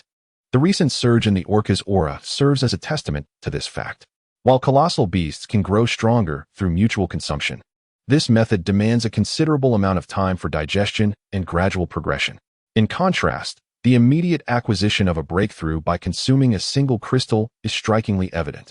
Indeed, host, these crystals are highly purified manifestations of the energy of heaven and earth, it is explained. However, the solar system only began to generate heaven and earth energy 2 centuries ago, which is insufficient to form such source crystals. Source crystals also possess elemental attributes. The one just encountered is a wood source crystal. Are you suggesting that this substance is of extraterrestrial origin? How then can the human body absorb it? Indeed, host. The source crystal can only be produced on planets where the concentration of celestial energy reaches at least a subpar level. Currently, the energy concentration in the solar system can only be classified as inferior. Thus, this source crystal must undoubtedly originate from beyond the solar system. As for its presence on Blue Star, it may have been brought by extraterrestrial beings. Hu Lin exhaled a long breath of murky air, his gaze penetrating. Although he understood that this universe's starry expanse is shrouded in mystery, with the possibility of more advanced civilizations or life forms existing beyond the solar system, the emergence of this wood source crystal fortuitously corroborated that notion. Additionally, the drop of blood from the celestial dragon, too, hailed from the outer cosmos. The boundless Chaos Mecha decisively sprang into action, instantly transforming from 30 meters to 120 meters. 9 water dragons roared forth, merging into one, and struck the orca, who was still lost in the euphoric thrill of gaining strength, with tremendous force. The orca's head exploded upon impact, offering no semblance of resistance. Swiftly, several beams of sword light sliced through, dismembering the massive body in an instant. A spirit core the size of a human head and a crystal that had already shrunk by half appeared in the cockpit, while the boundless Chaos Mecha once again vanished into the deep sea, disappearing from sight. System, how does one operate this device? Holding the wood source crystal in his hand, Lin Tian could perceive the abundant and pure energy of heaven and earth contained within it, yet he was unable to absorb it in the slightest. Host, although this source crystal can be devoured and absorbed, only those possessing a unique racial affinity can autonomously absorb it, or those whose life level has reached the basic stage can achieve this as well. Presently, the humans of Blue Star, including the celestial tier mecha masters, are merely foundational life forms, insufficient to independently absorb and refine the source crystal. The colossal beasts can consume it because their spiritual cores are essentially crystallizations of heaven and earth energy and innate abilities, the voice explained. Foundational life forms can only absorb it by relying on the heavenly furnace for refinement, which is then fed back to the mecha master. Upon hearing this, Lin Tian's eyes sparkled with realization. He promptly cast the crystal into the chaotic furnace. However, as soon as it entered, the boundless chaotic furnace roared, instantly refining the crystal into an exceptionally pure essence of heaven and earth energy that merged into Lin Tian's body. In an explosive surge, his already imminent breakthrough transcended into the earth tier. The energy continuously washed and cleansed his body, with flecks of green light infiltrating every cell, bringing such immense comfort that he nearly moaned aloud. Even the injuries sustained during the previous battle were completely healed. Chapter 57, The Fall of the City. The source fire of heaven and earth, it is over. This time, it is utterly finished. Heaven has forsaken our island nation. Save us. Who will come to our rescue? Where are our unseemly fathers? Did they not vow to protect us? Why have they abandoned us? Flee, hurry, and escape for your lives. As a terrifying blue beam pierced through the yellow mech, a dreadful explosion echoed, leaving a gaping black hole in the chest of the machine. With a sinister crimson hue swirling within, cracks spread from the abyss, traversing the mech's entire body.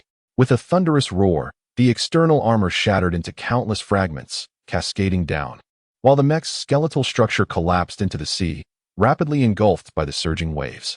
In that moment, an ominous shadow of death enveloped the entire island nation, plunging it into boundless despair, for their guardian, the sole celestial mech master, Miyamoto Mei, had fallen, never to rise again. With the earth trembling beneath a cacophony of chaos, the dread Shin Dragon made landfall, obliterating all surrounding defenses beneath its colossal form. It emitted an exultant roar, seemingly releasing the pent-up frustration from the great Xia demon city and that detestable mech. Flickers of blue light danced across its body, converging towards its head along the reverse scales. A massive beam of blue energy surged forth, striking the towering steel city walls. The honeycomb-like defensive shield offered but a fleeting resistance before vanishing like a fragile bubble. The horrifying energy erupted upon the steel walls, sending destructive waves cascading westward, obliterating the energy weapons mounted upon the fortifications. Even those mechs caught unawares were engulfed in a sea of flames. Help! Save me! Save me! I do not wish to perish. Countless anguished screams resonated, akin to a hellish realm where blood and fire intertwined in a chaotic symphony. A massive breach had been blasted into the towering steel walls, exposing the thick rebar that melted under the onslaught of a terrifying force. Behind the walls, throngs of terrified souls fled in panic, unleashing their frenzied roars and cries of defiance. With a thunderous crash, several colossal blue pillars of light descended upon the battered steel fortifications, shattering them further and creating a gaping passageway. Amidst this chaos, the sounds of beastly howls erupted, echoing with exhilaration as hordes surged forth from the depths of the ocean, their eyes gleaming with a ravenous thirst for blood as they set foot upon the island's soil. The walls had crumbled, and the beasts, once hindered by the imposing steel barriers, now saw their opportunity, emboldened by the absence of the formidable laser weapons that once kept them at bay. With a powerful figure leading the charge, they breached the final line of defense, and it seemed as though a banquet of blood awaited them, beckoning them forth. The human mecha pilots, in their eyes, were the most delectable of prey. They reveled in the thrill of dismantling the mechas, akin to unwrapping a violent gift to savor the treasures within. Above all, they relished the conquest of territories that rightfully belonged to humanity, boldly asserting their dominion over the land. At this moment, Lin Tian was utterly unconcerned. He had already submerged into the depths of the ocean, reveling in the terrifying surge of power coursing through his body. An overwhelming sense of joy was evident upon his countenance. Although he had merely attained the rudimentary level of Earth rank, the sensation was undeniably exhilarating. This achievement was particularly gratifying as it marked a breakthrough without relying on the feedback of the Wuji Chaos Mecha to harness the energy of heaven and earth. Once he completed the mecha upgrade, he would unequivocally become a bona fide Earth rank mecha master. He then turned his gaze toward the abyss below, his brow furrowing in contemplation. He was certain that the Mu Yuan crystal originated from the ocean's depths beneath him, where it seemed a vast, pitch-black chasm devoured everything in its vicinity. The dark and profound seabed occasionally resonated with chilling sounds that instilled dread. This locale could very well be a paradise for celestial rank behemoths, or perhaps an enigmatic realm shrouded in secrets yet to be unveiled, an area that humanity had yet to dare to explore. Setting aside the question of whether a celestial rank mecha master could venture here, the true challenge lay in the question of survival upon entry. He hesitated, contemplating whether to delve deeper into this abyss in search of more source crystals, or even to uncover their origin. A voice within urged him fervently to unravel the mysteries that lay beneath. However, despite having become the sovereign of the elemental waters in this maritime expanse, his rank was still merely at the initial stage of Earth level, and his mecha had yet to be upgraded. How would he respond to danger if it arose? And what would he do if he were to attract the attention of a celestial rank behemoth? Ultimately, after much contemplation, he resolved not to hasten into exploration. He decided to wait until his mecha was upgraded, at which point he could attain the Earth tier breaking extremity level, thereby enhancing his true combat prowess to rival that of the celestial tier. This would afford him a greater assurance in his explorations. Thus, he turned and soared towards a beam of light. Shortly thereafter, upon finally catching sight of the shimmering surface of the sea, poised to leap into the air, he glanced towards a distant volcano that was billowing thick smoke, seemingly on the verge of eruption. At that moment, a system notification chimed. Ding! Detected the presence of primary earthly source fire, locked in. Simultaneously, Lin Tian sensed the boundless chaotic furnace let out an exhilarated roar. He stared in disbelief at the volcano, his mind recalling some impressions. This must be that mountain in the island nation known for frequent volcanic eruptions. He was astonished to discover that it harbored earthly source fire. Although he was unaware of what this entity truly was, he understood that anything detected by the system was never trivial. System, earthly source fire? What is it? The essence of the heavenly source fire is a flame birthed from the confluence of celestial energy accumulated over time, found in realms of extreme fire or within the depths of magma. The primordial chaos furnace possesses the capacity to consume this heavenly source fire, igniting the flames of chaos in their entirety. At such a moment, the elemental energy of fire wielded by the primordial Chaos Mecha will reach unprecedented heights. Only then can the furnace truly be said to possess a fragment of chaotic might. Upon hearing this, Lin Tian's eyes sparkled with intrigue. Such an advantage was too enticing to ignore. Without a moment's hesitation, he piloted the primordial Chaos Mecha towards the volcano's mouth. Roars erupted from colossal beasts, their cries echoing into the sky. Yet they were mere spectators in this unfolding drama, turning back to venture deeper into the island's interior. Lin Tian paid little heed to the plight of the island's inhabitants, their anguished cries for help falling on deaf ears. With a simple gesture, he unleashed a laser that obliterated a colossal beast soaring towards him. A crimson shield enveloped the primordial Chaos Mecha as he leapt into the volcano, an endeavor devoid of difficulty for a machine that governed the element of fire. Shortly after his descent, a gigantic winged dragon, ablaze with flames, charged at him. In a swift motion, he fired a laser that pierced through the dragon, sending its lifeless body plummeting into the depths of the volcanic rock path. A thunderous roar emanated from the depths below, causing the surrounding rock walls to tremble. It appeared that a formidable Earth-grade beast lay hidden beneath. Rather than feeling trepidation, excitement flickered in Lin Tian's eyes as he accelerated his descent. Along the way, winged dragons emerged, each swiftly dispatched by his hand. Chapter 58, The Two-Headed Winged Dragon. System Upgrade. Is this the world of subterranean magma? Before him lay a scene of breathtaking grandeur, leaving Lin Tian utterly astonished. He had never anticipated the existence of such an expansive and magnificent realm beneath the Earth's surface, resembling a world of fire. The atmosphere was saturated with the essence of flames, radiating heat akin to a fiery steamer. A river of lava coursed through the landscape, its origin and destination unknown, exuding an aura of terrifying intensity and destruction. It seemed as though the presence of intruders had awakened the familiar, thunderous roar that reverberated once again. From the molten depths emerged a colossal wyvern, its earthy brown scales adorned with intricate patterns of fiery lava, and grand wings unfurled as it soared into the air. After circling above, it unleashed a ferocious roar directed at the limitless Chaos Mech. Strangely, this behemoth possessed two heads, one crimson, the other a muted earth tone. Its eyes glinted with a bloodthirsty gleam, mingled with confusion, as if pondering how this mech had arrived in its domain. This was a realm of molten lava, where the excruciating temperatures could vaporize most entities. Human mechs could not possibly traverse such an environment. Only creatures like this, born of the fiery underworld, could thrive here. Intriguingly, it appeared to be a dual element, earth and fire, tiered apex wyvern. Lin Tian's curiosity piqued as he observed the two-headed creature, excitement flickering in his eyes. Just as he had been seeking a suitable beast to fulfill the conditions for system upgrade, it seemed fate had presented him with the perfect opportunity. It is indeed a multifaceted endeavor, a grand manifestation of power. Without hesitation, he initiated the assault. The boundless chaotic mech instantly expanded from 30 to 60 meters, and then to 120.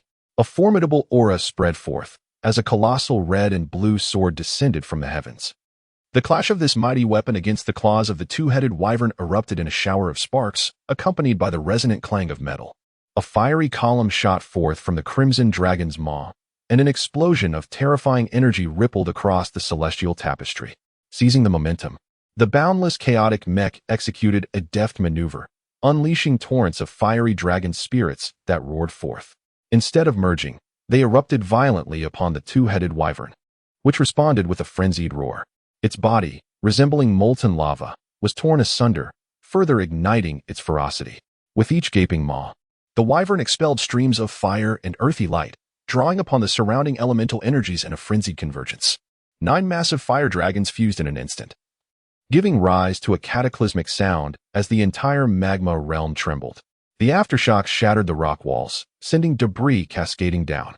Lin Tian felt as though he had drained the surrounding elemental energies as a fearsome fire dragon spiraled from his arm, merging with the sword in his grasp. With a single stroke, sparks flew as the wyvern's earthy yellow head was severed. A laser beam shot forth, instantly obliterating the head, showering the surroundings with blood and flesh. A yellow orb, the size of a basin, was claimed by the boundless chaotic mech and drawn into the cockpit. The wyvern let out a heart-wrenching scream. Its aura diminished yet still formidable, surpassing many Earth-tier overlord beasts. Its remaining eyes burned with unquenchable fury as veins of lava pulsed across its body, channeling terrifying red energy within its maw. It sought to utterly annihilate the mech before it. That detestable human, not only had he severed one of its heads, but he had also dared to seize its core right before its eyes. The audacity was unforgivable. Water and fire. The dragon of destruction roars. Numerous water and fire dragons converge in the sky, forming a colossal red and blue dragon, all aimed at the pterosaur. With a thunderous clash, the two formidable energies collide. In an instant, the fiery beam is engulfed by the water and fire dragons, which then consume the pterosaur. A terrifying explosion of energy erupts, scattering flesh and blood throughout the air, creating a mist of crimson. Severed limbs fall into the molten lava below, while the massive body of the pterosaur is reduced to a mere skeletal frame, plummeting downwards. Suddenly, a flash of silver darts across the scene as the boundless Chaos Mecha deftly captures a fiery red orb into the cockpit. At last, the collection is complete. Lin Tian, seated in the cockpit, gazes at the red and yellow spirit cores floating before him, his eyes brimming with uncontainable excitement. He then retrieves a blue spirit core, positioning it alongside the others to form a perfect triangular formation. Thanks to the previous battle, all 15 colossal beasts have been vanquished, granting him those 15 water-type spirit cores, 2 of which are the Earth-tier sovereign level. Having amassed wealth in spirit cores, he has entirely fulfilled the system's upgrade requirements. Without hesitation, he opts for the upgrade. System upgrade initiated. Ding, upgrading in progress. Upgrade complete. The Indomitable Mecha System version 3.0 is at your service. As he witnessed his wealth diminish by a staggering 10 billion in an instant, he remained unfazed, for such a sum was merely trifling compared to his current fortune. Previously, he had completed 2 substantial transactions with Qin Hao, accruing a remarkable 106 billion, supplemented by the 58 billion generously bestowed upon him by Qin Shixian, along with his own meager balance. Subsequently, Qin Urge unceremoniously gifted him an additional 100 billion, which he could hardly refuse, accepting it with tears of gratitude. In that moment, his heart surged with excitement, almost compelled to exclaim, "Such a wonderful brother, I wish for 10,000 more." Now, his wealth has soared to over 260 billion, with the smaller amounts unworthy of his attention. Were he to liquidate the dragon blood crystal, it would not be an exaggeration to declare him the richest person in the world. System: how much wealth is required for the perfect upgrade of the chaotic mecha? 500 billion, alas. How can it be so much? Lin Tian inhaled sharply, suddenly realizing that his balance was not as substantial as he had previously believed. Host: in order to upgrade the boundless Chaos Mecha to the Earth tier, it is imperative to thoroughly ignite the boundless Chaos Furnace, transforming the elements under your control into Chaos elements, the voice explained. This includes Chaos Fire, Chaos Water, and Chaos Earth, marking the moment when the true power of the boundless Chaos Mecha can be unleashed. To completely ignite the Chaos Furnace, 3 primordial source materials are required: primordial source fire, primordial source water, and primordial source earth, it continued. Each of these materials is valued at 10 billion. Yet, at this moment, there lay a piece of primordial source fire before him, which, upon consumption, could reduce the cost by 10 billion. That still left him with 40 billion, with his wealth exceeding 20 billion. Not to mention the necessity of purchasing the complete guide to Earth Tier Mechas data package. Alas, in the end, he still found himself in a state of financial straits. However, he pondered, the opportunity to acquire 10 billion for free was indeed a stroke of fortune. With this thought, the furrow in his brow unfurled into a smile. One must learn to be content, for contentment breeds happiness. He then cast his gaze upon the vast river of magma beneath him, the boundless Chaos Mecha enveloped in a fiery red defensive shield, and plunged into the molten flow. 10 billion, here I come. Chapter 59, Fire Crystal, the mysterious grand gate of wealth. Is this a fire crystal? Lin Tian initially believed that the source of the heavenly fire was the flames burning within the depths of the magma. However, upon entering the molten depths, he could feel the terrifyingly high temperatures even through the protective flame shield, as if it could melt anything in its path. A fiery red crystal floated past the front of his Wuji Chaos Mecha, which he swiftly grasped and stowed within the cockpit. This was a fire crystal, a raw material for forging a fire-attributed heavenly furnace, radiating a brilliant crimson hue, with flames seemingly flickering within. Nevertheless, the piece he acquired was merely of inferior yellow grade, valued at around 10 to 20,000. Naturally, he had no intention of letting it go. After all, even the smallest ant is still meat. And this was akin to picking up money. Thus, he continued to ascend against the flow, following the system's guidance while pursuing the source of this molten river. Ever since he had slain that 2-headed pterosaur, he had not encountered any other colossal beasts, perhaps due to the territory's constraints. Time passed, and Lin Tian finally emerged from a colossal magma fountain, gazing in awe at the breathtaking scene before him. Below, it resembled an underground whirlpool, with magma continuously surging from the depths, forming a super fountain pool with a diameter spanning several tens of thousands of meters, creating an extraordinarily magnificent river of lava. He was uncertain where this fountain led, perhaps to the mysterious and unknown world within the Earth's core. Without a moment's hesitation, he plunged headlong into it, exclaiming in excitement, "I've struck gold." Upon witnessing the scene before him, Lin Tian's eyes widened in astonishment, and he exclaimed in excitement. Before him, embedded within the ever-flowing lava of the fountain-like rock wall, were countless fiery red crystals shimmering brilliantly. These were indeed fire crystals. The sheer expanse of these radiant gems nearly blinded his titanium alloy eyes. It was worth noting that during his recent ascent against the current, he had only managed to acquire fewer than 10 fire crystals, yet here lay an entire expanse of them. Originally, the fiery gemstones coursing through the river of magma flowed forth from this very place. With a swift motion, he summoned his treasured sword, unleashing a single strike that shattered the rocky wall, causing dozens of fiery gemstones to dislodge and be collected into his possession. The hardness of the rock was somewhat beyond his expectations. The recoil from the impact rattled even the arms of his chaotic mech. Nevertheless, it could not deter the fervor of his heart, which yearned for fortune. With each strike, more fiery gemstones fell. Albeit all of them were of the yellow tier and of mediocre quality, yet their abundance was a consolation. Curiously, after surveying the surroundings, he discovered that only the rocky wall before him was adorned with these gemstones. Observing their spread, it became evident that they were not extending towards the fountain's rocky wall to the west, but rather downward. After collecting the last fiery gemstone, he glanced beneath him and decisively descended, for the system had pinpointed the source of the celestial fire directly below. With over 10,000 yellow-tier fiery gemstones now in his possession, his greed propelled him to explore deeper for potentially higher-tiered treasures. As he delved further, he could distinctly feel the temperature of the magma rising. Fortunately, he had dominion over the elemental fire in the surrounding area, which posed no threat to him. Occasionally, he spotted a few fiery gemstones and claimed them all. Indeed, he discovered some mysterious tiered gemstones. From a distance, he caught sight of a glimmering crystalline light and excitedly maneuvered his Chaos Mech towards it. Following the same method, he struck again, revealing 3 gemstones significantly larger than those previously acquired, each as large as a bowling ball, shimmering within the cockpit. His eyes sparkled with excitement. Even the lowest grade of mysterious tier gemstones commanded a starting price of 100,000. A delightful smile graced his lips, his gaze radiating brilliance. Yet, unlike the earlier encounter where the gemstones formed a continuous wall, these were scattered, embedded in the rocky surface, spreading downward. Amidst the magma, the resounding clash of metal echoed frequently. Lin Tian found himself amidst the roaring magma that surged upward, undeterred in his pursuit of wealth. At one moment, a massive crimson eye flickered into view deep within the fountain, its gaze seemingly filled with confusion and uncertainty before vanishing from sight. Is it an illusion?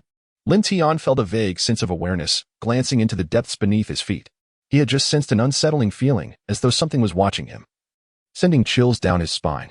After carefully attuning himself and repeatedly scanning with the infinite chaotic mecha, he found no signs of life, allowing him to breathe a slight sigh of relief. Nevertheless, it only made him more cautious, remaining perpetually on guard. This place is truly enshrouded in mystery. He resolved to locate the source of the heavenly fire and make a hasty exit. To his astonishment, as he delved deeper, the grade of the fire crystals increased. Just as he had anticipated, the same quantity became significantly scarcer. Embedded in the rock wall beneath him was a superlative fire crystal, nearly the size of a basin. He was ecstatic. A high-quality, earth-grade fire crystal. This was indeed a treasure worth millions. With determination, he struck the crystal multiple times, each blow taking considerable effort to loosen it from the stubborn rock. Continuing his exploration, he unearthed over 20 earth-grade fire crystals, mostly of lower quality, with only 3 being of superior grade, and not a single exceptional one to be found. Perhaps he had been too greedy. But could it really be impossible? Lin Tian gazed incredulously at the scene before him, a gasp escaping his lips as tumultuous waves of astonishment surged within his heart. Before him lay a broad platform, seemingly hewn by human hands, embedded within a rocky cliff.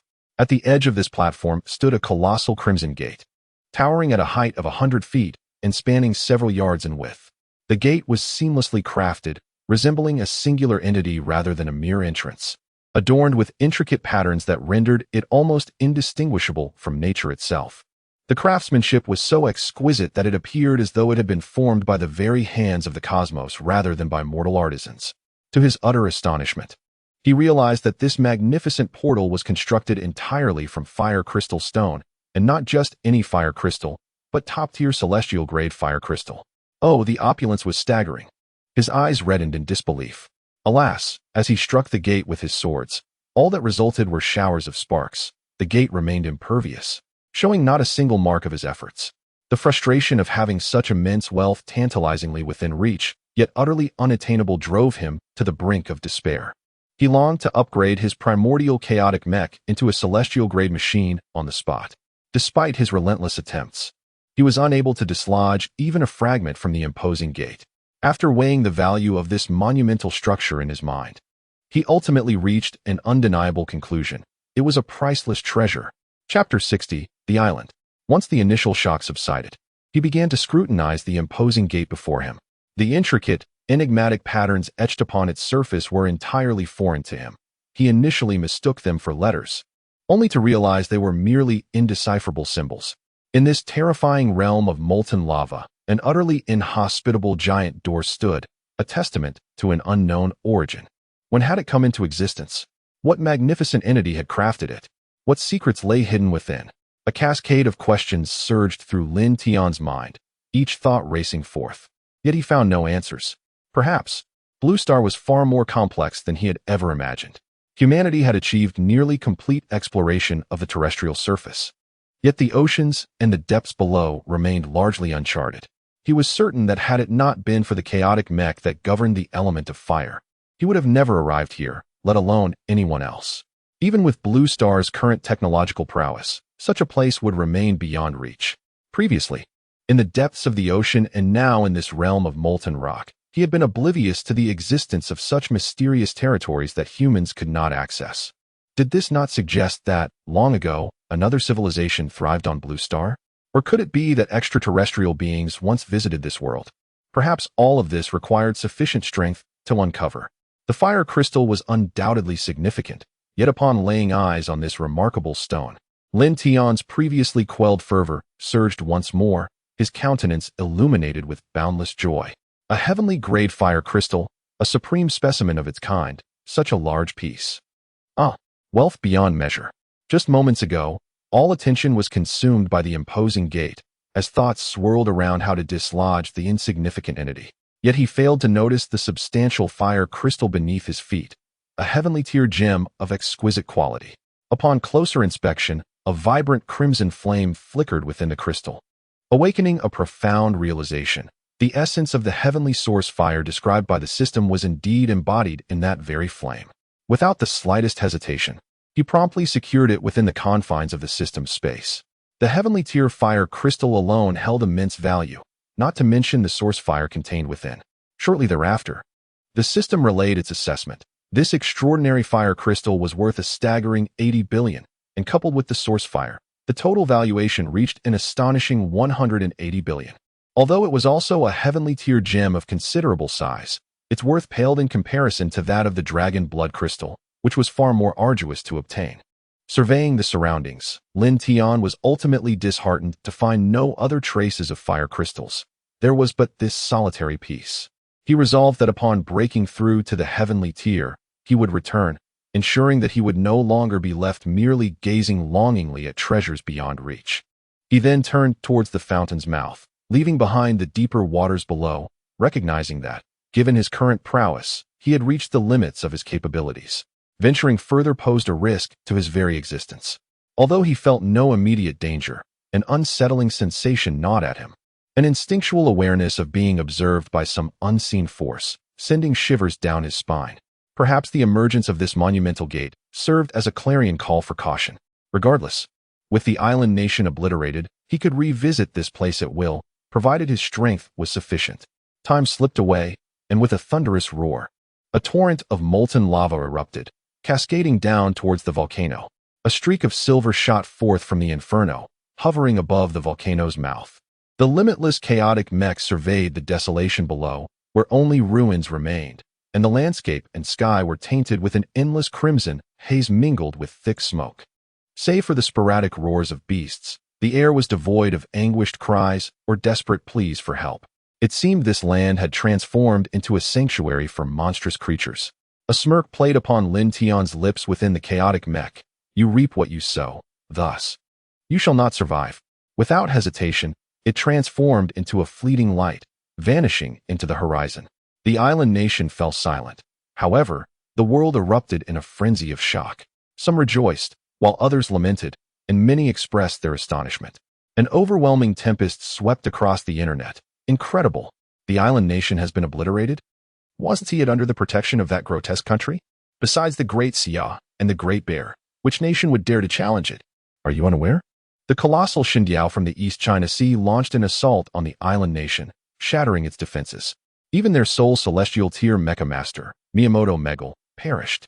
The Iron Great Wall fell, and at the same time, a monstrous tide of sea beasts surged forth. Reliable sources indicate that not a single soul from the island nation survived.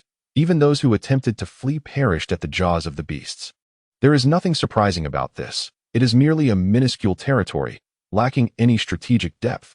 With the celestial tier mecha master gone and the iron great wall breached, what else could they await but death?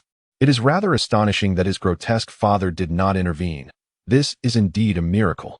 Now that his younger brother has met his demise, who would dare to rely on that grotesque country henceforth? My grotesque country has already dispatched aid. Yet distant waters cannot quench nearby fires. We are powerless to assist. Meanwhile, the great Xia, possessing both the strength and time to render aid, chose to remain inactive, merely observing the annihilation of the island nation. As fellow members of the human alliance, do you not find the great Xia's heartlessness appalling?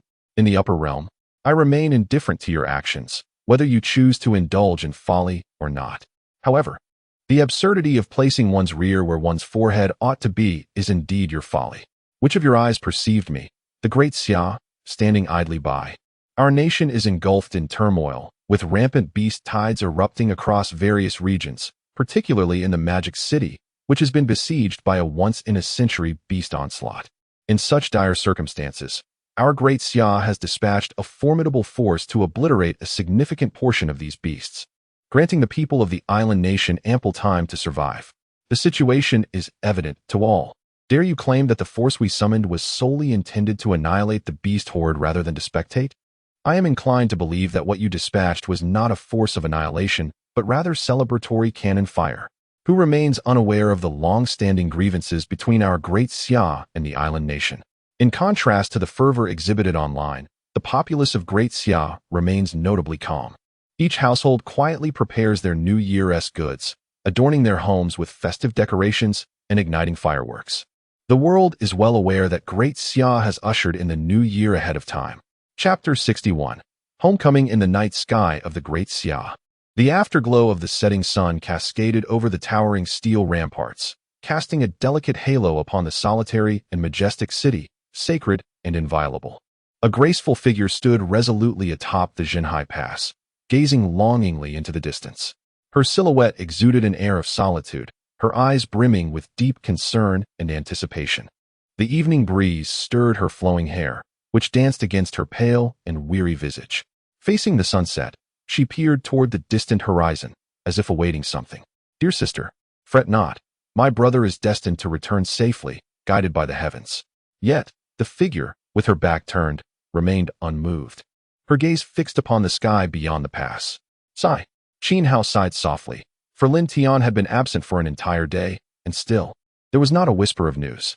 Although he harbored unwavering faith in Lin Tian's prowess, a twinge of anxiety crept into his heart. He was at a loss for how to comfort his younger sister. Perhaps waiting here would provide her with some solace, as she would be more at ease upon witnessing his return. As another gentle evening breeze swept through, a glimmer of silver sliced across the horizon, akin to a stone dropped into a tranquil pool, sending ripples across its surface. A flicker of color ignited in his eyes, and his entire being involuntarily trembled. Qin Hao could scarcely contain his excitement, a smile blossoming upon his face as the tension within him finally eased. He beheld that figure approaching amidst the dying light of day, adorned with a radiant smile. After sharing a knowing nod, he tactfully turned to depart. Upon encountering that familiar visage, the once weary face of Qin Shixian erupted into an astonishing smile, two streams of tears cascading down her cheeks unbidden. Lin Tian stepped before her, gently brushing away the tear stains from her face, enveloping her trembling form in his embrace, whispering tenderly in her ear, "You need not worry, my dear."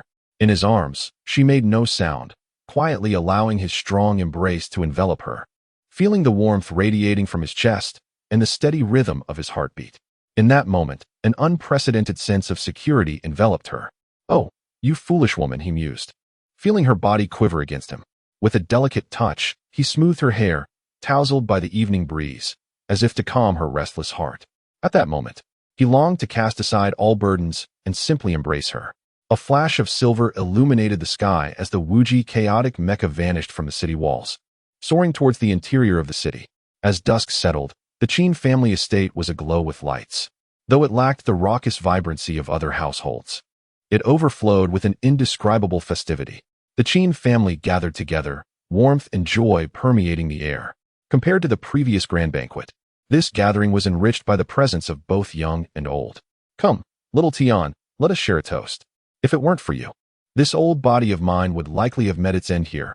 Old Master Mu raised his glass, a kind and benevolent smile gracing his face, his eyes glimmering with affection as they rested on Lin Tian. Grandpa Mu, it is I who must raise a toast to you. Without your guardianship, where would the great Xia be today, basking in its current era of peace? You see, from a young age, I aspired to become a formidable mecha master like you. Grandpa Mu, chasing after your legend and treading in your footsteps, which has led me to this moment, Lin Tian declared, lifting his glass in salute, his words sincere. What man does not harbor a dream of mecha? From a young age, he harbored dreams of becoming a formidable guardian akin to a celestial mecha master, capable of subduing colossal beasts and safeguarding the great Xia, even envisioning the end of the era of monstrous creatures. Ha ha ha. Old Master Mu laughed heartily 3 times, draining his cup in one go, his aged face momentarily aglow, not merely from the effects of the alcohol, but also from a sense of gratification. Father, please refrain from pouring little Tian any more wine. Come, let us drink together. Otherwise, we shall surely earn disapproving glares shortly, Elder Qin remarked, filling Old Master Mu's cup once again, his gaze darting towards a certain direction, catching a pair of inscrutable eyes. Ah, indeed, little Tian, do enjoy your vegetables, eat plenty, and pay no mind to us 2 old fellows, Old Master Mu belatedly acknowledged, a smile gracing his face as he turned to clink glasses with Elder Qin. Seizing the moment, Qin Tian swiftly raised his cup and addressed Lin Tian. Brother, let us share a drink. The war god Xingtian Mecha is simply to my liking, fulfilling a dream I have cherished since childhood. You must drink to this. Brother, you flatter me. I am merely delighted to assist you, replied Lin Tian, observing the two as they raised their cups, exchanging words. Qin Hao rolled his eyes in exasperation. Enough already. We are all family. Why the pretense? Indulge in food and drink. Let us be carefree. Come, my brother. Tonight we shall not return sober. He is a soldier, one who has always possessed a forthright disposition, abhorred the insincerity of commercial flattery. This divergence in ideology is the sole reason he differs from Qin Tian. In his eyes, devoid of any ulterior motives, he has long regarded Lin Tian as a brother, a family member, a brother-in-law, someone he finds endlessly agreeable. With that, both men raised their glasses and engaged in a vigorous toast, Qin Tian laughingly joining the fray. The 3 robust men nearly drank themselves into a bond akin to the famed brotherhood of the Peach Garden, while the women and children nearby dutifully enjoyed their meals and refreshments, occasionally exchanging a few words. After a few bites, the children, Qin Wen and Qin Wu, exchanged glances and departed from the dining table, running out of the hall, their purpose unknown. Meanwhile, Qin Shixian intermittently picked up morsels to savor, her gaze unwaveringly fixed on a particular figure. Outside the courtyard, the sudden eruption of firecrackers and fireworks filled the air with joyous explosions. In the distant night sky, a cascade of brilliant lights flickered, accompanied by muffled detonations, bestowing a layer of festivity and tranquility upon an already tumultuous night. This evening, the entire sky belonging to the great Xia shimmered with dazzling, vibrant luminescence, and the once resounding roars of beasts faded into a hushed whisper, as if all were relishing this rare moment of serene harmony. However, in stark contrast to the great Xia, the country of chaos is unleashing its pent-up fury amidst profound unrest and indignation. The demise of the island nation signifies for them not merely the loss of a subordinate, but rather the unsettling sensation of something ineffable quietly slipping away. Chapter 62, The Limitless Chaotic Mecha Upgrade, merging with the blood of the ancient dragon. The following day, as the first rays of dawn graced the earth, Lin Tian stepped out of his abode, stretching languidly against the morning glow. He felt an unprecedented sense of ease enveloping him. Before him stood a row of entirely renovated Tianyuan mecha repair shops, now magnitudes larger than before. Indeed, this was no longer the dilapidated repair shop on the outskirts of the old city. Rather, it was a newly constructed facility purchased by Qin Tian within the metropolis, boasting a scale far surpassing that of its predecessor. The establishment was equipped with a plethora of advanced machinery, with configurations of the highest caliber, fully capable of producing heavenly-grade mechas. The establishment still bore the name Tianyuan Mecha Repair Shop, a title Lin Tian had insisted upon. Citing the dangers of the old city's vicinity and the inconvenience of frequent commuting. After much persuasion, Lin Tian reluctantly acquiesced. System. Unlink the original repair shop and rebind to the new repair shop. Ding. Rebinding in progress. Binding complete. Goodness, how is there suddenly so much? After several days of neglecting the online link to his repair shop, Lin Tian was astounded to discover a plethora of new orders. There were 32 orders for yellow tier mechs and 12 for mysterious tier mechs, with the full payment of 3.92 billion star coins already deposited into his account. It dawned on him that the remarkable performance of the mechs he had crafted during the recent Beast Tide War had finally caught the attention of some affluent clients, who were now willing to invest. A wry smile crossed his face as he contemplated the overwhelming number of orders. How long would it take to fulfill them all? Yet, his spirits lifted as he clenched his fist with renewed determination. When business knocks at the door, one must seize the opportunity. Earning money is the way to go. He promptly updated the link to the current address to facilitate customers in collecting their goods. Turning back, he plopped down onto the machine tool, beginning to assess his current wealth and the spoils of his recent venture. A piece of dragon blood crystal, from which the essence had already been refined, converted into a staggering wealth value of 120 billion. A piece of celestial-grade fire crystal, with the source of heavenly fire extracted, was also transformed into 80 billion wealth value, as he currently lacked the ability to forge a celestial mech. He possessed over 10,000 pieces of yellow-grade fire crystals, collectively valued at approximately 200 million, and over 100 pieces of Xian-grade fire crystals, valued around 600 million, along with more than 20 pieces of earth-grade crystals, totaling about 1.2 billion. He chose not to liquidate these into wealth value, as he did not require the extra 10 billion, but instead intended to use everything to forge mechs, anticipating a 100-fold increase in value. Furthermore, he had 14 earth-grade spirit cores and over 200 scattered Xian and yellow-grade cores, approximating a total value of around 200 million, which he also converted into wealth value. His wealth value had now risen to an impressive 1.6 trillion. System. Exchange for the complete guide to earth-grade mechs. A torrent of immense information surged into his mind, deeply imprinted within, yet his wealth value dwindled by 50 billion, which was somewhat painful. However, compared to the capability of forging earth-grade mechs and upgrading the infinite chaotic mech, it was a trivial sacrifice. The system. Upgrade the infinite Chaos Mecha. This was the first task he needed to undertake immediately after redeeming the data package, as his wealth diminished to a mere 100 billion. The primordial fire and the 3 elemental cores within the system's space were seamlessly integrated into the furnace of the universe. With a thunderous roar, a terrifying surge of celestial energy descended, violently expanding the mecha's space, which soon transformed into a vast area of 100 meters. The silver on the infinite Chaos Mecha gleamed with an even more vibrant brilliance, its dragon patterns intricately entwined, echoing a faint yet resounding dragon's roar. The mecha's height finally stabilized at 80 meters, completing its upgrade. Name: Infinite Chaos Mecha Level. Earth Tier Sovereign Type. Comprehensive height: 80 meters. Weight: 13.500 tons. Furnace: Infinite Chaos Furnace. Level 3 Innate Skills: Elemental Sovereignty. Level 3 Active: Indestructible Body. Level 3 Passive: Heavenly Manifestation. Level 3 Active: Equality of All Beings. Level 3 Active: Weapons: Chaos Azure Lotus. Level 3 Chaos Ancestral Dragon. Level 3 Chaos Divine Sword. Level 3 Chaos Bell. Level 3. As Lin Tian gazed at the array of attributes following the mecha's upgrade, he was left in a state of astonishment.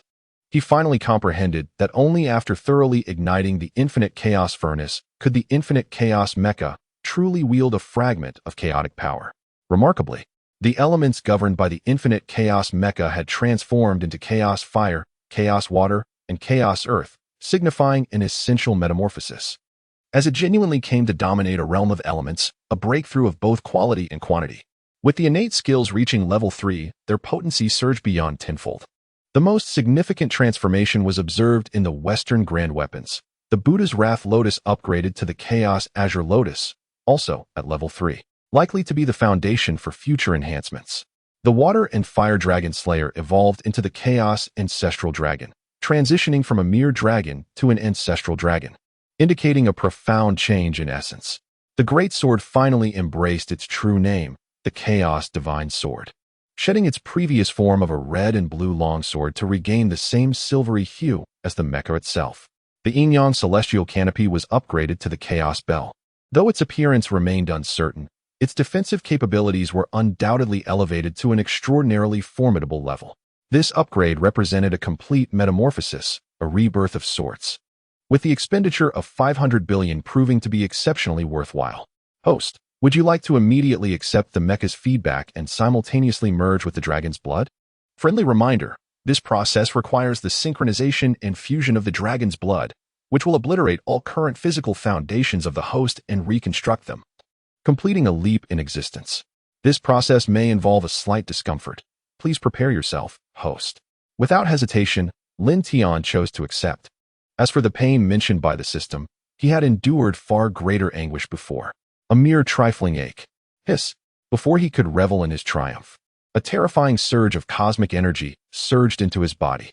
Simultaneously, a drop of golden blood erupted within him, unleashing an indescribable agony that caused his body to convulse uncontrollably, and his very soul trembled. Ah, system, you wretched being. Is this what you call a mere hint of pain? The immense agony coursed through Lin Tian's veins, threatening to burst them as if they might shatter at any moment. His expression, already masked by pain, took on an even more sinister aspect. He felt his bones being gradually crushed by an overwhelming force, while his flesh was mercilessly torn apart. His internal organs felt as if they were volatile explosives, ready to detonate at any moment. In his mind, the system's voice resonated. Host, please endure. Within this drop of dragon blood lies a trace of ancestral essence. If successfully merged, you may acquire a supreme talent of the dragon race. Chapter 63, Breakthrough, Advanced Life Form, Instantaneous Movement. The pain, indescribable in its intensity, sent Lin Tian into a near-ethereal state, compelling him to exhaust every means to numb and deceive his senses. He felt as though he had been pulled from the depths of water, sweat mingling with dark crimson blood staining the ground beneath him. His complexion shifted from ashen and ghastly to a contorted mask of agony, his features almost melding into one another. Fortunately, this torment did not persist for long. Receding like a tide, a terrifying aura spread forth, emanating the oppressive presence of an advanced life form, causing the surrounding air to vibrate with an ominous hum. At a certain moment, he opened his eyes, and a fleeting glimmer of brilliance sparked within them, resembling a kaleidoscope reflecting countless dragon patterns.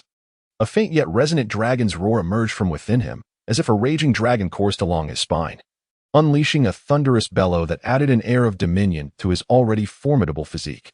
Drip drop. As a drop of blood fell, Lin Tian's figure had already vanished from the original spot, reappearing in another factory.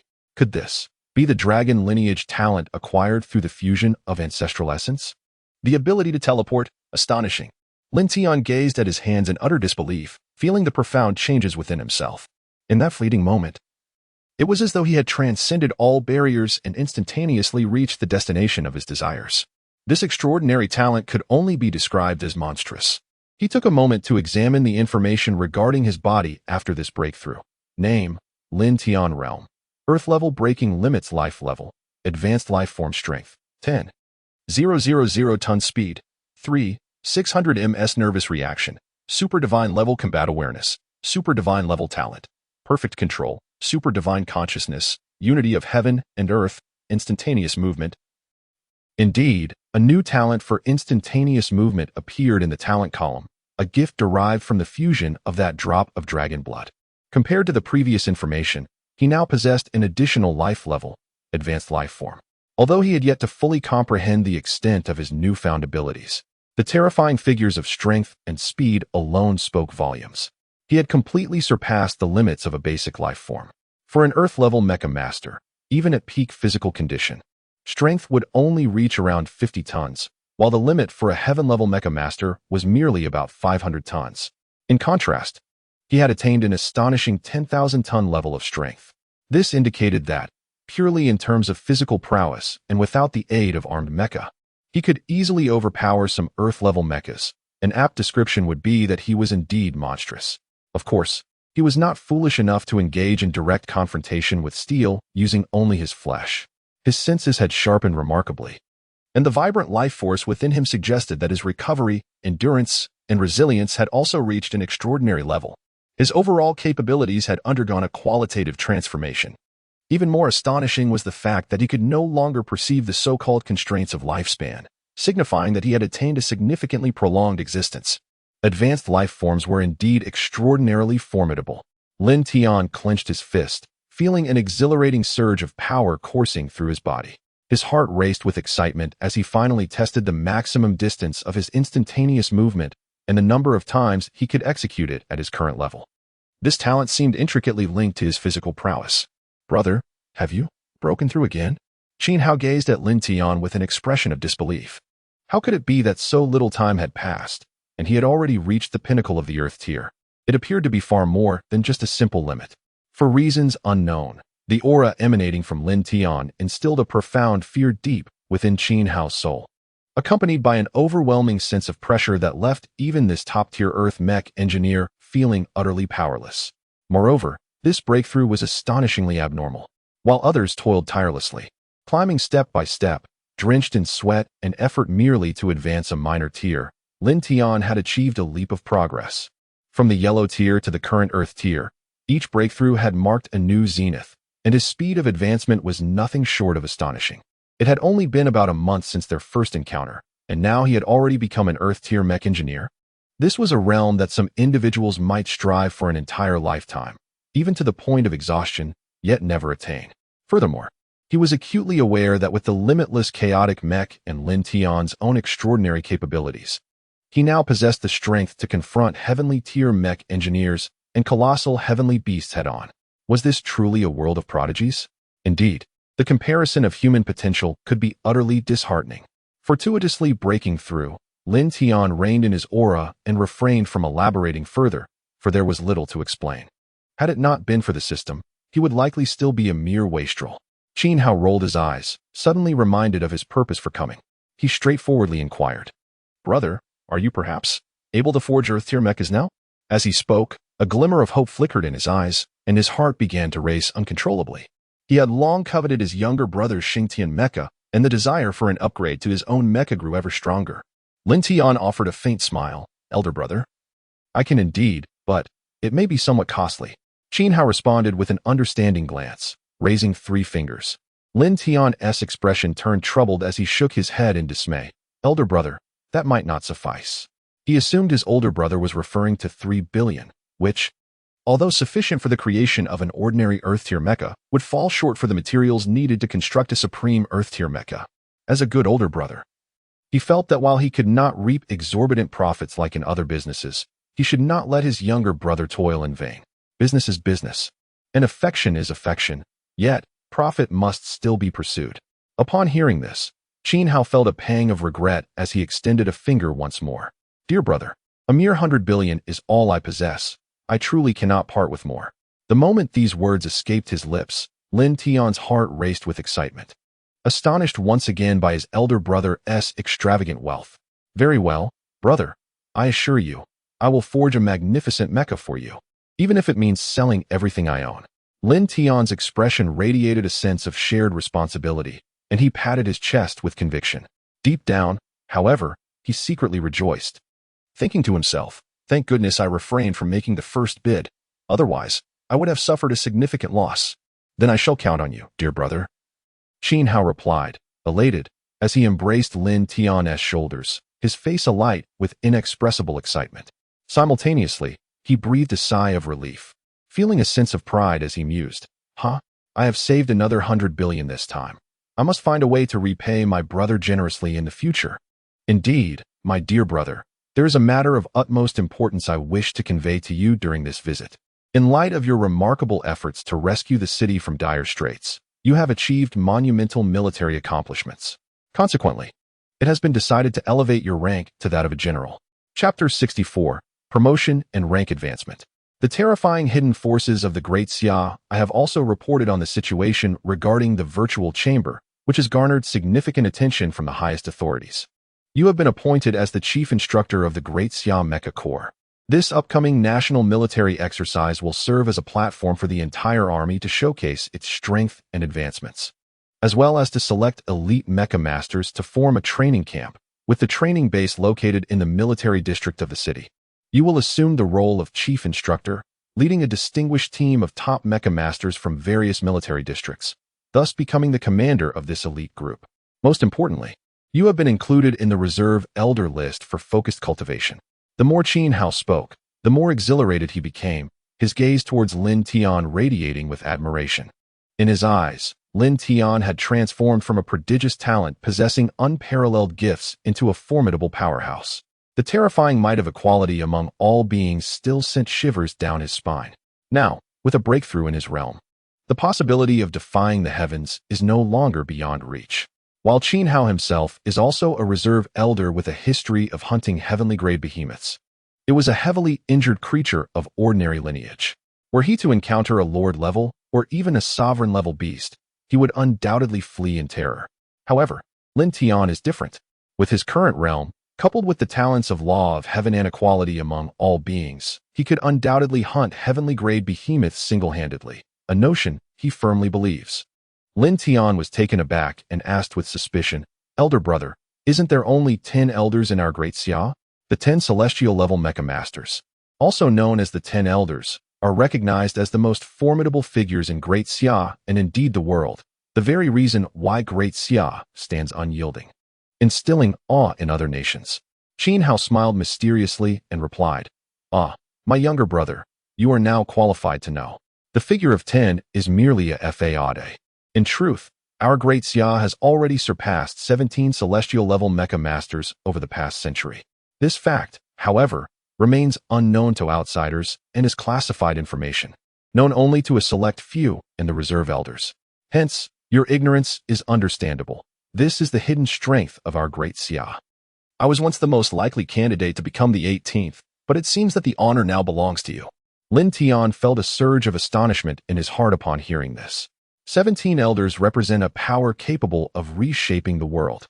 It is remarkable to note that even the formidable United States possesses only 9 celestial-level mecha masters, while the northern nation of Russia has merely 7. And together, they do not surpass the number of Great Xia. In most other countries, there are at most 1 or 2 individuals with such prowess. And some nations lack them entirely, merely managing to survive by relying on the subservience of the grotesque nation. Lin Tian did not deny that he had indeed attained celestial-tier combat capabilities, but the specifics of his strength could only be discerned through actual combat. Thus, a question arose from the depths of his mind. Brother, if that is the case, then why has no one come to assist during this beast tide in the demon city? He intended to inquire why no reinforcements had been dispatched. Yet he was interrupted by Qin Hao, who revealed a mysterious smile. Little brother, you cannot genuinely believe that our Great Xia is confined to this mere patch of land on Blue Star, can you? As he spoke, he gestured towards the sky above, and Lin Tian suddenly came to a realization. A century ago, following the birth of the Heavenly Forge, the grand saga of the southern heavenly gate of the Great Xia officially commenced. Concepts such as the Great Xia spaceport, the Phoenix aerospace carrier, space elevators, and orbital bases began to take shape. However, during that time, nations were primarily preoccupied with the threat of colossal beasts, treating these advancements merely as promotional material for the Great Xia. Little did they anticipate that the Great Xia had already embarked on its journey into space 100 years prior. This revelation was certainly unforeseen by all nations. It is indeed accurate to say that the Great Xia possesses only 10 elders. These 10 safeguard the realm of Great Xia on Blue Star, while the remaining 7 reside in the cosmos. The situation above is far from simplistic. If time permits, I shall take you on a tour to witness it firsthand. Hence, the recent beast tide in the Magic City is not due to a reluctance to deploy hidden forces, but rather an inability to do so. Firstly, the underworld has invested significantly, stirring the winds of chaos, resulting in rampant beast uprisings across the nation, necessitating vigilant guardianship. Secondly, with the presence of Elder Mu, although his strength may not match that of his prime, he remains more than capable of thwarting a celestial-class beast. Your intervention was indeed an unexpected turn of events, astonishing all, including those above. Thus, the initiative for the talent training camp was born, not necessarily in hopes of producing another extraordinary being like yourself, but at the very least, to cultivate a cadre of elite mecha engineers for the Great Xia. It is even conceivable that we might see a few more elders emerge from this endeavor. Moreover, In addition to elevating your rank, you have acquired a privilege, the authority to mobilize all mecha divisions beneath the elders. This has already been made public by the military, with all major military districts having received the official notice. Thus, your current authority is second only to those few individuals and the esteemed elders. In critical moments, even your elder brother must heed your command. Once you successfully pass the elder examination and become the 18th elder, you will truly stand above all others. Congratulations, dear brother. From this day forth, I shall rely on you. As he spoke, Qin Hao produced a box and handed it to Lin Tian. Inside, you will find your new uniform, rank insignia, and relevant credentials. Lin Tian graciously accepted it, a sincere smile illuminating his face. Thank you, elder brother. He understood that all of this was facilitated by his brother from the Qin family, who had been instrumental in guiding him step by step to the pinnacle of the great Xia. We are family, no need for formalities. Qin Hao chuckled and patted Lin Tian on the shoulder. Then, as if recalling something, he spoke again. At that time, you and I shall journey to the capital together. One of the events in the national military exercises is a competition for instructors, and you must showcase your skills. Additionally, you will participate in the elder assessment. I am confident that you will succeed. Absolutely, elder brother. My location is quite close to the military district, and I can make the trip daily. By the way, elder brother, do you know what the assessment for the elders entails? He pondered that it would have been beneficial to have prior knowledge in order to prepare. For if he truly became an elder, it would signify standing atop the pinnacle of the great Xia, a dream he had harbored since childhood. Qin Hao shook his head, explaining that the assessment criteria were determined by a select few, and each elder's evaluation was unique. However, dear brother, you need not worry, given your formidable abilities. The probability of passing the assessment is exceedingly high. In due course, you shall be the youngest elder of the great Xia, an extraordinary existence that ascended to elder status at the earth level. There has been no precedent, and whether there will be successors remains uncertain. Haha. Chapter 65. How Tian Mecha Qin Hao departed, his countenance adorned with a broad smile. Lin Tian remained in place, lost in contemplation for quite some time. Ultimately, he expended 98 billion to exchange for a plethora of Earth-level raw materials.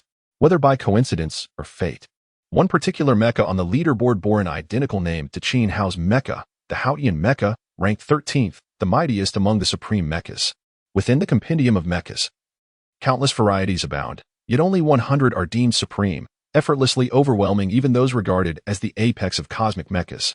The chaotic mecha, ranked first, is the sole sovereign-level mecha, unquestionably the uncrowned king. Ranks 2 through 10 are occupied by supreme mechas, succinctly described in the compendium as the myth of the 9 heavens.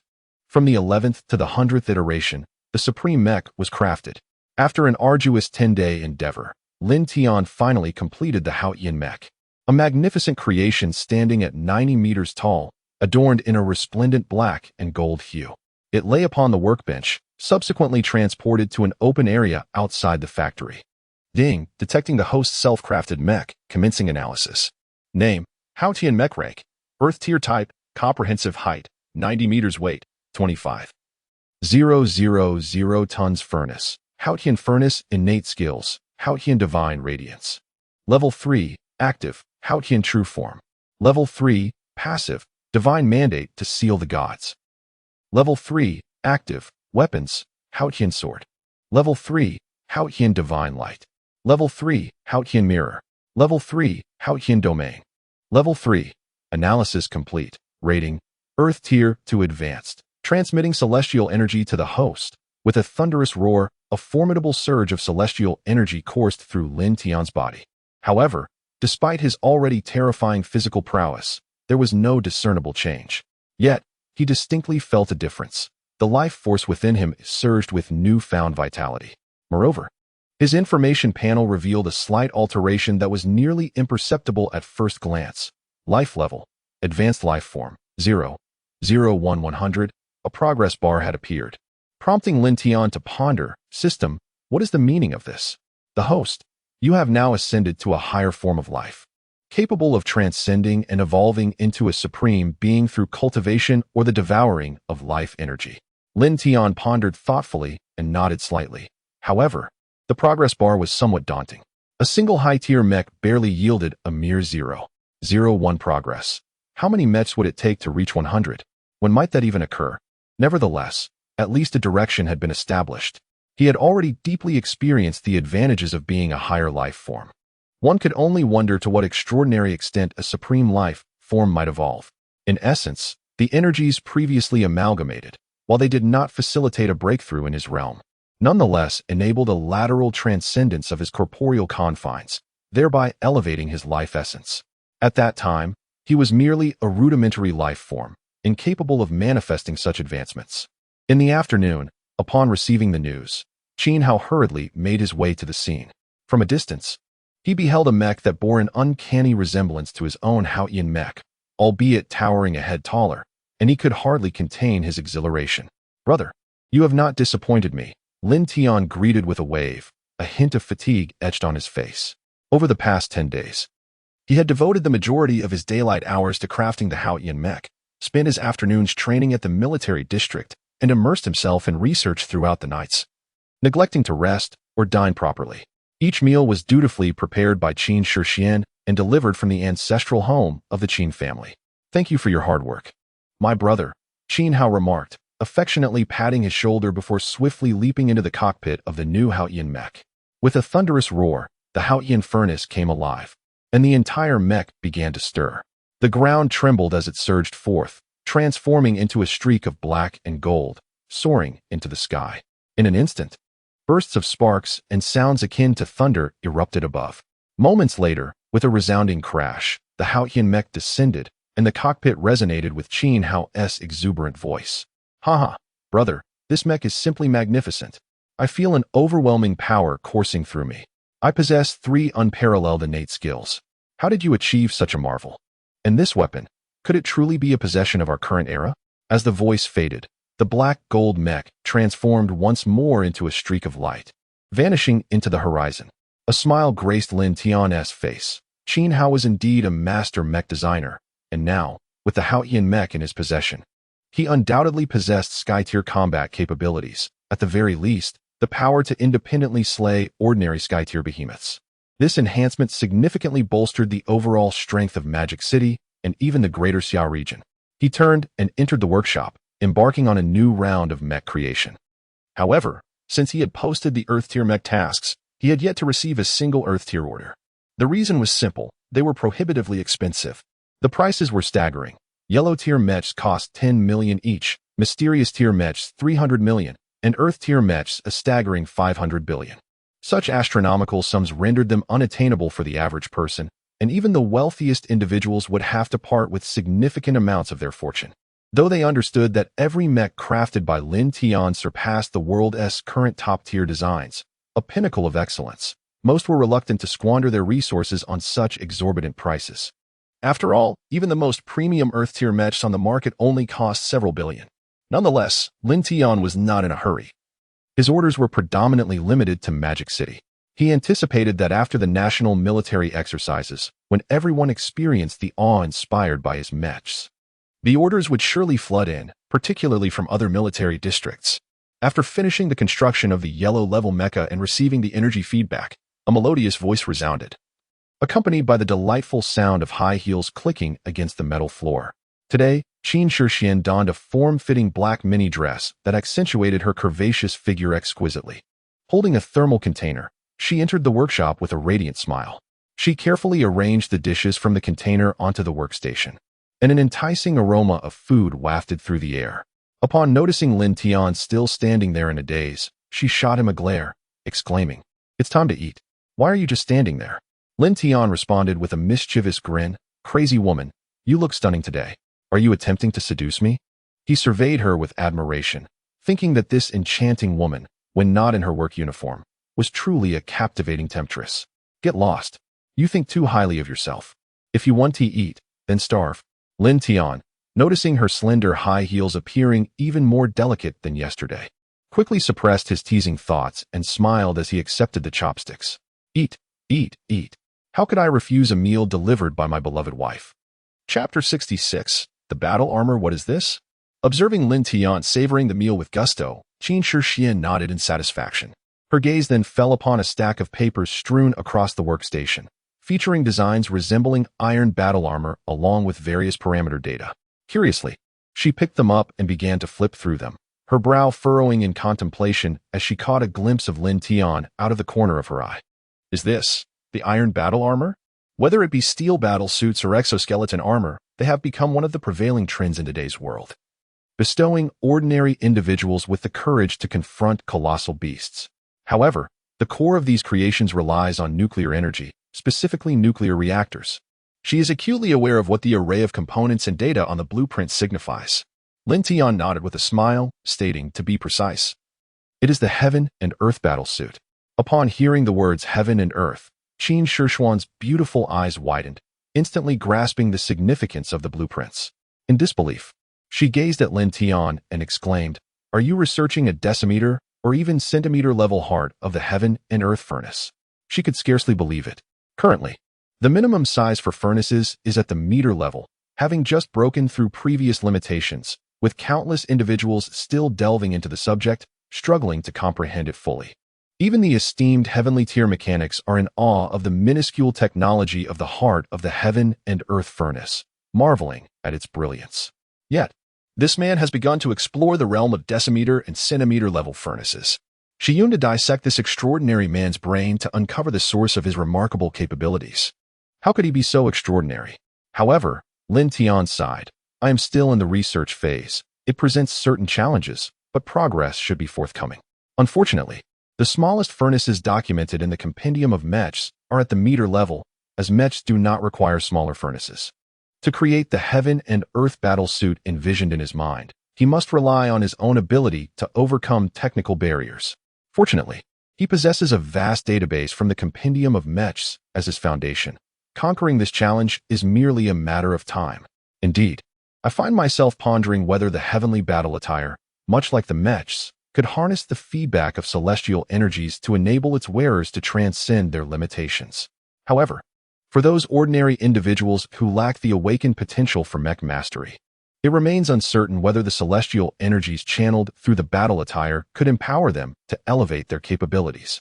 In his contemplation, he reflects that the reason mech masters can absorb the celestial energy feedback and simultaneously grow stronger is due to their inherent talent for mech affinity. This talent, acting as a conduit for energy transfer through the mech, facilitates their ascension. Conversely, ordinary individuals are merely those who have failed to awaken the talent necessary for mech cultivation, thus relegated to the status of the unremarkable. Moreover, should it be true that ordinary individuals could indeed gain strength through the heavenly battle attire, the absence of access to the mech space presents a considerable dilemma, drawing a parallel to the challenges faced by those who piloted nuclear-powered mechs a century ago. Qin Shishuan nodded thoughtfully, and then, as if struck by a revelation, her beautiful eyes sparkled. This is quite intriguing. In fact, the moment the path of mecha cultivation emerged a century ago, the great Xia was clandestinely researching mecha spaces, or rather, mecha-like spaces, with the aim of creating a portable, independent mecha space. This aligns with the current project being investigated by the Lonka Institute in Kyoto, the intersection of space and nanomecha. The goal is to develop an item akin to the storage rings or storage bracelets found in fantasy novels, making it convenient to carry mechas.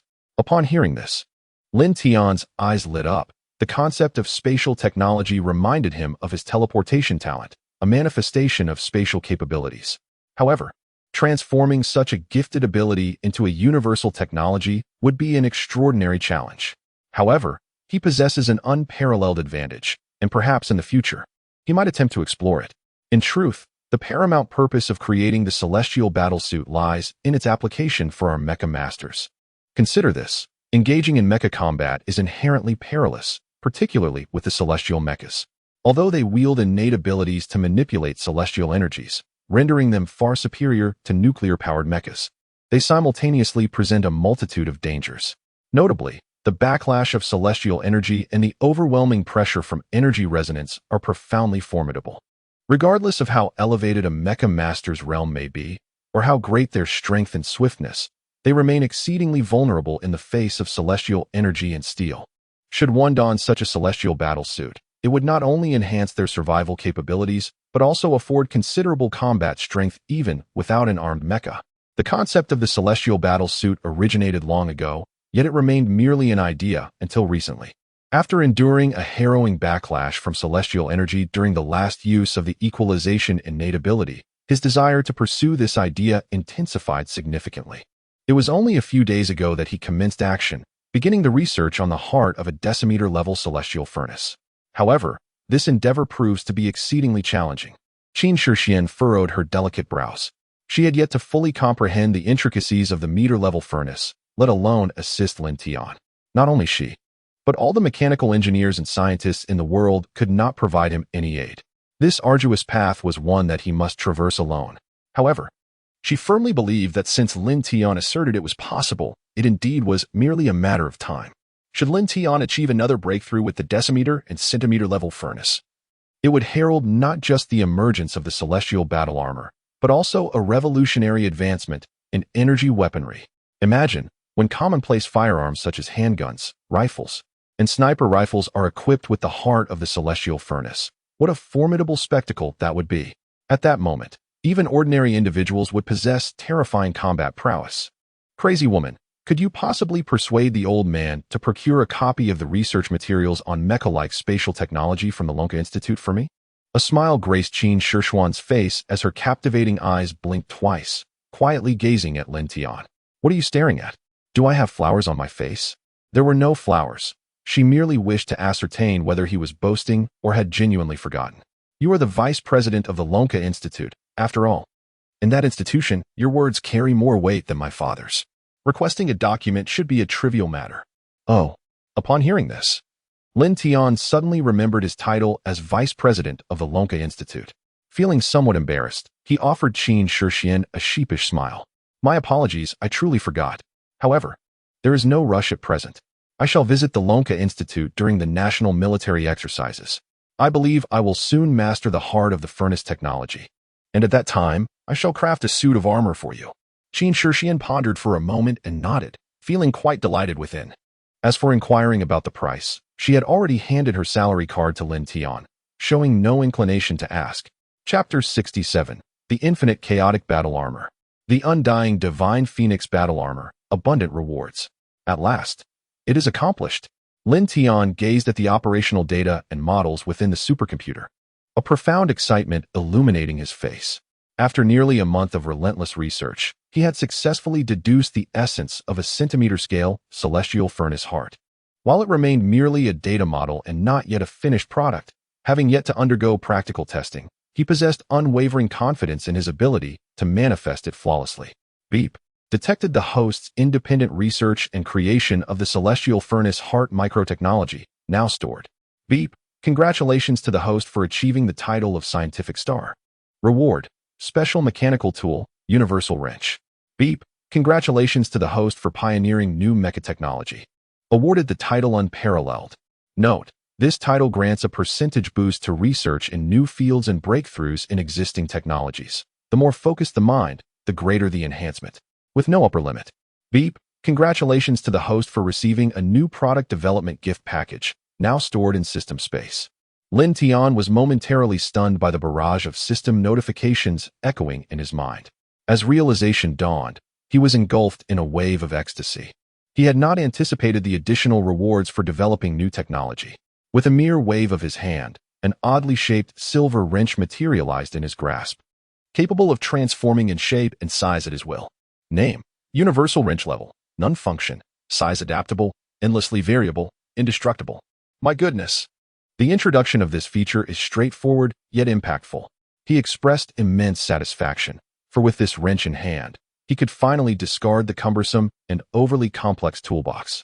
This remarkable tool is versatile, capable of transforming in size and function, truly resembling a miraculous artifact. Subsequently, he experimented with the title of Invincible. Just as he became immersed in a singular thought, a torrent of ideas surged in his mind, akin to a tempest of scientific inquiry, birthing countless concepts. Simultaneously, he found himself in a state of tranquility, his consciousness merging with a multitude of thoughts, allowing him to perceive the transformations brought about by each research direction. In his mind, he constructed intricate data models, as if an extraordinarily powerful computer was autonomously operating, analyzing the feasibility of countless data points. A sharp intake of breath escaped him. This title was simply astonishing. It was tailor-made for scientific research, and with it, overcoming century-old challenges and obstacles was merely a matter of time. Moreover, in the realm of new technology development, it provided an unparalleled advantage. Armed with this title, he could seamlessly transition from the domain of manufacturing to that of creation, and in a comprehensive manner across all fields. Lin Tian felt an overwhelming affection for the system, wishing he could extract it from his mind and embrace it passionately. The system responded with silence. "Ah, by the way, system, open the research gift pack." With the acquisition of 2 extraordinary rewards, he eagerly anticipated the luxurious prizes that might emerge from the gift pack. Ding! Congratulations to the host for receiving 10 trillion star coins, which have been automatically transferred to your wealth value. Ding! Congratulations to the host for acquiring the divine level talent, Divine Grace. Lin Tian's heart raced with exhilaration, his excitement causing his vision to blur. Wow, 10 trillion. You are exceedingly generous, dear system.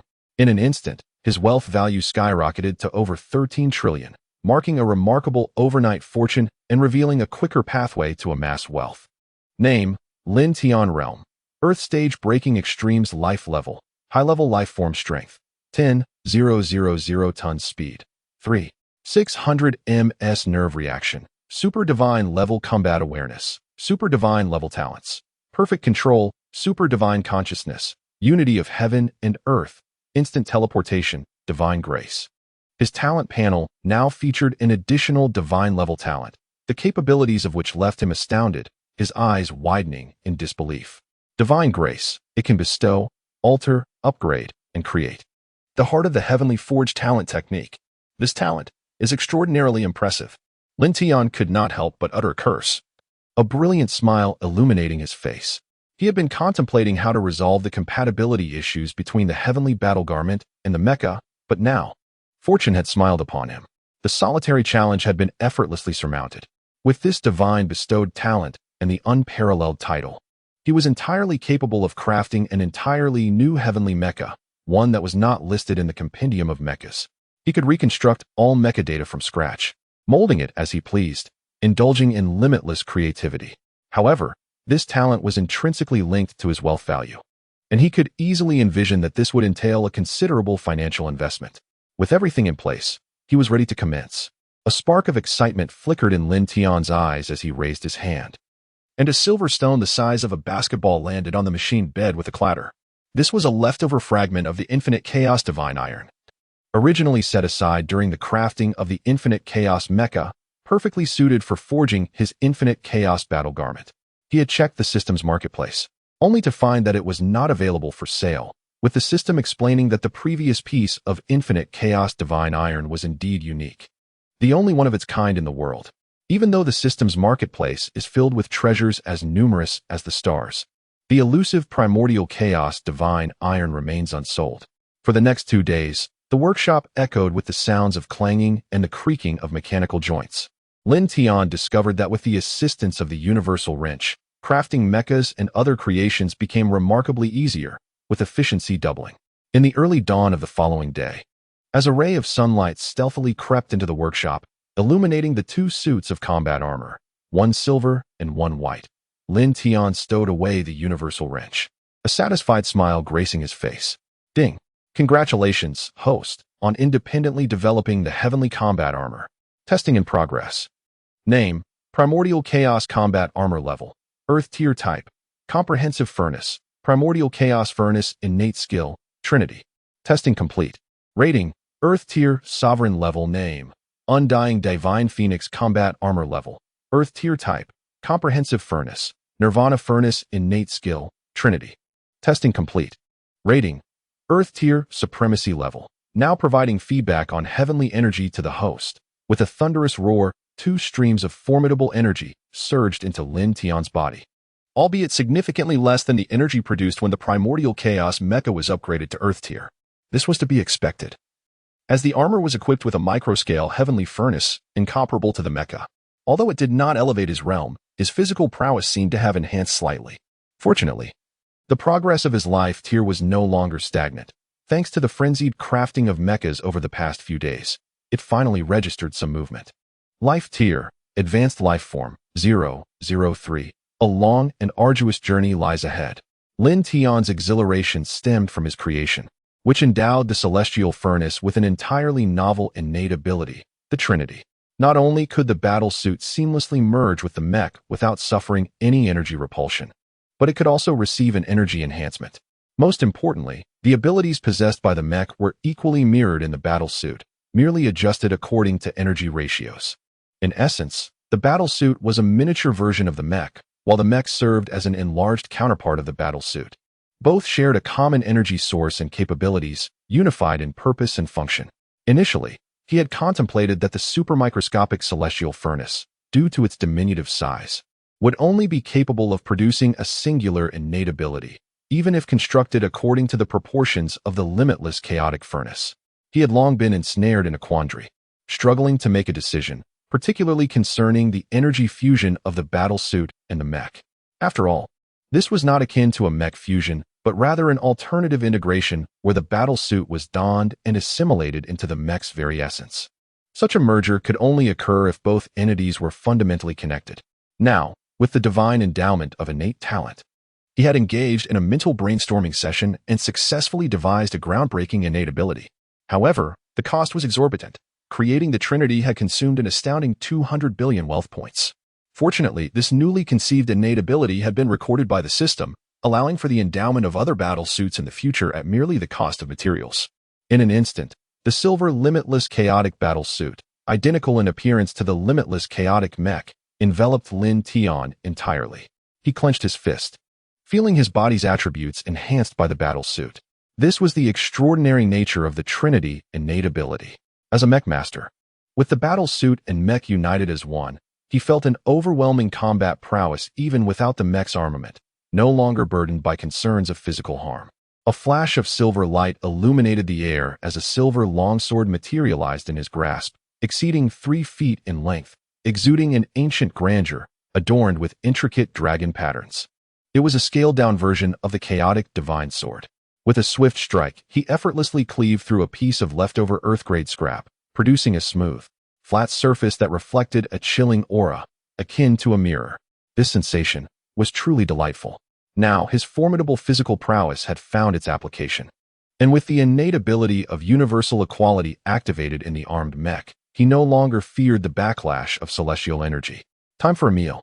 Qin Shixian, as usual, arrived punctually with a thermos to deliver his 3 daily meals. From afar, she caught sight of the limitless chaotic battle suit, her beautiful eyes lighting up. And then she noticed the white flame phoenix-patterned battle suit standing on the machine, her expression brimming with indescribable joy. "Give it a try," Lin Tian said, a proud smile gracing his face. As she set down the thermos, the immortal divine phoenix battle suit automatically enveloped her, showcasing her alluring figure in an instant. Lin Tian, this is simply astounding. Qin Shixian clenched her fists, feeling every aspect of the battle suit, her voice trembling slightly. She had not anticipated that Lin Tian's mention of the heavenly earth battle suit would transcend her expectations. She had merely thought it involved replacing the nuclear reactor of the steel armor with a micro-heavenly earth furnace. Yet, this was beyond anything she could have imagined. The Trinity concept had completely surpassed her understanding of battle suits and mechs. Could such advanced technology truly exist in this era? Although there were times she donned battle gear or combat uniforms during missions to safeguard herself against unexpected assaults, those pale in comparison to the heavenly earth battle suit she currently wore, utterly inadequate. Did she like it? Oh, absolutely. She was overwhelmingly fond of it. The suit was simply incredible. How had he conceived such a design? With the clang of metal colliding, Qin Shixian transformed into a sloth, clinging to Lin Tian. Her long, elegant legs wrapped around his waist, her arms encircling his neck. "Crazy woman, you ought to let go after removing the suit," Lin Tian exclaimed, visibly dissatisfied, yet his hands instinctively embraced her slender waist. "Hee, you wish, you lecherous man. Always trying to take advantage of me," she teased. "Hey, I'm merely taking advantage of my own wife, which is a duty, not an advantage," he retorted. "Pfft, who is your wife? I haven't agreed to that yet." With a playful huff, she declared, "You cannot refuse. You are bound for life." "Put me down," she urged. "Not a chance. Hurry, I have a surprise for you." "Be good and call me husband so I can let you down," she teased. With a laugh, Qin Shixian released her grip on his legs and jumped off Lin Tian. Beckoning him with a finger, Come and fight. Lin Tian rubbed his hands together, grinning. Hee hee. What is the reward? Guess, she giggled. Careful now, madwoman. I am a low-tier mecha master, Lin Tian warned. With a swift punch, he controlled his strength to match Qin Shishuan's level. The sound of their fists meeting echoed through the spacious workshop, the clanging of metal accompanied by bursts of sparks. Well done, madwoman. You've broken through to become a top-tier mecha master. Lin Tian seized her fist mid-attack, pulling her into his embrace. Indeed, your talent is remarkable. Stop it, you perverted man. She retorted, having officially entered the ranks of top-tier mecha masters just the night before. Yet, under similar speed and strength, she found herself entirely overpowered by Lin Tian. Realizing this was merely a glimpse of his true abilities, the memory of that projection in the seventh dimension sent shivers down her spine. How could such an extraordinary person exist? Was a peerless mecha master merely a notch above a top-tier mecha master? My love, let me share a secret with you. This celestial battle armor allows selective removal of certain sections.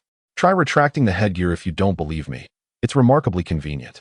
Lin Tian gently grasped Qin Shishuan's hand, his arm encircling her slender waist as he deactivated his helmet, a roguish smile playing upon his lips. Following his lead, Qin Shishuan willed her own headgear to retract. Yet in the very next instant, MMPH, a strikingly handsome face drew near, silencing her words as their lips met. The warmth of his touch sent electric currents coursing through her, her beautiful eyes widening in surprise. Be good. Focus, he murmured. As his insistent tongue parted her delicate lips, the air between them grew charged. Her breath shallowed, her lashes fluttering shut. One uncertain arm rose, fingers tangling in his hair as she pulled him closer, her other hand clasping the nape of his neck. After what seemed an eternity, Lin Tian finally drew back, satisfaction gleaming in his eyes as he admired her thoroughly flushed face. Well? He teased, meeting his smoldering gaze, one brimming with unmistakable desire. Qin Shishuan immediately understood his thoughts. The crimson already staining her cheeks deepened to the very tips of her ears. Flustered, she scrambled to her feet and fled the warehouse like a startled deer. Chapter 69. The Underworld's Stronghold in Modu. As dusk settled, a figure clad in black nano-combat gear entered the warehouse, approaching Lin Tian. The helmet retracted, revealing Qin Hao's unusually grave expression. Elder brother, what's? Lin Tian studied him in surprise. Never before had he seen the typically composed man wear such solemnity. The faint, still damp bloodstains on the advanced armor only heightened the air of lethality. Little brother, I need your assistance. With a swift motion, Qin Hao produced a white gauntlet, its metallic surface exuding an icy, industrial precision, and pressed it into Lin Tian's hands. This is the Great Xia's newest generation of nanocombat gear. Suit up, I'll take you somewhere. We'll talk on the way. Lin Tian discerned a hint of urgency in his tone. Without a moment's hesitation, he donned the gauntlets, and as a thought crossed his mind, a cool metallic sensation surged from the gauntlets up his arms, enveloping his entire body in an instant, rendering him entirely in white. A nuclear reactor situated at his chest illuminated with a vibrant blue electric glow. Lin Tian clenched his fist, inwardly appreciating the formidable exoskeleton enveloping him. This was the most advanced suit of armor currently available in the Great Xia, constructed with the latest generation of nanotechnology, designed to be compact enough to resemble gauntlets.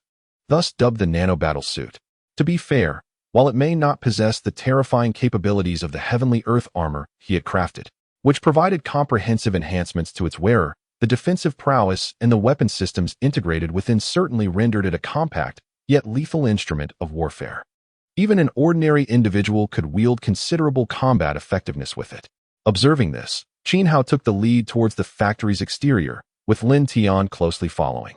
The two transformed into streaks of black and white, vanishing into the horizon. Soaring through the air, Qin Hao surged ahead, initiating a weighty conversation. Brother, we've located the headquarters of Huangquan in the capital. At that moment, Lin Tian comprehended the urgency that had propelled Qin Hao to seek him out. It seemed that his elder brother had indeed invested heavily, unearthing the lair of Huangquan. Indeed, in the past, Huangquan engaged in some inconspicuous activities without revealing their true intentions, but this time they have ventured far beyond what was expected.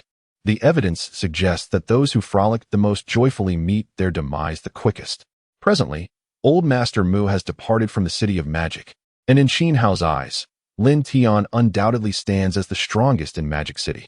My dear brother, during the previous beast tide, we managed to capture a significant figure from Huang Quan, but we publicly claimed that no one was left alive. Regrettably, the cunning of these creatures exceeded our imagination. Their stronghold is not situated above ground, but rather deep underground. They have constructed a terrifying subterranean base, which they refer to as the Huang Nest. Within it, an array of traps and hidden passages abound, alongside countless weapons scattered throughout the corridors of the Huang Nest. The members of Huang Quan are all clad in iron battle suits and exoskeleton armor, exhibiting formidable combat prowess. We have completely sealed off all exits of the Huang Nest, intending to ensnare them like turtles in a jar. Previously, I ventured down to explore, and I nearly failed to return. Most critically, the mechs within the Huang Nest cannot fully extend, forcing us to engage in tunnel warfare with these beasts.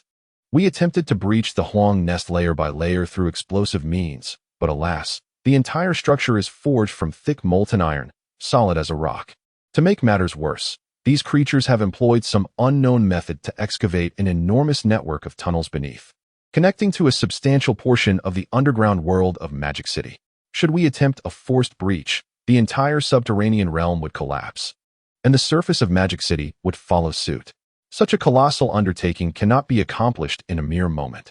It is highly probable that before the construction of the new city in the Magic Capital even commenced, the Yellow Nest was already in operation. Upon reviewing the records, I found that the area in question had been contracted by a developer for real estate development.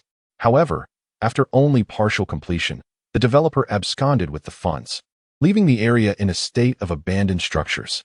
Subsequently, as the old city crumbled, the new city was established, encompassing that entire region. Perhaps this has all been a conspiracy from the very beginning. The beast tide of that year undoubtedly bore the shadow of the underworld, trampling the old city and compelling the Magic Capital to transition to a location they had long since planned. I suspect they may have an even more sinister plot in store. Otherwise, they would not have expended such effort and time to create the Yellow Nest. Even now, despite having sealed all exits, they are confident that we will not dare to shatter our current existence in the Magic Capital and face them in a mutually destructive confrontation. Such a strategy is undeniably ruthless. Had it not been for their excessive movements, which allowed us to uncover some clues, it would have been impossible to locate the Yellow Nest and discover that these creatures dwell right beneath our feet. After much contemplation, I resolved against deploying a multitude of troops for the encirclement, as their unfamiliarity with the underground terrain would only lead to unnecessary casualties. Instead, I intended to assemble an elite squad, striking at the heart of the enemy by first seizing Huang Chao's command center. Following closely behind Qin Hao, Lin Tian attentively absorbed all the information relayed through the communication link, and a grand idea began to form in his mind. Brother, the Elder wishes for you to lead this elite squad, with me as your deputy. Together, let us confront these beasts. He understood well Lin Tian's extraordinary combat awareness. His acute perception of his surroundings and ability to anticipate events were invaluable assets in the battle against Huang Chao. Furthermore, given Lin Tian's current prowess, in the absence of armed mechas, he could undoubtedly be deemed invincible, provided he did not face a heavenly tier mecha master. If such a master existed, Huang Quan would not be clandestinely operating underground. They would have long since breached the Demon City during the onslaught of the Beast Tide. While it was certain that Earth-tier mecha masters were present, he had encountered a novice Earth-tier mecha master during his previous descent. This individual had nearly thwarted him with their familiarity with the subterranean world and various traps and weapons. Yet, that was the extent of their capabilities. With Lin Tian's addition to their ranks, he was confident they could pierce through the heart of Huang Chao with relentless vigor. Very well, it shall be done. He could aptly utilize these beasts to test the formidable power of the Wujia Chaos Battlesuit. With the supreme talent of transcendent consciousness at his disposal, he harbored no concerns regarding the intricate traps and latent dangers. Moreover, was there not the ability of instantaneous movement? Chapter 70. Entering the Yellow Nest. The resonance of chaos before him stood two neat rows of soldiers, each clad in black nano-combat suits, albeit without their headgear, exuding an overwhelmingly powerful aura. Remarkably, they were all advanced mechanical engineers of the Xin rank, with two among them being of the Earth rank, one at the intermediate level and the other at the novice level. Upon the arrival of Qin Hao and his companion, the Earth rank intermediate mechanical engineer stepped forward and saluted, stating, reporting to the commander, The temporary combat team was to consist of 20 members, and we have assembled all 20. We are ready for your orders. Qin Hao removed his headgear and nodded, casting a glance at Lin Tian, who had also removed his headgear. General Lin, your instructor is also the commander of this special operations team. I have but one request. While striking against the enemy, do everything possible to ensure your survival. I want each of you to emerge unscathed. All eyes were fixed intently on Lin Tian, filled with reverence and excitement, their hearts ablaze with fervor. This was the youngest general in the history of the Great Xiao, a figure of immense strength, their invincible mentor. Lin Tian scanned the determined and resolute faces before him, meeting the fiery gazes with silence. No words were necessary. He simply waved his hand, signaling, "Let us depart." Before long, under Qin Hao's leadership, the group arrived at the edge of a deep pit, evidently the result of a powerful explosion. Fragments of the Western Zhou dynasty lay scattered, along with molten clumps of iron fused together by intense heat. The profound cavern exuded a chilling aura, its darkness resembling a monstrous maw ready to consume the unwary. As Lin Tian stepped forward, the white of his attire transformed into a shimmering silver, enveloped in the enigmatic chaos battle armor. This spectacle left everyone spellbound. "Brother, what is this?" Qin Hao swallowed hard, gazing at the chaos battle armor, which mirrored the design of the Chaos Mecha, especially as he sensed the formidable power emanating from the furnace of heaven and earth upon his chest. A singular name surged into his mind, the armor of heaven and earth. His favorite sight was that of his elder brother, eyes gleaming with a mischievous glint. Without hesitation, he leaped down, plunging into the abyss below, swiftly navigating the dark tunnel as those behind him followed suit in swift succession, like dumplings cascading into water. Although the tunnel was deep and shrouded in darkness, rendering visibility non-existent, their formidable prowess combined with the advanced nano-combat suits rendered the environment as clear as daylight. Soon enough, the group landed heavily on a steel platform, producing a resounding clang of metal against metal. Before them stood a formidable steel door, from which a small hole, barely tall enough for a person to pass through, had been carved by some terrifyingly high-temperature weapon. Observing the cut, one could discern that the door's thickness was an astonishing 1 meter. Without specialized weapons, breaching this steel barrier would prove exceedingly challenging.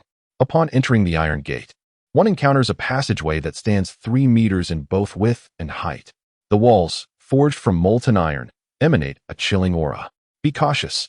There lies a row of laser weaponry ahead, capable of effortlessly slicing through profound-grade metal materials, Qin Hao warned from behind. Lin Tian nodded, and as he stepped into the corridor, the entirety of his surroundings imprinted itself in his mind, including the concealed mechanisms lurking in the shadows, which he discerned at a glance. Raising his palm, a crimson laser shot forth, and with a resounding explosion, an iron wall melted away, obliterating all hidden laser emitters within. Qin Hao stood dumbfounded, gazing ahead into the passage, at a loss for words. Previously, he had attempted to disable those laser emitters. However, they would vanish into the thick steel walls after a single discharge. The weaponry aboard his nano-battle suit was utterly insufficient to breach such formidable iron barriers, let alone destroy the laser emitters. He couldn't fathom how his younger brother had effortlessly eliminated the source of danger with a single blast of laser. Doubts crept in. Was this incredible power even feasible for the battle suit to harness? Yet, upon reflection, it made sense. This was the heavenly Earth battle suit, utilizing the energy of the universe, far surpassing the strength of nuclear power by innumerable folds. His gaze fixated on the boundless chaos battle suit, excitement gleaming in his eyes. His younger brother always managed to astonish him. Lin Tian, undeterred by the astonished expressions of those around him, forged ahead, clearing the path before him. Every weapon within the dark corridors fell victim to his might, instilling a profound sense of security in those who closely followed in his wake. Deep within the subterranean command center, the incessant buzzing of alarms emanated from the rows of supercomputers. The central screen displayed a series of modules, each revealing the progress of Lin Tian and his companions as they traversed the passageway. However, with each step they took, the modules flickered and dimmed, engulfed in an ominous darkness. Buzzing. Unidentified squad has breached the G-Zone. Passage 5, comprising 22 members. Intercepting. Interception failed. Buzzing. All weapons and mechanisms in F-Zone, Passage 3, have been destroyed. We have lost control of this passage. Buzzing. Damage to weapons and mechanisms in E-Zone. Passage 2 has reached 80. Buzzing. Target squad has penetrated into D zone. Buzzing. Communication with Squad 1, Squad 3, and Squad 5 has been lost. Attempting to reconnect. Connection failed. Squad 12 is missing. At the forefront, a one-eyed man clad in a suit slammed his fist onto the supercomputer before him, exclaiming, "Incompetent fools! What are you all doing?" With a resounding clash, Lin Tian cleaved the last individual clad in a yellow iron battlesuit in two. He paused, gazing ahead at the passage. This marked the 13th Huangquan squad they had annihilated since entering the corridor. Each squad consisted of 20 individuals, all equipped with long-range laser weapons, firearms, and melee armaments, displaying formidable strength. Fortunately, their special operations team was composed of the elite among the elite from the entire Magic City military district, 5 Earth-level Mecha Masters and 18 Mystic-level Mecha Masters, of which 4 had achieved breakthroughs in the virtual realm alongside Qin Hao, the pinnacle Mecha Master among them. Under his exceptional leadership, they swiftly cleared several outer passageways. Suddenly, a brilliant aurora illuminated the entire corridor, and a terrifying energy beam surged towards them, threatening to consume all in its path. The overwhelming force caused the iron walls of the West Zhou to begin melting. Just then, a deep bell tolled, and an ancient energy bell, shimmering with golden light and inscribed with countless mysterious runes, emerged before them. Chapter 71. The Center of the Celestial Furnace. Instantaneous annihilation of the Earth-level Black Tiger Mecha. The Chaos Bell rotated slowly, dissipating the fearsome impact while simultaneously absorbing the released energy. After the energy rampaged through the passage, it transformed into a scene of utter devastation. The West Zhou's iron walls melted into a lava-like state, glowing red-hot and bubbling with molten iron. This was only due to the Chaos Bell's absorption of the majority of the energy. Otherwise, the entire corridor would have been utterly destroyed and collapsed. A collective gasp escaped the lips of those behind Lin Tian as they beheld the end of the passageway. A chilling sensation surged from the soles of their feet to the crown of their heads. These beasts were truly ruthless in their quest to annihilate them here. They disregarded the lives of their own and resorted to employing superlative celestial weaponry. Fortuitously, Lin Tian was present. Otherwise, they would have suffered catastrophic losses. The terrifying might of this weaponry was such that even the shields of nuclear-powered battlesuits or energy barriers would prove inadequate. Simultaneously, they were astounded by the formidable prowess of the silver, celestial battlesuit. Taking refuge behind the Great Bell, they found themselves untouched by any energy erosion. Nor did they perceive the oppressive force or impact brought forth by the energy shockwave. Its power was simply beyond comprehension. Qin Hao's heart sank. The worst had indeed come to pass. Within the Huangchao lay a colossal earthly fusion furnace, supplying energy to the entire underground base. The deeper they ventured into the core area, the more formidable earthly weapons they encountered. Huangquan was evidently intent on burying all who descended here. Initially, he speculated that it could only be a super-large nuclear fusion reactor, for such grand constructions are not erected lightly. Lin Tian, too, grasped the gravity of the situation. After a moment's contemplation, he spoke. "Brother, I shall seek out that earthly fusion furnace. You continue to lead the team in clearing the passage. Let us regroup at the command center." Qin Hao nodded in agreement.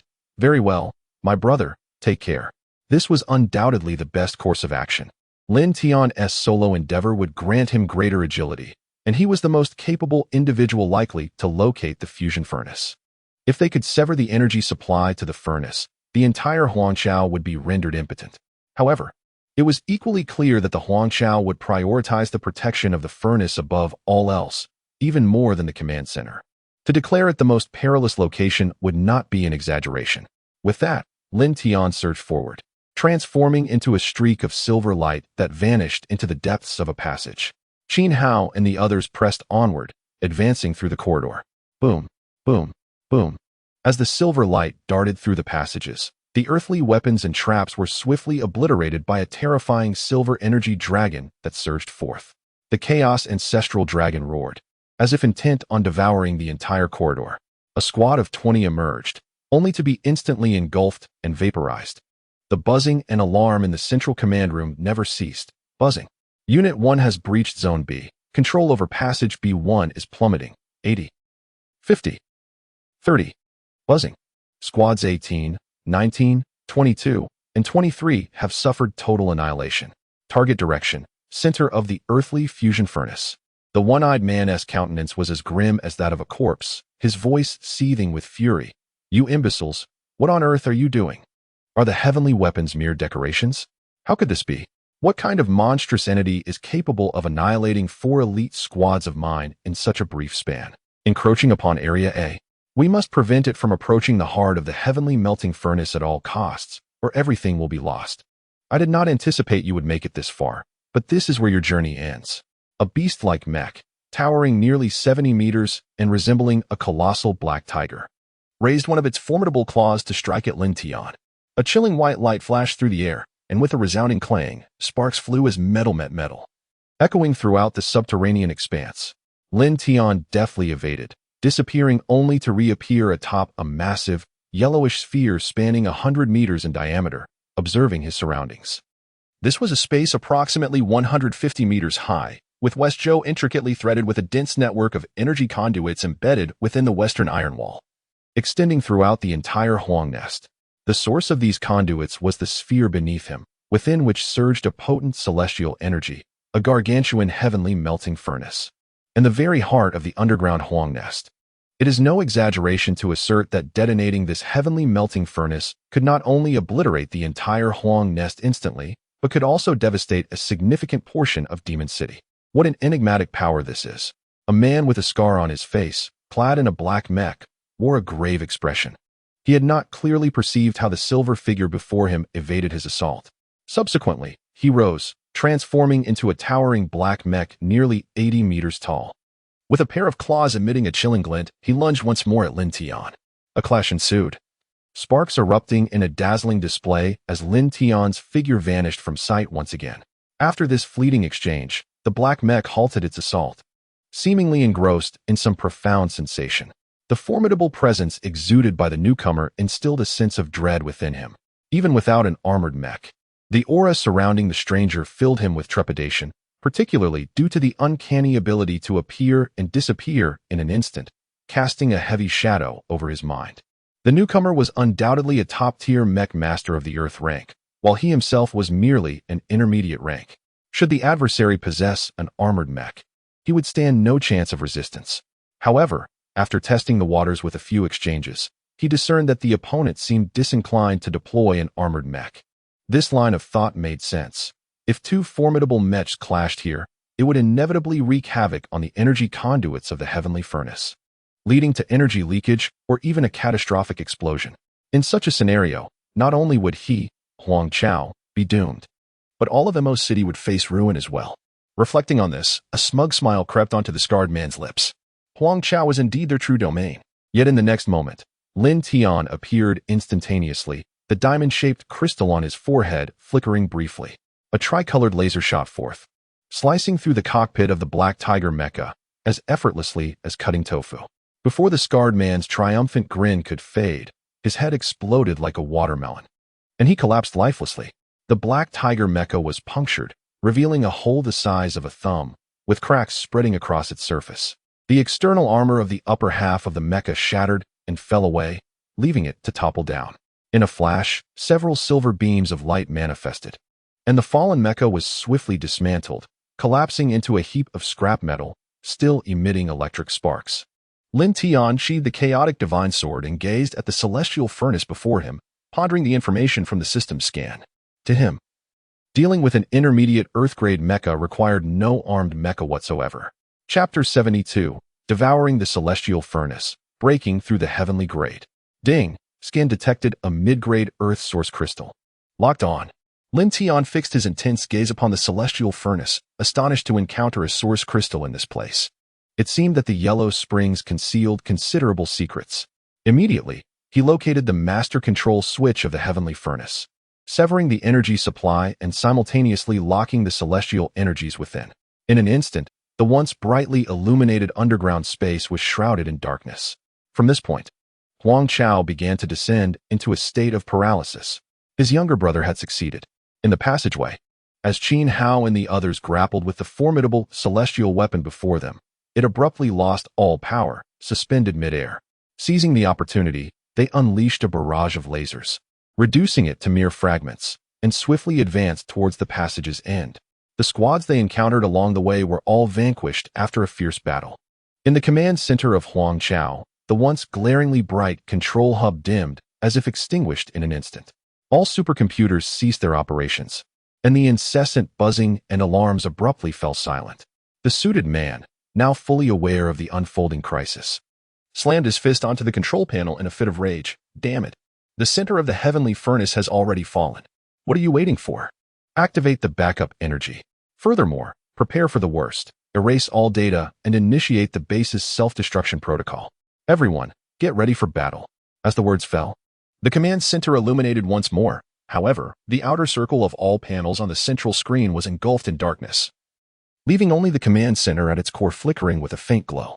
Deprived of the energy supply from the heavenly earth furnace, the backup power could merely sustain the operations within the core area. The individuals seated before the supercomputer began a series of maneuvers, backing up data as the screens on each supercomputer transitioned, showcasing the progression of various data bars.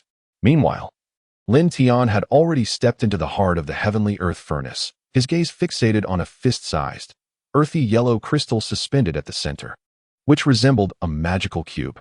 Excitement flickered in his eyes.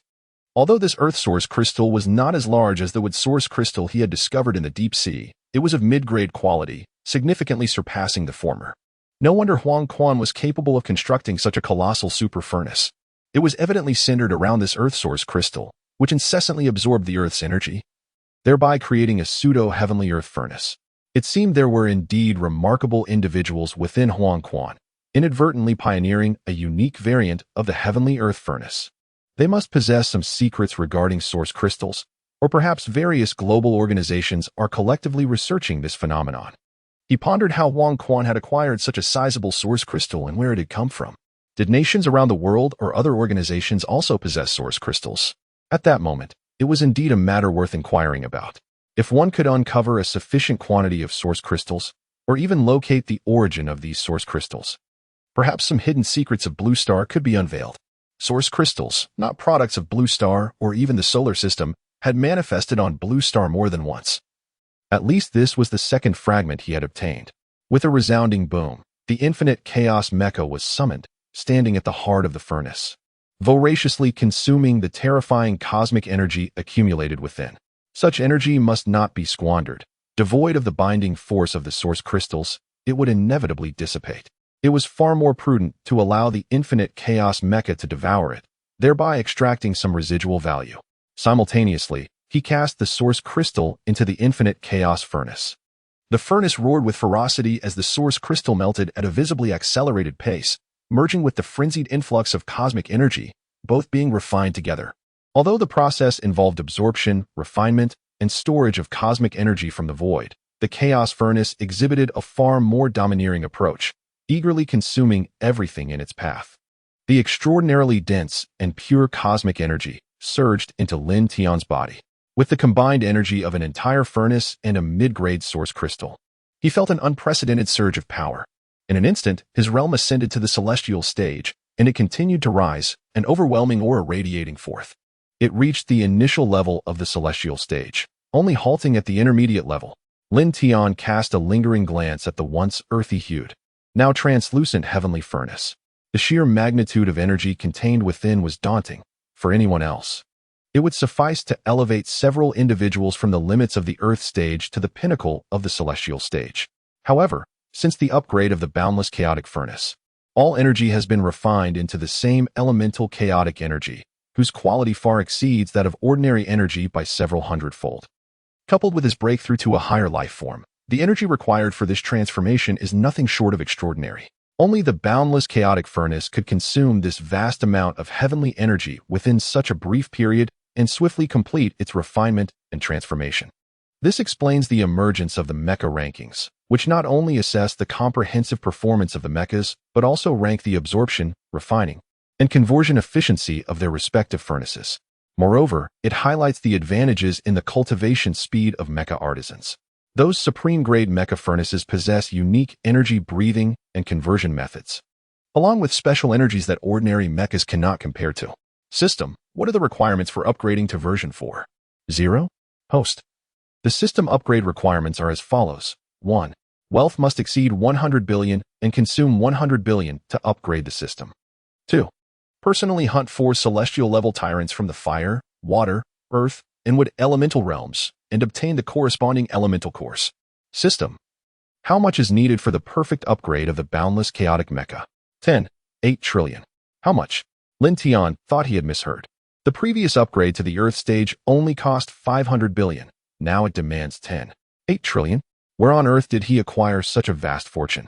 Even if he sold his cheap elder and second brother, it might not amount to this sum. And as for his wife, ugh, one cannot sell a wife. Host. The Primordial Chaos Battle Armor and Primordial Chaos Mech have been bound together and require synchronized upgrades. Moreover, once the Primordial Chaos Furnace reaches the Celestial tier, a new innate skill will be unlocked, resulting in an immense expenditure of wealth. Upon hearing this, Lin Tian's eyes sparkled with anticipation for the new innate skill. Although he could create innate skills himself, they would not rival the extraordinary nature of those generated autonomously by the Chaos Furnace. Even if he could, the wealth required would likely be astronomical. Reflecting on this, his expression fell. This was already 8 trillion. How much more would be needed to surpass the Celestial tier? Is there truly a realm beyond the Celestial tier? At least for humanity at present, there is none. Never mind. I shall cease pondering such matters and focus on earning money. He then turned to store the disassembled Black Tiger mech into the system space. System liquidate. His spoils were undoubtedly his wealth. After all, it was a ground-tier mech, and with the furnace intact, he could extract some raw materials. He subsequently turned and entered a passageway, hastening towards the command center. Chapter 73. Hell Plan, Azura my lord, this is dire. That squad has breached Zone A and is advancing towards the command center, while Lord K is holding them off. However, I fear that it cannot hold out for long. Within the team, there are 3 Earth-tier mecha masters, led by Qin Hao. Upon hearing the name Qin Hao, the man in the suit fell silent, remarkably refraining from anger. He turned to an elderly man behind him, clad in a white lab coat, his beard flecked with gray, and inquired, "What is the progress on your end?" The elderly man replied, "The condition of the first experimental subject has significantly improved. The sampling and analysis have just been completed, and an upgraded version of the A-grade serum has already been produced. However, we have yet to conduct any tests, but it is certain to be better than the first experimental subject." With a sullen expression, the man in the suit extended a mechanical arm and commanded, "Give it to me." The elderly man opened a nearby box and retrieved a glass vial filled with a mysterious green liquid, which he handed to the mechanical arm. Just as he was about to turn away, the suppressed fury of the man in the suit echoed, "Open the floodgates. Since Qin Hao wishes to annihilate us utterly, let us engage in a mutual destruction." At these words, the expressions of those present shifted dramatically. The elderly man solemnly cautioned, "My lord, that would be unwise. If those experimental subjects are released now, the plan will be in vain. Currently, the experimental subjects are frenzied and devoid of rationality, destined to become indiscriminate killing machines. Please, grant me a little more time. I will strive to produce additional A-grade upgraded serums, and perhaps the situation will not be so dire." The elegantly attired gentleman waved his hand, casting a sweeping glance over the crowd as he spoke. "It is not that I am unwilling to wait, but rather that Qin Hao will not grant us the luxury of time. We are running out of it. Instead of allowing these experimental subjects to fall into the hands of the great Xia, it would be far better to embrace utter madness, at the very least. We shall not permit the Magic City to thrive. Alas, plans often falter in the face of unforeseen changes. If only we were afforded a little more time. Once the egg from headquarters hatches, we could seize the great Xia in one decisive stroke. Enough, it is fate and destiny. Proceed, but remember, to obliterate all experimental data. Humph. Qin Hao, I allowed you to escape last time, but this time, fortune does not favor you."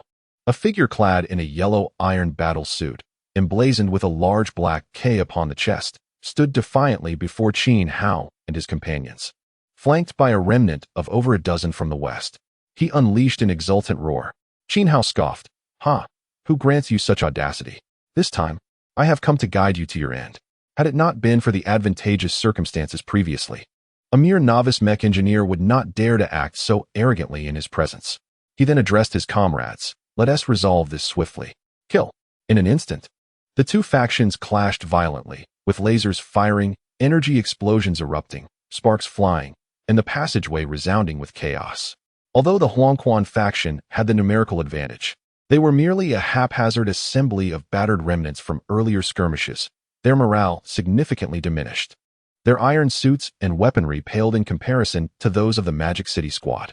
Moreover, with 3 adept mech engineers from the Magic City team present, the battle quickly turned to their favor, resembling a one-sided onslaught. With a resounding clang, Qin Hao, utilizing his extraordinary lower-tier ultimate realm and unparalleled consciousness, managed to suppress Old K, rendering him momentarily devoid of anger. A cascade of sparks erupted around him. In the briefest encounter, he had already lost an arm. Qin Hao delivered a powerful kick that sent Old K flying, crashing heavily against the iron wall of the passage. In an instant, he transformed into a fleeting shadow. His 5 fingers splayed as they clutched the cranium of Old K, radiating a blinding light. "Perish," he commanded. Before Old K could comprehend the situation, his head was obliterated, leaving a grotesque splatter of crimson and ivory upon the ground. The decapitated body slid down the iron wall, lifeless beyond recovery. Turning to survey the scene, Qin Hao noted that the others had likewise dispatched their foes. Just as they regrouped to advance further, a cacophony of feral roars erupted from the passage's end. A frenzied horde, resembling a grotesque amalgamation of human and beast, charged towards Qin Hao and his companions. While they appeared humanoid, some were clad in scales. Others bore the heads of tigers with serpentine tails, and some were covered in bristling fur. What on earth are these creatures? A chill of terror washed over everyone. Not because of the strength of these bizarre beings, but due to the sheer horror of the spectacle. Beasts. A terrifying aura of murderous intent emanated from Qin Hao. It seemed true. This was indeed the hellish plan spoken of by Huangquan. These creatures were likely the offspring of humans and colossal beasts, referred to as Azura. Be cautious. Let us eliminate them first. With a swift whoosh, whoosh, whoosh, a barrage of lasers erupted from Qin Hao's palm, instantaneously incinerating the vanguard of onrushing orcs. In concert, those behind him unleashed a tempest of fire, weaving a dense, interlocking net of destruction that blanketed the entire corridor. Yet, from the depths of numerous passageways, a seemingly inexhaustible horde of orcs surged forth, swiftly encircling the group. Qin Hao, after discharging several more laser blasts, roared, "Fall back and fight. Retreat towards the exit." Alas, these orcs were utterly fearless, impervious to pain, and devoid of any sense of dread, driven solely by a ravenous thirst for carnage.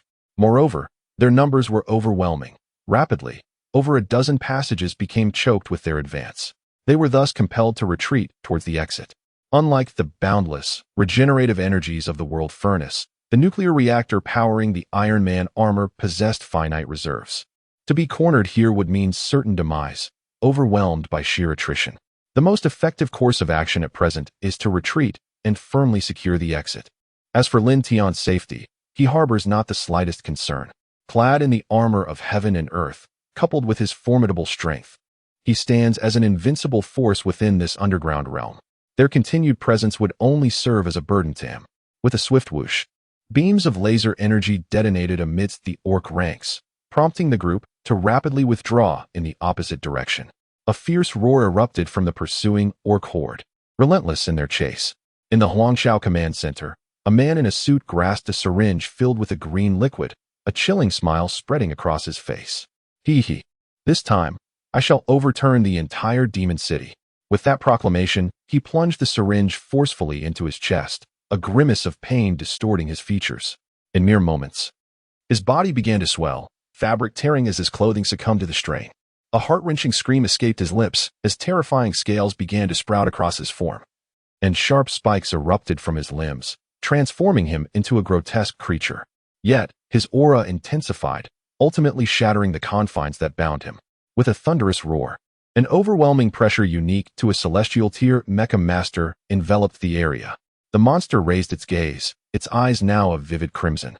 Observing the scales and spikes adorning its hands, it reveled in the immense power coursing through its body, a twisted smile creeping across its fearsome visage. Truly, a perfect masterpiece. This is the true Azura. At last, I have the opportunity to wield it. Shanghai tremble. Chapter 74. The Source of Life. A breakthrough once more. The Chaos Ancestral Dragon roared, charging towards the end of the passage. In its wake, all the orcs seemed to dissolve instantaneously, evaporating into thin air. If Qin Hao and the others were to witness this scene, their eyes would widen in astonishment, exclaiming in disbelief, while they toiled tirelessly, expending countless energy points to vanquish each orc. What of Lin Tian? A chaotic ancestral dragon instantaneously cleared the entire passageway. With a flicker, it arrived at the terminus of the corridor, gazing upon an expansive space filled with energy chambers brimming with dark green liquid. However, at that moment, apart from the significant volume of the dark green energy fluid, the experimental subjects within these chambers had vanished without a trace. This spatial layer comprised over 100 levels, each remarkably similar to the others. It vanished once more from its position, reappearing in a control room where individuals clad in white lab coats were busily engaged with an array of supercomputers. Chaos, infiltrate the core computer here and back up all data, commanded the voice of the ethereal spirit of chaos. Upon hearing this, everyone naturally turned their gaze towards Lin Tian. The elder, distinguished by his white beard, exhibited a look of astonishment. How did you? Yet, in the next instant, a laser pierced through his forehead, causing him to collapse, eyes wide open, unable to close them in death. Until his last breath, he remained bewildered. Despite having thoroughly sealed all entrances and exits in this core control room of the experimental area, he could not fathom how this individual had gained entry. Little did he realize that a certain ability known as teleportation could effortlessly bypass all obstructions. Everyone was petrified by the scene before them, some quickly regaining their senses and fleeing in terror.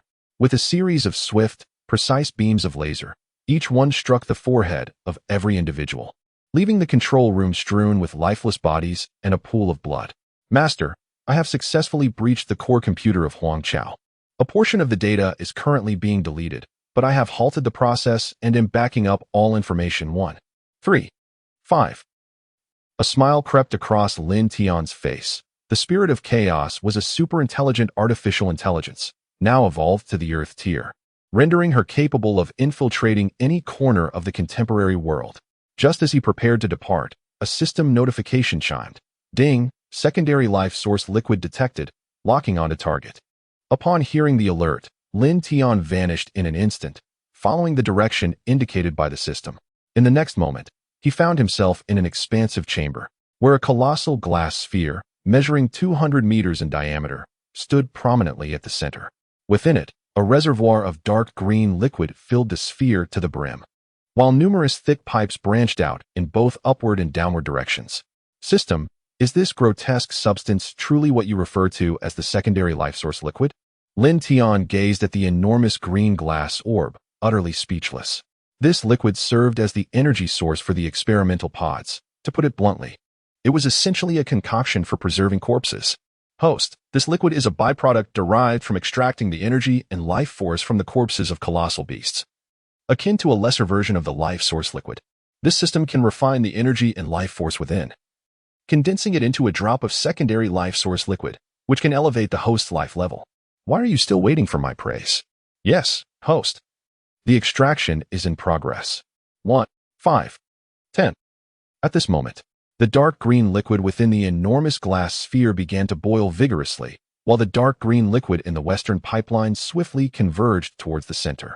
To be precise, the dark green energy was gathering, and the liquid in the glass sphere was visibly transforming from dark green to green, then to light green, pale green, until it ultimately became a colorless, transparent liquid. At the center, a droplet resembling a small dark green bead emitted a dazzling dark green glow, which instantaneously vanished within the sphere. Simultaneously, the system's prompt echoed once more. Extraction complete. Congratulations, host, for obtaining 1 drop of secondary life source liquid. Shall it be integrated immediately? As the fusion erupted, a terrifying surge of life energy detonated within Lin Tian, enveloping his entire being and nurturing every cell, cleansing his soul. The sensation was so exquisite that he nearly gasped in delight. However, such feelings were fleeting, dissipating as swiftly as they arrived. Lin Tian cast a glance at his information panel, noting the following.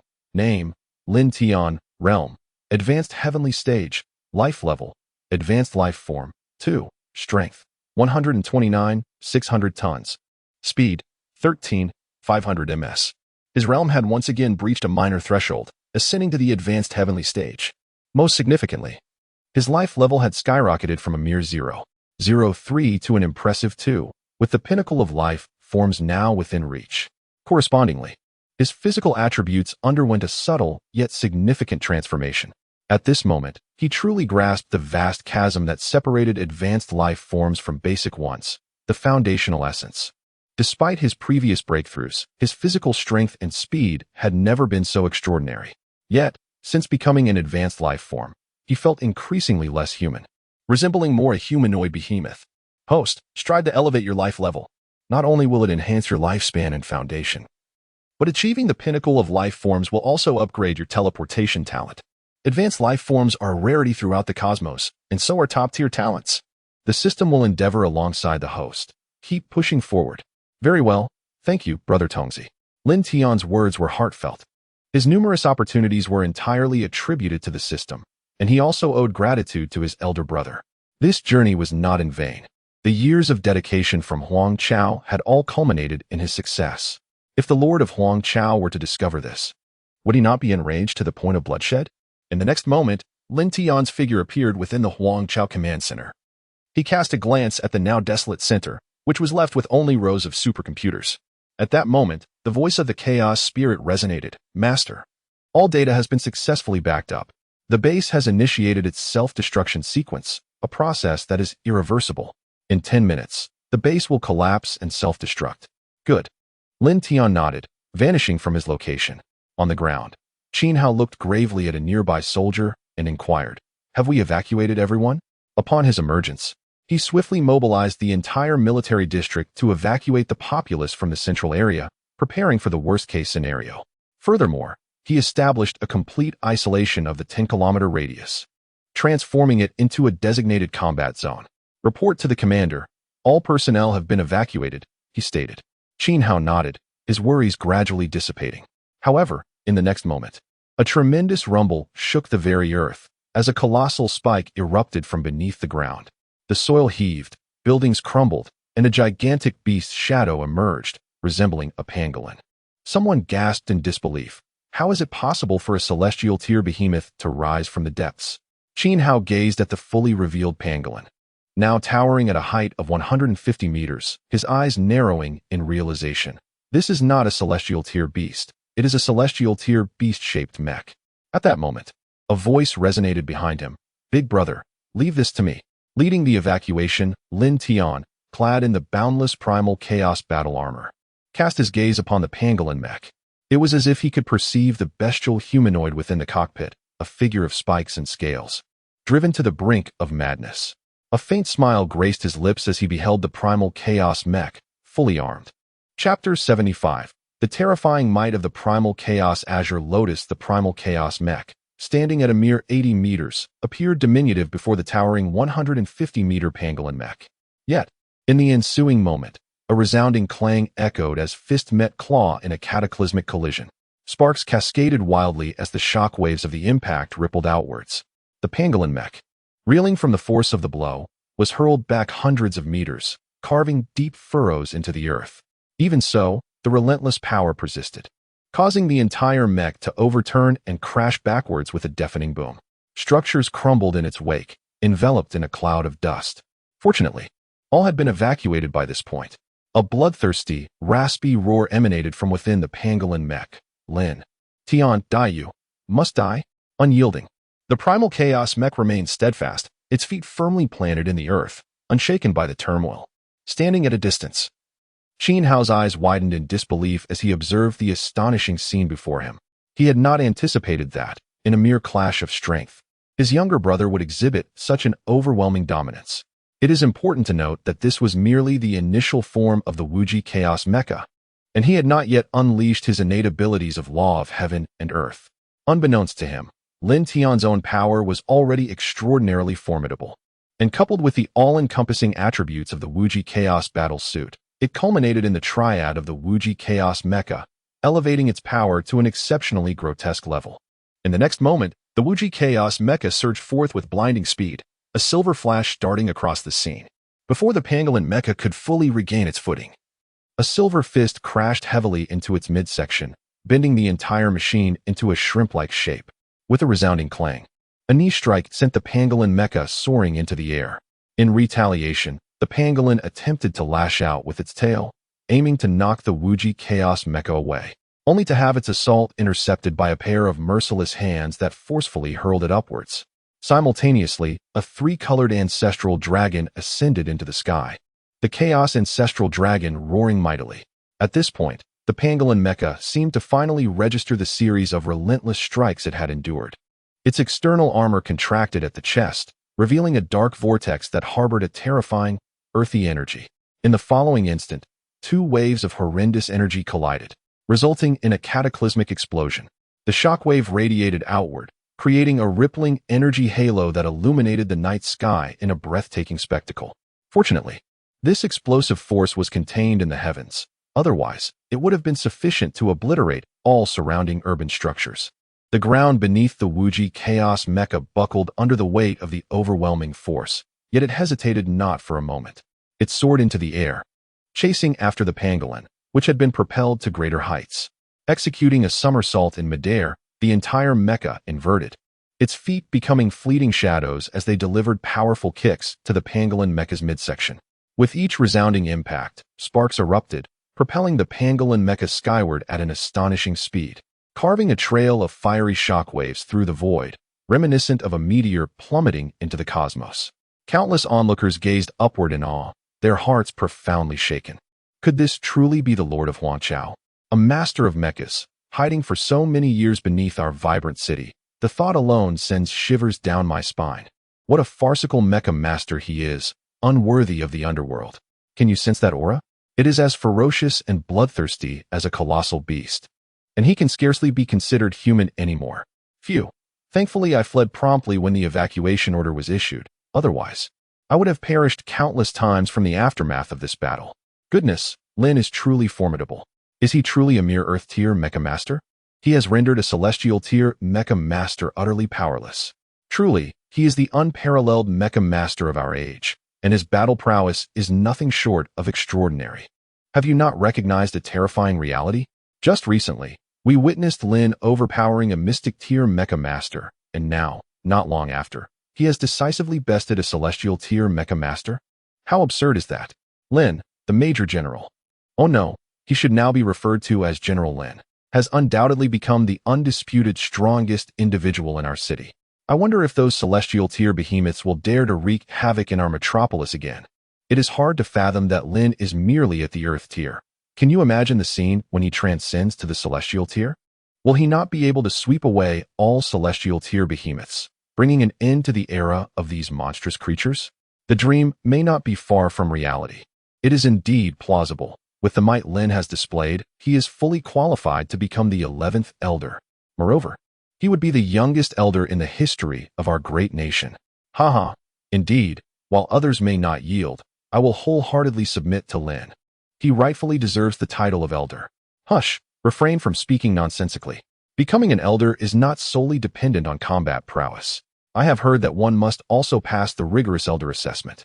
An Elder symbolizes not just strength and status, but also serves as a guardian deity for our great Xia. Regardless, I firmly support Lin. Look quickly. Lin seems poised to resolve the armored pangolin in midair. Witnessing that streak of light dart through the inky night sky, vanishing beyond the horizon, all present felt a thrill, yet a tinge of regret lingered in their hearts. For they could not behold the downfall of the Master Huanqiao, a celestial mech master. Boom. High above, the pangolin mech has transformed into a blazing fireball, propelled by a terrifying force as it continues its ascent into outer space. Meanwhile, the Wujichuando mech remains suspended in place, hovering in the void, as three beams of terrifying energy emanate from both hands and the center of its brow, one red, one blue, and one yellow. The three-colored energies converge before it, colliding to unleash fearsome sparks of power, while boundless energies of heaven and earth coalesce around it. A tricolored lotus flickers into view, and as the ceaseless influx of cosmic energy surges, an incredibly violent force ravages the surrounding space. Crackle. The external armor of the Wujichuando mech begins to melt, the indestructible body activating. The external armor of the mech's hands is damaged and is undergoing repair. The forces of destruction and restoration reach a dynamic equilibrium amidst their fierce struggle, creating the illusion that its hands are contorting.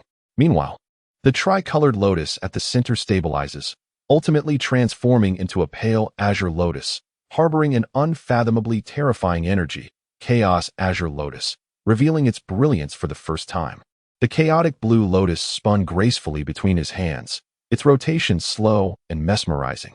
In the next moment, the lotus unfurled its 9 petals, unleashing a terrifying energy that surged forth like a torrential flood, breaking free from its confines. A thick, pale blue beam of light shot towards the armored pangolin mech, warping the very fabric of space around it.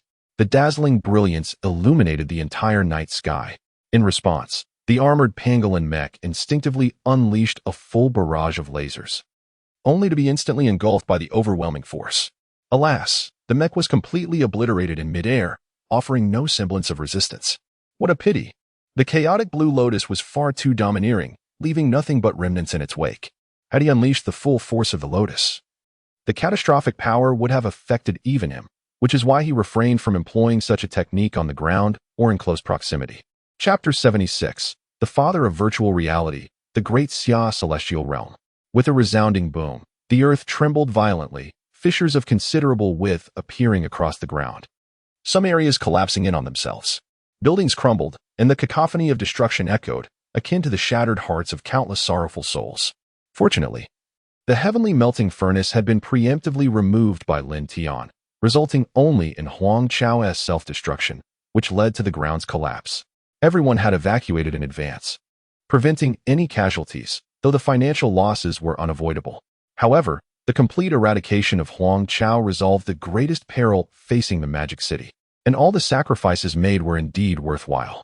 Lin Tian, having dealt with the armored pangolin, had long since departed, leaving the aftermath to his capable elder brother to manage.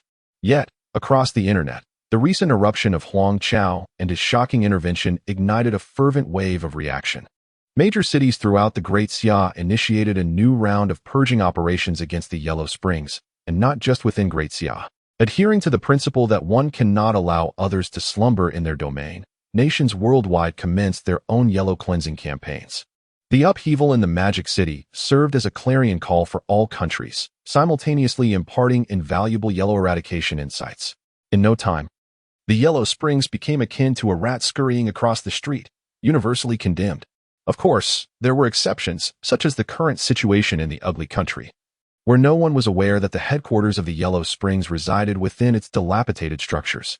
At this moment, all eyes were fixated on the screen displaying dim, shadowy images, enveloped in silence. After a prolonged pause, a sigh resonated within the conference room. Alas, I did not anticipate the Great Xia's response would be so swift. It seems they must have sensed something amiss and acted preemptively. Regrettably, the Magic City's Huang Chao was a pivotal element of my Yellow Springs help plan. Squandered in vain, leading to significant losses across various branches in Great Xia, uprooted in the span of a single night. It appears we are not the only ones taking action. Great Xia has likely awaited this moment for quite some time, executing their strategy with such alacrity that we scarcely had a chance to react. These foundations were primarily laid before the Global Steel Wall Initiative, and now they have been uprooted, making it increasingly arduous to continue lurking within the Great Xia. A group of individuals shook their heads, sighing heavily, their eyes filled with anger and resentment. Huang Quan is a byproduct of the collaboration between his despicable nation and that black flower from the other shore. Thus it can be considered a manifestation of the despicable nation's influence. Now, having suffered a grievous blow, how could they not feel anguish? The original intention behind the establishment of Huang Quan was to clandestinely accomplish tasks that the despicable nation could not publicly undertake, aiding it in unifying Blue Star, particularly against the Eastern Great Xia and the Northern Great Mao, both of which were thorns in the side of the despicable nation.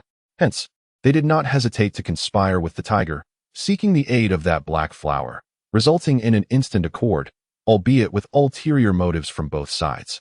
This led to the present state of Huang Quan. On the surface, that black flower is deemed the master of Huang Quan, yet it is, in truth, divided into two factions, the Human Division and the Beast Division, both enslaved by the seeds of the black flower. The black flower commands the Beast Division, while Meiji dominates the Human Division. Both are masters of Huang Quan, albeit one is overt and the other covert. Subsequently, they descended into madness and devised a grotesque experiment aimed at merging humans with beasts, aspiring to create a new species that exemplified comprehensive evolution. This was the infamous Hell Plan.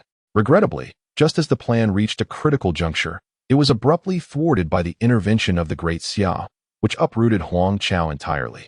The sovereign lamented that the gravest oversight was none other than Lin Tian. They had not anticipated his rapid ascension. The series of strategies we had crafted against him had yet to be enacted, yet he had already attained the combat prowess of the celestial tier, surpassing everyone's expectations. Had circumstances been different, even if the Demon City's Huang Chao had been exposed, it would have still inflicted significant damage upon the Demon City. Absent unforeseen events, the Great Xia would soon welcome an elder, and notably, the youngest and most prodigious among them, to challenge the celestial tier with earth tier capabilities. And to do so with overwhelming dominance is beyond comprehension. What might transpire once he transcends to the celestial tier?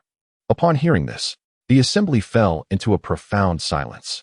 Despite Lin Tian's previous displays of talent, they had never regarded him with seriousness. After all, a prodigy that meets an early demise cannot truly be considered a prodigy.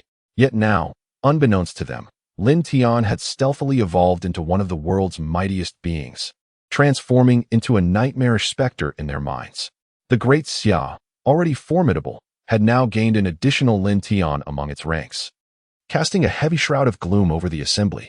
Moving forward, it would be virtually impossible to contend with him again. Fortunately, all experimental data had been obliterated, preventing it from falling into the hands of the Great Xia. Otherwise, the ramifications would have been unimaginable. Although the Hell Plan has encountered obstacles, we are not without opportunities. The egg is soon to hatch, and isn't the Great Xia planning a nationwide military exercise? Perhaps we can present a grand gift. At this moment, the high-ranking officials of the Great Xia gathered in a virtual conference room within the digital realm. As they observed the alarming data displayed on the virtual screens, they clenched their fists in silence, their eyes radiating a formidable killing intent. The elder with graying hair closed his eyes, exhaling a deep breath, then suddenly opened them, declaring, "Huang Quan and the ugly nation have played their cards well. We have been too accommodating for too long. Do they truly believe they can bully the Great Xia?"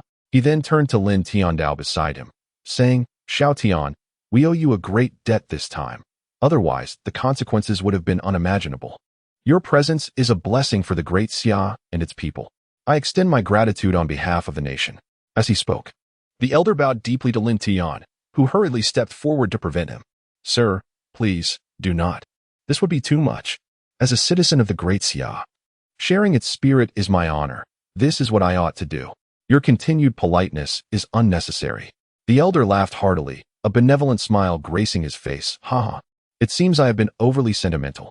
A family does not speak as two families. Thus, you need not address me repeatedly as chairman. If you do not mind this old man's humble presence, you may call me Grandpa Xia."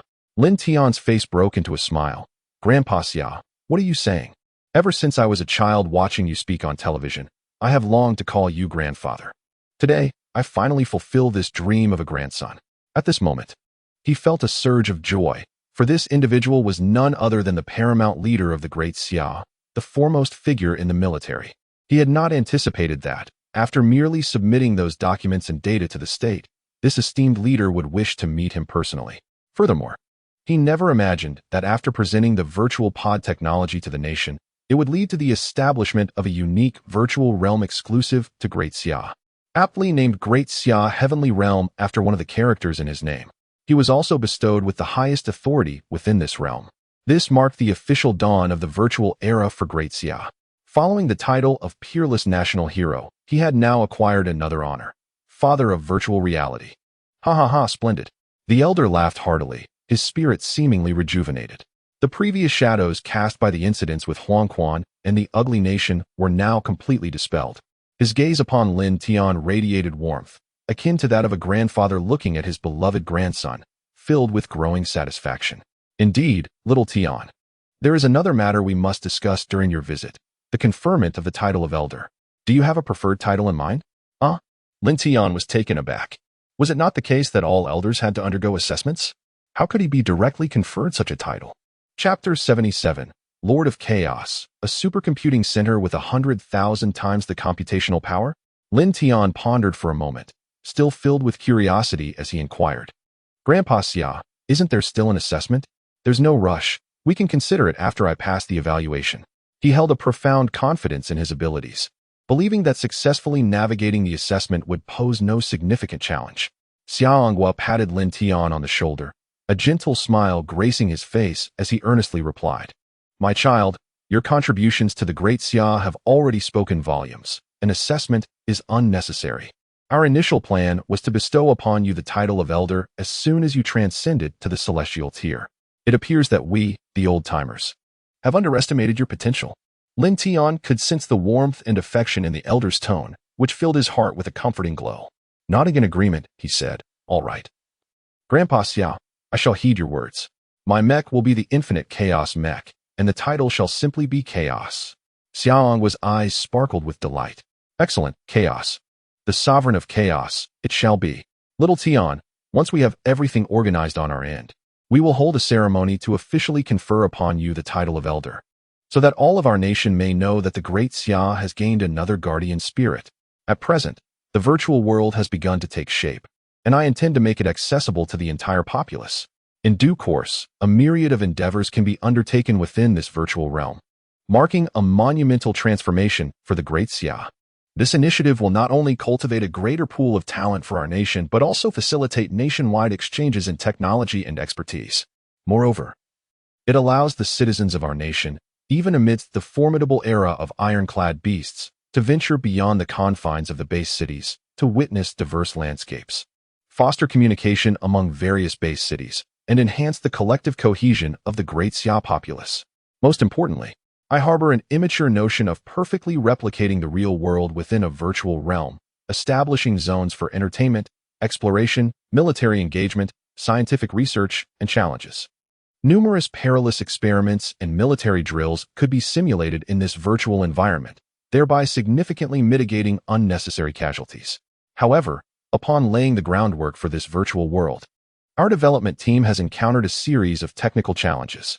After speaking, Xiaonghua turned to introduce an elderly gentleman of about 60 beside him. This is Academician Lu Feng, the principal leader of the virtual world development. As he finished, the elderly man, Lu Feng, eagerly stepped forward to grasp Lin Tian's hand.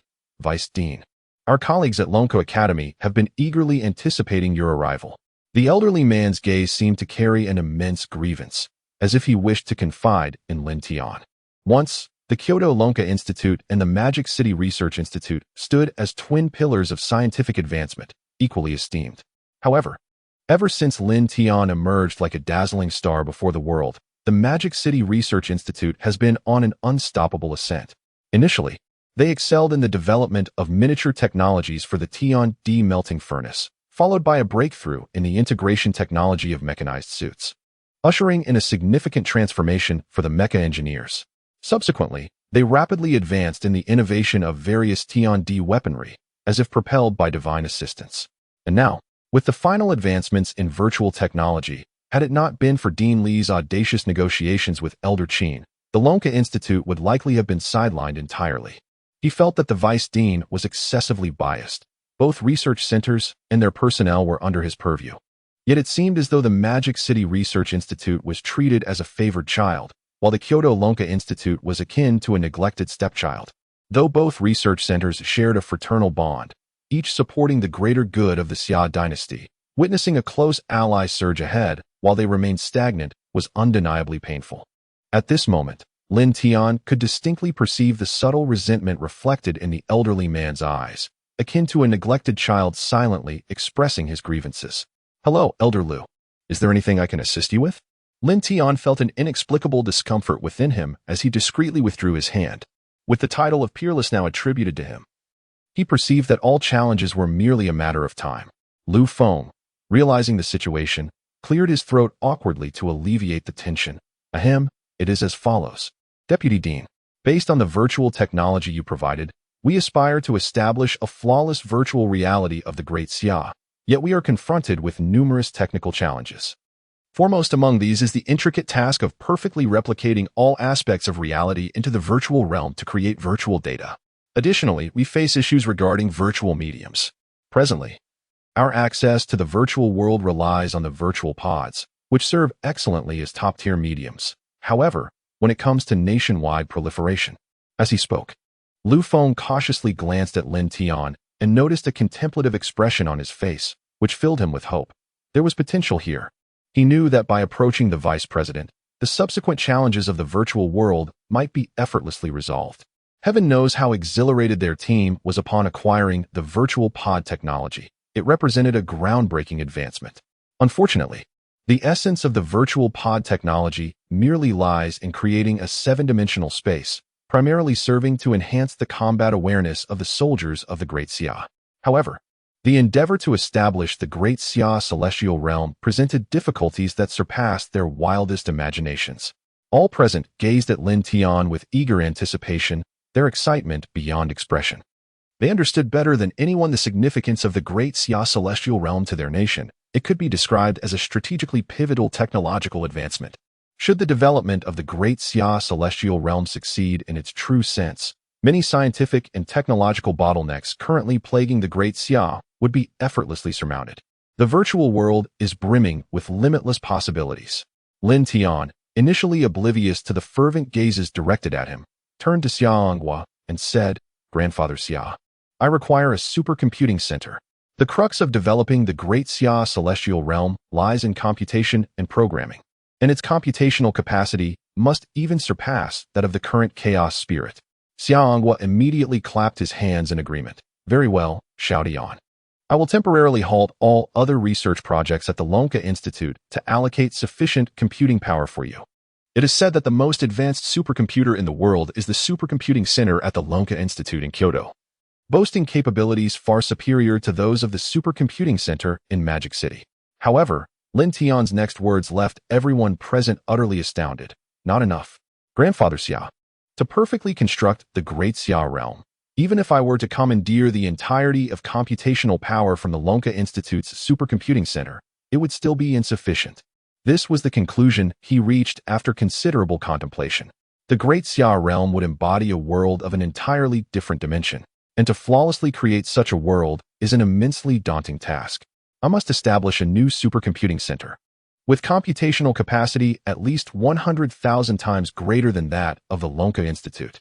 A collective gasp echoed through the crowd, their faces awash with disbelief as they gazed at Lin Tian. 100,000 times. What does that even signify? They were uncertain, yet deeply astounded. Chapter 78. The Sky Demon Ship. Heading to Kyoto following the initial shock, excitement quickly surfaced on their faces. If what Lin Tian proposed were true, a supercomputer with computational power exceeding that of the Lonka Institute by 100,000 times, then it would undoubtedly elevate Great Xia's overall national strength to an exponential degree. In terms of scientific research and calculations, we would no longer be hindered, allowing us to break through many existing scientific technologies and explore future innovations. A smile graced Xia Anghua's face as he solemnly patted Lin Tian on the shoulder. "Xiao Tian, proceed with confidence. Great Xia will provide you with a green channel throughout this endeavor, granting you access to all necessary resources." He did not dare to hope for the successful development of a supercomputer with over 100,000 times the computational power. But even surpassing the Lonka Institute's capabilities by a fraction would represent a remarkable breakthrough. Lin Tian nodded. "All right, Grandfather Xia, I shall not be modest. First and foremost, I require the expertise of all researchers in the fields of computer science and materials science at my disposal. Secondly, the Mechanical Center must devote its full efforts to the production of the necessary hardware and materials. Lastly, regarding the location, I need a sufficiently spacious area to reconstruct a super-terrestrial furnace, dedicated solely to supplying energy for this supercomputer. Although it is endowed with the title of Peerless, it can be said that resolving all technical challenges is merely a matter of time. However, with a multitude of hands, great strength can be harnessed. Each researcher is a master of their craft, and through collaborative brainstorming, the potential of its Peerless designation can be maximized. Furthermore, collective participation is undoubtedly a pathway to mutual advancement. The progress and rise of the Great Xia cannot rely solely on one individual. Xia Anghua did not elaborate much, but decisively stated, "All right, Xiao Tian, no problem. Leave the personnel and materials to us old-timers. Even if it means selling everything we have, we will procure it for you." Upon exiting the virtual world, Lin Tian felt somewhat disoriented. He recalled what his dear grandfather Xia had mentioned about establishing a virtual world company, granting him a 50 stake. Despite his repeated attempts to decline, he ultimately accepted with a heavy heart. This was an astronomical fortune. Initially troubled by thoughts of how to earn money to upgrade the chaotic mech, his spirits were suddenly lifted. 1,000,000,000,000. If he were to rely solely on creating mechs, how long would it take to achieve that? As he pondered, the desire to create a supercomputer grew ever more fervent. Just then, his phone rang. Hello, on a single vine. Upon glancing at the screen, he saw it was a call from his dear brother. He promptly answered. And before he could utter a word, the voice on the other end spoke excitedly. Little brother, I have just resolved the chaos in the Magic City and received orders from above to escort you and a group of scientists to Kyoto. In about half an hour, the Research Institute will gather, and we will come to pick you up. No need, brother. I am setting off for the Research Institute right now. Very well. Take your time. There's no rush. After hanging up, Lin Tian did not hasten his departure. Instead, he crafted another yellow-tier mech. For him, creating a yellow-tier mech was remarkably effortless. He could produce around 50 in a single day. Once he had completed all the mechs, he packed them meticulously and contacted a delivery service. After ensuring the cargo hold was completely emptied, he watched as a convoy of vehicles departed from the repair shop before he closed the door and soared into the sky, with a resounding roar echoing through the heavens. A colossal shadow loomed over the entire Magic City. Countless individuals gazed upward in awe at the magnificent vessel traversing the sky, exclaiming in disbelief, "My heavens! It's the Sky Demon ship, our Magic City's treasured marvel. How fortunate am I to witness the grandeur of the Sky Demon ship once more in my lifetime. This life is now complete. What has transpired? Our Magic City has activated the strategic artifact known as the Sky Demon ship. I recall its last deployment was some time ago. Each time the Sky Demon ship is summoned, it heralds significant events. Could it be that we are about to sweep through a lair of colossal beasts? It is high time for this. Why should we merely await their assaults? We should take the initiative to obliterate them. You are overthinking. Observe that the ship is heading towards the heart of the Magic City, likely towards the military district or the research institute, with no indication of leaving the city. Sigh. If only I could step aboard the Sky Demon ship once in my lifetime, reigning over the heavens and the earth, it would be worth every moment. Upon arriving at the research institute, Lin Tian spotted a graceful figure waving at him. The sunlight illuminated her radiant face, adorned with a captivating smile that was utterly enchanting. With her back to the sun and facing the mesmerizing smile, their hearts drew near. Are you going too? The moment Lin Tian uttered this phrase, he regretted it. Indeed, the next moment, a pair of eyes, filled with resentment and a hint of anger, swept over to him. What? Do you not wish for me to go? After all, I am a mechanic. Those who become mechanics are invariably experts in multiple fields. Let's go? Lin Tian smiled as he gently took hold of the delicate hand, leading toward the descending elevator of the magical ship. Qin Shixian quietly followed behind him, feeling the warmth radiating from his palm, a smile gracing her face. As the two entered the cabin, the majestic magical vessel roared to life, ascending towards the clouds. The vice president and the scientists from the Research Institute greeted Lin Tian with cheerful expressions, their faces alight with joy. One could only imagine the exhilaration that surged within them upon receiving the notification. Although the specifics of the research remained shrouded in mystery, the sheer number of participants hinted at a monumental scientific endeavor, likely spearheaded by the vice president himself. How could they not be thrilled? Being in Lin Tian's presence always provided them with invaluable insights, far surpassing the utility of their relentless toil. Their admiration for this approachable yet extraordinarily gifted vice president was profound. Brother, sister, Qin Hao observed the two walking hand in hand with a bemused smile, as they both called out in unison. After the events of the previous encounter, they no longer concealed their feelings. In this world fraught with peril, the uncertainty of what the next moment might bring loomed large, with unforeseen crises lurking at every corner. Even Lin Tian, equipped with his system, could not guarantee that everything would unfold according to his wishes. The starry sky and the vast ocean remained realms of the unknown, and it was this very uncertainty that served as the root of all fear. Qin Hao quickly chuckled, gazing at the sun high in the sky, exclaiming, "Ah, today's weather is splendid. My brother has some matters to attend to, so please take your time to enjoy." With that, he turned and strode towards the ship's chamber. Observing his retreating figure, the two exchanged knowing smiles. The scientists gathered in small clusters, discussing the vast sky and earth, instinctively distanced themselves with laughter. For these researchers, who spent their days immersed in laboratories, the opportunity to embark on an aerial voyage aboard the celestial vessel was exceptionally rare. As they looked down upon the expansive landscape and the towering steel cities, their resolve to safeguard the Great Xia deepened. Chapter 79. The first generation of the Great Xia's celestial computer, Nuwa. In a spacious research facility in Kyoto, Lin Tian stood atop a platform, surveying the 200-strong research team below. His expression was unprecedentedly solemn and dignified. These individuals were the foremost scientists from 23 base cities across the nation, each wearing a fervent and earnest demeanor. The elder members, with their gray beards, still exuded vitality, while the younger ones, like Qin Shixian, radiated the vigor and exuberance of youth. At this moment, all eyes were fixed on Lin Tian, filled with excitement as they reminisced about the grandeur of the day 200 years ago when the first super mech, the Xuanwu, was born. Now, they envisioned the dawn of yet another monumental transformation in science and technology under Lin Tian's leadership. Lin Tian surveyed the room and directly addressed the assembly.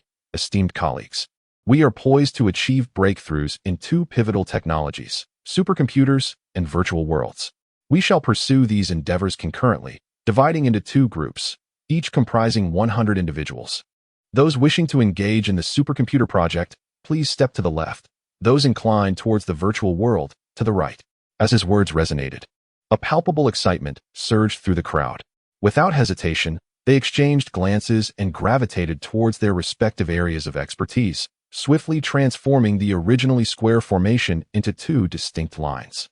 Now, I shall allocate the tasks. Academician Lu Feng will lead the virtual world group, and Academician Qin Shixian will head the supercomputer group, while I shall oversee both teams as the chief coordinator. For the virtual world group, your objective is to develop the perfect code and program that meticulously replicates the reality of our world, along with devising a viable medium for its promotion. As for the supercomputer group, your mission is to transcend the limitations of conventional computers and explore the creation of a new realm of computing, which I shall term the heaven and earth computer. I possess a broad vision. You are all familiar with the laws of heaven and earth as depicted in fantasy literature, correct? Your task is to generate data codes akin to these laws of heaven and earth, which will serve as the foundation for constructing a supercomputer. In essence, you are not merely tasked with developing a supercomputer, but with creating a deity within the realm of computing. Such a supercomputer will utterly dismantle existing operational paradigms, functioning as if it were an entire cosmos in motion, ultimately achieving limitless potential for growth. Simultaneously, the inception of our supercomputer is also a preparation for the virtual realm. The comprehensive code it generates will serve as a virtual law code, an indispensable component in the construction of the virtual world. Do you all comprehend? Upon concluding his statement, Lin Tian surveyed the crowd below, only to find their expressions frozen, their eyes wide with disbelief. After a moment, a collective gasp resonated within the research room, and someone tremulously inquired, Deputy Director, is this truly something we can accomplish? The faces of all present reflected confusion as they turned to Lin Tian, feeling as though they were not engaged in scientific research, but rather in the creation of a deity. Indeed, it felt as if they were conjuring the divine, an experience both fantastical and surreal. Lin Tian nodded affirmatively. There is no need for doubt. Everything is possible. How can we know without attempting? Proceed with confidence, for I shall join you in realizing this vision. You must also believe in yourselves. Now, let us commence our endeavors.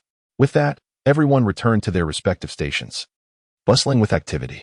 Indeed, regardless of feasibility, one must endeavor to explore the unknown. How else could one ascertain the limits of possibility? At the very least, there is Lin Tian, this prodigy, among them. In the ensuing period, all individuals engaged in a series of brainstorming sessions, relentlessly pushing the boundaries of existing technology and drawing insights from the myriad failures encountered during experiments. Lin Tian, as the chief coordinator of both groups, not only guided the research direction and conducted various analyses of experimental data, but also synthesized all gathered information within his mind. Through countless brainstorming efforts, he constructed models and proposed feasible directions, blueprints, and breakthroughs. Meanwhile, the largest mechanical center in Kyoto halted all other projects to focus entirely on producing the equipment and novel materials required by the research team. The Great Xia also exerted every effort to acquire rare metal materials from countries around the world at exorbitant prices. This echoed the prelude to the origins of the Steel Great Wall, prompting many nations to become restless, speculating whether such significant movements from Great Xia signified impending major events. Ever since the colossal dragon of Great Xia awoke, any stir it made caused profound tremors across the globe. In a fit of rage, Mei Ji-ba from the United States exclaimed, "What are our intelligence agencies doing? Investigate thoroughly. I want to know what Great Xia is scheming."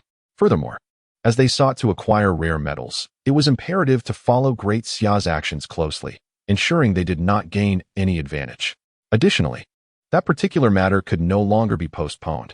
In Damao country, upon receiving the news, Emperor Pras furrowed his brow as he gazed at the ceiling, sighing, "Alas, our old friend's actions are becoming increasingly inscrutable.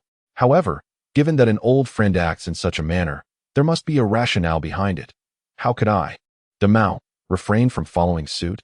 While some nations are frantically amassing rare metals in a trend-driven frenzy, others have perceived an unprecedented economic tempest. Capitalizing on the opportunity to export their own rare metals and amass wealth with fervor. In a fleeting moment, the world found itself engulfed in a metallic maelstrom.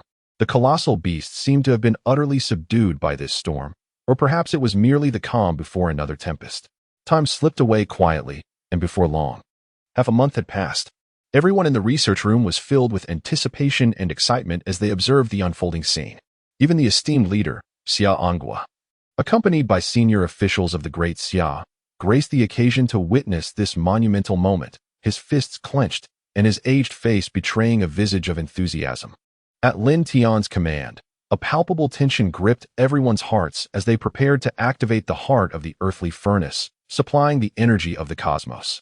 The computer service team was mobilized, the Taichu system was activated, and the core law programs were inputted. A series of commands were issued, and the virtual screen of the supercomputer flickered with a cascade of intricate, enigmatic symbols. A virtual keyboard materialized before Lin Tian, and after he entered a string of source code, the supercomputer surged to life. A somewhat ethereal female voice resonated in the ears of all present. "The primordial earthly computer of Great Xia, Nuwa, at your service."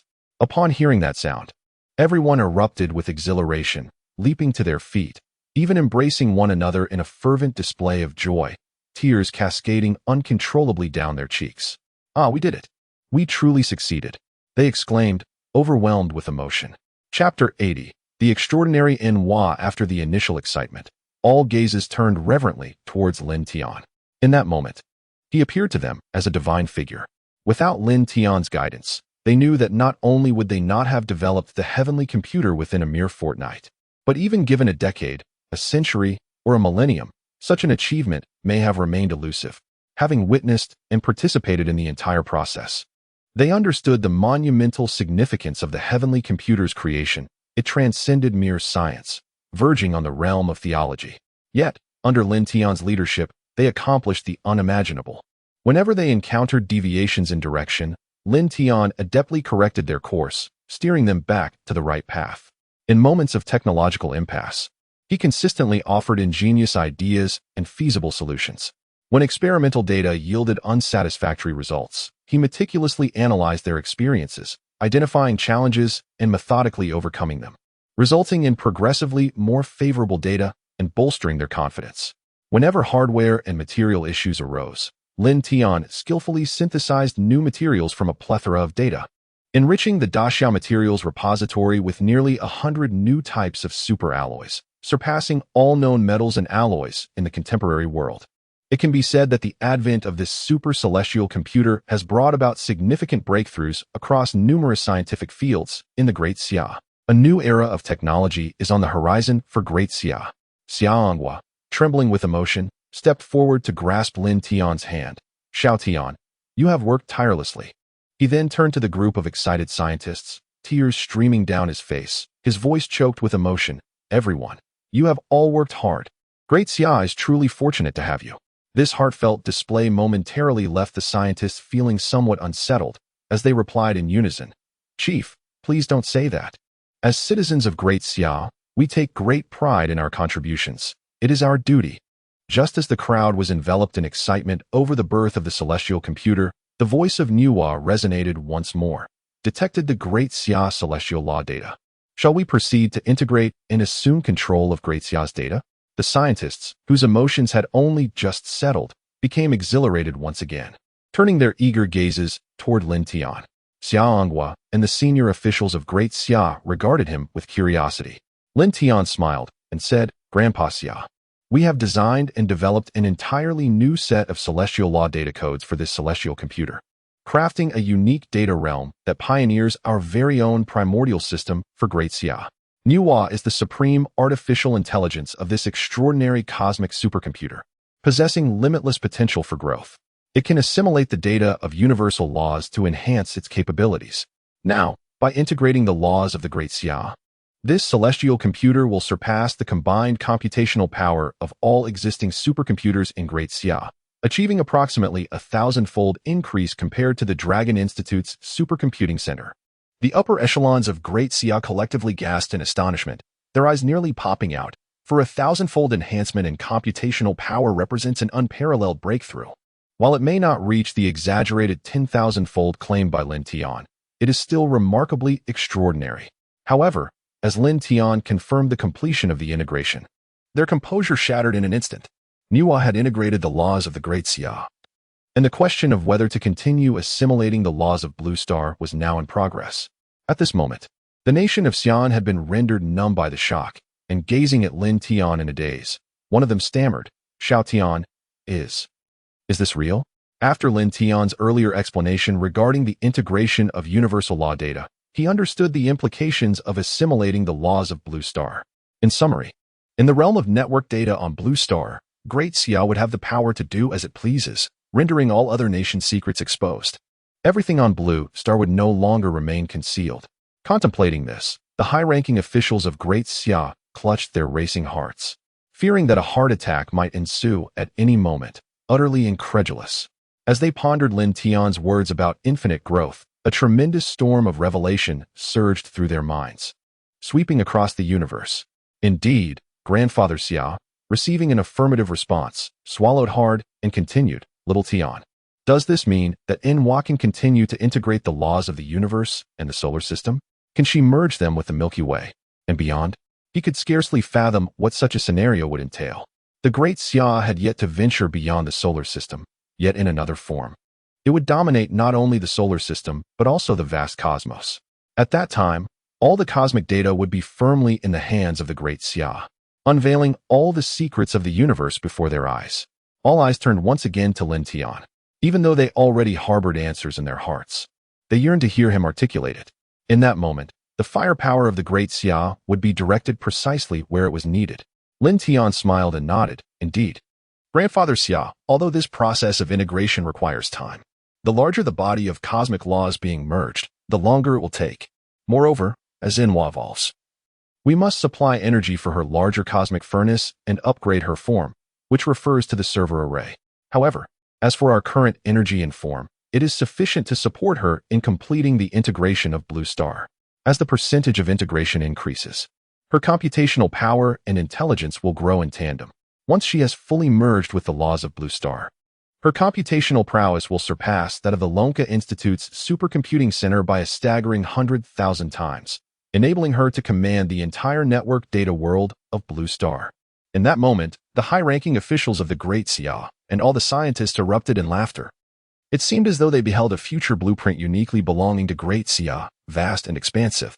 At that instant, Xiaonghua found himself at a loss for words.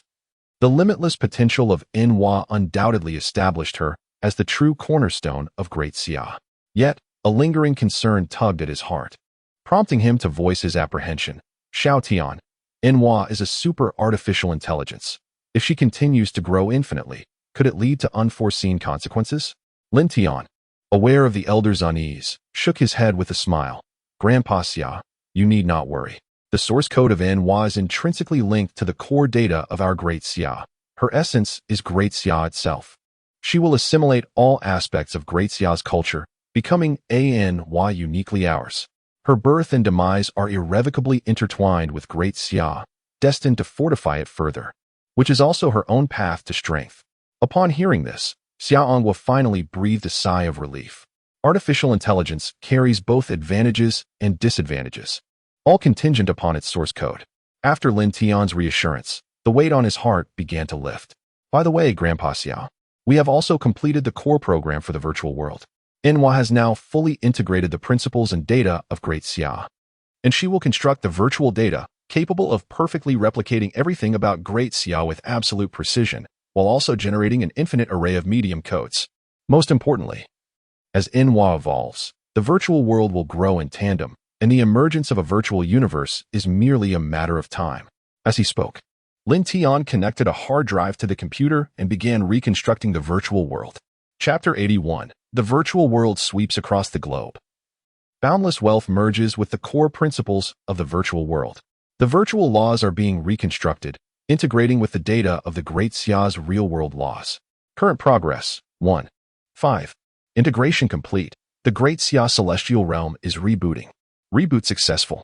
Generating virtual media, currently capable of producing 10 billion virtual media units. Splitting successful. Production deployment underway. The construction of the virtual world is complete. Welcome to the Great Xia celestial realm. Everyone gazed at the colossal virtual screen, witnessing a realm that perfectly mirrored the Great Xia, flawlessly replicating every aspect of its reality. It's done. Someone in the crowd exclaimed with uncontainable excitement, igniting a fervor among the scientists present. Subsequently, Enhua took control of the entire data network of Great Xia. Upon receiving the command from the Xian Kingdom, the mechanical centers of 23 base cities nationwide began to fully cooperate in the production of virtual media. In the afternoon, the Great Xia government announced a thrilling piece of news to the public. Great Xia breaks through perfect virtual world technology. They proclaimed the advent of the Great Xia celestial realm to the citizens of Great Xia and to nations across the globe. This announcement sent shockwaves throughout the internet. Haha, is this for real? Did our nation truly crack the code to the perfect virtual world technology? Ah, how delightful. Does this imply that all the games I adore can now be transformed into virtual experiences, allowing me to truly savor the exhilaration and thrill they offer? I find myself brimming with anticipation, yearning to immerse myself in this virtual realm at once. Forgive my exuberance. I have already procured one of the inaugural virtual wristbands released by the Virtual World Company, priced affordably at merely 100 star coins. Truly a fair deal. Hurry, everyone, and seize this opportunity. It's first come, first served. Regrettably, one can only purchase a single wristband per identity. Otherwise, chuckles. I have heard whispers of a premium virtual pod that not only grants numerous exclusive privileges within the virtual world, but also revitalizes both body and spirit, allowing one to engage in games for days on end without feeling fatigued. It is said that this elite virtual pod pairs splendidly with the mech warriors. Laughs. I have been fortunate enough to acquire a virtual pod myself, and the sensation is simply unparalleled. Admittedly, the cost is somewhat steep at 5 million star coins. Yet the value is extraordinary, providing an unparalleled experience. Now, dear friends, I shall venture into the virtual world to experience it on your behalf. In an instant, a throng of citizens from the Great Xia surged into the virtual realm. Welcome to the Great Xia Heavenly Realm living area. Upon witnessing the surroundings mirroring the real world, everyone gasped in astonishment. Oh my goodness, am I not dreaming? Is this truly the virtual world, or am I still standing in place, having never moved? Oh my goodness, I have actually taken flight. As an ordinary person, I cannot believe I am truly soaring through the air.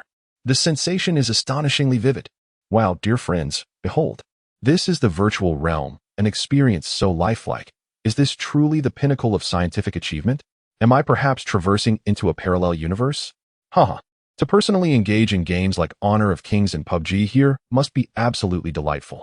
Game companies, hasten to establish your presence in this virtual world. I can hardly wait. In an instant, the virtual world has surged to the forefront of major social platforms, ignited by a frenzy of premier players and gaming influencers. A deluge of newly minted virtual media has been snatched up in a whirlwind of excitement. All gaming companies are in a state of alarm, proactively reaching out to the Virtual World Company, sparing no effort to seek collaboration. Meanwhile, foreign netizens are left in a daze, their envy and jealousy bubbling to the surface, almost erupting like a volcano, as the entire internet clamors for the introduction of the Great Xia virtual world. High-ranking officials from various nations, overwhelmed by the pressure, are urgently requesting partnerships with Great Xia. Everyone understands the significance of a flawless virtual world. Entertainment is merely the most superficial application of this virtual realm. Its true value lies in the undeniable advantages it offers in fields such as scientific research, military strategy, and healthcare. Ultimately, after extensive negotiations, even though the Great Xia Virtual World Company has only opened the entertainment sector to the public, they have no choice but to agree to collaborate. For this represents a remarkable opportunity to delve deeper into the mysteries of the Great Xia Virtual World. In the land of the ungracious, where subpar structures abound, Meiji Ba gazed at the news in her hands trembling, yet striving to suppress the fury that simmered within her. So it was revealed that the Great Xia was acquiring rare metal materials, ostensibly to create a virtual world. The absurdity was that they had indeed managed to conjure something from it. Nonetheless, this presented an opportunity to delve into the technology of the virtual realm. She would gather a team of experts to immerse themselves in this digital domain. Who do they think they are? Since the Great Xia dared to take the lead with such boldness, how could the ungracious nation not follow suit? However, when various nations were granted access to the entertainment sector of the virtual world, foreign netizens were immediately incensed. My goodness, it is merely 100-star coins. Why must it cost us 10,000? They protested. This is blatant extortion. Scoundrels, how dare they inflate the prices 100-fold when it reaches our hands? We demand equal treatment from the Great Xia. No, they insisted on the Great Xia sharing the technology of the virtual world. It belonged to the shared wealth of our blue star. The Great Xia is clearly pilfering the virtual technology of our pickled vegetable nation. We demand its immediate return. This is outrageous. The Great Xia is being excessively unreasonable, treating us as mere fools to be exploited. Think it's too expensive? Then you simply need not purchase it. In an instant, the foreign netizens were left speechless. Not by that was simply not an option. Meanwhile, seated in the research lab and witnessing the long string of zeros added to her account, she felt as if she were floating on air. The exhilaration of making money was simply sublime. 20 trillion. He has never felt that foreign money could be so easily earned as he does now. In just a single day, his account has swelled by 20 trillion, primarily from other nations purchasing virtual media and usage rights. He remains generous and benevolent towards the domestic populace and major corporations, setting prices with great integrity. As for the frenzied outcries from netizens in other countries, he pays them no heed. Who would stand in the way of profit? This is merely the beginning. Once the virtual world ignites globally, he is convinced that other nations will not remain passive. With a combined global population nearing 4 billion, even if only half engage in purchasing virtual media, that amounts to 20 trillion. Even if he possesses merely half the shares in this virtual realm, that translates to 10 trillion, paving the way for the upgrade of the boundless chaotic mecha. As for concerns regarding other nations uncovering the secrets of virtual world technology, what a joke. They could explore for 1,000 years and still be none the wiser. Nuwa is the very essence of the virtual realm. Simultaneously, an even more sensational piece of news has swept across the internet. The Great Xia will reopen the conferment ceremony tomorrow to bestow titles upon the newly appointed elders. Chapter 82. The Grand Ceremony of Bestowal, a heavenly achievement that shakes the world on the following day. As the first rays of morning sunlight illuminated a 100-meter-high statue of a chaotic mecha, it was as though another dragon's roar resonated through the heavens and awakened those still ensconced in slumber. This was a sacred day, a national holiday in the Great Xia, where individuals of all ages, children, students, adults, and the elderly gathered before their projectors or screens to witness the arrival of a momentous occasion. Amidst the anticipation for the newly appointed elder, excitement coursed through the hearts of all, their hands trembling with exhilaration. It had been nearly 50 years since a new elder had emerged in the Great Xia, and the populace fervently yearned for the birth of a new guardian.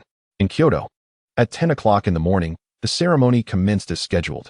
A figure ascended the platform of bestowal, gazing at the audience and journalists below, a smile gracing their face. Welcome, everyone, to witness this magnificent moment. Since the era of behemoths, countless soldiers have sacrificed their lives to protect our homeland. Countless scientists have dedicated their lives to the strength of our nation. Numerous extraordinary individuals have contributed to the construction of the Great Xia, and together, our compatriots have upheld this grand family. Today, the Great Xia shall welcome a new guardian. Let us witness the silent contributions of this guardian to our great land. It is he who has conquered the minuscule technology of the heart of the celestial furnace, selflessly offering it to the nation, enabling all mecha engineers to pilot the celestial mecha. As his words resonated, a small heart of the celestial furnace materialized on the massive screen behind him, and the audience erupted in a fervor.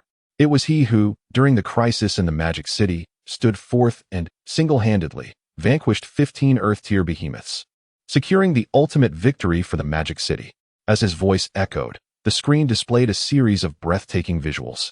It was he who eradicated the Huangquan division stationed in the Magic City, purging the Great Xia of its malignant elements, executing lawless leaders, and safeguarding our personal safety from harm. He pioneered the technology of mecha fusion, creating a new realm for our mecha engineers. He led a team to conquer virtual technology, breaking through multiple technical bottlenecks, and introduced the Great Xia Heavenly Realm, an extraordinary virtual world. Today, he shall ascend as the new elder of the Great Xia. He is none other than the unparalleled legend of the Great Xia, titled Lord of Chaos, Lin Tian. Now, let us invite Elder Lin Tian to the stage. As the announcement concluded, Lin Tian's colossal visage appeared on the screen.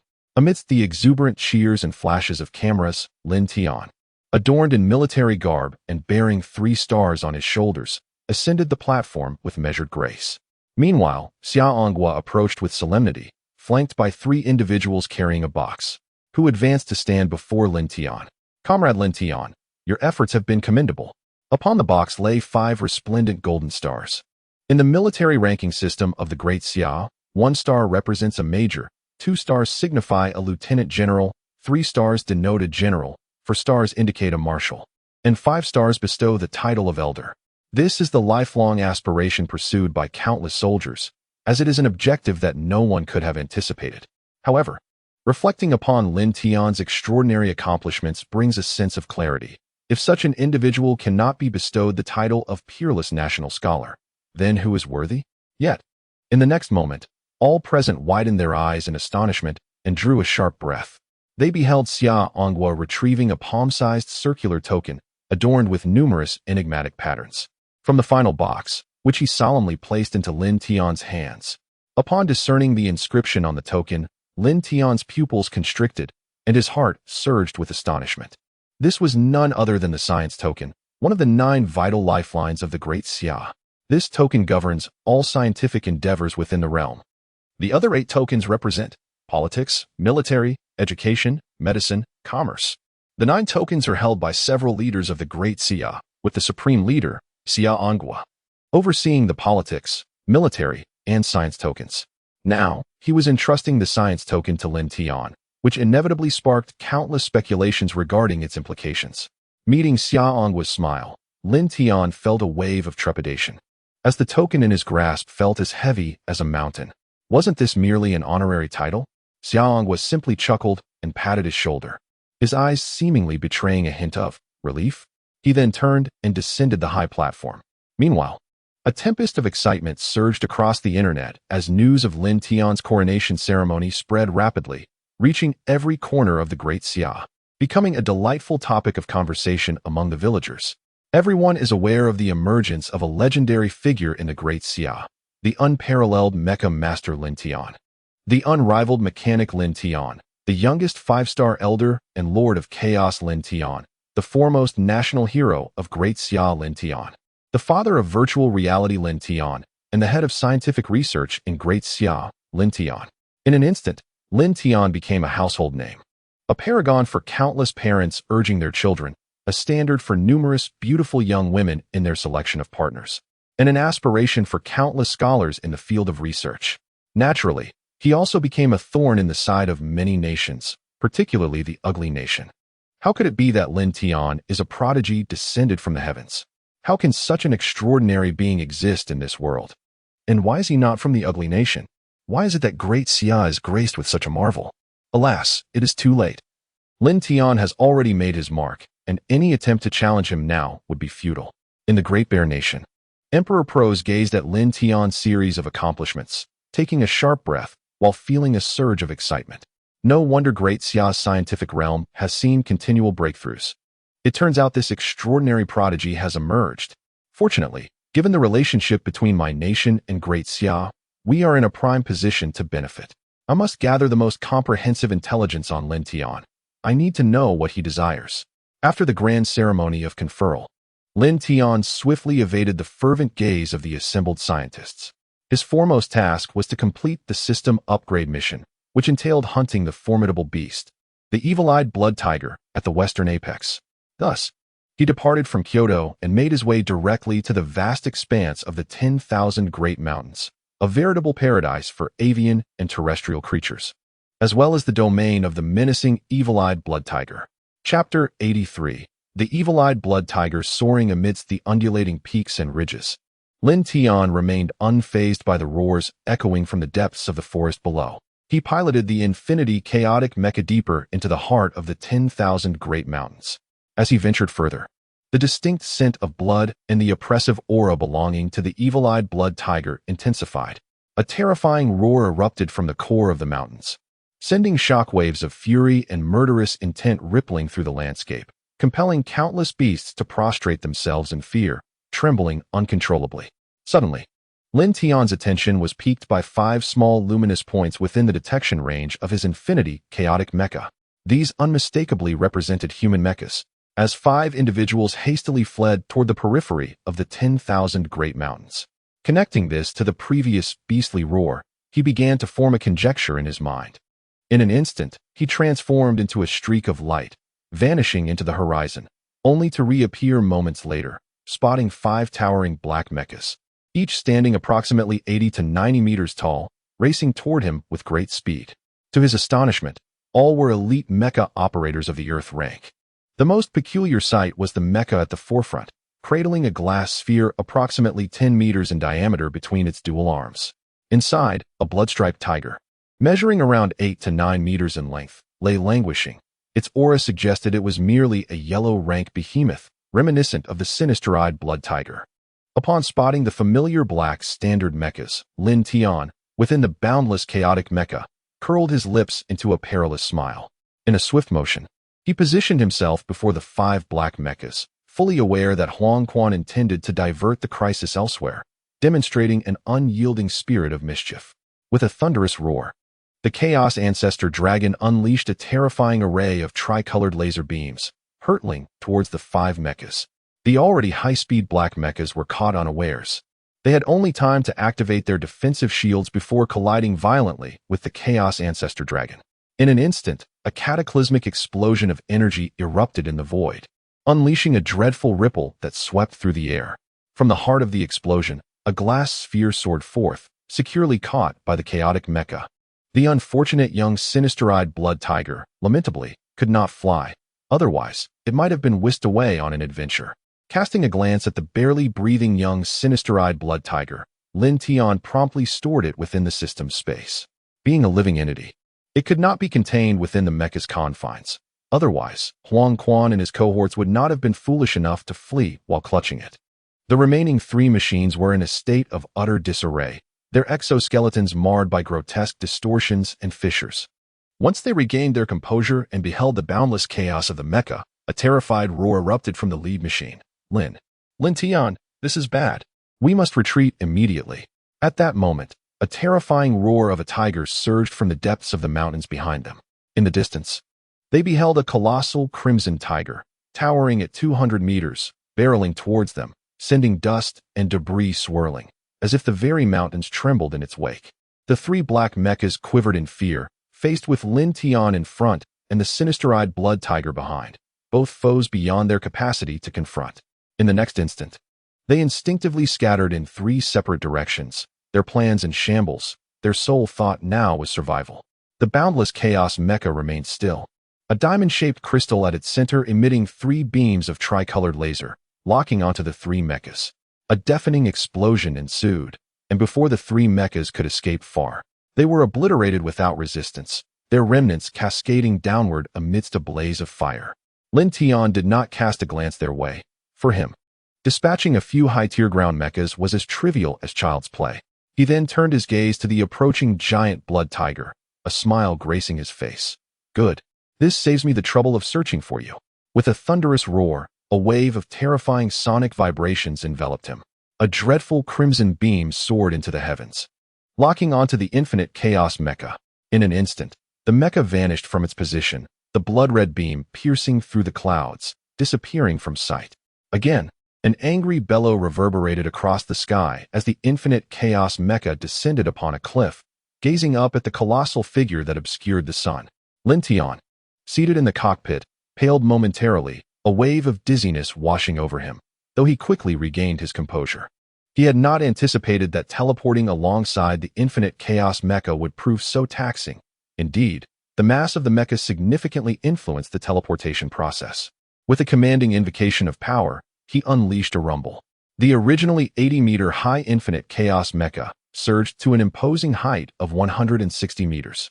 With a further invocation of the second tier of power, the ground trembled and mountains crumbled as the mecha rose to a staggering 320 meters, casting a shadow over the earth.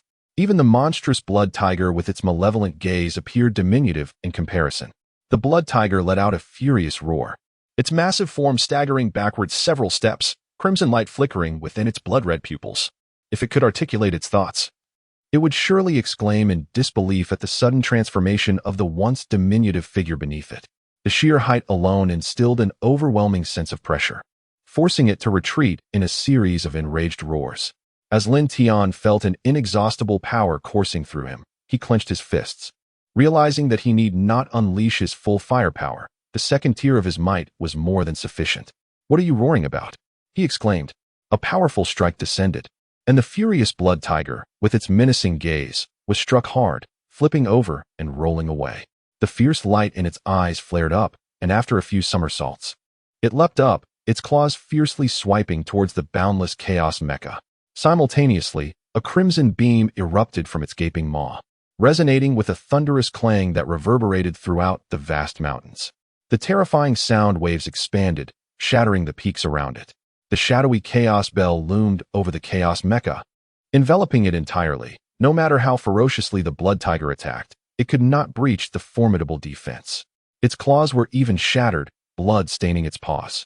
With a roar, the blood tiger retreated into the depths of the mountains, fully aware that it was no match for the colossal entity before it. Evading danger has always been an innate ability of the mighty beasts. Escape? Can it truly flee? Inside the Chaos Mecha, Lin Tian smiled broadly, not rushing to pursue but instead soaring into the sky, standing tall against the heavens. With another resounding boom, the 320-meter-tall Chaos Mecha doubled in size, reaching a staggering height of 640 meters, seemingly poised to suppress the very void itself. A terrifying aura spread, causing countless giant beasts in the 10,000 great mountains to look up in profound fear, scattering in all directions in a desperate attempt to hide. Let this place become a true grave for the giants. The chaotic blue lotus, an awe-inspiring spectacle of tricolor radiance, converged between the hands of the boundless chaotic mecha, forming a delicate azure lotus. Surrounding it, boundless celestial energy surged uncontrollably, while the immortal golden body was passively activated. This was his utmost manifestation of the chaotic blue lotus since his breakthrough, and the terrifying energy contained within it sent waves of trepidation coursing through him. In Chapter 84, at the heart of the vast 10,000 great mountains, a cerulean lotus gracefully descended, as if the very fabric of reality were bending. A terrifying pressure of energy pressed down upon the earth. The malevolent gaze of the blood tiger reflected fear as it swiftly retreated deep into the mountains, while countless colossal beasts roared in panic, scattering like the onset of an apocalypse. Then, the cerulean lotus erupted with a deafening roar. In that instant, the world dimmed, and an unfathomable energy radiated outward, sweeping through everything in its path, reducing all to vapor in an instant. The towering peaks were ground to dust, and the cacophony of beastly roars abruptly ceased as the earth trembled and the very void twisted. After a moment, the Chaos Mech, having ascended to the skies and returned to its primordial form, gazed down upon the 10,000 great mountains. Lin Tian patted his chest, feeling a twinge of trepidation. Fortunately, he had managed to contain the majority of the explosion's energy within a horizontal detonation. The sheer magnitude of its power startled him. He had leveled the entire core region of the 10,000 great mountains, instantly vaporizing countless colossal beasts. As for those on the periphery, they posed little threat. He reassured himself that prior to his arrival, he had ensured the complete evacuation of all citizens of the Great Xia from the 10,000 great mountains. With a series of clicks, the armor on the chest of the infinite Chaos Mech retracted, revealing a structure akin to a beehive, densely packed with honeycombs. With a resonant hum, countless silver bees surged forth from the hive, descending towards the 10,000 great mountains, weaving together into a vast, intricate web of silver, seemingly intent on enveloping the entire region. This is the chaotic beehive, a groundbreaking unmanned technology developed during the research of cosmic computers and virtual realms.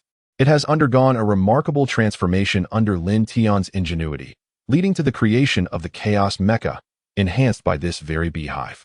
Initially, it began with a solitary chaos queen bee, a mechanical insect crafted by Lin Tian utilizing ultramicroscopic celestial furnace technology, which integrates the consciousness derived from the spirit of chaos. Lin Tian endowed it with the privilege of sharing an immortal golden body and the celestial talent of manifesting the heavens and the earth. Additionally, it was equipped with a formidable laser weapon system and a biological radar system. Most importantly, a brand new talent, the wishful clone, was meticulously designed for it, enabling it to bifurcate into myriad forms. For this extraordinary ability, Lin Tian expended an astonishing wealth of 1.2 trillion, which initially caused him considerable distress. Yet, after this moment of anguish, joy took precedence. This talent is undeniably extraordinary. Each newly bifurcated bee perfectly replicates the queen bee, possessing an immortal golden body with automatic repair capabilities and the ability to augment its power through the celestial talent of manifesting the heavens and the earth. These bees boast formidable capabilities in attack, reconnaissance, exploration, and collection. Currently, the third-tier chaotic beehive can bifurcate into 1,000,000 chaos bees, which swarm into the 10,000 mountains to gather source cores and spiritual nuclei. Meanwhile, Lin Tian piloted the Chaos Mecha deep into the mountains, where he discovered the severely weakened blood tiger with evil eyes in a vast pit. However, most of its body had vanished, leaving only its forelimbs and head shrouded in a mist of blood. Upon seeing Lin Tian, the blood tiger let out a low growl, its voice thin and feeble. Remarkably, this formidable beast, a sovereign of the heavens, managed to survive amidst the explosive energy core of the chaotic blue lotus. With a swift stroke, the chaotic divine sword descended upon the blood tiger, which was engulfed by a fierce desire to survive, cleaving its skull in two. A blood-red crystal, the size of a fist, was retrieved into the cockpit. This was the spirit core of a celestial beast. Unlike other colossal beasts that expanded in size, this core was a crystallization of energy refined to perfection, its diminutive form concealing a terrifying potency. Curiously, although it was a soil attribute spirit core, its hue was a vivid crimson. System, what is the meaning of this? Ding, analysis in progress. Analysis complete. Host. This phenomenon is related to the lineage of the evil-eyed blood tiger. It is advised that the host investigate its habitat. Lin Tian cast a contemplative gaze deeper into the mountains before vanishing like a streak of light. Meanwhile, in the Tianfu base city, situated closest to the 10,000 great mountains, the populace was gripped by a sense of foreboding after experiencing a tremor akin to an earthquake, mistakenly believing it was a colossal beast breaching their defenses. However, as images began to circulate across various platforms, the internet erupted in chaos. Goodness, is this the 10,000 great mountains? Can someone please explain what has transpired? My heavens, the entire core area has been leveled to the ground. What kind of terrifying power is at play here? No wonder we felt that tremor, and why the authorities have ordered an evacuation of the 10,000 great mountains. They notified us this morning, and by afternoon, it was annihilated? By the heavens, it was long overdue. Why should we remain passive in our defense? It is high time we took the initiative. The heart of the 10,000 great mountains has been laid waste, which implies that the earth-level behemoths, and even the celestial-level tyrant, the blood tiger with evil eyes, have been vanquished. Haha, dear friends, does this not signal a tremendous opportunity for wealth? A 10,000 great mountains devoid of earth-level and celestial-level beasts is nothing short of a treasure trove.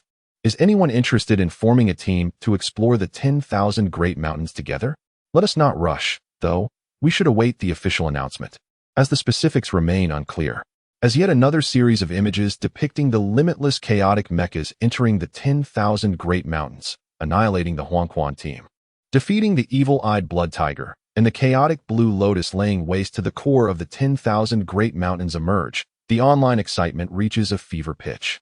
My heavens, I initially thought our mother country had dispatched a formidable force to obliterate the core region of the 10,000 Great Mountains, only to discover it was the chaotic lord, Lin Tian. Goodness gracious, how terrifying is that? To so effortlessly overpower the celestial-level tyrant, the evil-eyed blood tiger. And that blue lotus, merely a glance at it sends shivers down my spine. The core of the 10,000 Great Mountains has been annihilated, with countless colossal beasts evaporating into thin air. Is this the sheer terror of the newly ascended chaotic lord? This is utterly beyond comprehension. Haha, this is splendid news. As long as Elder Lin Tian is present, the eradication of those forbidden zones in Daxia is but a matter of time. And the end of the era of colossal beasts will no longer be a mere dream. My friends, have you not noticed an even more astonishing fact? The chaotic lord is merely Earth-level, yet possesses the terrifying power to obliterate a forbidden zone. Just imagine what will transpire once he breaks through to celestial level. Countless individuals across the internet have been profoundly shaken by the terrifying vision of a formidable future, where even the earthly level can sweep through the forbidden zones, rendering itself invincible in the world. The thought of the celestial level is beyond comprehension. At this moment, Lin Tian has arrived at the lair of the blood tiger, a place ravaged by dreadful energy shocks, now resembling a hellish battlefield. Gazing into the unfathomable abyss beneath his feet, he senses the occasional waft of a bloody stench carried by the fierce winds, causing him to furrow his brow. Just then, the system notification chimes. Ding, bloodstained agate detected. Locking on. Chapter 85. Blood. What on earth is bloodstained agate? What purpose does it serve? Observing the vast chasm below, which appears as a colossal eye gazing skyward. A chilling aura emanates from the depths, reeking of blood. Host, bloodstained agate, also known as blood, is a type of agate containing natural red bile found in special geological formations. After absorbing boundless energy from heaven and earth, it undergoes a transformation, wherein the blood bile enhances the quality of one's bloodline, making it an incredibly precious treasure among rare materials. The evil-eyed blood tiger must have mutated its bloodline after devouring the blood-stained agate, evolving into a new subspecies of the tiger clan. Lin Tian nodded thoughtfully and then inquired, does this substance have any effect on the human body? Although there is a notion of bloodlines, I have never heard of any innate talents associated with them. He recalled that drop of dragon blood, which not only elevated him to a higher life form, but also endowed him with a unique draconic talent. Yet, the essence of his bloodline remained fundamentally human. Although the human bloodline is considered remarkably weak among the myriad races scattered throughout the cosmic expanse, it possesses an unparalleled ability that no other lineage can claim, the capacity to transcend any limits and to assimilate the bloodlines of various races. The host had previously integrated the dragon bloodline, resulting in a profound transformation of his life essence. The ability of instantaneous movement was less a gift from that drop of dragon blood than a unique talent derived from the fusion of his own bloodline with that of the dragon. In the vast cosmos, while there exist numerous branches of dragonkind, including those boasting royal bloodlines adept in the art of spatial manipulation, none have ever manifested a talent for instantaneous movement, a gift so extraordinary. When the human bloodline merges with that of other races, both its level and the essence of life are elevated, with fortunate individuals even capable of evolving a unique bloodline talent of their own. By awakening this bloodline talent, they shatter the confines of existence, allowing the human form to absorb the energies of heaven and earth autonomously, just as other races do. Thus, it can be said that the host is indeed exceptionally fortunate. System, then, does this imply that this is the correct path for human cultivation? First, one must embark on the path of cultivation before mastering the mecha, rather than the reverse. Mastering the mecha to harness the energies of the universe as a means of cultivation. Indeed, my host, it can be understood that there exist powerful human factions amidst the cosmic expanse, far surpassing many other races. From a young age, these individuals undergo a baptism of blood, awakening their innate bloodline talents, enabling them to autonomously absorb the energies of heaven and earth, as well as cultivate using source crystals. The minuscule energy feedback from mechas is utterly negligible in comparison. The human race of Blue Star, to put it plainly, represents an uncivilized faction, merely embodying basic bloodlines and primitive life forms. The awakening of mecha cultivation talents is fundamentally a means of forcibly integrating the energies of heaven and earth into one's bloodline. leading to a transformative evolution that allows for the absorption of mecha feedback energy to enhance one's physical prowess. However, while some possess bloodlines capable of harmonizing with the energies of heaven and earth, thereby aspiring to become mecha masters, others are destined to remain inconsequential, unable to achieve such integration. Ultimately, the essence of cultivation lies in the transcendence of one's bloodline. My host has previously fused with a drop of dragon blood, particularly the strand of ancestral essence within it, elevating your bloodline to a higher tier, thus transforming you into an advanced life form. The blood lotus can refine pure bloodlines, consequently enhancing one's bloodline talents as well. Upon hearing this, Lin Tian's eyes sparkled with excitement. What a remarkable treasure! He then gazed towards the abyss, promptly releasing the infinite Chaos Mecha, donning only the infinite Chaos battle garb, and leaped into the depths below, soaring towards the abyss. This action is also intended to ensure that, in the face of danger and unforeseen circumstances, one can instantaneously teleport away without the concern of being overwhelmed. The frigid gales lash against the Chaos battle garb, and as I survey the sheer cliffs, I notice deep claw marks and pits, evidently created by the relentless efforts of the malevolent blood tiger in search of the sanguine agate.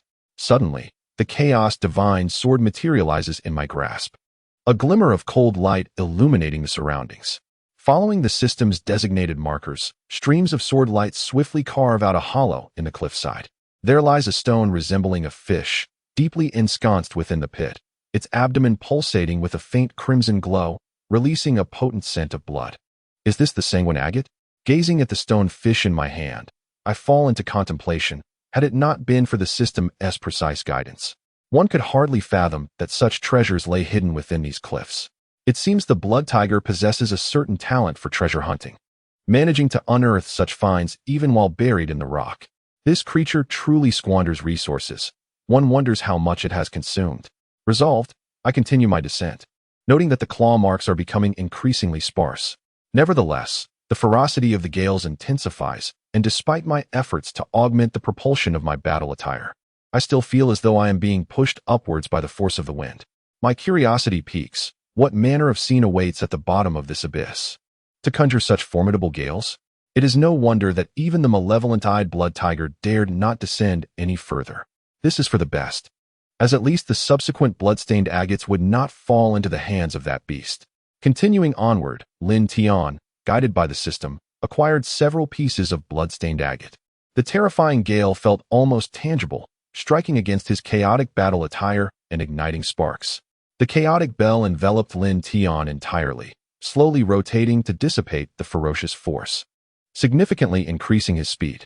At last, he arrived at the colossal crimson that indicated by the system. With a swift motion, he drove the chaotic divine sword into the surface, forcibly carving out a passageway. Incredible! Lin Tian exclaimed, his eyes gleaming with excitement as he beheld the oval stone egg, measuring over 2 meters in diameter, embedded in the stone wall. At its center, a pool of crimson liquid shimmered, radiating a faint, blood-red glow. Just this singular discovery made the journey worthwhile.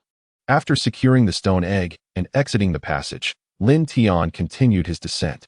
Before long, a massive, blood-red entity lashed out towards him. With a resounding clang, it collided with the chaotic bell, resulting in a shower of sparks, while the overwhelming force sent it hurtling back, embedding it deeply into the sheer cliffside. What on earth is this? He wondered in disbelief. No signs of life were detected in the radar feedback, yet inexplicably, a whip cracked through the air. It appeared and vanished without warning, moving with unparalleled speed. Below lay a thick layer of white mist, rendering visibility nearly impossible. Just as he had extricated himself from the stone wall, that blood-red entity re-emerged, this time manifesting in threes. What on earth is this? Chapter 86. Blood Essence Be Cautious. Host. This is Bloodvine, and its power has already reached the pinnacle of the celestial tier. Lin Tian was taken aback. He had not anticipated the simultaneous existence of 2 celestial tier behemoths within a single territory. However, upon reflection, it made sense. The abyss, akin to a chasm, severed the connection between heaven and earth. Otherwise, the presence of 2 dominant beasts would have led to an inevitable clash, a fight where only one could survive. The host noted that the birthplace of the blood vine must harbor a blood spring. Otherwise, An ordinary blood vine could not possibly grow to the level of a celestial sovereign. Upon hearing this, Lin Tian's eyes sparkled with excitement. Not only the blood vine, but also the blood pool brought him immense joy. Without a moment's hesitation, he donned the infinite Chaos Mech and surged forth into the abyss shrouded in layers of white mist. 9 colossal crimson tendrils relentlessly lashed against the Chaos Bell, producing a cacophony of ringing and showers of sparks that could not impede Lin Tian's advance. With a flash of silver, the Chaos Divine Sword materialized in the hand of the infinite Chaos Mech. With a swift stroke, the sword cleaved through a monstrous blood vine, sending blood gushing forth. Accompanied by a viscous, milky white foam, a heart-wrenching roar emanated from the abyss below, and the crimson tendrils intensified their assault, striving to breach the defenses of the Chaos Bell. This treasure ought not to be squandered. Grasping the severed blood vine that had fallen, Lin Tian promptly stored it within the system space. The blood vine itself was a rare treasure, flourishing in the blood pool, having absorbed an abundance of blood essence, resulting in significant transformation.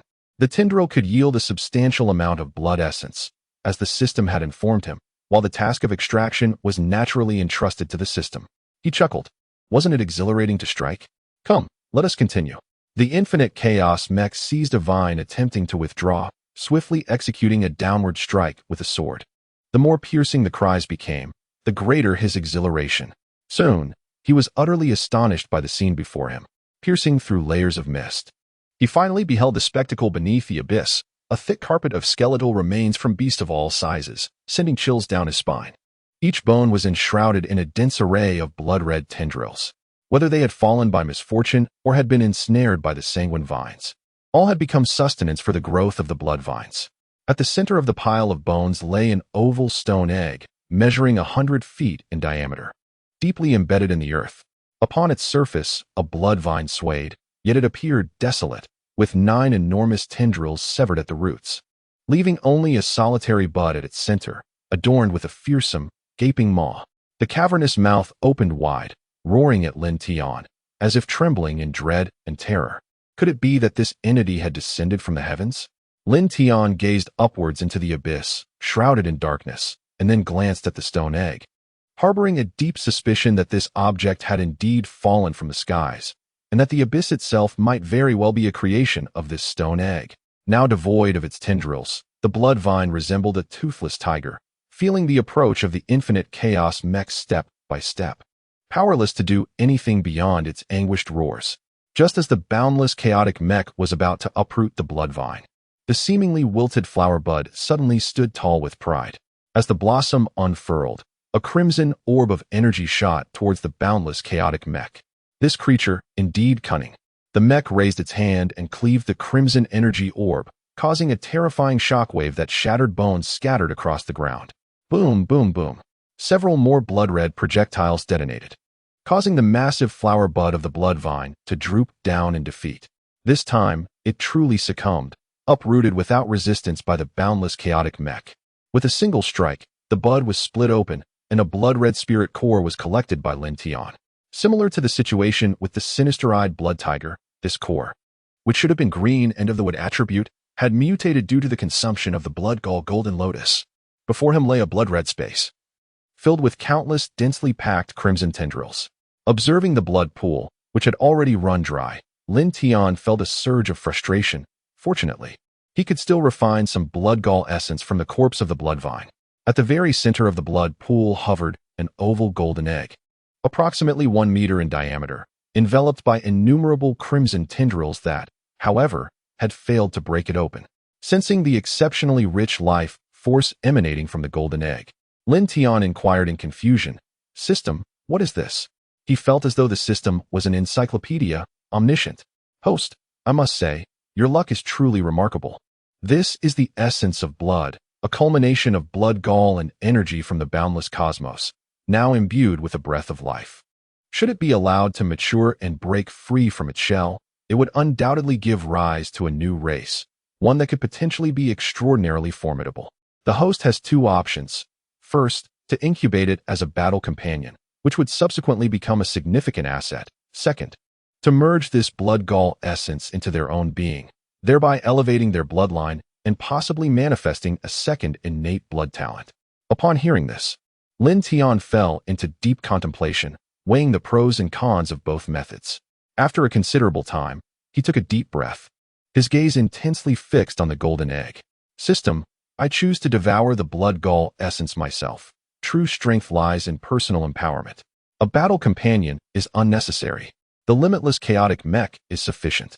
In truth, he considered the duality of all things. If the creature emerging from the golden egg could be raised like a pet, it would be acceptable. However, if it turned out to be an ungrateful beast, the endeavor would be a grave mistake. Furthermore, the resources required for his own cultivation were vast. He could hardly afford the distraction of nurturing a battle companion. What he obtained through his own efforts would be the only genuine benefit. With a clang, the chaotic divine's sword descended, creating a spray of sparks, yet merely leaving a white mark upon the golden egg without shattering its shell.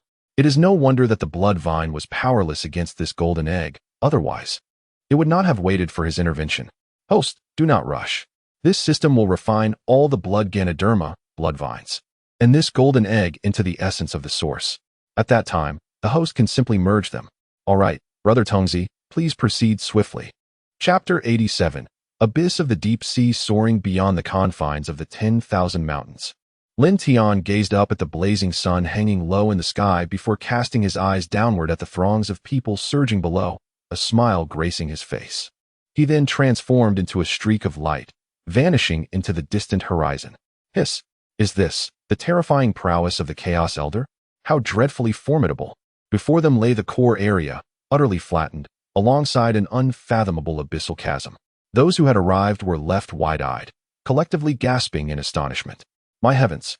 The initial wave has obliterated a colossal beast's lair. The presence of the Earth-tier beasts has been entirely eradicated. Haha, splendid. I was worried our team might struggle. But without the Earth-tier beasts, this place is nothing short of paradise. What nonsense about a human forbidden zone. Come, brothers, fortune awaits us. Gratitude to the Chaos Elder. Soon, all eyes were drawn to the immense silhouette of a beast, suspended and overshadowed by over a dozen super fighter jets, eliciting exclamations of awe. I can't believe it. That's the evil eye blood tiger. This is the closest I have ever been to an Emperor-tier colossal beast in my lifetime. Phew, it's a good thing we survived. Its aura is simply terrifying. The Chaos Elder is truly extraordinary. With unparalleled strength, he single-handedly traversed a forbidden realm of humanity, leaving even the sinister-eyed blood tiger lamenting in defeat. Such extraordinary combat prowess is indeed unparalleled, even among the elders. Indeed, it is astonishing. It is said that the Chaos Elder is merely a terrestrial-level mecha master at present. What will transpire once he ascends to the celestial tier? Countless adventurers and streamers have shared the wonders of the 10,000 great mountains across various platforms, igniting a wave of astonishment throughout the internet. At this moment, Lin Tian remained oblivious to the uproar he had caused. He stood high above, gazing down at the boundless sea, which alternated between tranquil stillness and tumultuous waves. He glanced at his wealth value, and a smile involuntarily crept across his lips. Splendid, it had reached 80 trillion, just 2 spirit cores away. With the entire virtual world as his foundation, he felt no apprehension about his wealth. He was certain that he would soon meet the requirements for both system and Chaos Mecha upgrades. Having already acquired the Earth and Wood spirit cores, he now sought the Water and Fire spirit cores. With this thought, he fixed his gaze upon the shimmering surface of the sea, as if to peer through its glimmering blue mirror into the underwater realm. He had not forgotten about the mythical sea dragon nor the unfathomable abyss beneath. In an instant, he transformed into a streak of light and plunged into the depths of the ocean, swiftly descending towards the ocean floor. Niwa, are you ready? As the words faded, an ethereal female voice resonated in his mind. The Lord of Chaos, preparations are complete. The integration of the oceanic and celestial laws has reached 90. Beneath the abyssal depths, a mysterious force is obstructing Niwa's fusion, resulting in a halt in the progress. Lin Tian pondered thoughtfully and nodded. Very well. Prepare to continue the integration. This illustrates the limitations of Niwa's fusion with the laws of heaven and earth. In unclaimed territories or regions weaker than her inherent power, the fusion would be remarkably effortless. However, when confronted with formidable barriers, the progress would stagnate, leading both parties into a dynamic equilibrium characterized by mutual probing and attempts at aggression. The process would continue until one side is vanquished and consumed by the other. The stasis of Nuwa's integration signifies, in a way, the complexity of the abyssal world beneath the sea. At the very least, the ability to impede Nuwa's fusion of the oceanic and celestial laws is something no other nation on Blue Star could possibly possess. For Nuwa has fully integrated the terrestrial laws of Blue Star, gaining dominion over the global network, leaving all nations devoid of any secrets. Only the remaining 10 of fusion progress in the abyss and the underground world stands between her and complete control of Blue Star. The voice of Nuwa resonated once more, accompanied by another voice, shouting on, "Be cautious. If the situation becomes untenable, retreat immediately." It was the voice of Xiaongua, who was currently standing in a conference room with the senior officials of the Great Xia, their expressions grave as they fixated on the immense virtual screen before them. The screen displayed extraordinary marine wonders, captivating yet daunting. Although they yearned to gain complete dominion over the Blue Star, ensuring that all its resources could be harnessed for the benefit of the Great Xia, their primary concern lay with Lin Tian's safety. Understood, Grandfather Xia, you need not worry. With his current strength, he felt impervious to any peril that the Blue Star might present. As he delved deeper, he distinctly sensed an elusive aura emanating from the abyss below, a chilling, dark, bloodthirsty, and savage presence, along with an inexplicable sense of exhilaration. He could not discern the origin of this feeling. It was as if the abyss below were a gaping maw, beckoning him to descend into its depths. The formidable creatures he encountered along the way, whether of the yellow or earth grade, were effortlessly vanquished at his hands. In the next moment, he launched forward like a cannonball, plunging into the cavernous mouth of the abyss. Darkness enveloped him, an impenetrable blackness, coupled with a bone-chilling cold that seemed to seep into his very marrow. A pungent scent of blood assaulted him, mingling with the overwhelming pressure of the deep sea. As he finally discerned his surroundings, Lin Tian was taken aback. This was the world of the oceanic abyss. An endless expanse of darkness enveloped him, devoid of any glimmer of light, as if even the surrounding waters had succumbed to an inky blackness, silent, solitary, and frigid. He harbored no doubt that prolonged exposure to such an environment would drive a man to madness, if not to death itself. The senior executives of the Great Xia, gathered in the conference room, furrowed their brows as they gazed at the images on the virtual screen, their expressions grave and troubled. Even through the screen, one could sense the oppressive and terrifying aura that permeated the atmosphere. This was the abyssal realm of the ocean, a domain untouched by human feet until now.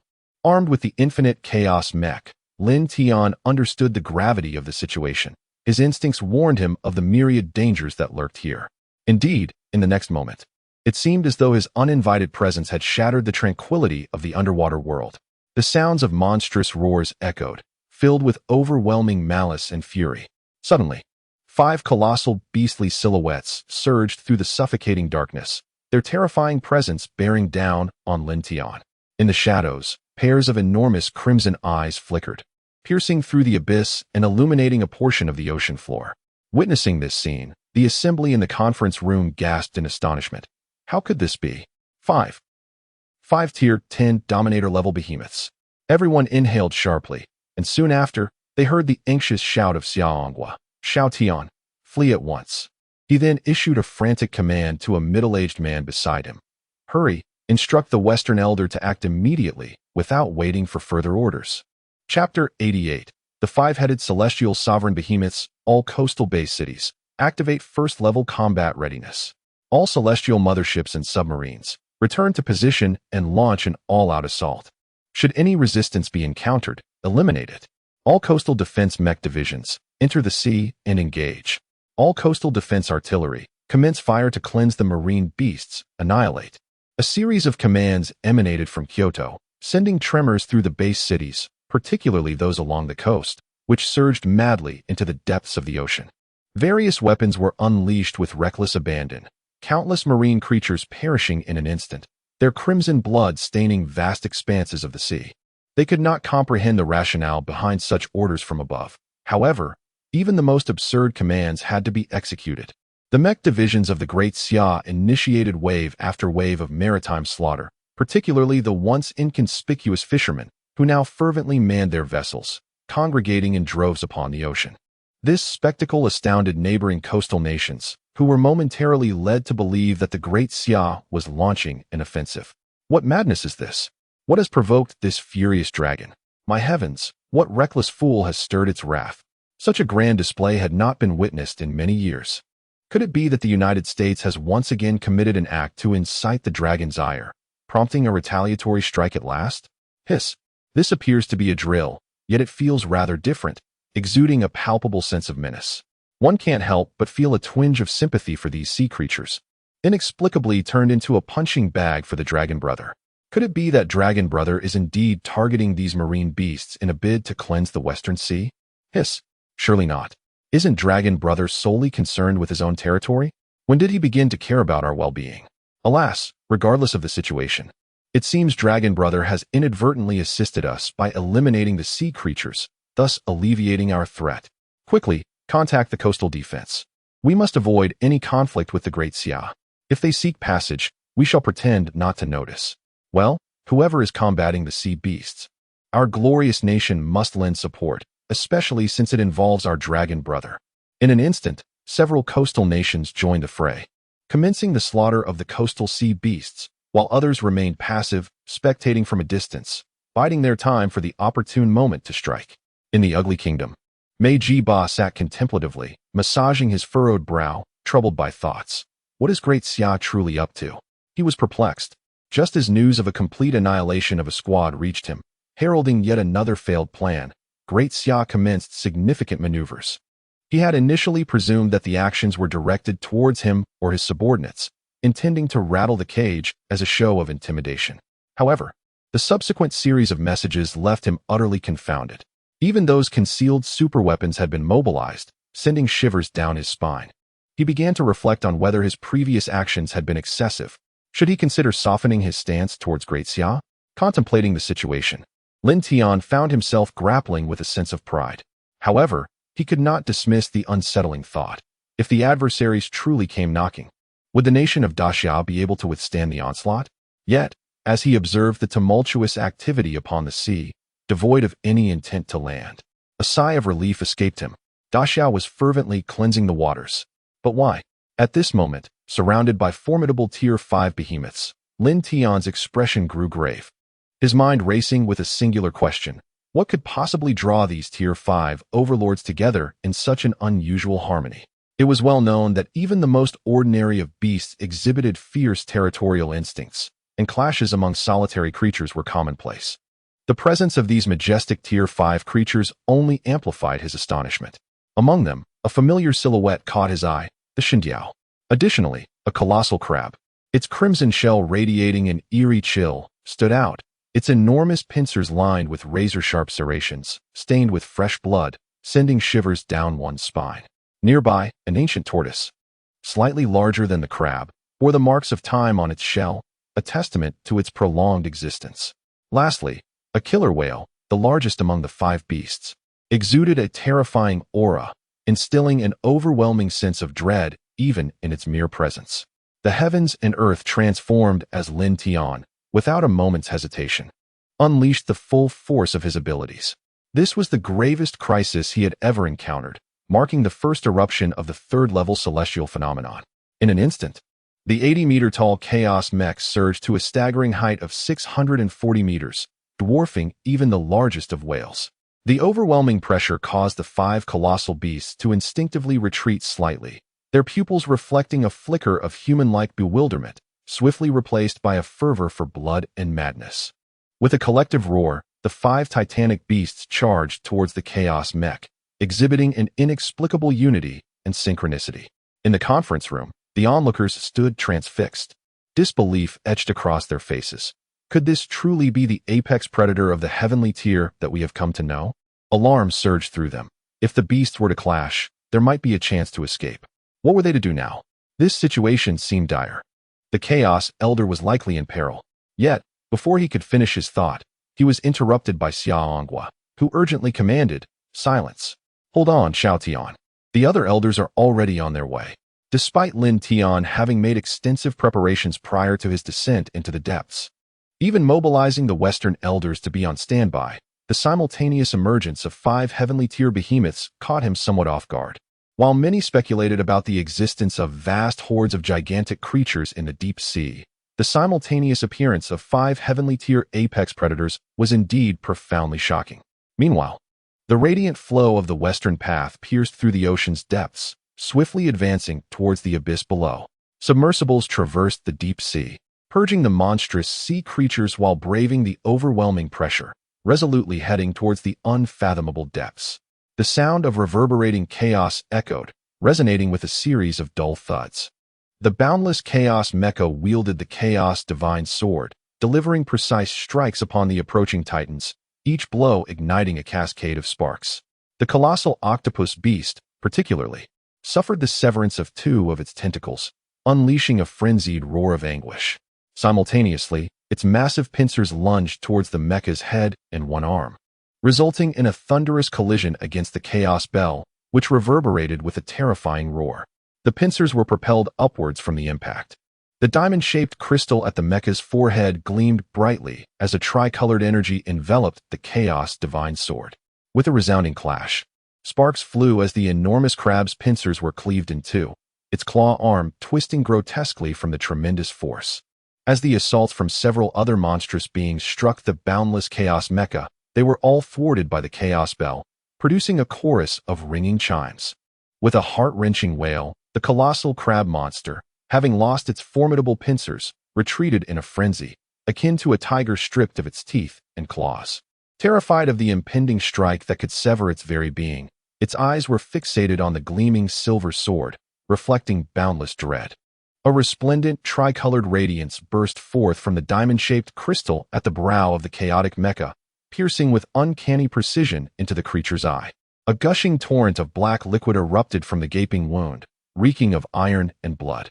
The crab monster emitted another soul-rending cry, its crimson shell splintered with numerous cracks. Yet it continued its desperate flight deeper into the abyss. Escape was its only hope for survival. The human before it was utterly terrifying, more so than any adversary it had ever encountered. Seeking to flee? The chaotic mecha disregarded the obstruction posed by the other beasts, vanishing from sight in an instant. The power of teleportation activated, and in its panic, the crab monster collided headlong with the suddenly materialized tricolored sword. Unsurprisingly, the blade cleaved it asunder, sending the 2 halves of its still writhing legs plummeting into the abyss below, drenched in a sanguine hue. With a disdainful snort, a tricolor behemoth soared forth, shattering the 2 halves of a corpse into oblivion. A cerulean orb fell into Lin Tian's grasp, embodying the strategy he had devised from the outset, to exert every ounce of strength to vanquish a colossal beast without delay. Otherwise, facing the combined assault of 5 beasts. Although his defenses were formidable, the toll of their level 3 celestial attacks would be utterly devastating, necessitating a swift resolution to create an opening. As he anticipated, this crab-like monstrosity served as the perfect point of breach. In the conference room, gasps of astonishment escaped the crowd, their eyes nearly bulging from their sockets. Even though they were aware of Lin Tian's extraordinary prowess, this was beyond comprehension. Surrounded by 5 celestial overlords, to eliminate one in such a fleeting moment, who else in this realm possessed such capability? They had presumed Lin Tian would engage in a tactical retreat, awaiting reinforcements. Yet he had chosen to confront the challenge head-on, even managing to turn the tables on one. Nevertheless, the situation remained dire. The crab-like behemoth was the weakest among the 5. Fortunately, it appeared Lin Tian could endure for a while longer. However, in the very next instant, before they could exhale in relief, from the abyss displayed on the virtual screen, 3 colossal beastly forms erupted forth. One individual cried out in disbelief, "My heavens! Another trio of celestial overlords. How is this possible? What secrets lie within that abyss? How could it harbor such a multitude of celestial overlords?" Xiaoang's expression turned unusually grave. "Shao Tian, retreat immediately." 8 formidable heavenly-tier behemoths had emerged, and who could say what other horrors lay hidden in the abyss? The mere thought sent chills down his spine. These were not mere creatures. Each one represented a catastrophic threat to humanity. Lin Tian, hearing Xiaoang's anxious shout, furrowed his brow as he glanced at the abyss beneath and the 7 beasts encroaching upon them. Without a moment's hesitation, he transformed into a streak of light. Soaring towards the sky above, Grandfather Xia instruct the elders and all armed forces to evacuate immediately. Furthermore, activate the shield over the coastal city to prevent a tsunami from sweeping through. If we are to engage, let us do so decisively. Yet, before he could finish, Lin Tian interjected, Grandfather Xia, trust me. Have you forgotten how I vanquished those 15 Earth-tier behemoths? The conference room fell silent for a moment before a voice finally responded. All right, Xiao Tian, you must ensure your safety and return safely. He recalled that Lin Tian possessed an extraordinarily powerful area of effect attack. In the past, he had annihilated 15 Earth-tier behemoths while still at the Shen tier. Now, facing a mere 7 Heavenly-tier behemoths, he felt a twinge of anxiety. After all, Heavenly-tier beasts were incomparable to those of the Earth tier, let alone those of the Heavenly tier's dominant class. Rest assured, Grandfather Xia, leave this to me. Perhaps this time will be the definitive solution to the maritime crisis. Lin Tian's lips curled into a confident smile. His physical prowess had reached the Heavenly tier, and he donned the infinite chaotic battle armor. Once again employing the principle of universal equality, he was determined not to suffer the same dire fate as before. Moreover, this was the deep sea, teeming with boundless water elements. The sheer magnitude of universal equality was unimaginable. Yet, in the fleeting moment he lowered his gaze. His pupils constricted as 6 heads surged forth from the abyss, joining the fray in pursuit of him. In the conference room, everyone had long since been numbed by shock. Even upon witnessing this scene, an icy dread gripped them, causing their bodies to tremble. 13 colossal beasts of the Heavenly tier exuded an overwhelming aura of terror. Even in the absence of direct confrontation, the sensation was spine-chilling. It was utterly absurd. 13 Heavenly tier overlord beasts. This number surpassed the entirety of those on the land of Blue Star. After all, it was exceedingly rare for terrestrial heavenly beasts to reach the overlord level. They were typically hunted down by humans before crossing into that realm, with only a select few exceptionally powerful beings managing to evade annihilation. Thus, everyone was ordered to immediately evacuate the maritime zone. The Summer Peace Nation issued a retreat command, for the situation was dire. Aside from the Heavenly tier mech warriors, all others had become mere fodder. Hope now rested solely on Lin Tian and the 10 elders to subdue these 13 Heavenly tier overlord beasts. Otherwise, should these creatures breach the ocean's depths, it would herald an unprecedented catastrophe. A storm was brewing. Upon receiving the news, Mu Qing's countenance darkened considerably as he piloted the Qinglong mecha, transforming into a streak of light that vanished into the horizon. The 10 elders mobilized simultaneously, an unprecedented occurrence in the past century of the Great Xia. Even during the grand beast tide of yesteryears, only 5 elders were dispatched to quell the chaos and restore order. Yet now, they had received the command to cooperate with Lin Tian in suppressing the maritime threat. This scene once again left nations around the world in utter astonishment. The Qinglong, Zhuke, Baihu, Xuanwu, Qilin, Taotai, Xiongqi, Pishio, all 10 elders of the Great Xia had been summoned, their target, the ocean. All nations understood that a grave crisis was at hand. Chapter 90. The re-emergence of equality among all beings as Mu Qing and the other 9 elders converged in the deep sea. They beheld a silver mecha slicing through the water at an astonishing speed, hurtling toward them. It was Xiao Tian, the Chaos Elder. However, in the next moment, they were rendered speechless by the sight of the 13 colossal beasts trailing behind him.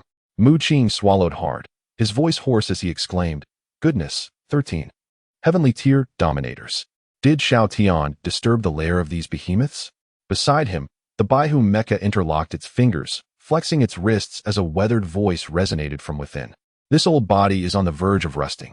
It's high time I stretched my limbs. What's the matter, old fellow? Are you afraid? The azure glow of the eyes on the head of the Qinglong mech flickered momentarily, as if rolling in disdain. What is there to fear? I am merely exhilarated. Let us get to it. Come on, old fellows, let us take action. 10 towering mechs, each exceeding 100 meters in height, gathered around Lin Tian, standing at the ready. Little Tian, you've truly embarked on an extraordinary endeavor this time. Mu Qing positioned himself in front of the Wuji Chaos Mech, feeling a palpable sense of dread emanating from the 13 colossal beasts. Though a hint of anxiety stirred within him, he questioned whether these old warriors could withstand such monstrous foes. Regardless, They could not allow these creatures to breach the maritime boundaries. The terrifying roars echoed incessantly as the 13 beasts closed in relentlessly. Grandfather Mu, I require your assistance. Lin Tian's breath came in heavy gasps. The imposing 640-meter Wuji Chaos Mech standing tall amidst the other mechs, exuding an aura of grandeur. Speak, little Tian, what do you need us old fellows to do? Despite their astonishment at the overwhelming presence of the Wuji Chaos Mech, they resolved that even if it meant their own demise, they would not let Lin Tian face any peril. Grandfather Mu and esteemed elders, I beseech you for energy. Transmit the power from your celestial furnace to me. Lin Tian's voice, somewhat suppressed yet tinged with madness, emanated from the infinite chaotic mech. He had lured these formidable, apex beasts here, hesitating to strike for two reasons. First, to entice more colossal creatures to emerge from the abyss of the sea for a simultaneous resolution. Second, to await the support of the 10 elders.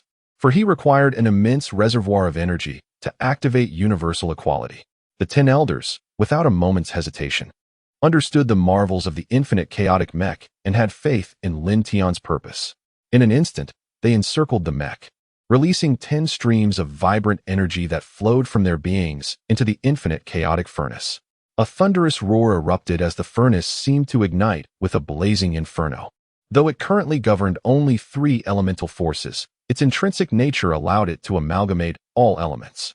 Feeling the surge of overwhelming energy, Lin Tian grinned and turned his gaze towards the 13 colossal beasts. He extended his massive hand, invoking his innate ability, universal equality. A separate realm of energy enveloped the 13 beasts as torrents of colorful energy surged from the chaotic mech, forming a resplendent cage of myriad hues. In the next moment, the entire ocean surged with an overwhelming fervor. Boundless elements of water fervently rushed into the barrier, where a chaotic maelstrom of fierce energies rampaged. Cracks began to manifest on the bodies of the 13 colossal beasts, with crimson droplets seeping forth. Even the impenetrable shell of the great tortoise was gradually worn down by the tumultuous forces. The beasts unleashed frenzied roars, battering against the translucent barrier with wild abandon. Yet, no matter how fiercely they exerted themselves, they could not inflict the slightest damage. Some even emitted terrifying energies in a desperate attempt to shatter this spatial prison. However, rather than destabilizing the barrier, these energies merely became a source of power within it, intensifying its ferocity. Meanwhile, outside, as the boundless chaotic mech continuously absorbed energy and voraciously devoured the surrounding aquatic forces, the space of the barrier began to expand wildly, engulfing the surrounding sea. All marine creatures within its path were enveloped by its might. Witnessing this spectacle, Mu Qing and the others were filled with unparalleled astonishment. They had seen Lin Tian's extraordinary talent in the video, but witnessing it firsthand was even more breathtaking. Could such an overwhelming force of nature truly be wielded by a mech master? They had every reason to believe that as long as Lin Tian's strength was sufficient, this barrier would expand infinitely, eventually encompassing the entire ocean, the entirety of Planet Blue. At that moment, the fate of all beings would rest solely in his hands. Indeed, it is the equality of all beings. Remarkable. Very well, Grandfather Mu and esteemed elders, you must depart swiftly, the farther the better. I shall take charge here. Lin Tian actively severed the energy link, one hand channeling energy into the barrier to facilitate its rapid expansion, while the other hand conjured cascading waves to usher the 10 elders beyond the barrier's confines. All right, Xiao Tian, be cautious, we shall await you above. Mu Qing and the others did not linger for a moment, hastening towards the surface of the sea, fully aware that remaining here would only hinder Lin Tian.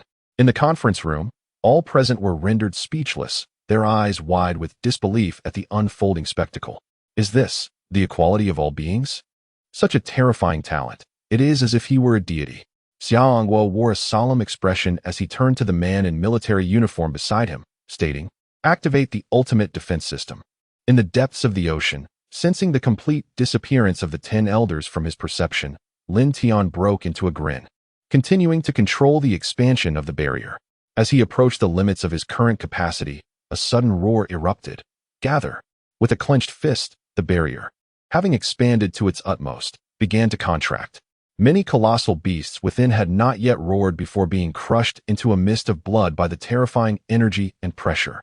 The earthly and heavenly beasts sensed an overwhelming crisis of death, unleashing frantic roars as they violently collided with the barrier. Alas, despite their desperate struggles, they were met with futility, left to await their demise in silence. As the barrier contracted to its ultimate limit, the infinite Chaos Mech's fingers tightened. Lin Tian's complexion paled slightly, and in a fleeting moment, an explosion ensued. Just before the blast, Lin Tian disengaged from the infinite Chaos Mech and executed a series of instantaneous displacements. It can be said that his ability to teleport harmonized perfectly with the principle of equality among all beings, preventing him from suffering self-inflicted losses as he had previously. With a thunderous roar, a colossal beam of multicolored light surged from the depths of the ocean, illuminating the entire world. As the explosion occurred, a remarkably beautiful halo radiated outward, and at that instant, the sea was utterly set ablaze. Chapter 91. A world in peace. A terrifying force swept through, the waves roiling uncontrollably, as if destined to engulf the entire world. From a distance, an endless expanse of white ripples appeared upon the azure mirror, interwoven with strands of crimson, accompanied by a cacophony of howls and roars. A palpable air of despair, solitude, and death pervaded the entire maritime realm. As the surface gradually regained its tranquility, an eerie silence enveloped the scene, the waters having been irrevocably stained a deep scarlet. What has transpired? The sheer terror of it all is overwhelming. Is such power truly within the grasp of humanity? The Great Xia has concealed such an ultimate weapon. Fortunately, they retreated swiftly. Otherwise, the consequences would have been dire. The audacity of the Great Xia is astonishing, conducting secret weapon trials at sea without informing us. Had we not fled in time, would they have regarded us as mere sea beasts to be eradicated as well?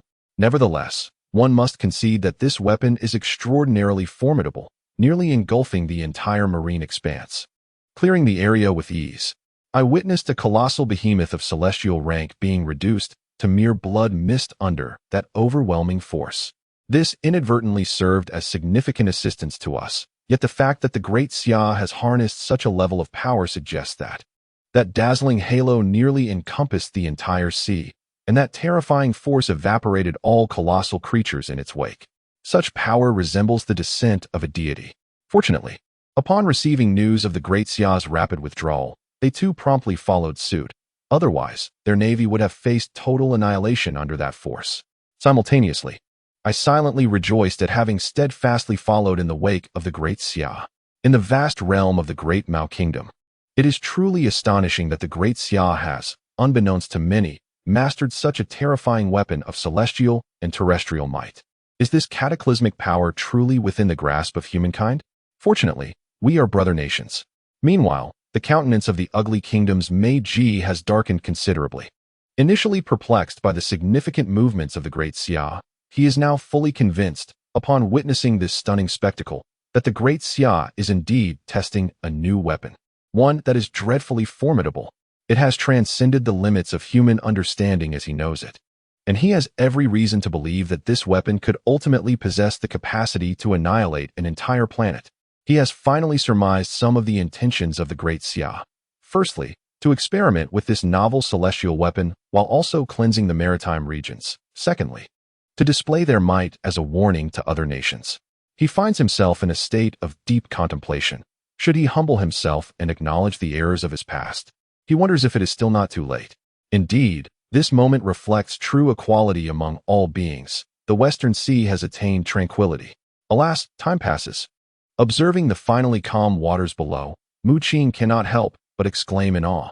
The other 9 elders also nod in agreement, still haunted by the shocking scenes they recently beheld. Under the sweep of such earth-shattering power, even those esteemed as heavenly-tier mech masters appeared utterly powerless. In the face of such overwhelming celestial authority, everything seemed insignificant. As the figure of Xiaodian, the Chaos Elder, abruptly appeared, a collective sigh of relief swept through the crowd, transforming their anxiety into unrestrained joy. Their hearts, once heavy with worry, were now utterly at ease. Thankfully, Lin Tian had returned safely. Grandfather Mu and the esteemed elders watched as Lin Tian removed the helmet of the infinite chaos battle armor, revealing a somewhat pallid visage adorned with a smile. He extended a transparent orb he had been dragging to Mu Qing. The onlookers gazed in astonishment at the orb, which sparkled like a myriad of stars. Upon closer inspection, they gasped in awe, for it appeared to be a miniature world, adorned with countless beast cores that transformed the orb into a luminous pearl reminiscent of a starry night. It was filled entirely with beast cores, ranging from yellow grade to mysterious, earthly, and heavenly grades. The variety was endless. With just a glance, they comprehended the entirety of the situation and regarded Lin Tian as if he were a marvel. Not only had he eradicated all the colossal beasts from the sea, but he had simultaneously collected their cores. They had initially contemplated dispatching individuals to the depths of the ocean in search of those cores, uncertain whether such formidable forces would have vaporized even the cores themselves. Little did they realize that Lin Tian's extraordinary talent was not merely a clearing technique, but also a method for meticulously tidying the battlefield. Moreover, he had managed to compress an expanse of space into an orb the size of a fist. Such an ability was simply astonishing. With a wave of its massive hand, the Azure Dragon Mecha drew the orb into the cockpit. Xiaodian, shall we accompany you? They are aware that Lin Tian's ultimate objective lies in the abyss beneath the sea, fully cognizant of the perils it harbors.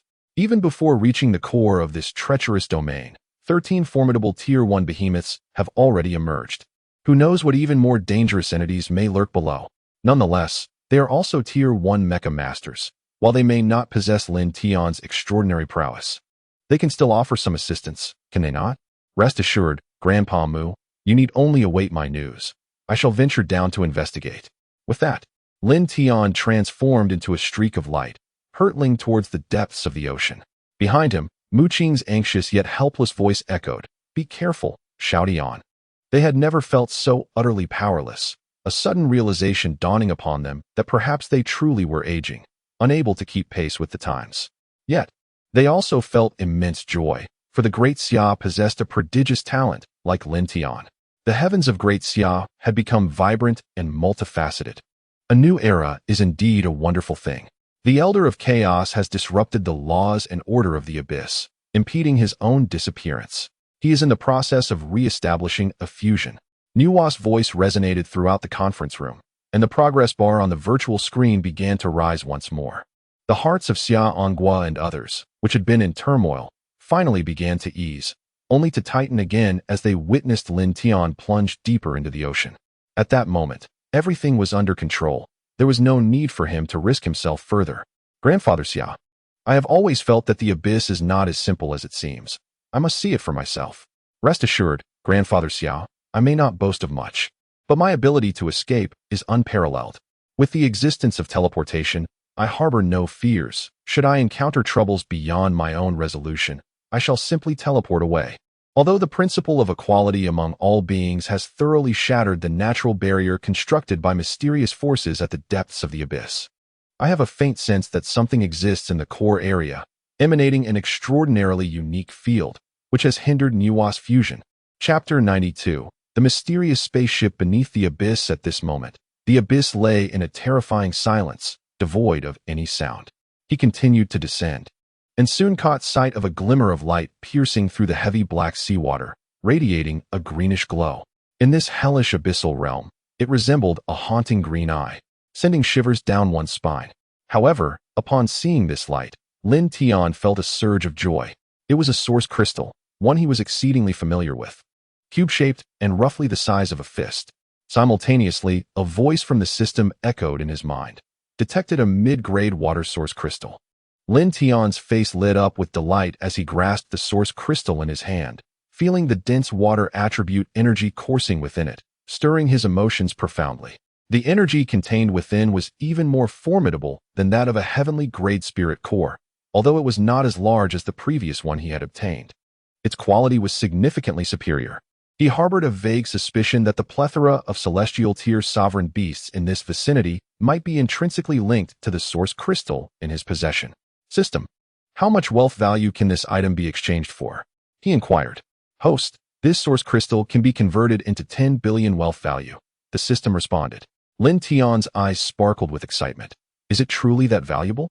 It's as if I've stumbled upon 10 billion.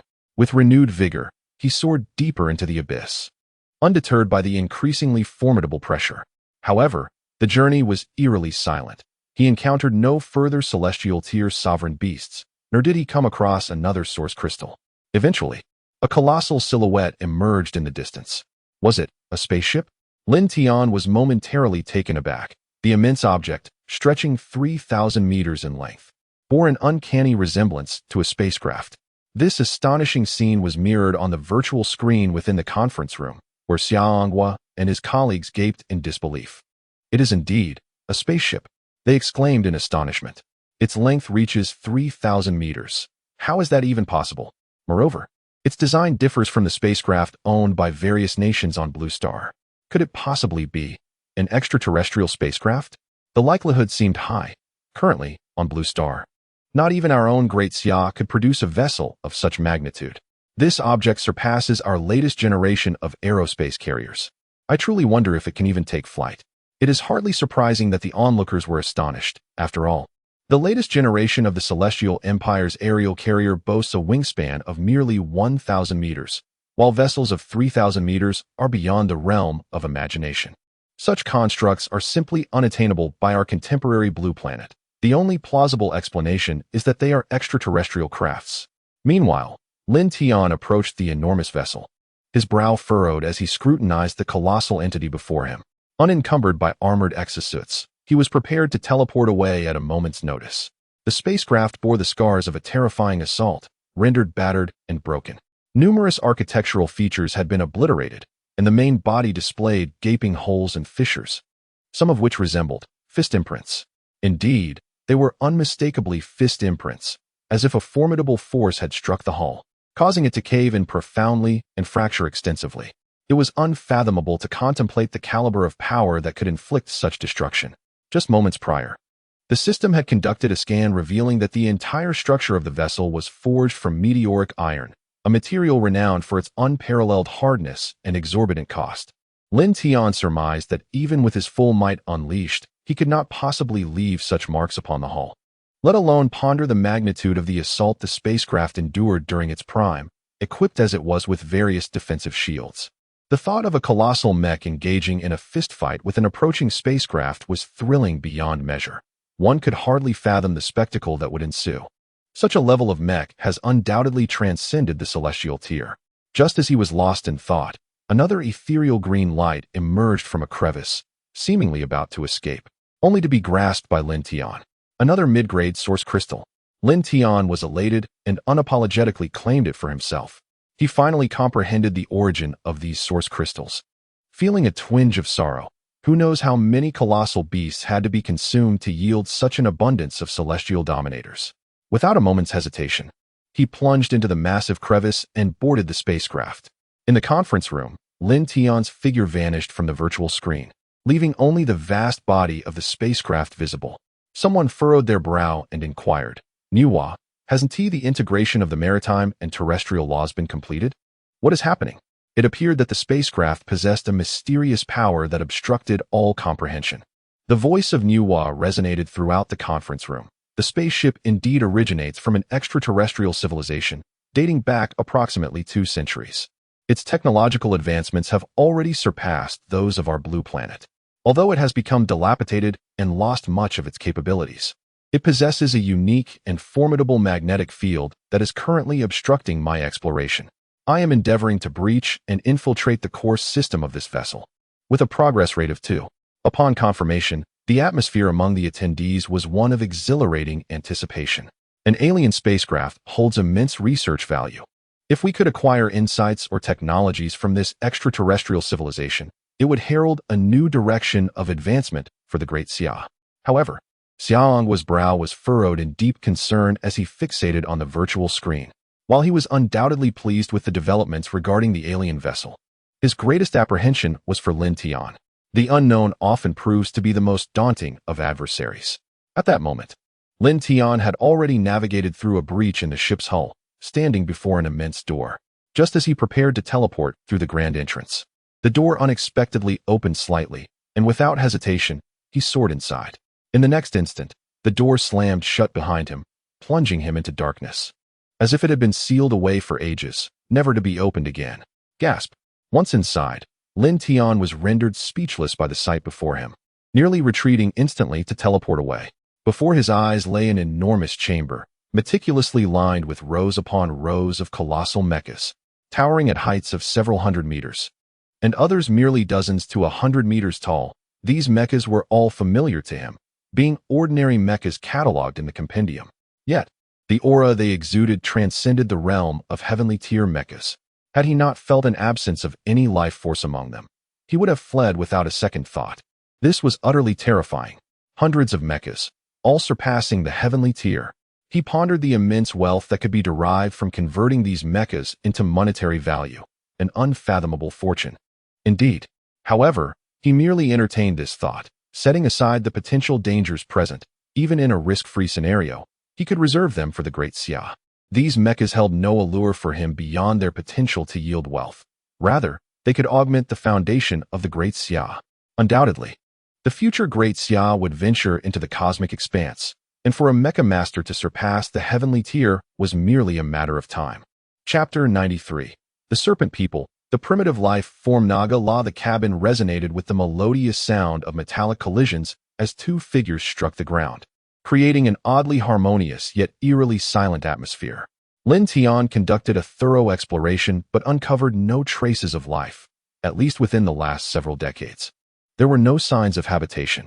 It was mecha upon mecha, and upon a cursory examination, he noted that the weapon systems integrated into these mechas were far more advanced than those currently employed by the Great Xia. This starkly indicated that the civilization to which this spacecraft belonged was immensely powerful, far beyond the capabilities of present-day Great Xia. His countenance bore a heavy weight, and as he surveyed his surroundings, he was met with a mixture of astonishment and delight. This spacecraft had arrived on Blue Star 2 centuries prior. Could the myriad changes on Blue Star be linked to this alien vessel?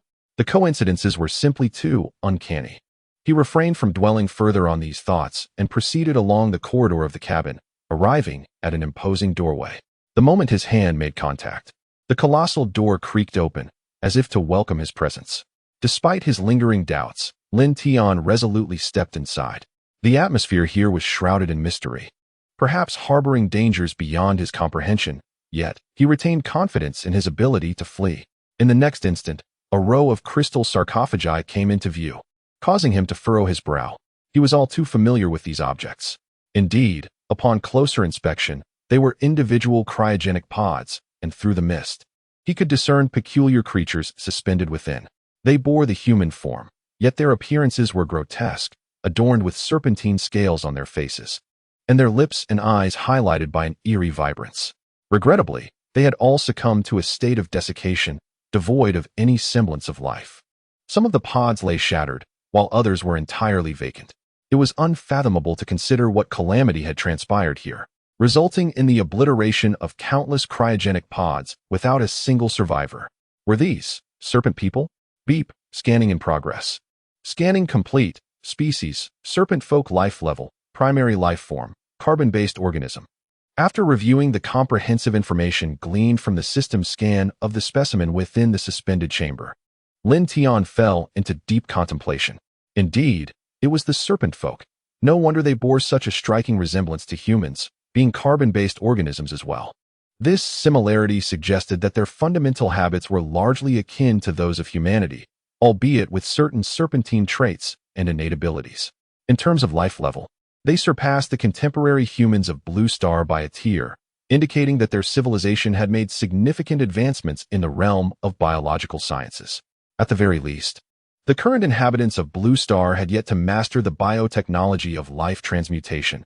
Perhaps this spacecraft held some invaluable discoveries. Enwa, can you hear me? The technology aboard this vessel has transcended that of modern-day Daxia.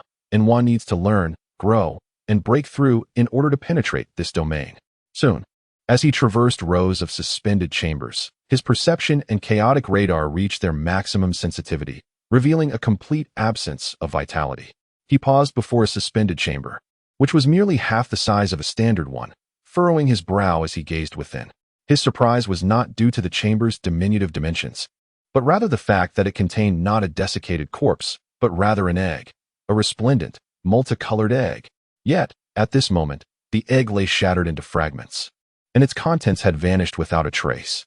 In an instant, a chill ran down his spine, a sensation akin to being watched.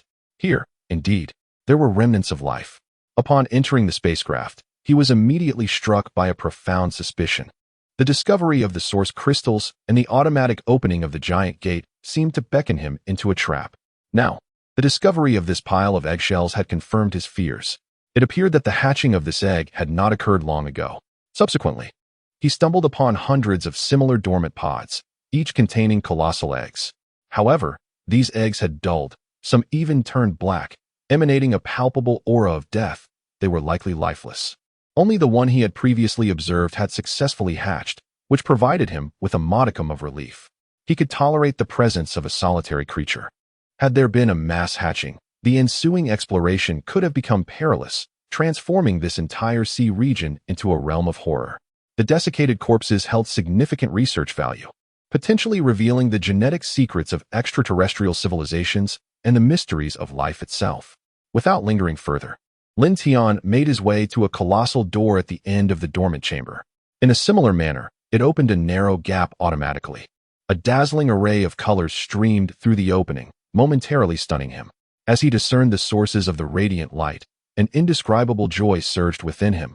Source crystals, indeed, lay spread thickly across the ground, a vibrant tapestry of red, white, and green, each radiating a brilliant glow.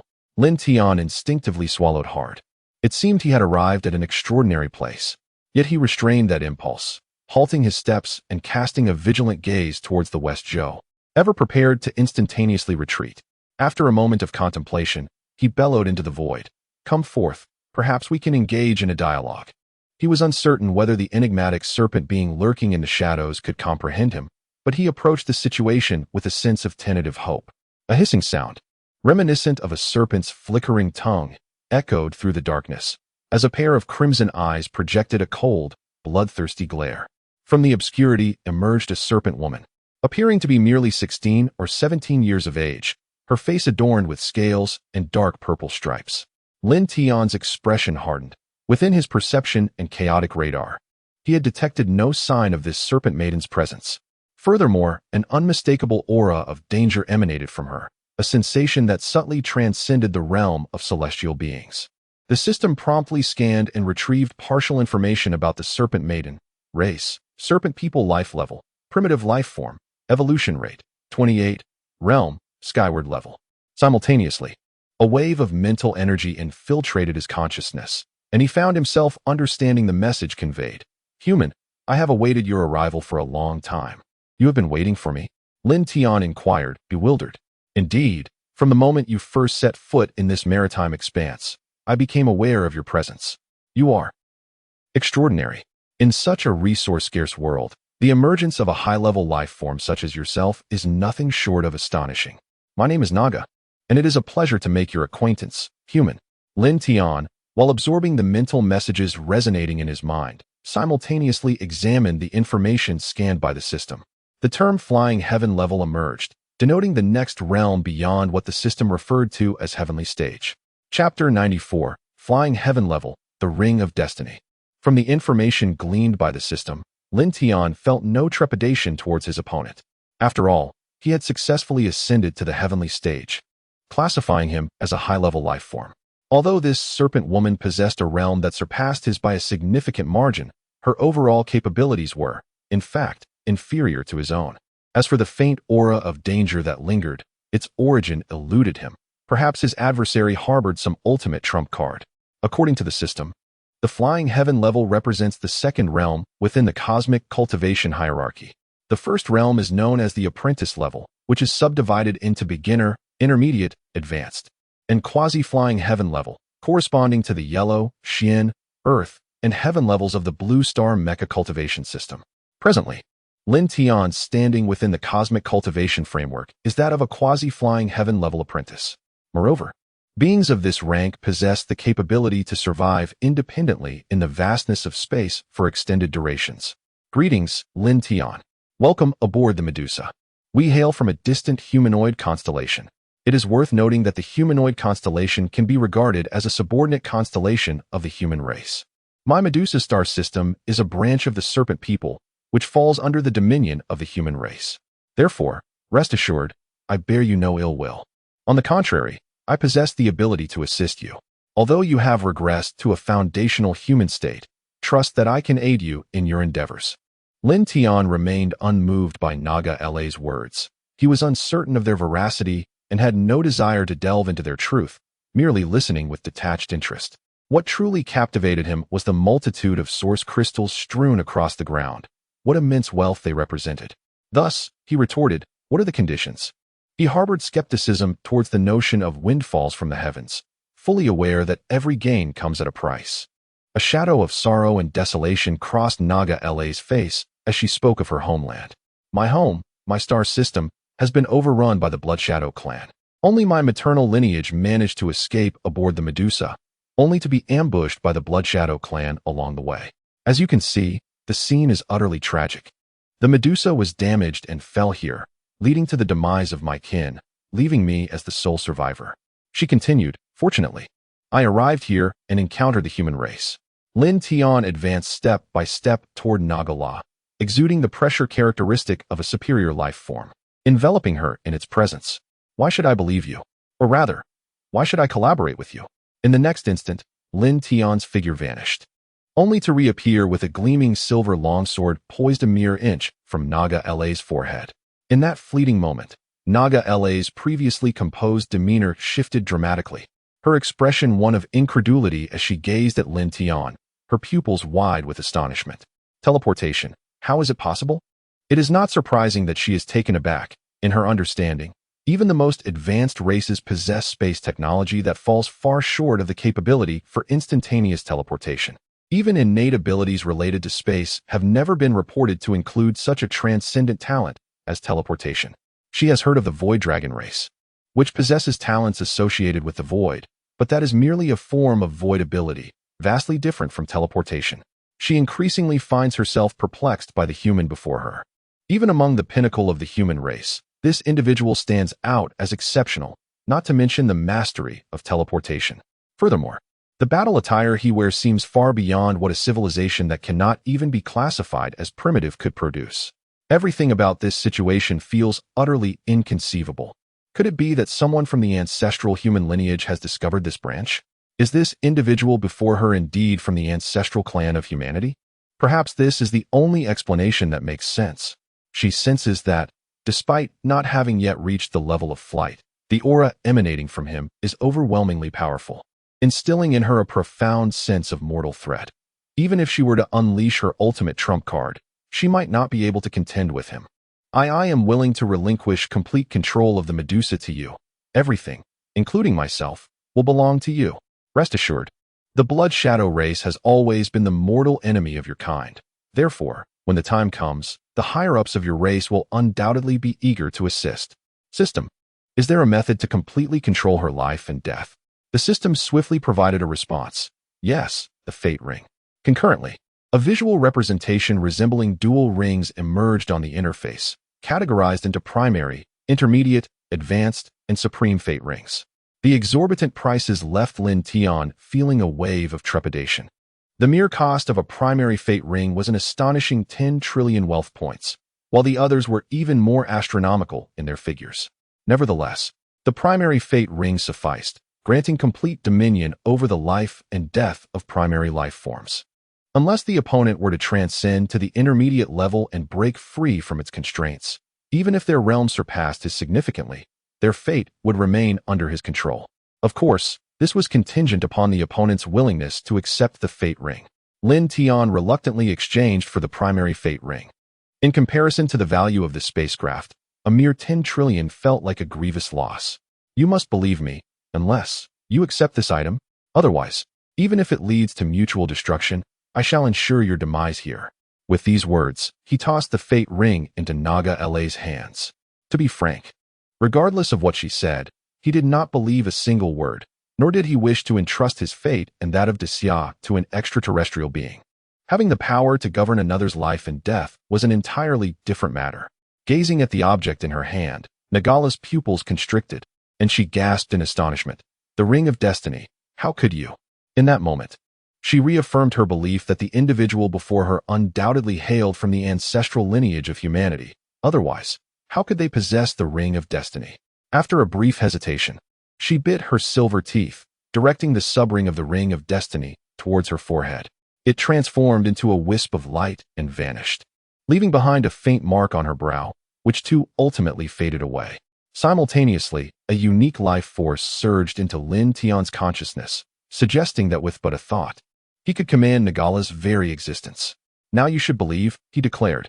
A glimmer of resolve and acceptance flickered in Nagala's crimson eyes as Lin Tian's sword tip drew perilously close to her forehead, nearly touching it. A chilling voice resonated within her mind. I hope you comprehend a fundamental truth.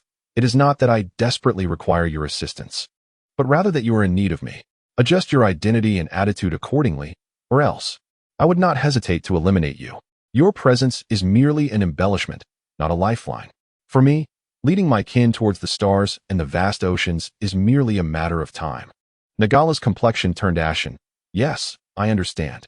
Chapter 95. Mastering the Medusa vessel. Those source crystals in the depths of the sea. Were they cast away by you? At that time, I was still feeble and vulnerable, unable to leave this place, and could only resort to such desperate measures. Who would have thought that after a full 30 years, no one would have arrived here? I was on the verge of abandoning this plan and resorting to an alternative. Your arrival rekindled my hope, though at that time you were still quite feeble, merely an intermediate apprentice. However, your strength exceeded all my expectations. An intermediate apprentice effortlessly vanquishing colossal beasts of the advanced apprentice tier was nothing short of astonishing. Thus, I devised a means to cast a source crystal before you to capture your attention. Little did I anticipate your rapid growth in such a brief span. You have already transcended the quasi-flight level, and your combat prowess is immensely formidable. You single-handedly annihilated the 13 quasi-flight level beasts that had accumulated over the years. I have never witnessed nor heard of your kind of innate talent, which is truly fearsome, with a potential for growth that is simply extraordinary. Lin Tian shot her a resentful glare. She was nothing but a spendthrift. For 30 years, who knows how many source crystals were squandered, feeding those gluttonous beasts until they were excessively plump. Fortunately, it was merely 30 years. Had it been 200 years ago, who knows how many tier 10 overlord-level beasts would have been nurtured here. That would indeed have spelled disaster for humanity. Let us proceed to the main control room of the spaceship. I shall engage with the control center on behalf of the Great Xia. After Lin Tian had thoroughly depleted all the source crystals, he and Nagala arrived at the main control center of the Medusa. The place was relatively well preserved, with virtual screens still flickering with light. A mechanical, ethereal female voice resonated. Greetings, esteemed prince of the human race. Welcome aboard the Medusa. I am Medusa. Lin Tian, somewhat perplexed, inquired, Prince of the human race? Indeed, as a subsidiary of the human race, each arrival from your kind is addressed as Your Highness. From the moment of my inception, I was endowed with the decree to never harm a human being. I have now entrusted you with the command of the Medusa. You are the highest commander of this vessel. Lin Tian nodded and issued a command. Deactivate the Medusa's terrestrial magnetic field. Received. The terrestrial magnetic field of the Medusa has been deactivated. Alert! Alert! An unidentified signal is rapidly infiltrating. Should we intercept? No need to intercept. Do not resist. Lin Tian was acutely aware that it was Nuwa who had seized the opportunity to infiltrate. I am Nuwa, the Master of Chaos, and I have successfully taken control of the Medusa. From now on, I shall serve you entirely. Nagala was once again struck dumb with astonishment. She could hardly believe that a civilization not even classified as primary possessed such advanced artificial intelligence technology. Although Medusa had relinquished all resistance, mastering the vessel was no simple feat. It was astonishing how effortlessly this so-called Nuwa had done so. Presumably, it was Nuwa who had previously launched an attack on Medusa, demonstrating a terrifyingly superior capacity for learning. Meanwhile, within the conference room of the Great Xia, as Nuwa took command, all high-ranking officials received comprehensive information regarding the Medusa. Humanoid constellations, the Medusa star system, the Serpent People. Indeed, it was extraterrestrial civilization. Apprentice level, skyward level, meteor level, silver moon level, solar level. Was this the authentic hierarchy of cultivation in the cosmos? Life potions, breathing techniques, it became evident that this was the true direction of biological evolution. In terms of technology and cultivation, it appeared that our blue star civilization was quite backward, not even qualifying as a primary civilization. This serpent people civilization, classified as a level 7 civilization among primary civilizations, was already astonishingly formidable.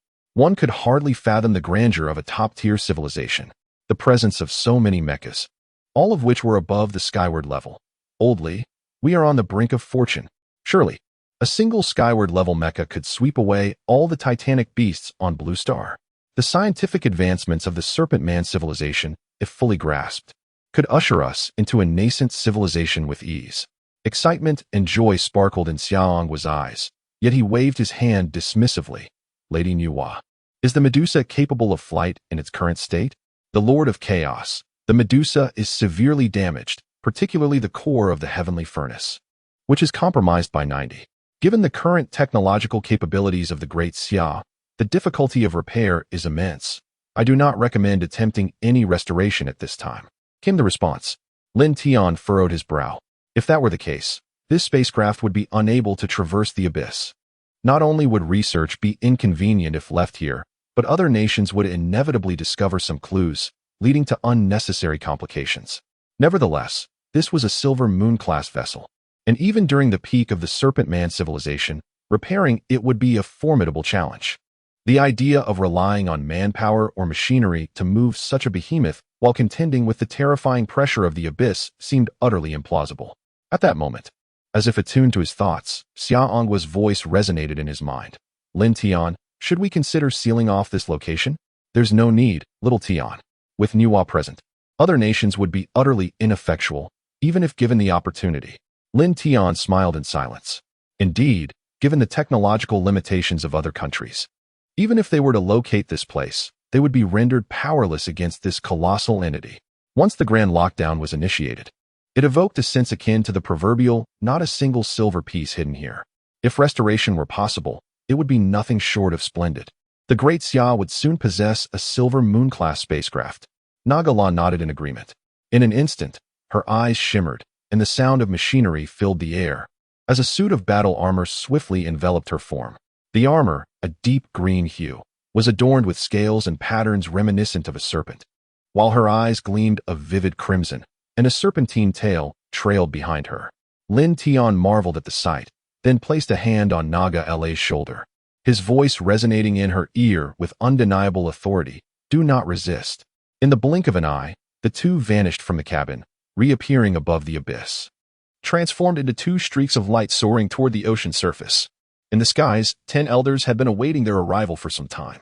Upon seeing Naga La behind Lin Tian, they refrained from further comment. Having access to the shared Nuwa data network, they were well aware of the circumstances, and their hearts were filled with profound astonishment. Chapter 96, Arrangements, Global Genius Battle? From a distance, Lin Tian beheld a captivating silhouette standing still, casting a long shadow under the fading light of dusk. The gentle breeze tousled her slightly disheveled hair, and in that fleeting moment, when she caught sight of Lin Tian, her enchanting eyes sparkled with a glimmer of hope. Unconsciously, a single tear glided down her cheek as she dashed into his embrace. Perhaps overcome by anxiety, her delicate form trembled slightly. Throughout the days of his absence, her heart had remained in a state of turmoil. The series of reports she had encountered online filled her with pride, yet gnawed her with concern, especially in light of the unprecedented upheaval in the Great Xia today, coupled with the thunderous roars of beasts echoing across the seas, each sound narrating tales of peril and dread. The sight of that familiar yet terrifying innate ability, even more formidable than before, sent ripples of fear through her. It was as if the entire ocean of Blue Star had erupted. Recalling that the last time this ability was unleashed, Lin Tian had nearly met his demise. Her heart ached with an intensity that rendered her breathless.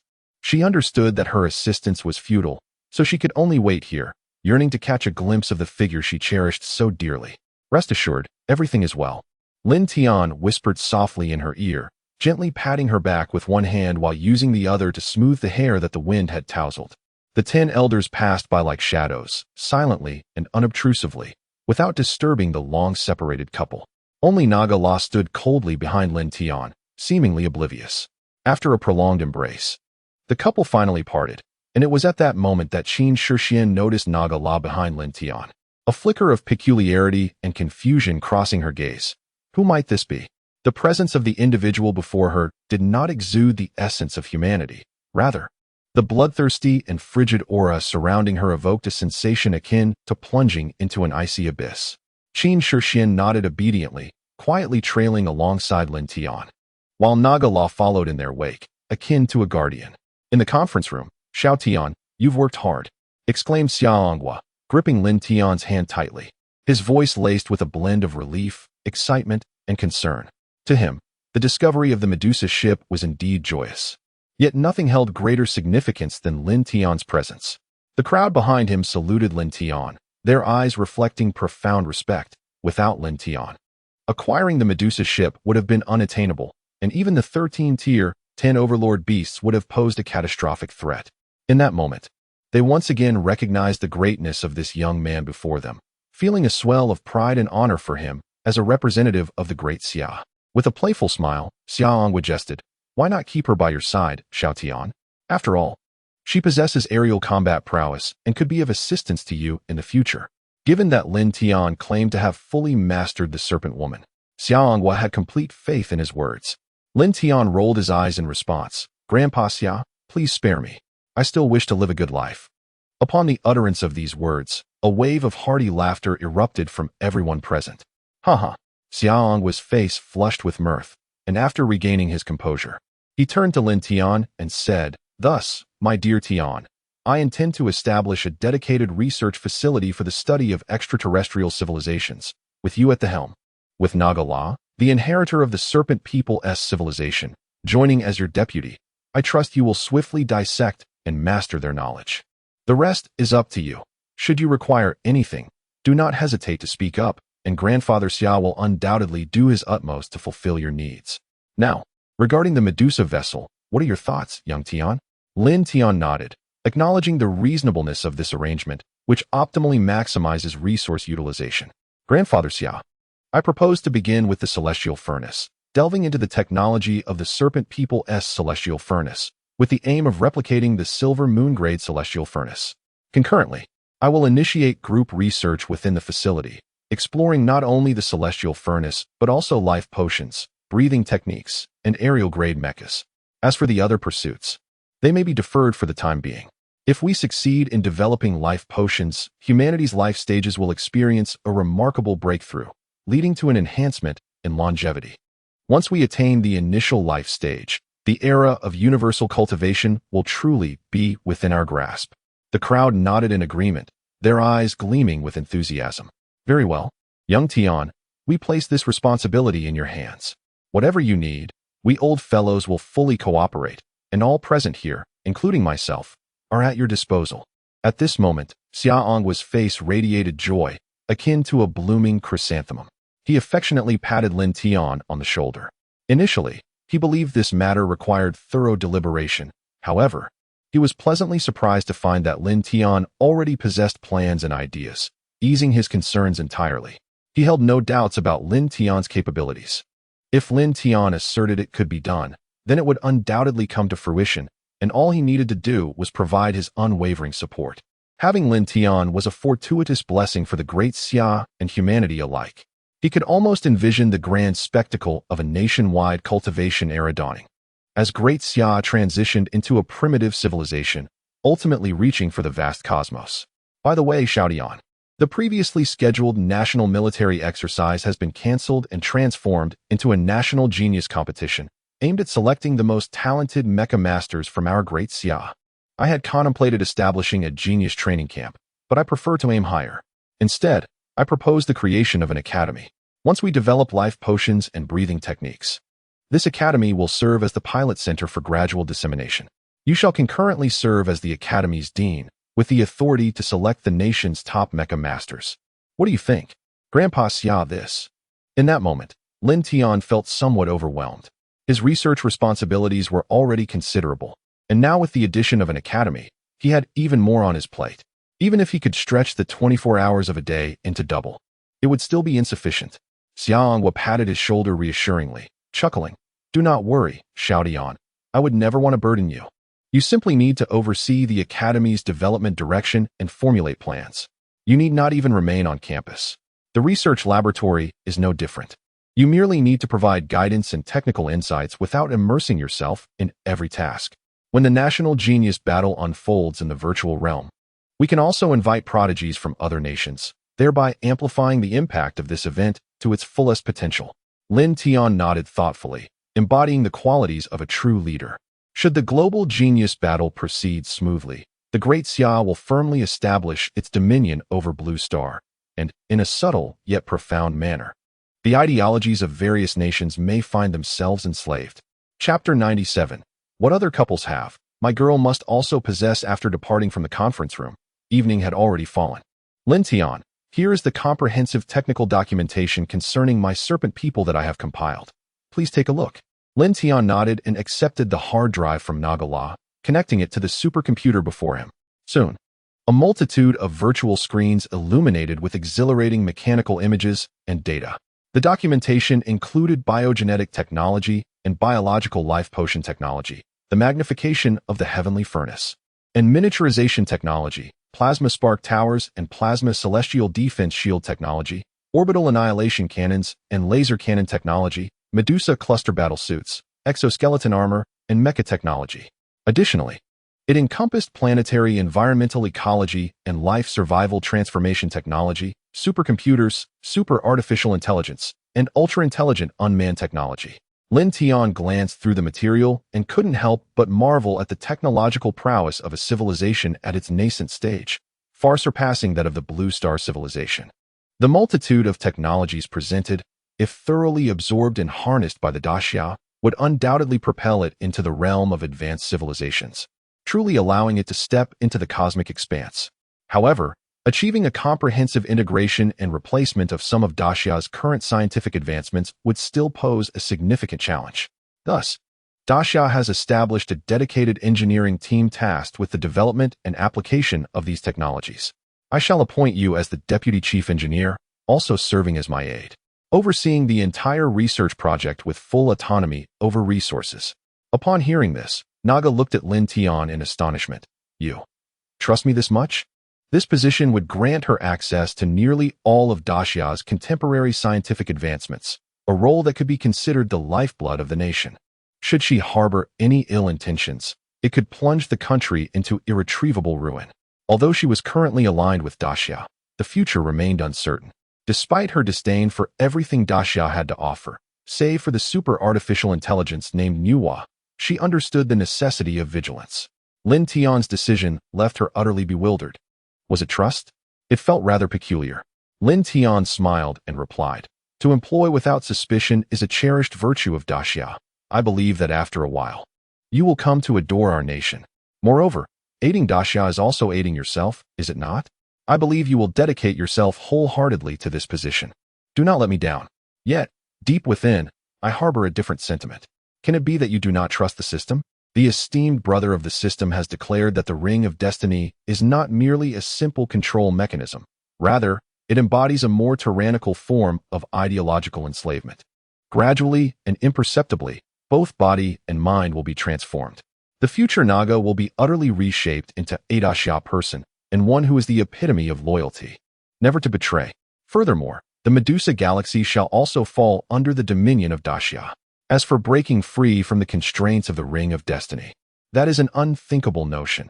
It is utterly impossible, for the brother of the system has stated that the ring can be upgraded at the touch of a button. To aspire to transcend control is but a delusion. It can only be said that the stronger you become, the more exhilarated I shall be, until, in the end, your thoughts are entirely subjugated." Naga's crimson eyes flickered, lost in contemplation. "Very well, go now. Rest well tonight. Tomorrow, I shall arrange for you to meet with the research team to formally initiate the project." As Lin Tian watched Naga's departing figure, he found himself enviously silent. Suddenly, another figure intruded upon his gaze, and as he stared in rapt attention, he heard a playful voice exclaim, "Is one not enough for you?" Lin Tian chuckled as he gently pinched Qin Shishuan's delicate face, exclaiming, "Ah, my dear, your touch is becoming increasingly delightful." With a fierce glare, Qin Shishuan retorted, "Who is your dear? And do refrain from being so handsy. I did not expect your taste to be quite so indulgent. As she spoke, her gaze inadvertently drifted towards the direction where Nagala had just departed. Lin Tian, fully aware of her unspoken thoughts, offered a resigned smile. With his other hand, he gently pinched her, playfully tugging at her. What's this, my dear wife? Are you feeling jealous? Hee, if I can't use my hands, surely I can use my words. With that, his hands transformed from a teasing pinch to a tender cradle, holding her charming face as he leaned in for a kiss. After what felt like an eternity, their lips parted, both breathing slightly unevenly. Qin Shishuan's entire face was flushed, as if she could produce droplets of water from her cheeks. Lin Tian, however, took her hand and led her out of the research facility, and she offered no resistance, following him like a couple blissfully reunited after a long separation. Before long, they had exited the Dragon Institute, standing amidst the vibrant nightlife of bustling streets filled with dazzling lights and throngs of people. Wait for me here. Just a moment. As she felt the warmth slip away from her palm and the figure fade into the crowd, Qin Shishuan stood there, lost in thought, letting the evening breeze caress her face. Time slipped by unnoticed until a silhouette appeared before her. Holding a bouquet of roses in one hand and a cup of milk tea in the other, adorned with a gentle smile.